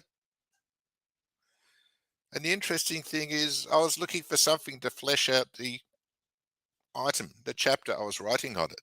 I didn't want people to get bored with a meteorite struck this area in 3,263 million BC. Next, and repeat ad infinitum, ad nauseum. The oldest bacterial fossils found on Earth are from Barberton. The oldest bacterial fossils found on Earth date to 4,260 million years ago to the time of the impact. And I wrote this years ago. And this was a time when life was first coming to Earth, from the multiverse, from the universe, via wonderful things like comets, especially comets. A comet's great for bacteria and microbes. It shields you from radiation. It's covered in ice because all a comet is a big mass of ice and dirt, a big mud ball if you want to think of it, that you used to make when your kids. Mix mud up with your snow, throw it. It sits at a stable temperature that any microbe can live on. It's amazing how cool the interior of a comet is. Hits the Earth. Hello. Our anaerobic, meaning non-oxygen breathing bacteria, started to grow. Meet your ancestors. Maybe a few cousins removed, but still our ancestors. Maybe intermarried later with other people from elsewhere. Who knows? We have enough records of people from the skies. I wrote a book on the gods from the sky and published 1984. I'd started that in the 60s. I gathered all the archaeological and legendary data on gods from the sky, strange ruins. And it became a little book called Outland Revisited. It's been out of print for years.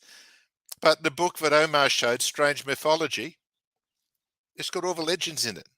All the legends of different creatures arriving from everywhere, because don't forget, we are in a multiverse. What a wonderful thing to be living in.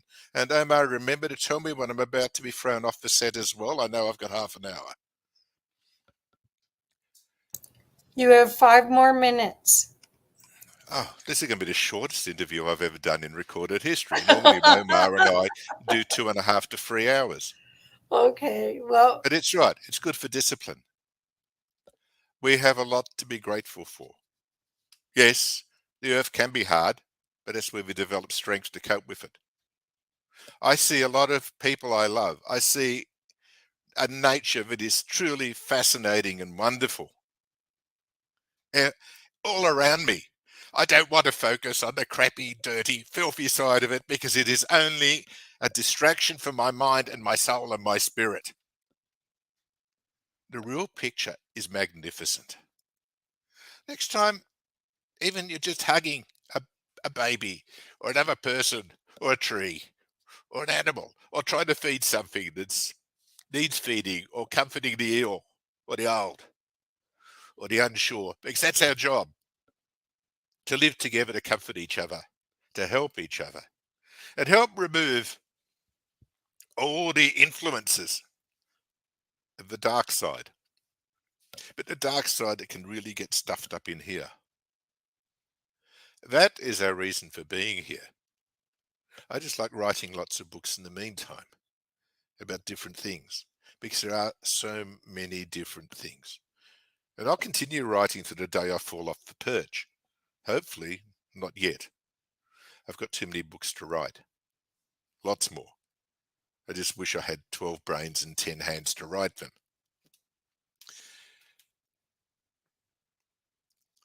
What do I say? You know, love and light. That's what we used to end conversations with many years ago. May you have love. May the light of the Spirit guide you and keep you. But may you be a person who continues producing that and innovating that throughout the universe, because as Omar and I have often discussed, humans can change these things.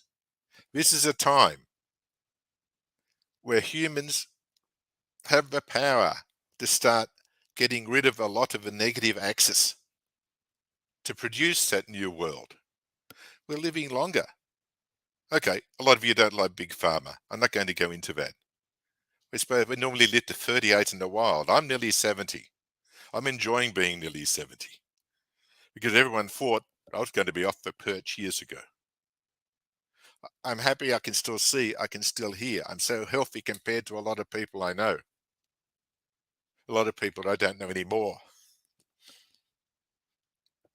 Yeah. I don't think I can say much more at the moment, apart from read my books. They're all on Amazon. I think there are 106 or 110, possibly more. Amazon counts them. I don't count them. I just write them. But I'm very fussy about what I write. Have you got a question? Or is there more than one question for me? Kathy? Can't hear you, Kathy. Omar's putting up your Amazon listing so people can see the hundreds of books. You may be a winner in the Guinness Book of Records of the man that wrote the most books. No, Barbara Cartland did 351. Oh, you are actually know what you're. Are you going to beat, or you want to beat her? No, because I don't write romance. Oh, All of my books are based on research. Yeah. It takes a long time. It takes a long time to build up the knowledge bases. Yes, yes. You know, I don't just sit here one day, oh, I think I'll write a book on archaeology. No. I've got a two-story library. I love all of this. I can't wait to, I'm so glad that I was introduced to you. I'm so glad I was in. That's what I'm grateful for. A good friend of mine named Ildi, who I met on Facebook, who's wonderful, lives in Cairo, introduced me to Omar quite a few years ago now. And that has helped change my life.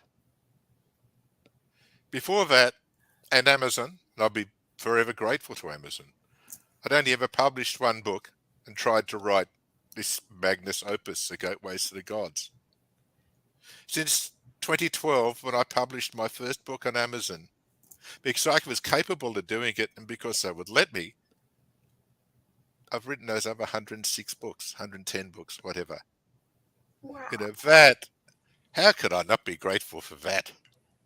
Look at whatever blessings you've got in your life, a full belly, a warm house, the ability to help other people. You know, really, we've got to keep it simple. Beautiful. Well, thank you so much, George. Omar's going to keep going for a month. Oh, Omar. Thank you. Thank you so much, George. We'll have to do more. I can't wait to learn some more from you. I really appreciate you. And thank you for your worldview. You just are a breath of fresh air. You're just delightful. Well, this is Solstice. It is a time for gratitude. And Merry Christmas as well. Yes. I'm not particularly religious, but I believe in the Christmas public holiday. And I also believe in giving and receiving. I tell people, celebrate. I tell people, if you don't believe in Christmas, go to work. No volunteers yet. Come into the office, we'll open it. They'll be loving Christmas right now. Oh, that's They're all perfect. loving it immediately. Oh, yeah. But thank you again. Change everyone's attitude real quick. Thank you, George. I look forward to getting to know you better. You really are a delight. No, thank you, Omar, for giving me this chance and this opportunity. Yeah, thank you, George. Love you, brother, and Merry Love Christmas and light. to you and to Margaret and to your family. And I'll be in contact. I'll talk to you before Christmas, anyways. We talk often, so thank you, George. Love it. Love you, brother. And, Okay. bye. Bye-bye. Bye. And guys, go to Amazon.com and just put in the search bar George Mitrovic, Mitrovic, and you'll just come up with like, I don't know, 50 pages of like George's books, and you just take a pick from there.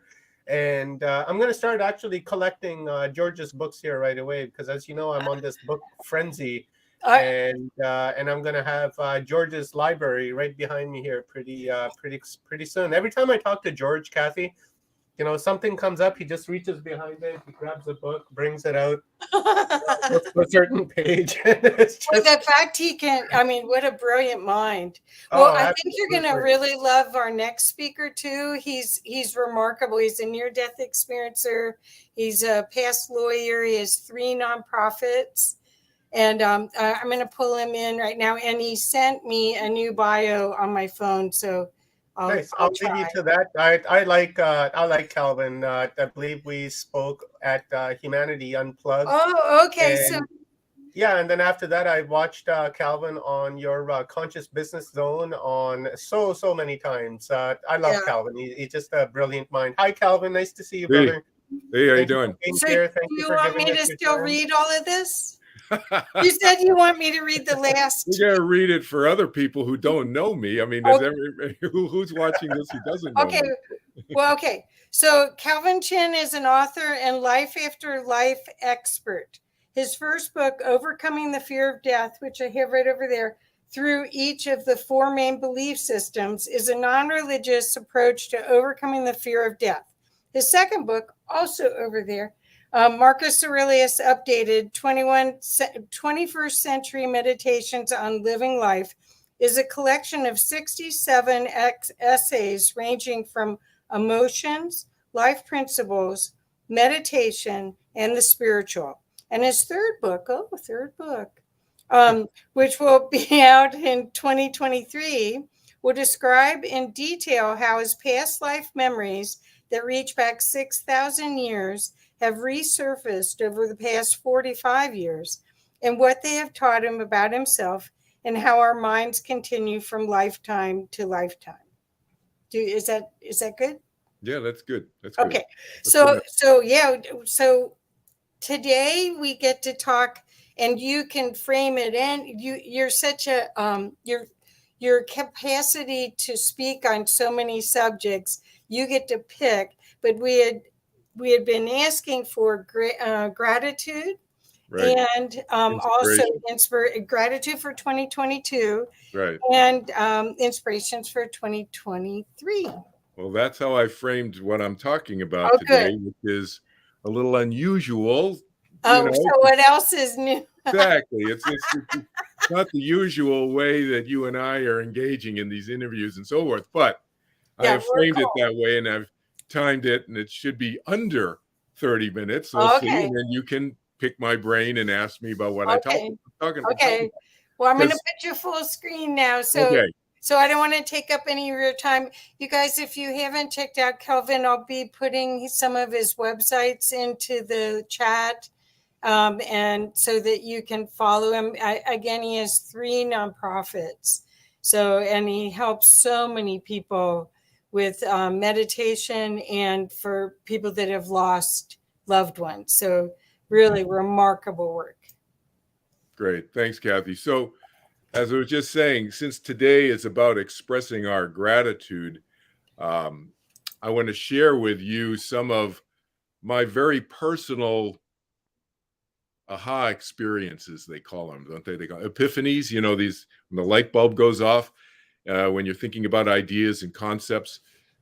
I'm going to kind of cherry pick a few of them and talk with you about them today that have really helped me in my own personal development, both this last year, 2022. Well, we're still in 22 this year, and for which I'm really, really, truly thankful. And then we'll talk about going forward into next year, which is just happening in a week or two. And these are the type of concepts that those of you who are my students or have seen my YouTube channel, I consider you some of my students too, even though we may never have even engaged in a conversation with each other. I've hoped these concepts have helped you as much as they've helped me in terms of my clarity, my understanding about the universe, and fundamentally, initially, about myself, each of us individually, about ourselves as well. So in the spirit of gratitude and gratefulness and thankfulness, as we're doing in these today, yesterday, and I think tomorrow is 3-day thing, right? I'm grateful for many things. One of the main things that I'm grateful for, that Kathy mentioned, that I'm writing my book about right now, I'm finishing the book right now. It should be out in the next month or 2 or 3 months in early 2023, is having the ability that I have to resurface my memories, my past life memories, my distant memories that go back, as Kathy mentioned, 6,000 years so far anyway, a couple dozen lifetimes. And to me, what's important about that is not the memory itself per se, or the fact that I can have a memory that goes back that far. What's important to me is how does it feed me today, and how does it inform me today about who I am as in my lifetime now as Kelvin Chin, and how can I use that information to live a happier, more contented, more effective, productive life now in 2022 and soon 2023. That's the way I look at it. Because isn't that what self-development is all about anyway? Really, knowing more about ourselves. So anyway, that's one thing that I'm very grateful for, is having this ability that started when I was 26 years old when this started in the mid 1970s to present, and it continues. Those of you who know me from this lifetime, maybe some of you those know me from previous lifetimes, Kathy, I don't know. I know we've been together before, Kathy. You guys know that I have a personality trait, and the way I was thinking about framing it, I don't think you've heard me say it this way, Kathy, before, but the way I was thinking about framing it for today was this personality trait that I have that seeks creating a whole that's more the sum of the parts. I think most of us have probably heard that phrase, the whole is more the sum of the parts. That is what I seek to do in my work, in my life, in the way I help other people, in my relationship with my children, my partners, and so forth. And also, I have had a personality trait that's continued for many thousands of years that I am consciously aware of, to seek creating a world that's less cruel, less cruelty, and more at peace. Yet at the same time, recognizing and acknowledging each person's free will choices. That's where the rubber meets the road. That's the tough part. It's great for everybody to want to come together and have a kumbaya utopian world, and but not everybody wants that, quite frankly. And so how do we acknowledge, how do we respect other people's free will from a spiritual standpoint, and then you have to deal with it again socially and so forth, but starting from a spiritual standpoint, to me, is crucial. And that's what I am. I'm a philosophical spiritual teacher.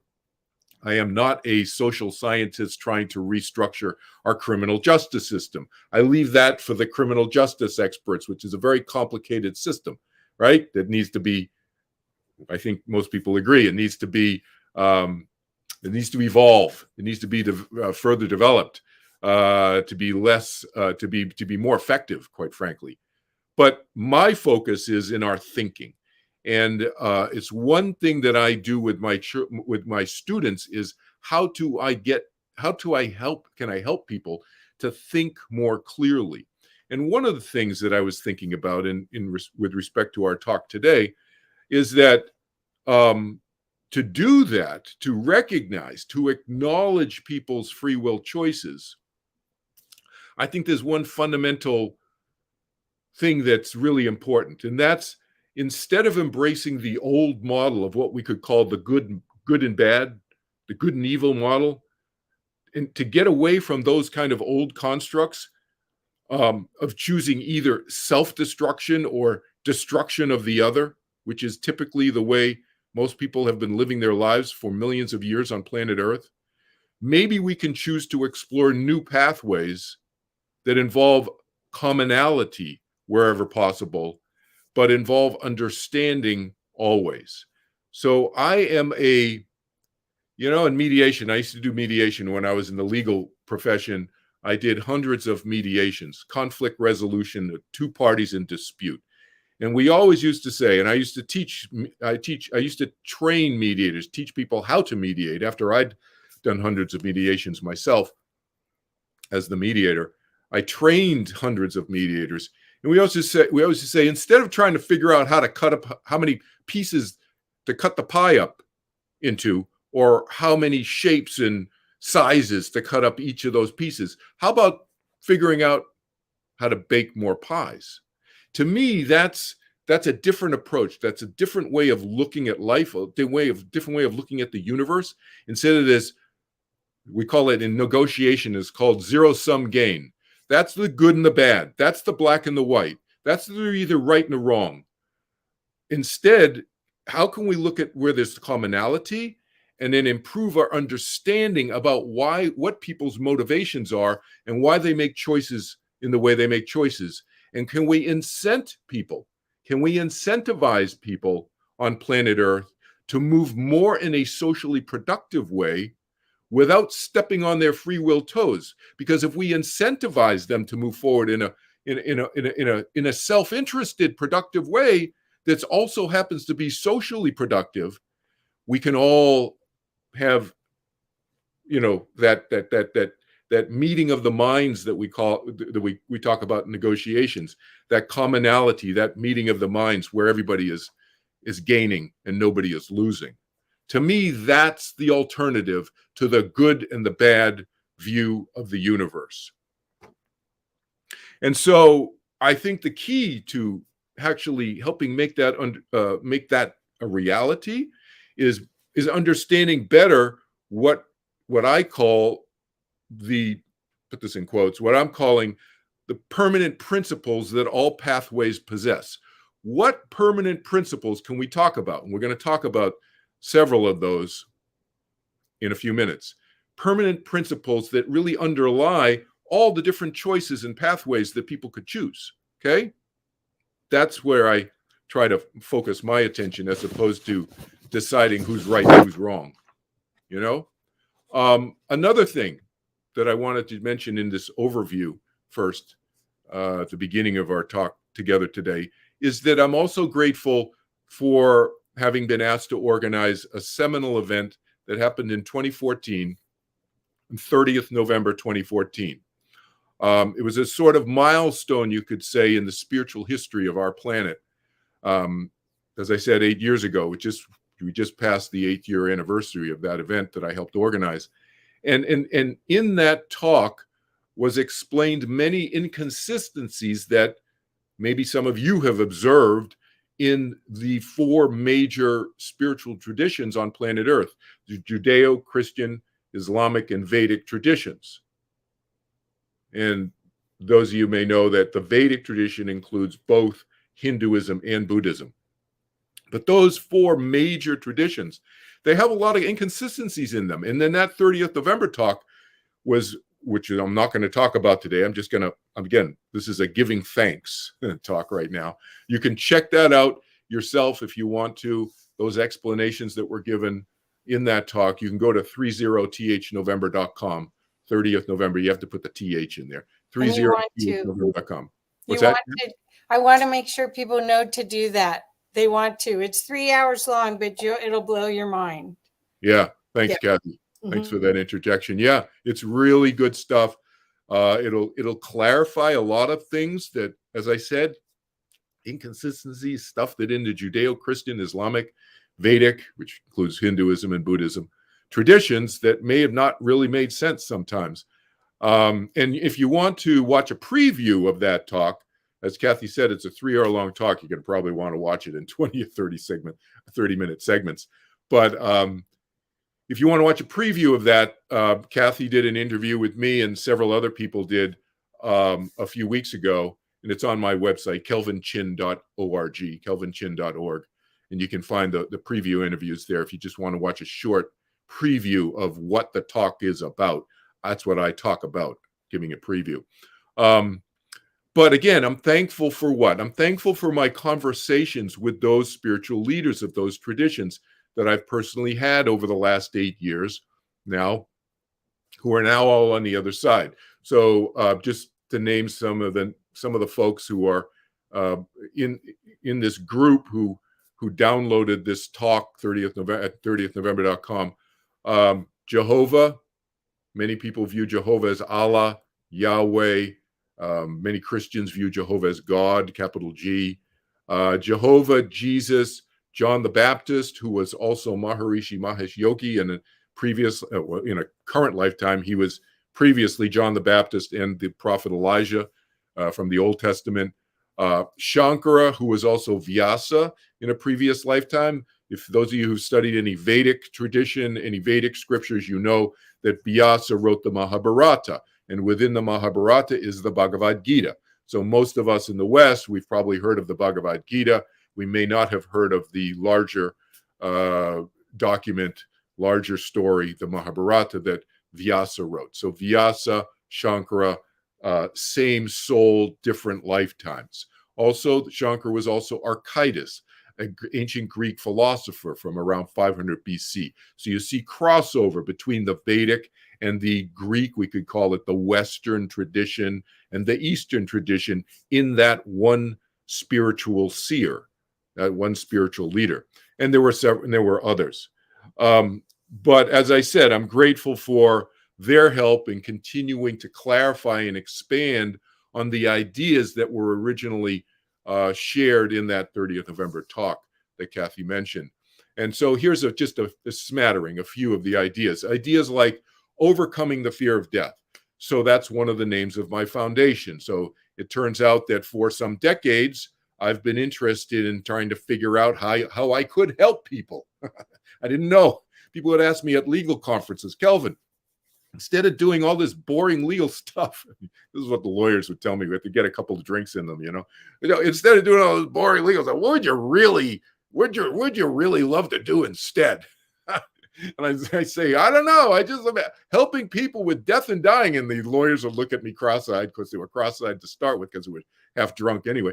But you know, they look at me further cross-eyed and they go, what? Death and dying? I said, yeah, I don't know. I just feel drawn to help people with that. This was like 30 years ago, okay, before I started my nonprofits and everything. But that's one of the main ideas that was talked about in the 30th November talk, overcoming the fear of death. It's critical. It uses up so much of our energy, right? I've helped people now 60 countries with death and dying and anxiety issues and so forth. Another concept that was brought up in the 30th November talk was the concept of what I call in 21st century language, the idea of turning within, going inside ourselves. And those of you who've worked with me or known me or have me spoken to your groups or your conferences or whatever, you know that I approach things from a non-religious standpoint. I embrace everybody's beliefs. Doesn't matter if you're religious, spiritual, atheist, agnostic, it doesn't matter. I help people. I'm here to help people because we're all eternal souls, is my experience, my belief.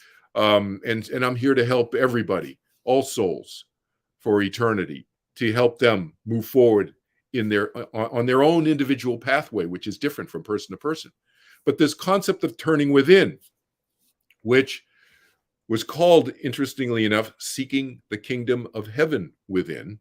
Some of those words may ring in some of your memories, even from going to church this lifetime.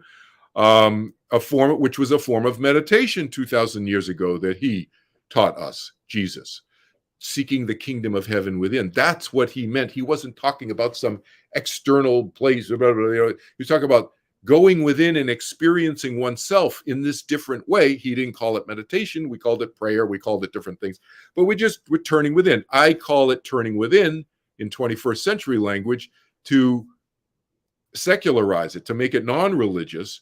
It's not a religious practice. It's connecting with ourselves, expanding our conscious capacity beyond that little kernel of who we think we are, and expanding our conscious capacity in actualizing who we are so that we can use more of that in our lives, right? In our daily lives every day.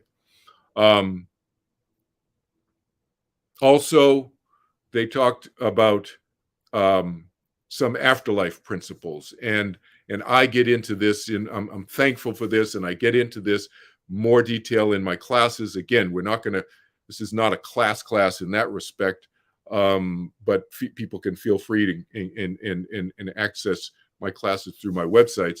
But just a snippet, things like afterlife principles, like there are no levels on the other side. There's no rewards or punishment on the other side. There's no some sort of cosmic energy force that's creating some accounting system that's keeping track, like Santa Claus does, of who's been naughty and who's been nice. There is no such thing. How our personality continues is another critical point that was talked about in the 30th November talk, how our personality continues over millennia. Our individuality still exists, so there's no merging that happens. Remember, merging is very often a misinterpreted and misused term in spiritual circles. Merging actually means to lose oneself. That means you have no individuality. You don't know who you are. And that doesn't happen after we die. After we die, we continue our soul, spirit, consciousness. I use the simple English word mind because I teach across so many cultures, and language is often second, third, fourth language for some of my students. I use simple English. Our mind continues. Our soul, our spirit continues. We don't forget who we are. After all, who is the medium talking to? They're not talking to cosmic soup. They're talking to your dead grandmother or an angel or Jesus, or they're talking to a personality. Muhammad, pick, whatever. Your dead guru may be coming through the medium. Your dead loved one. There's an individual there, right? So they haven't died and then merged with something. They may feel very connected. See, that's where I think the misinterpretation comes in, because we can feel very connected to each other, but that doesn't mean merging. People often misuse the drop of water joining again with the ocean as an example of merging. That's an incorrect usage of it. The drop of water, yes, can get reconnected with the ocean by a stream or a river or rain coming down, but the drop of water, the water molecule, retains its water molecule-ness. That's its individuality. That's we persist. Our individuality persists. We don't merge and become nothingness or oneness, lose ourselves. That's what oneness means. It means no individuality, losing oneself. It's not the same as connection. Connection is very real. I've had that experience thousands of times, but merging is not what that is. So that was talked about briefly in the 30th November talk too. How to transcend cruelty and why it exists. Why does cruelty exist? And other life-affirming concepts. So that's kind of an overview of what I've been thankful for in this past year and previous years and so forth. So what I want to do is shift now. And in the last, what do we got? That last 10, what do we got? 10 minutes, Kathy? 10, 15 minutes? I want to, about the last 10 minutes, I want to talk about, we got 5 minutes? 5 minutes. All right. All right.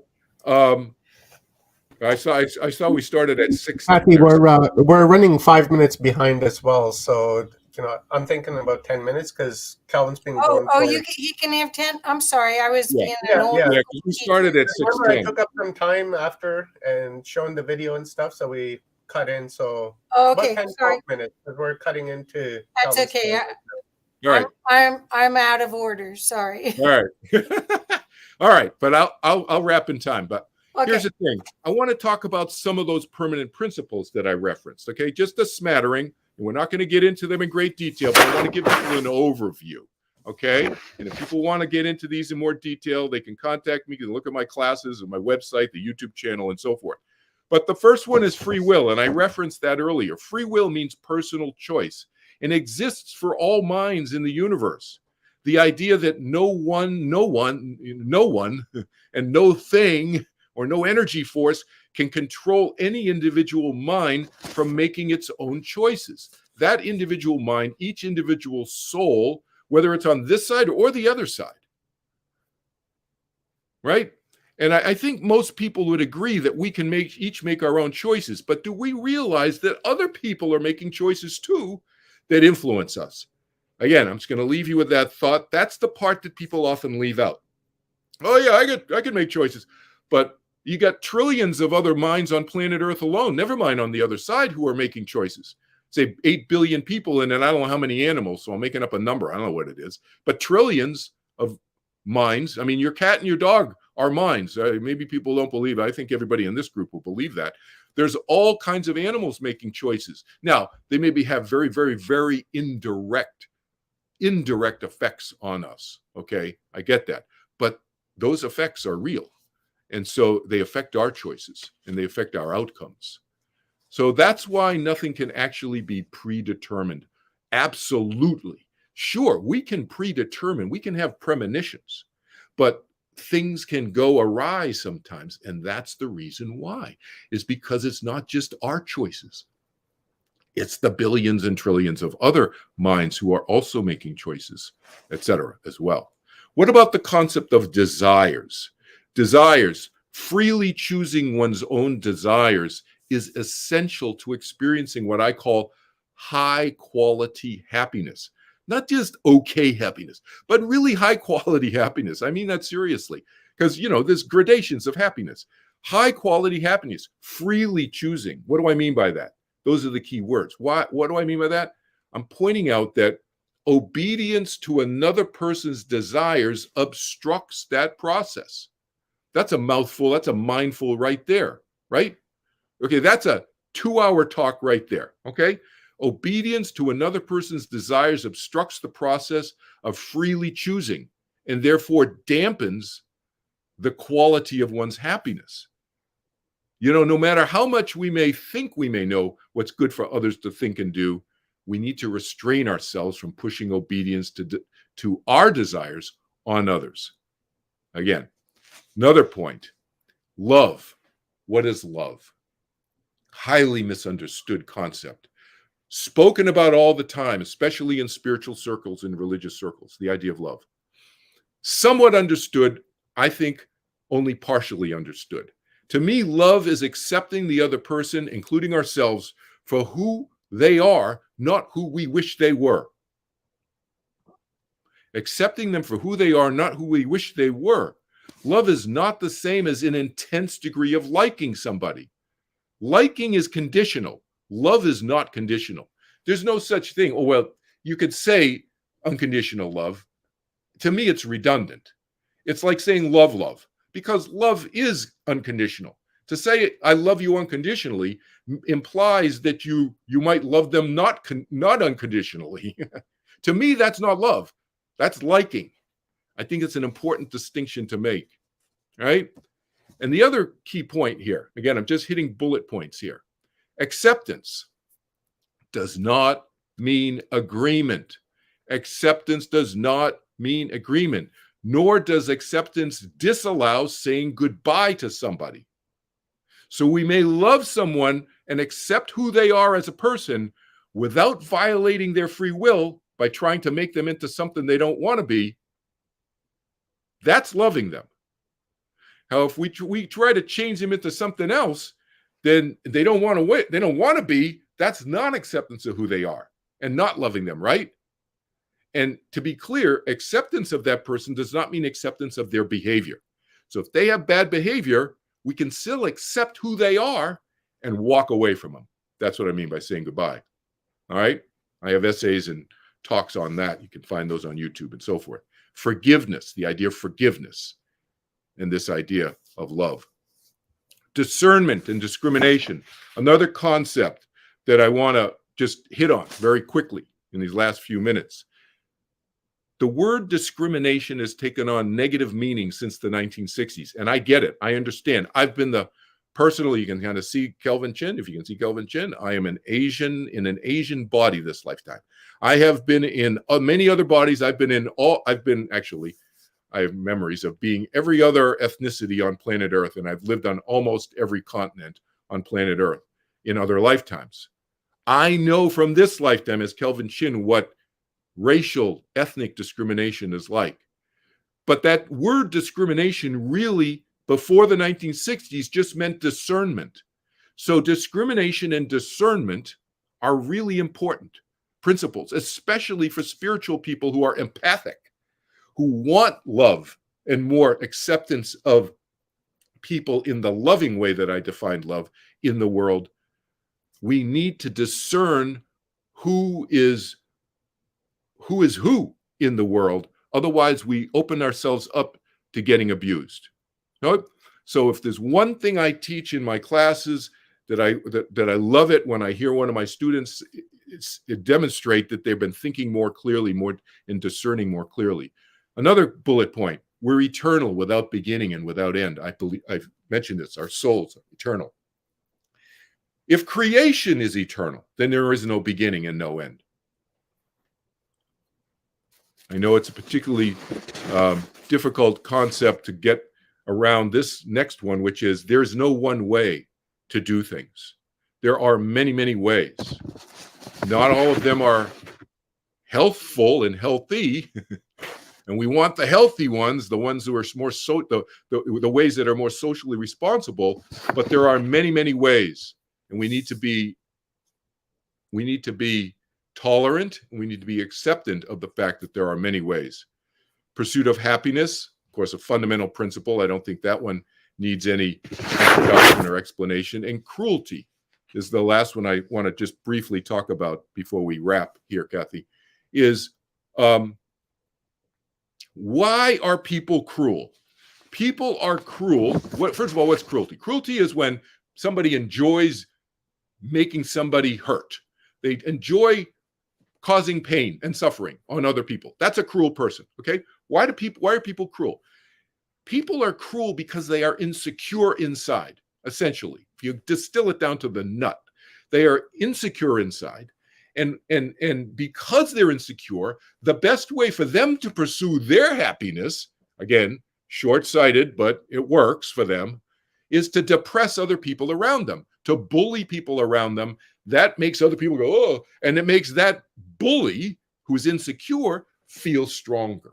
That's kind of it in a nutshell. Well, interestingly enough, then, what's the solution is to not punish them, which is what we tend to do to bullies, is to punish them.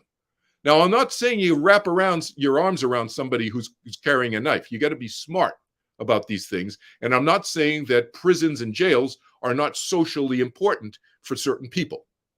But I am saying from a spiritual standpoint, which is what this conference is about, we need to think about these concepts with more clarity. And by thinking about them with more clarity, we will then develop social norms and social structures that fit in with incentivizing people to be better people and to also recognize the weakness that they're coming from, which is causing them to act poorly. All right? So the last thing, Kathy, going forward in 2023, my intention is set on continuing to teach these principles that we just discussed, and hopefully improve and unfold my understanding about them even more. And that's what you, my students, help me do all the time. The teacher always gets more out of it than the student. I'm intending to finish my third book that you mentioned, where I talk about my past life memories and so forth, and as well as the personality traits that have continued through those lifetimes. That's going to be a very interesting part of the book. And of course, as you mentioned, I teach meditation. I'll be continuing to do that, as well as my afterlife classes. I have this monthly 30th November, or it's called a monthly 30th Q&A is what I'm calling it. But I'm talking about 30th November topics and other afterlife topics on the 30th of every month. It's going to be free. Go on my website, kelvinchin.org, and you'll see the next, the schedule and so forth. But you can write down the schedule right now. It's going to be the 30th of every month except February. It doesn't have 30 days. So the last day of February. And it's going to be at 12 noon Pacific time. Every 30th of the month. Is free, open to the public worldwide. You will have to register to get the Zoom link, again, on my website, or if you're on my Facebook friend me. I only use my Facebook for my work. There you go. Excellent. I know you're a pro. You're a pro. So you guys, I took Kelvin's meditation class, and I thought I was meditating until I really benefited tremendously. Kelvin learned how to meditate with Maharishi at age 19, and he ran the Southeast Asian division of TM at that age, at 20 years old. So but his version of meditation is as powerful as that, without all of the special clothes and or and names. Right. Yeah, it's westernized, and it's really easy and it's really powerful. And I won't give them any more because I could tell them more what it was, but I better not. Okay, well, super. So the only question I saw, we do have to wind up, but one person did ask, see if I can find it again. Rick, how did you come to be able to remember your 24 past lives in the past 6,000 years? Yeah. He has to read the book? No, I told him that at 30. Thank you, Kathy. This is my agent. I'd like to introduce everybody to my agent here. Yeah, well, it could be. I've done a few interviews for you, but I know. Seriously. So to answer Rick's question, first of all, it happened completely spontaneously. I've never had a past life regression. I've never had to, I guess. I have never had a past life regression. I'm not against them, but I've never had to have one. It just spontaneously happened to me in 1977. And you can go online to my YouTube channel. You'll see the longer version. I gave the whole story because we don't have the time here, but that's how it happened. It was spontaneous. I think the meditation absolutely helped me open up more to that vastness of myself and to break down some of the barriers. I would say that we're kind of masking. It's like, we're all like mirrors. You know what I mean? We all, and some people have a little bit of dust on them. Some people have like mud cakes on their mirror. You know what I mean?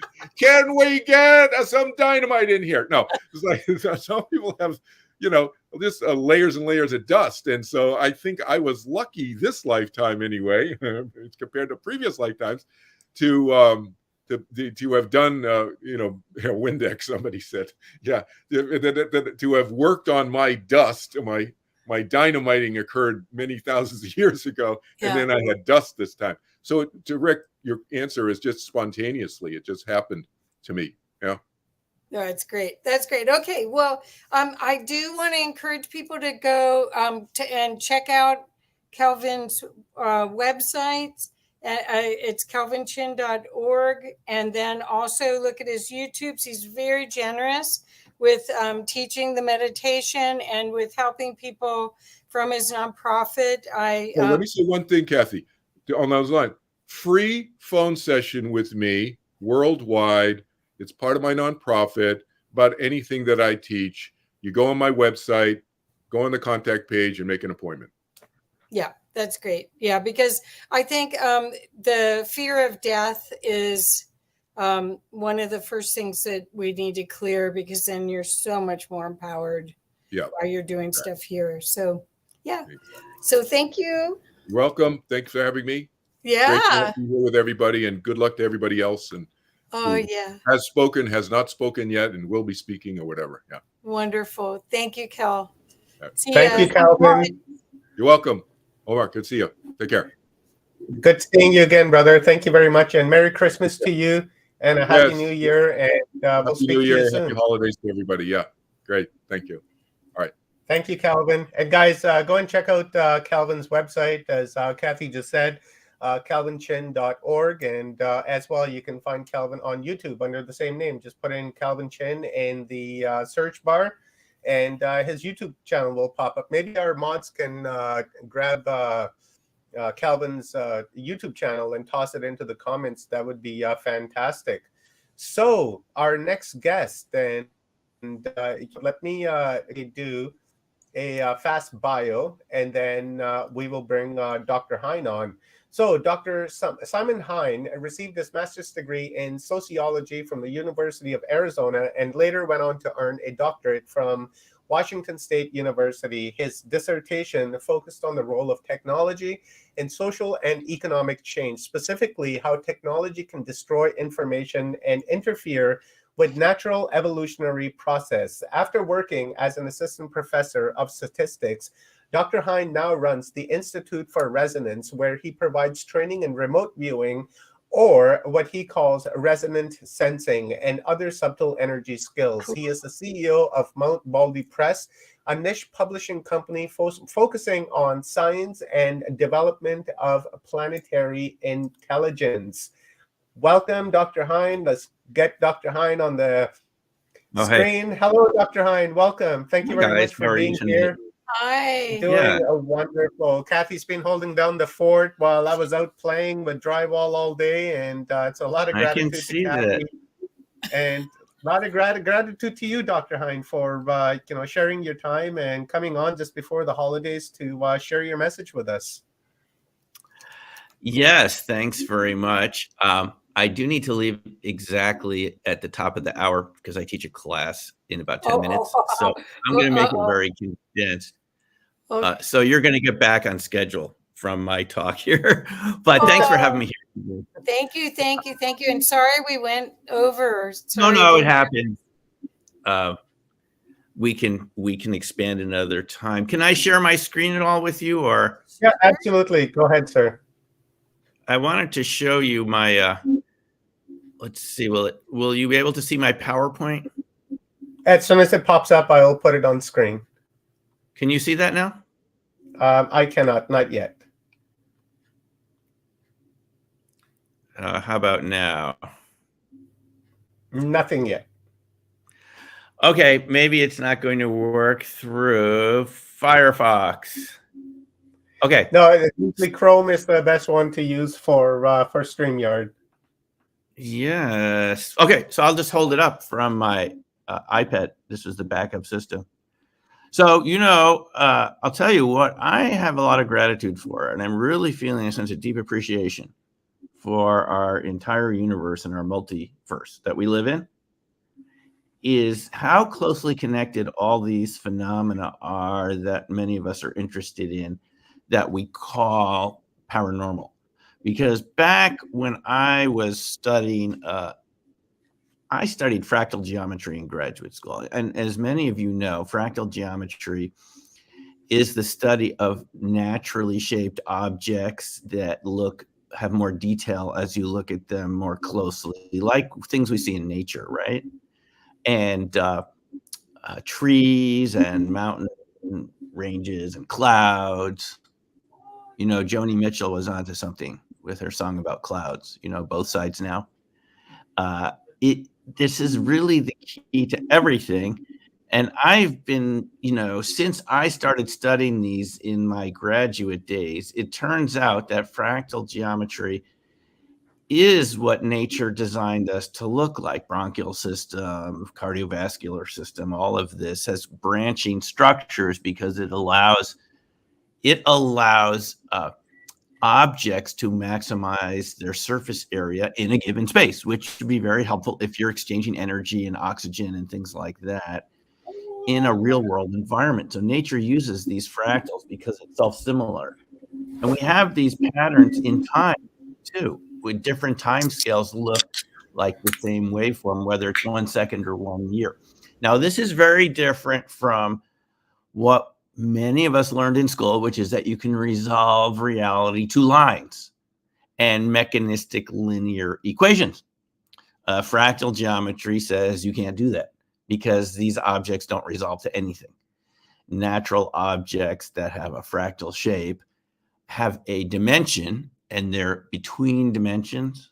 You can read into that what you want, but that's literally the definition of a fractal object, is it's between dimensions. And if you think about clouds, they're between 2.2 and 2.3 dimensions. Why does it matter? Because they're more than a surface area, like the surface of this iPad, which would be 2 dimensions, but they don't completely fill a space because there are lots of droplets.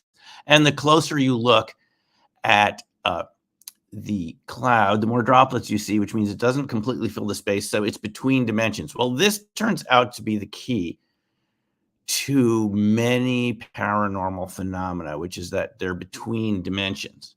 And some of these phenomena that I'm familiar with, which we can talk about again at another time, is remote viewing, which I've been teaching for a long time. I'm not sure if you can see my screen, but it's an ability for someone to reproduce, draw something they can't see, describe something that's hidden in a folder, just using intuition, which I guess a lot of us would have thought is impossible, but it turns out the average person can do this with a little bit of training and literally do very good drawings and descriptions of something they haven't physically seen yet, something that's in their future, so to speak. So remote viewing is one thing that showed me that resonance matters, and fractal objects have a certain resonant frequency. Crop circles fit into this genre. They have a frequency. We found that they affected our cameras and batteries and so forth. And you can see that fractal pattern at the top, the Koch snowflake pattern, becomes what some of these crop circles look like that we visited in the UK. We found strange magnetic effects and so forth around crop circles. Even in the circles that we made, our own experimental crop circles where we paid the farmer or something, we got these strange effects. Look at this. Look at the photos here, how strange they are. This is one we made in Kansas. And so we know that shapes based around fractal shapes are connected to orbs, ball lightning, exotic vacuum objects, as they've been called. Luminosities are connected to these fractal shapes. So it appears that this sort of self-similarity is very significant in terms of many different phenomena that seem mysterious, and they are, because they're between dimensions. They affect our electronics in strange ways, cameras.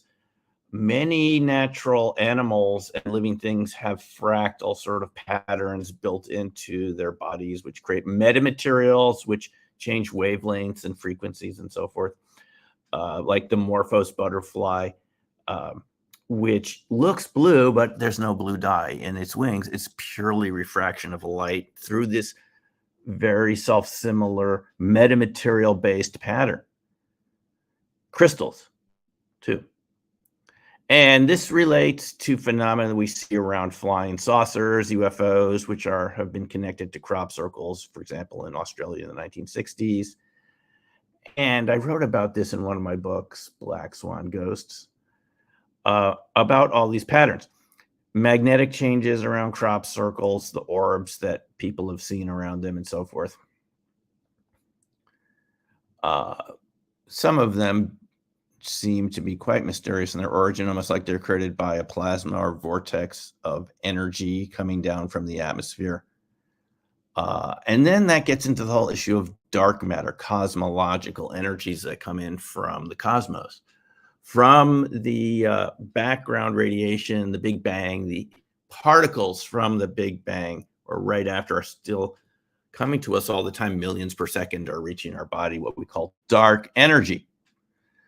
So there's a lot of mysterious effects around these orbs, including cryptids, Bigfoot, Dogman, various types of creatures that have been documented in these portal areas that are also associated with orbs, luminosities, time slips, and so forth.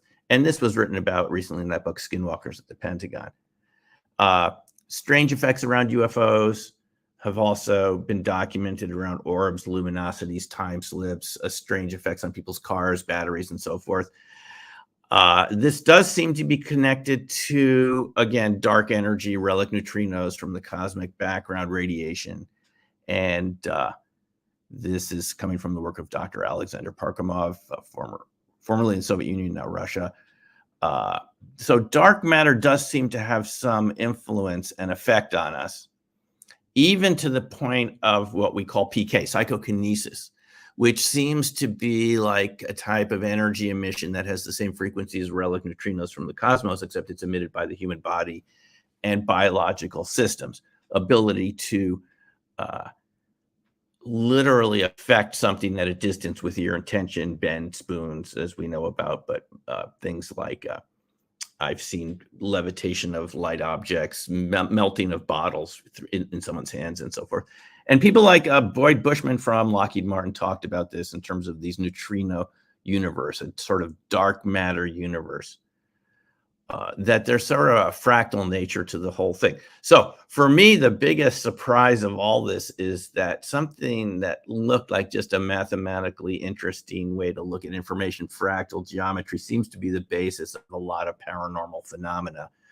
People that studied orbs in laboratories, is Winston Bostick, in the 50s, looking for peaceful uses of atomic energy, found that these plasmas could self-organize. He called them plasmoids. But again, this is what we see around a lot of paranormal phenomena too. Ken Shoulders is another researcher who looked at these charge clusters, and concluded that they're sort of part of their own dark universe. They have a side we can see and a side we can't see, related again to dark matter. And these researchers kind of just go up to the point of suggesting that other life forms are based on this dark matter that could be around us all the time that we don't see. And this could be what cryptids are, Bigfoot and other creatures. And so people who have researched this, Ken Shoulders argues that there's a black universe that may be what we call dark matter, which dominates over normal matter. In other words, this sort of paranormal universe has a lot more energy going for it than our physical universe. And it outnumbers our visible particles by 10 to 1. And so this would suggest that paranormal phenomena are the norm, not the exception. We're the exception, being in a sort of a linear, ordinary, conscious space-time that we occupy through most of our lives when we're not sleeping and so forth, or doing meditation or in other states. But this other universe of dark matter with paranormal effects, very interesting phenomena going on, seems to really predominate.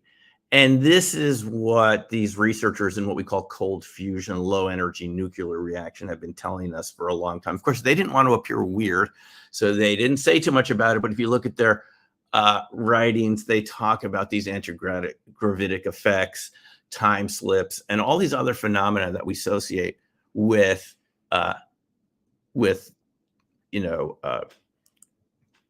cold fusion, low energy nuclear reaction, kind of alternative energy sources. So what I'm suggesting here is that if we go into these other alternative energy sources, like Nikola Tesla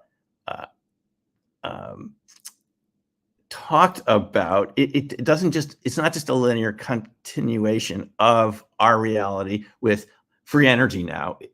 There are other life forms connected to this world. And so it would expand our perception, and we would realize a lot of these things that people have been experiencing for a long time are actually part of another reality, almost like a parallel reality that has been around us the whole time, but it's always been kind of strange. We haven't understood it, and we've called it paranormal. So in essence, that's really what I've been looking at, guys, for the past 25 years, and you can read about this more in my book, Opening Minds, which is about crop circles, remote viewing. This is 20 years old at this point, 2002, and Dark Matter Monsters, which is my most recent book, which is published a few months ago, which is connecting those phenomena, ball lightning orbs, to cryptids, Bigfoot, other types of cryptids and life forms that people experience occasionally around the world. So thank you for letting me present you, and I look forward to doing another time with a little more time and a little more detail.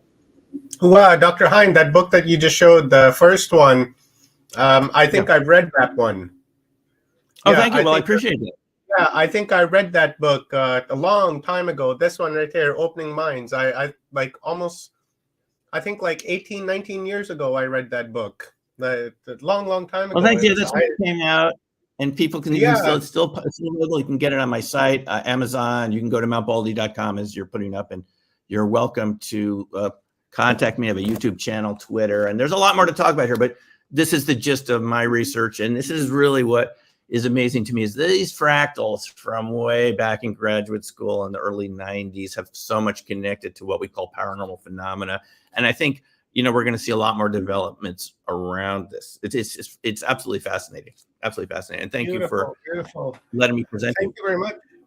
Thank you, Dr. Hine. I'm going to reach out to you, and I'm sure Kathy will as well. See if we can do I'm on it. Talk with you. Oh yeah. Let's. I think you do these conferences more often, and we can expand on this at another time. We don't usually do half-an-hour segments. Normally we do like an hour to an hour and a half, right? Is what we do, but because we're trying to go with the rapid fire of creating an energy vortex between all of us. No, you did it. Yeah, we got a lot in here. This is the most condensed talk I've ever done in my life in 10 minutes. Presenting all that stuff to you. I hope I didn't blow any minds. Each one of these topics we can talk an hour for. Remote viewing, crop circles, UFOs, that's hours. Cryptids, Bigfoot, these creatures, haunted sites, and cold fusion, low energy nuclear reaction, as it's called nowadays. they're all interconnected in Dr. Hines' mind. And maybe I'm wrong, but I think I see a lot of connections here. Oh no, this is great. I want to learn more from you. And I mean, there's so many connections to other people. Yeah, just like George right before you, he was talking about almost the same stuff as you are. It's like, No, wow. I've been watching it. I've been watching the other presenters for the past couple of hours. There's a lot of connections. But anyway, folks, I do have a group. I teach a class right about now, so we're gonna have to call it quits. But we'll talk again, okay? Thank you, Dr. Hine. I'll be in. You wait. Sorry. Thanks, folks, and we'll talk I'll again. be in contact with Happy you, Dr. Hine. holidays. So keep an eye out Okay. for my email. And again, thank you and Merry Christmas to you and to your family and a Happy New Year. Yeah. Happy holidays, and we'll talk soon. Thank Okay, you. bye-bye. Thank you. And guys, check out Dr. Hine's website at mountbaldy.com to learn everything of what Dr. Hine was talking about. It's too bad we just couldn't get an extra 10-15 minutes out of him, but that's okay. We will have Dr. Hine back on the channel in It's the all new year. been great, like back to back to back to back. It's been good. It's been good. Yeah, I And- love it. I love it. and And you're gonna Dan- love these next. You're gonna love these next gentlemen coming up, Kathy. I've You're seen totally them gonna enjoy before. them. I did a talk with them recently. I would say 2 or 3 weeks ago, like that recent with George and Dan, and we talked about pendulums and paranormal, and it was a very interesting conversation. And I'm so glad that they're back to share their message with us of gratitude and love and acceptance and the timelines. And so let's bring them on. And I'll do a quick bio on them. Hello, gentlemen. Welcome. Thank you very much Good for being evening. here. Hello, everybody. Happy Be here. holidays. Hi. By the way, This is Kat, Kathy Mason. Kathy is one of my really good friends. We work together on many different conferences and topics and week-long things that we do together. It's a lot of fun. And Kathy, this is George and Dan, and I know that you're going to enjoy these guys. So very quickly, guys, I'm going to do a very quick bio on these two gentlemen, and then we'll give them the stage. So we'll start with Dan. Dan Baldwin is a professional writer, often a ghostwriter for other professionals. He has written and co-written or ghosted more than 60 books and has won numerous local, regional, and national awards. He is a certified clinical hypnotherapist, plays the Native American flute, and is an expert pendulum dowser, having used the pendulum to assist in finding missing persons for over 15 years. You guys should check out the interview I did with these guys. Yeah. George Sewell describes himself as a cognitive philanthropist, active in all aspects of theater. His undergraduate degree is speech and journalism from Northwestern State University of Louisiana, and a Master of Arts degree in drama and communications from the University of New Orleans. And as a playwright, he has written plays for community theater, college theater, and dinner theater. He was awarded the Louisiana Division of the Arts Fellowship in Theater, and that's playwriting. And vocationally, he is retired as a counselor and is a licensed prevention professional, program manager, and administrator in the field of addictive disorders, including problem and gambling. Thank you very much, gentlemen, for being here. I really enjoyed our last talk that we did a few weeks ago, and I'm still researching and learning about what we talked about. So it's you guys opened up my mind a great deal. So thank you for being here. I really appreciate you guys, and I will give you guys a stage, and you guys can go back and forth if you like. Okay. Yeah. Well, let me kick it off, and then I'll kick it over to George. Your audience, as I told you last time, that I myself described psychic on training wheels. I came to this psychic awareness very late in life. I was in my 50s before I realized I had it, and then I could do something with it. And in terms of gratitude, I guess my gratitude would be the discovering pendulum dowsing, because that has had such a tremendous impact on my life for the last 20 plus years. It's opened up, basically the universe. I started basically looking for missing persons. I co-founded a group called Find Me, a group of international psychics, and we searched for missing children for, I was with them for about 20 years before leaving. That led me to experimenting with looking at pendulum dowsing with haunted houses, haunted ghost ranch, haunted desert areas, haunted mines, things like that, spirit communication. which turned out, quite successfully. And one day I got a phone call from my friend George, wondering if we could use the pendulum dowsing techniques to investigate a UFO case. So that led now to experimenting with basically what you would call your basic ETs, reincarnation, orbs, spirit communication with higher evolved psychically and spiritually entities of all sorts. And George and I have written a book called Paranormal Pendulum 3 about that. What hits me is back in the 1960s, late 1960s, a very popular rock and roll group called The Doors had a song called Break On Through to the Other Side about, crossing over and developing your mental and spiritual side of yourself. And basically for the last several years, that's pretty much what George and I have been doing. We broke through the other side, so to speak, and we discovered a lot more sides. It's a really, we thought we were looking into a simple UFO case. It's a really big universe out there, or universes out there. And I am grateful for the tool and the experiences that have allowed me to put that tool to work, not only to expand my mind, but to help other people and to, kind of point the way, like as your last guest was trying to point out, the supernatural really is natural. There's nothing super about it except it's super. And it's something that my hope for the future is the work that George and I and other people are doing will allow people to see that they can expand their awareness, and that's okay. I think George probably has a couple of tales to tell about this time. Oh, just a few. Well, let me add to that rather theatrical introduction. I've had a lifelong interest in the paranormal, outer space, astronomy, space travel, the whole thing. It's just been a lifelong interest. I've studied it all my life, really. And for many years, I was with the Mutual UFO Network as the assistant state director for the state of Louisiana. And that gave me an opportunity to visit with a lot of people who had had some sort of paranormal encounter regarding a UFO or other type being. And that proved to be very valuable background information. Kind of what kicked off what Dan was referencing, this Paranormal Pendulum Book 3, and using the pendulum dowsing as a means of investigating a UFO case. This would be an abduction case of a woman in Shreveport, Louisiana. Her name's Lindsay Higgins. And she's had these experiences all her life. And like so many people, who do you talk to? Who can you discuss this with? And she just reached the point where she just had to get it off her chest, just get it out there.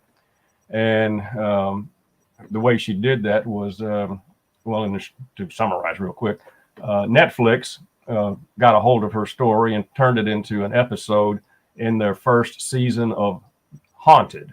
It's episode 5.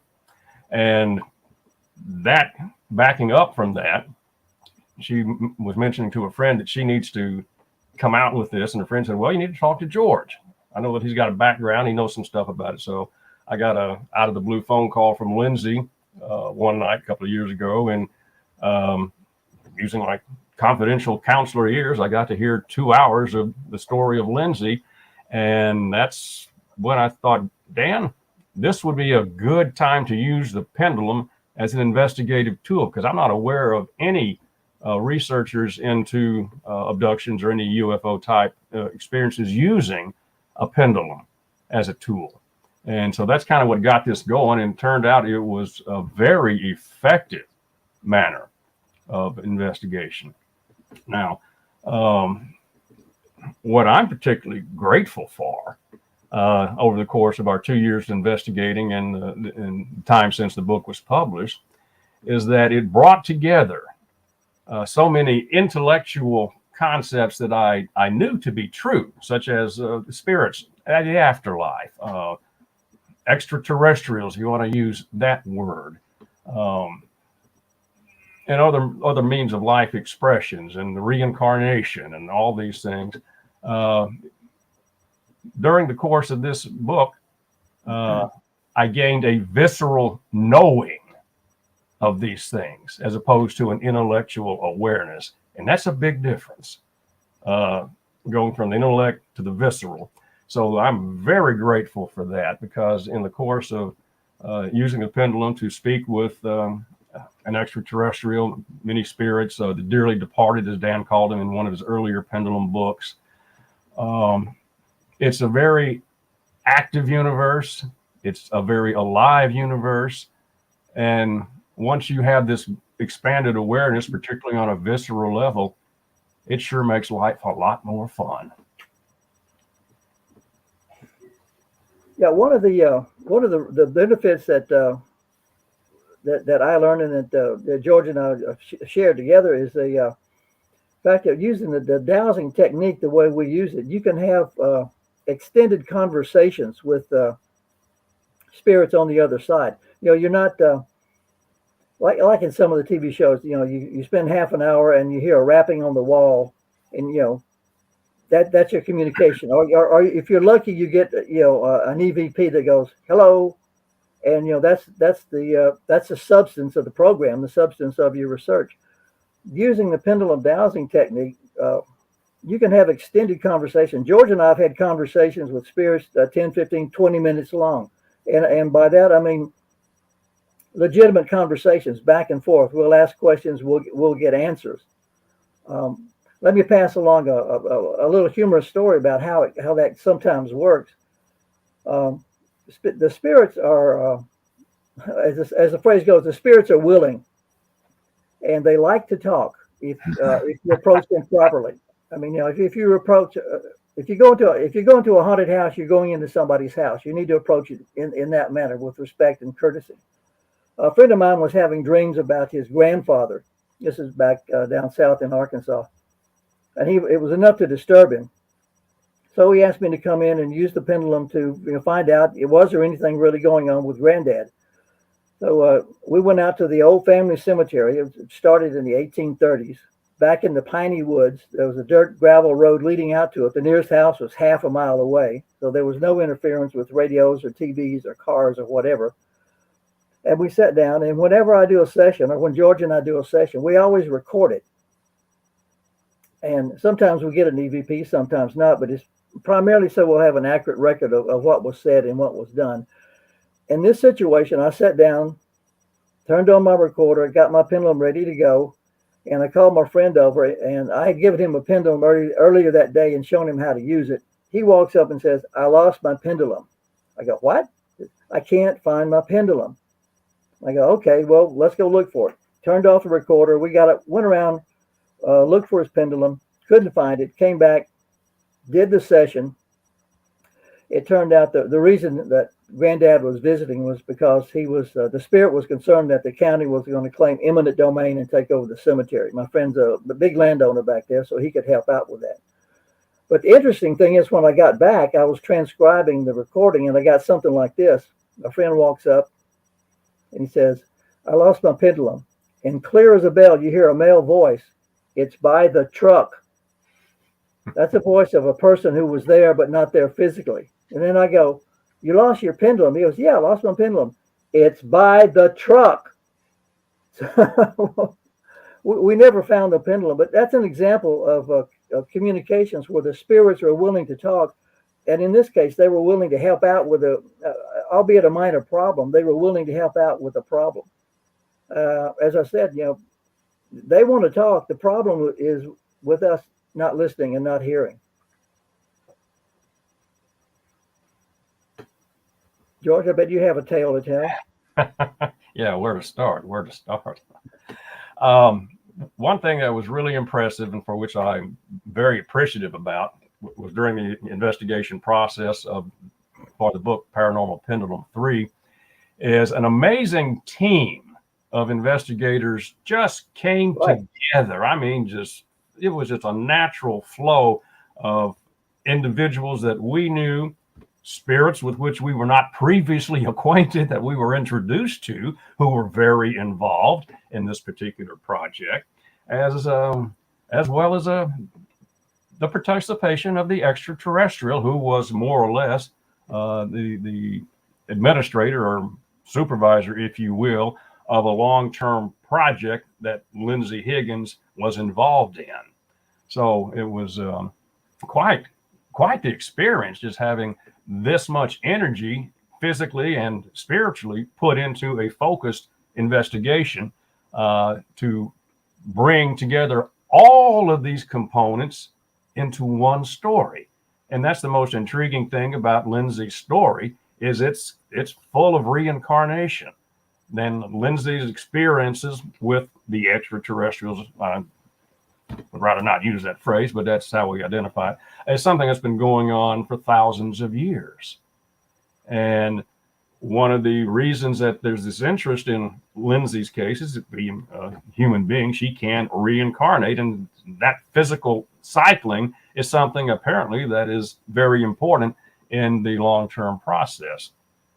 So there was one moment in the investigation where I was getting a little concerned because everything was just clicking. I mean, the information was just coming together. We had two mediums working with us, and they had tremendous input on what they were perceiving that supported the whole gamut of what we were uncovering with the conversations with the pendulum. And I got a little, well, I'm a skeptical anyway, but I'm always open to the evidence.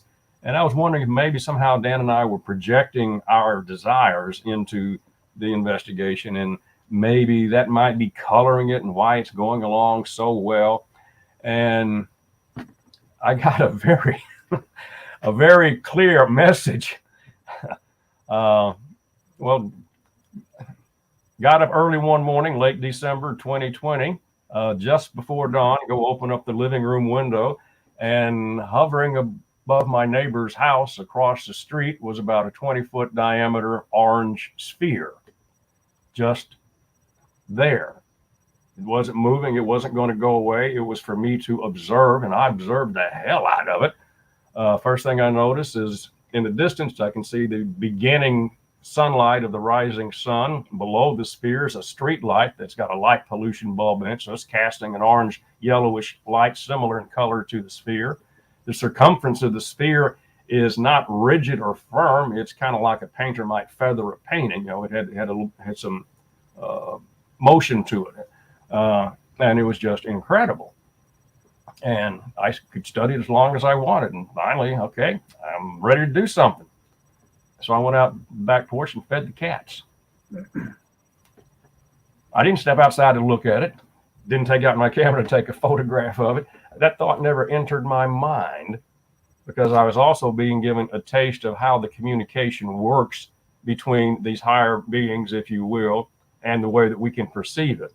And after I fed the cats, got a cup of coffee, walked right by the window, the sphere is gone. And that's when, whoa, hello, it really hits me just what occurred. And that I didn't go outside to look at it, and I didn't take the photograph. And that's when I understood, okay, that's how the subtleness of the communication process is. And that was a good visceral awareness that I really appreciated too.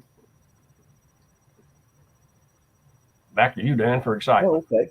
Yeah, no, I was just thinking something I'm truly grateful for is the ability to provide closure through the technique. And if we have a few minutes, I can relate a story that was one of the most powerful moments in my entire life.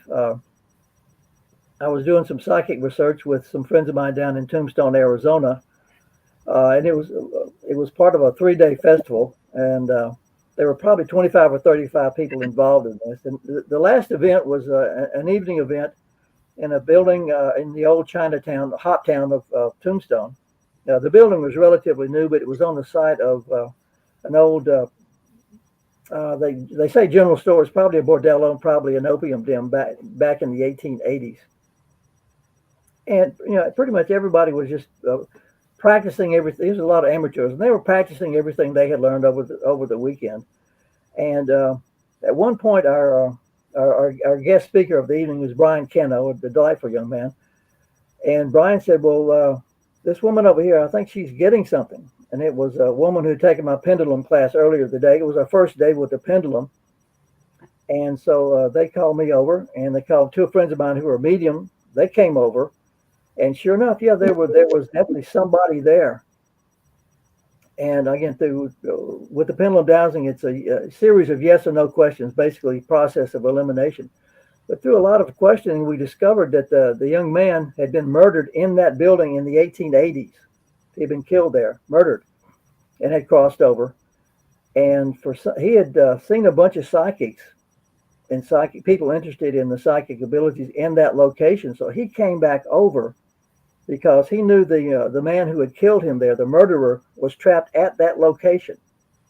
He was self-trapped. I mean, he wasn't cursed to be there or anything. The murderer was afraid to cross over because he was terrified of the terrible thing that was going to happen to him once he crossed over.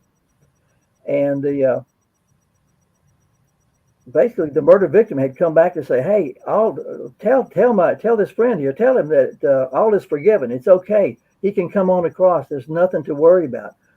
So you had me and two mediums working with the spirit of a murdered man to forgive the murderer.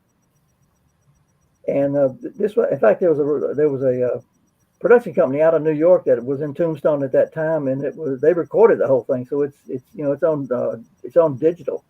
So we were talking. At one point, my pendulum just dropped from my hand, and for me, that personally, that's a signal that a spirit has left the presence.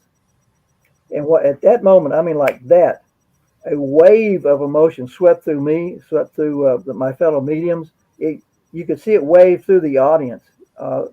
People were sniffing, people were weeping, some people were crying, a lot of eye dabbing. The emotional effect was that powerful, and it was that real. And the real interesting thing about that was that the two men the one we had freed and one had come over to say, "I forgive you," were brothers.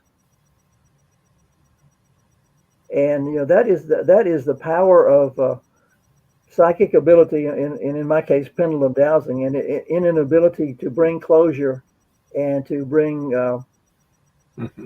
happiness, a better life, a better existence. You can help people out with more than closure, put it that way. And I'm incredibly grateful for those experiences where that's happened. Are there any questions out there? Yeah, I just put in the comments that I found it interesting, and that the gentleman that was the murderer was afraid to cross over. Terrified, absolutely terrified.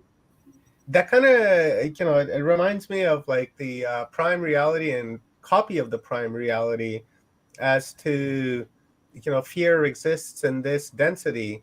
And then I always thought that, once you leave this density, the fear would be gone, that emotional attachment that we have to fear.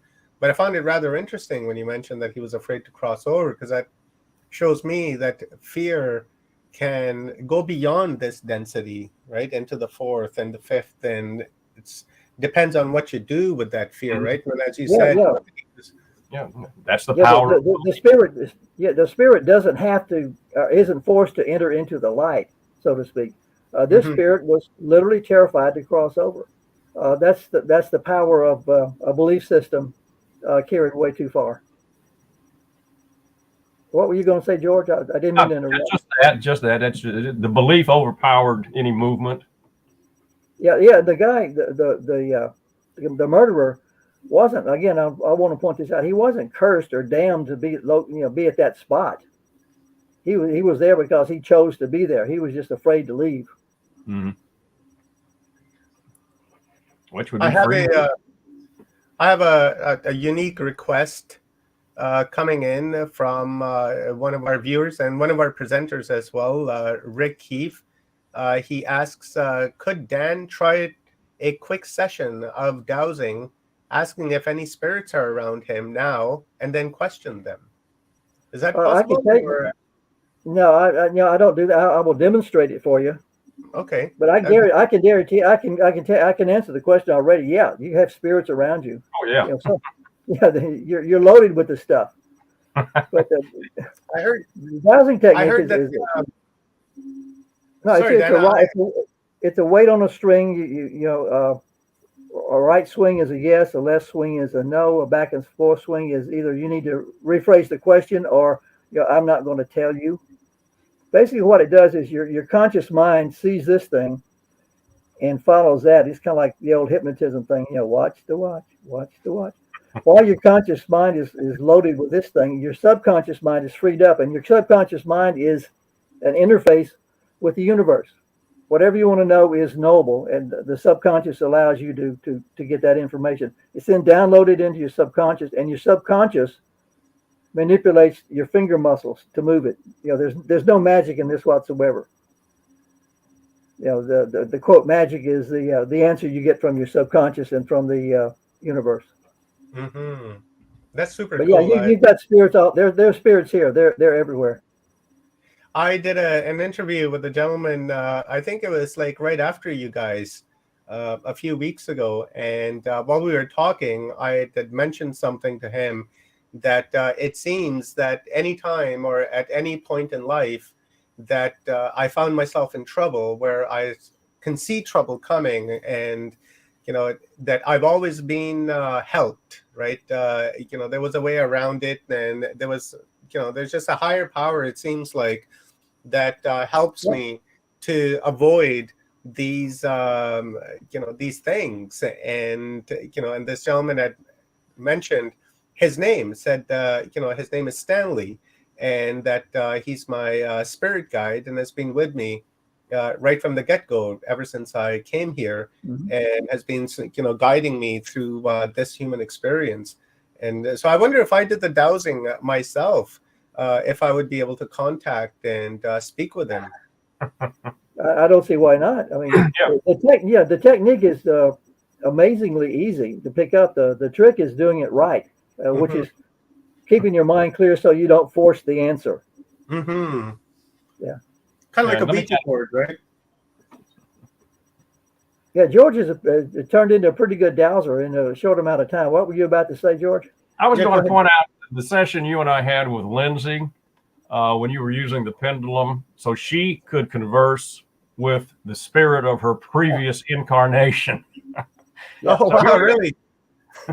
Oh, geez. We're having face-to-face conversation with Lindsay, and Lindsay, through the pendulum, is having a conversation with herself as she was after she left her previous incarnation. She was wanting to know, did Sally Murph have the same interactions with the extraterrestrials that Lindsay now does? And the answer was yes. But it was just that moment when you realize that we're talking to Lindsay, Lindsay's talking to the spirit of her former self. The spirit is good about multitasking. Boy, howdy, as they say. Sounds like it can get pretty confusing talking to yourself and many aspects of yourself. Case, which one of me am I talking to? Who am I today? Yeah.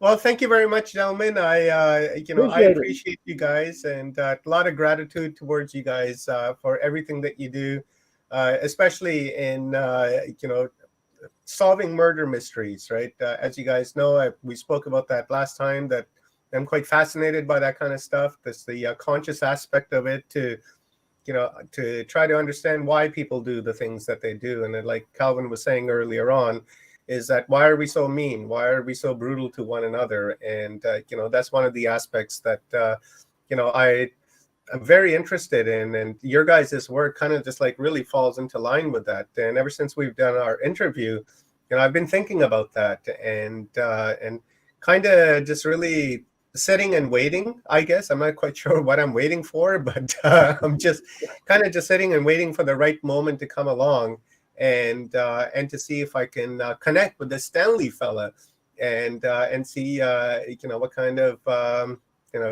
what it's all about, right? Just the curiosity of it. So I appreciate you guys for raising my awareness on that aspect, because before you guys, I didn't know. I had no idea that I could actually do that. So thank you. We succeeded. So before I let you guys, before I let you guys go, how about some final words for our audience, and then I guess we will close out for the evening. We'll play a couple of videos, and then we'll bring Rob Yox on for a few minutes, and then we'll close it out. So, final words, gentlemen. Yeah, I'll let George close it out. I would just like to say that it's time for everybody just to allow themselves to become aware. There's a great universe out there. You're a part of it and an important part of it. Come on and join the party. And just to take what Dan said a little further, it's a very busy universe. There's a lot going on, and it's a lot of fun. Yes, sir. And guys, go and visit Amazon.com and check out the books by Dan and George, Paranormal Pendulum 3, Paranormal Pendulum 2, and I'm sure there's a Paranormal Pendulum, which I couldn't fit it on here. But you guys go and check that out. And we've been flashing George and Dan's websites here on the screen. And I'll do that again. We'll start with Dan. Check out Dan's website at danbaldwin.com. And then his other website that he has is fournightspress.com. And then George's website is georgesewell.com. So thank you very much, gentlemen. A lot of gratitude and appreciation for you guys. And Merry Christmas to you guys. And Merry Christmas. Happy New Year to you and your family. I always say Merry Christmas. I'm not down with the Happy Holidays kind of stuff, right? No.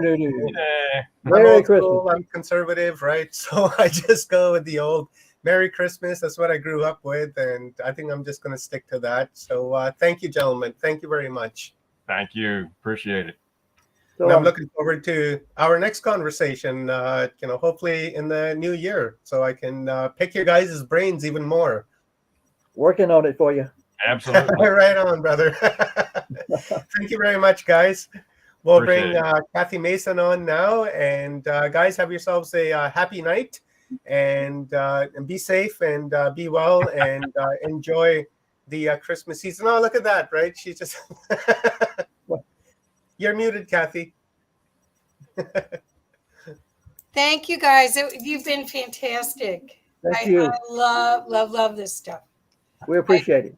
Yeah, I'm a volunteer for the IONS group, which is the International Association for Near-Death Studies, and so there's a lot of paranormal work with that. And so maybe we can get you featured on some of that too. Be happy to. Yeah.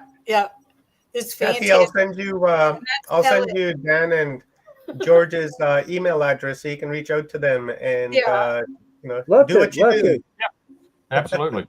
Thank you. Well, I'm saying happy holidays, but anyway, just to keep everything's covered. Happy. But anyway, no, it's been fantastic. Thank you. You really added a lot to what we're doing here. Thank you. Thank you. And I think your supervisor is right behind you, making sure that you stay on the job. But the minute you try to look at her, she looks away. Cats or something. Like this guy right there. Well, the other one's sound asleep here. So anyway, it's their house. I just live here. I just pay the bills. That's right. We're just simply guests. Well, anyway, thank you. Thank you, guys.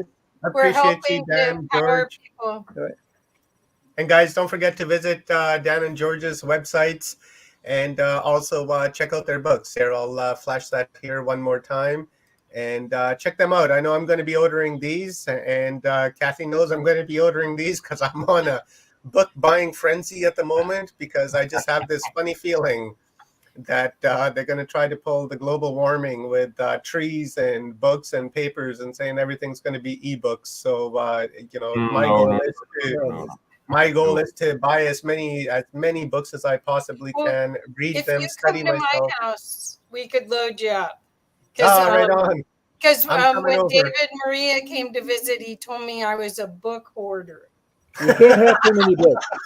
You cannot have too many books. No, see that's impossible. It's a turnaround bookshelf right there. Okay, it's everywhere. I think heaven is lined with books. Yes, I love books myself. They're fantastic. I don't think there's anything better than books on this planet. You know, well, there is, but you know, when it comes to like our genre, right? I'm Like, sorry, that didn't. Well, the kind of things that we are involved with, right? Raising awareness, books, right? Books. Okay, I think we're All right, cool. Thank you met guys, that up. and I will talk to you soon. Have a wonderful, wonderful night. Thank You you too. very much. So long, everybody. All right. Cool. Let's bring our team on, I'm and getting I delirious got at this point. Rob Yox from Full Spectrum Universe. Yes, sir. What a day. What a day. It's making preparations for the holidays is just insane. But we're here. I've been listening. I've been trying to catch as much as I can, which isn't a much. I have to go back and watch the rest of the day. I heard Augie was on today. There's a lot of great speakers. I really loved two gentlemen you just had on. It's been a whirlwind of there you go. Augie's book. It's sitting by my computer all read it the yet? time. Oh yeah. I've read Have it. you gone to one of his masterminds? Oh yeah. I've been Is to it a lot of really cool? masterminds. It really sounds amazing. They do a lot of great work. They really, really put in a lot of effort to cultivate a conversation that is always reaching like bounds and like trying to get out of the normal paradigms and aspects of what we believe by program, right? So they try and break that down, and that's one of the places where I started to get the feeling that I had to start really creating my own program to subtly detach from those programs, but still be able to walk 1 foot in and 1 foot out, Right. especially with the work that we do. You know, I have to be Mhm. able to relate to people by using experience, but at the same time, bring something a little bit different to the table as we go Right. through it, right? Yep. I think that's part of the nuances of this time is walking both roads. Yeah, two roads lead. Choosing love and light, but being 3D from a 5D perspective. I believe that we are fractals in every dimensional frequency. we I are. think from top to bottom, even some that are not mentioned from the 1 through 12 aspect. I believe it goes higher than that, but we can get into parallel realities. We were doing a lot of that kind of stuff on my page as of late, talking about energy grids and architecture and what that truly means. And architecture is essentially positions within the energy grids that have been corrupted. And they set up these energies, set up shop. And what happens is we have to clear them out. And when this solstice kicked in, it flushed out a ton of the support system for those specific architectures. And now we're starting to inject humanity back into that grid. And that is limitless potential. So, Yep. And we're using words where it's really frequencies. So we're condensing it into a thought or a sound wave, but it's sound is frequency. So it but resonates. I still think the words, it's just like when you even speaking other languages, when you speak Italian, which I do, although I'm rusty, there's a word for every color, every variation of color, whereas in German or in English you have to put two words together like sky blue. And so there's something about when you condense it into a word that is compressing it compared to what it feels like. That's all. I hope that made some sense. But Okay, I understand what you're saying. All day. It does. One of the things I do agree with what you're saying is that we have to kind of take back those positions, right? Those certain aspects of language and how that resonates within each other, and take it back, because they've done a lot of work to program us to believe that it means one thing or the other. And truly, there's a lot more behind the hermeneutics of it all and the harmonics of it all too. And it's such an exploration of self going through those motions. So Yeah, I think we're getting, hopefully we're being entrained so we'll be telepathic eventually. And that's what this interim period is. That's what the internet's about. That's how you can sort of sense and send a wave out. Oh, I should call so-and-so, and they call you. I mean, a lot of that is what we're seeing, so many synchronicities like that now. And I think we're like on our way to telepathy, but we have to be kind. We have to be much nicer people to be telepathic than we are right now. I'm like that with my wife.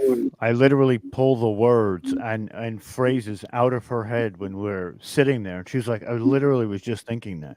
And it happens like every day. Like it's not even, oh, well, it That happened could be once this week. dangerous. It can be. It can be. It can be. But it's almost like your Taurus field.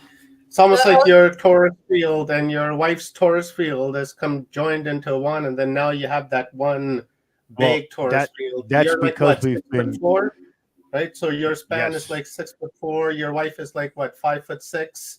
Yeah. 5'5". So you add that to that 6'5". So your Taurus is reaching like 12 feet, 13 feet, right? Oh. So 14 feet, something like that, right? It's bigger than normal than a single person, right? Because when you're married and you're involved with someone, then you kind of get into their Taurus field and they get into yours, and then you expand that together, right? So that is it's a powerful tool, right? Because It might be even larger than that because our consciousness have been swirling in and out of each other's incarnation cycles.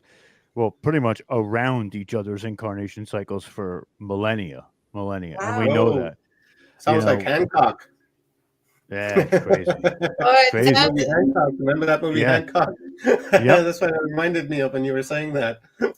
It's Cool. very close, and we know that with each other too. It's Is not it just a good something. movie?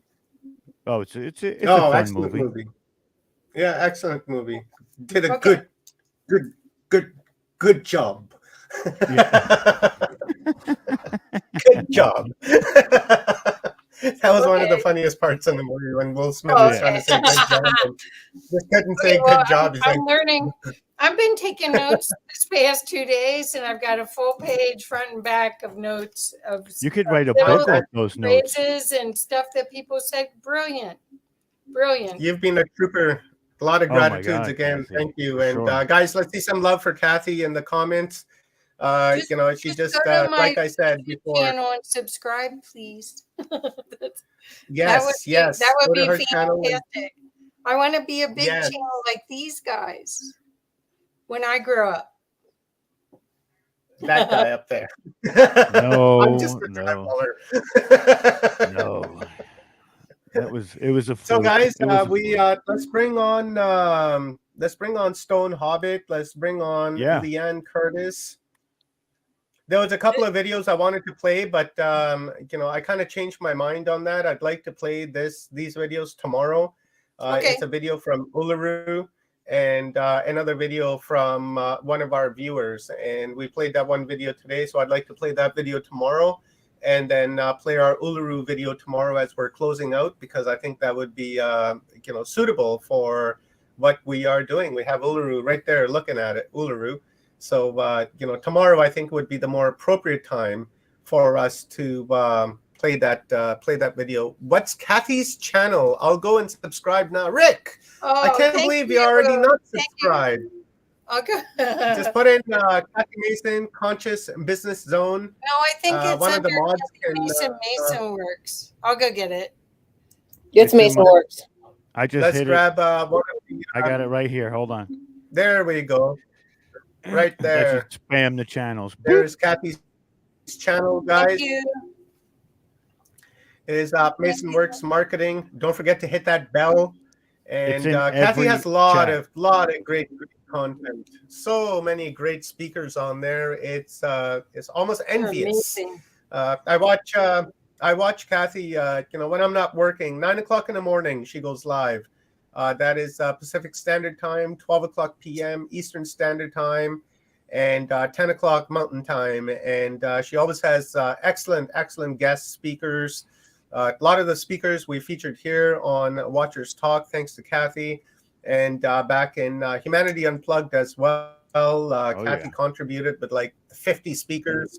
It was incredible, and you guys can see all of them on her channel, and binge watch. Check out the playlists, and don't forget to hit the bell, right? Because the bell is the most important part. Because if YouTube doesn't see the bell, then they think, oh well, nobody's going to interact with this channel, and then they don't do anything with it, right? So hitting the bell is a bonus. And this the biggest thing is comments under a broadcast after Oh, it's that's over. really true. If you do that, even if it's just to say hi, I'm telling you, it will skyrocket a channel to the moon. And that's why every episode that I do, I ask you, when it's finished, please leave a small comment underneath telling us, I better do that. hi, you're an asshole, whatever it is. Just leave it. Couple of emojis, poop emojis. A couple of emojis, happy faces, sad faces, I was here. the boot, whatever it is, doesn't make a difference. A cat. Yeah. Well, I wanted to say that on Tuesday I got to interview Santa Claus. So if anyone wants a festive thing, he was great. Santa, I watched that one. I think I watched the rerun of it after I got off work. That was a good one. Yeah, let me see if I can pull it up here. You don't have to, but I just say, if anybody wants to get in the Christmas spirit, he was great. Oh. Let's hear from Stone. I haven't heard from Stone all night. So many things going through my head that are not coming out my mouth. See? Filter. Oh yeah. My cat? Don't get me started. Don't get Stop me it. started. I was just wondering about was Santa good? Did he talk about the reindeer and why they fly? No, I didn't ask, but we can talk to him. I've got his phone number if you want. Let's give him a call. Let's call up Santa. Let's do some Turkey Boys, and we're grateful that we have a sense of humor. Hey Santa. Hey Santa. I kick your dog. No, what? I'm just impressed with the fact that Kathy has a direct line to Santa. Like that. That's pretty cool. I'm down with that. Well, you're a little magical over here, Anyway, my bird is impressed. She's all walk. Likes it. Oh my gosh. Okay, so today has been wonderful, you guys. I think the people, there's just been a couple of times where we had to do a little dance step or two, but otherwise, I think everyone was fantastic. We really haven't had a dud. I don't think there will be any duds. It's not. We don't do duds. I don't think we do duds. I don't do dud, dude. Maybe a milk dud, but that's about it. 70 people in 3 days. It's amazing. So talk with Santa. Thank you. Yeah, I thought it was fun. I'm going to watch it again. And I was there. So, but you couldn't sit on his lap. No, because he was far away in a Zoom room. I think Santa would have liked that too much. I like that. Yeah, that Santa. It only takes one comment to get one of us. I know. Don't Go there. Okay, girl talk later, Liam. We haven't heard from Stone Hobbit. Who can get a word in Let's hear from edgewise? Stone Hobbit. She finally got her internet working, and I'm happy to I hear love that. Stone's new let's setup. get some words Stone, from that setup is great. Yeah, it's beautiful. It is. Yes, I love it. I've been designated the lounge because nothing was working. So if you saw my setup, you'd have a laugh. Everything's Frankenstein, but hey, it's working. I have the same thing. You kidding me? I have little wires everywhere, and a soundboard, a microphone, and a laptop. That's it. That's the studio, baby, and it can go with me anywhere. Yep. Yeah. We like that. The portable kind, the best kind. Well, I've enjoyed this morning on my phone. Yeah, we chimed in a couple times from our phone. Coming at you guys from the job site this morning. That was pretty much all day. That was in and out, but I hear you with the portable studio. Sorry, that's Stone, what I did yesterday. I did that yesterday. I was literally on the side of the building, like, hey, in a big gray jacket and a hat. It was wild. I was like, oh my god, I feel very much out of place. But I like that you had options. You had red bricks on one side and white bricks on the other. So really, you know, I could blended it, definitely right? change the palette for sure. I could definitely change the background palette. Yeah, So Rob, is it cold there? freezing Yeah, it's -9 here. and rainy. Oh, It's not that cold. That's really cold. I know. It's Except like we don't. It's not. It's not a wet. It's not like your guys' cold. yeah, we have a wet, somewhat Dry cold. We have like a 36, 37 rain. Yeah, yeah. That well, Minus it'll 34 here right now. It's nasty. Nasty. Negative Minus 34. 34. Minus That's 34 Celsius. absolutely you got going. disgusting. That is like, Isn't it? It Yeah. makes And you want why to do you business, like huh? living there? is that like absolute 0 Kelvin? Like you step outside and your eyeballs freeze shut? Well, Like his nose for Yeah, sure. yeah. When That's you go- exactly how it stick. is. Last Oh, night yeah. I went to Face go and mask? I was going to go pick up Amy last night, and I just decided I was going to just toss on my jacket, run out to the car, start it up, run back inside, and just let it warm up. Bad idea. And I went out there. I must have been out there for like maybe a minute and a half. And I came running back into the house, and I was frozen. And my cat Gilbert, every time I open the door, he wants to run out the door and go and take a look at what's going on out there, right? And I didn't want him going out there because it's too cold, right? So I threw my jacket on him, and he just scurried out of the jacket, and he didn't like that. And I was like, "It's too cold out there for you, Gilly. I don't think you want to be going out there." And ever since then, he hasn't even gone near that door. There's a live jacket coming at him.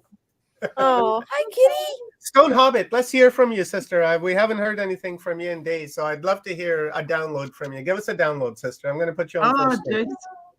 I'm not sure I've got any downloads just at the moment. I'm still catching up with everybody. It's been fantastic what I have been able to see and hear. As you're aware, I was struck by lightning, not me physically, but my, property and stuff. So it's taken us 6 weeks to get back to here where we're at. So I'm looking forward to tomorrow with, another great lineup of guests coming along. It should be absolutely fantastic. I mean, when it comes down, so many things have happened that I'm just honestly grateful that I'm able to get back on the internet. Wow.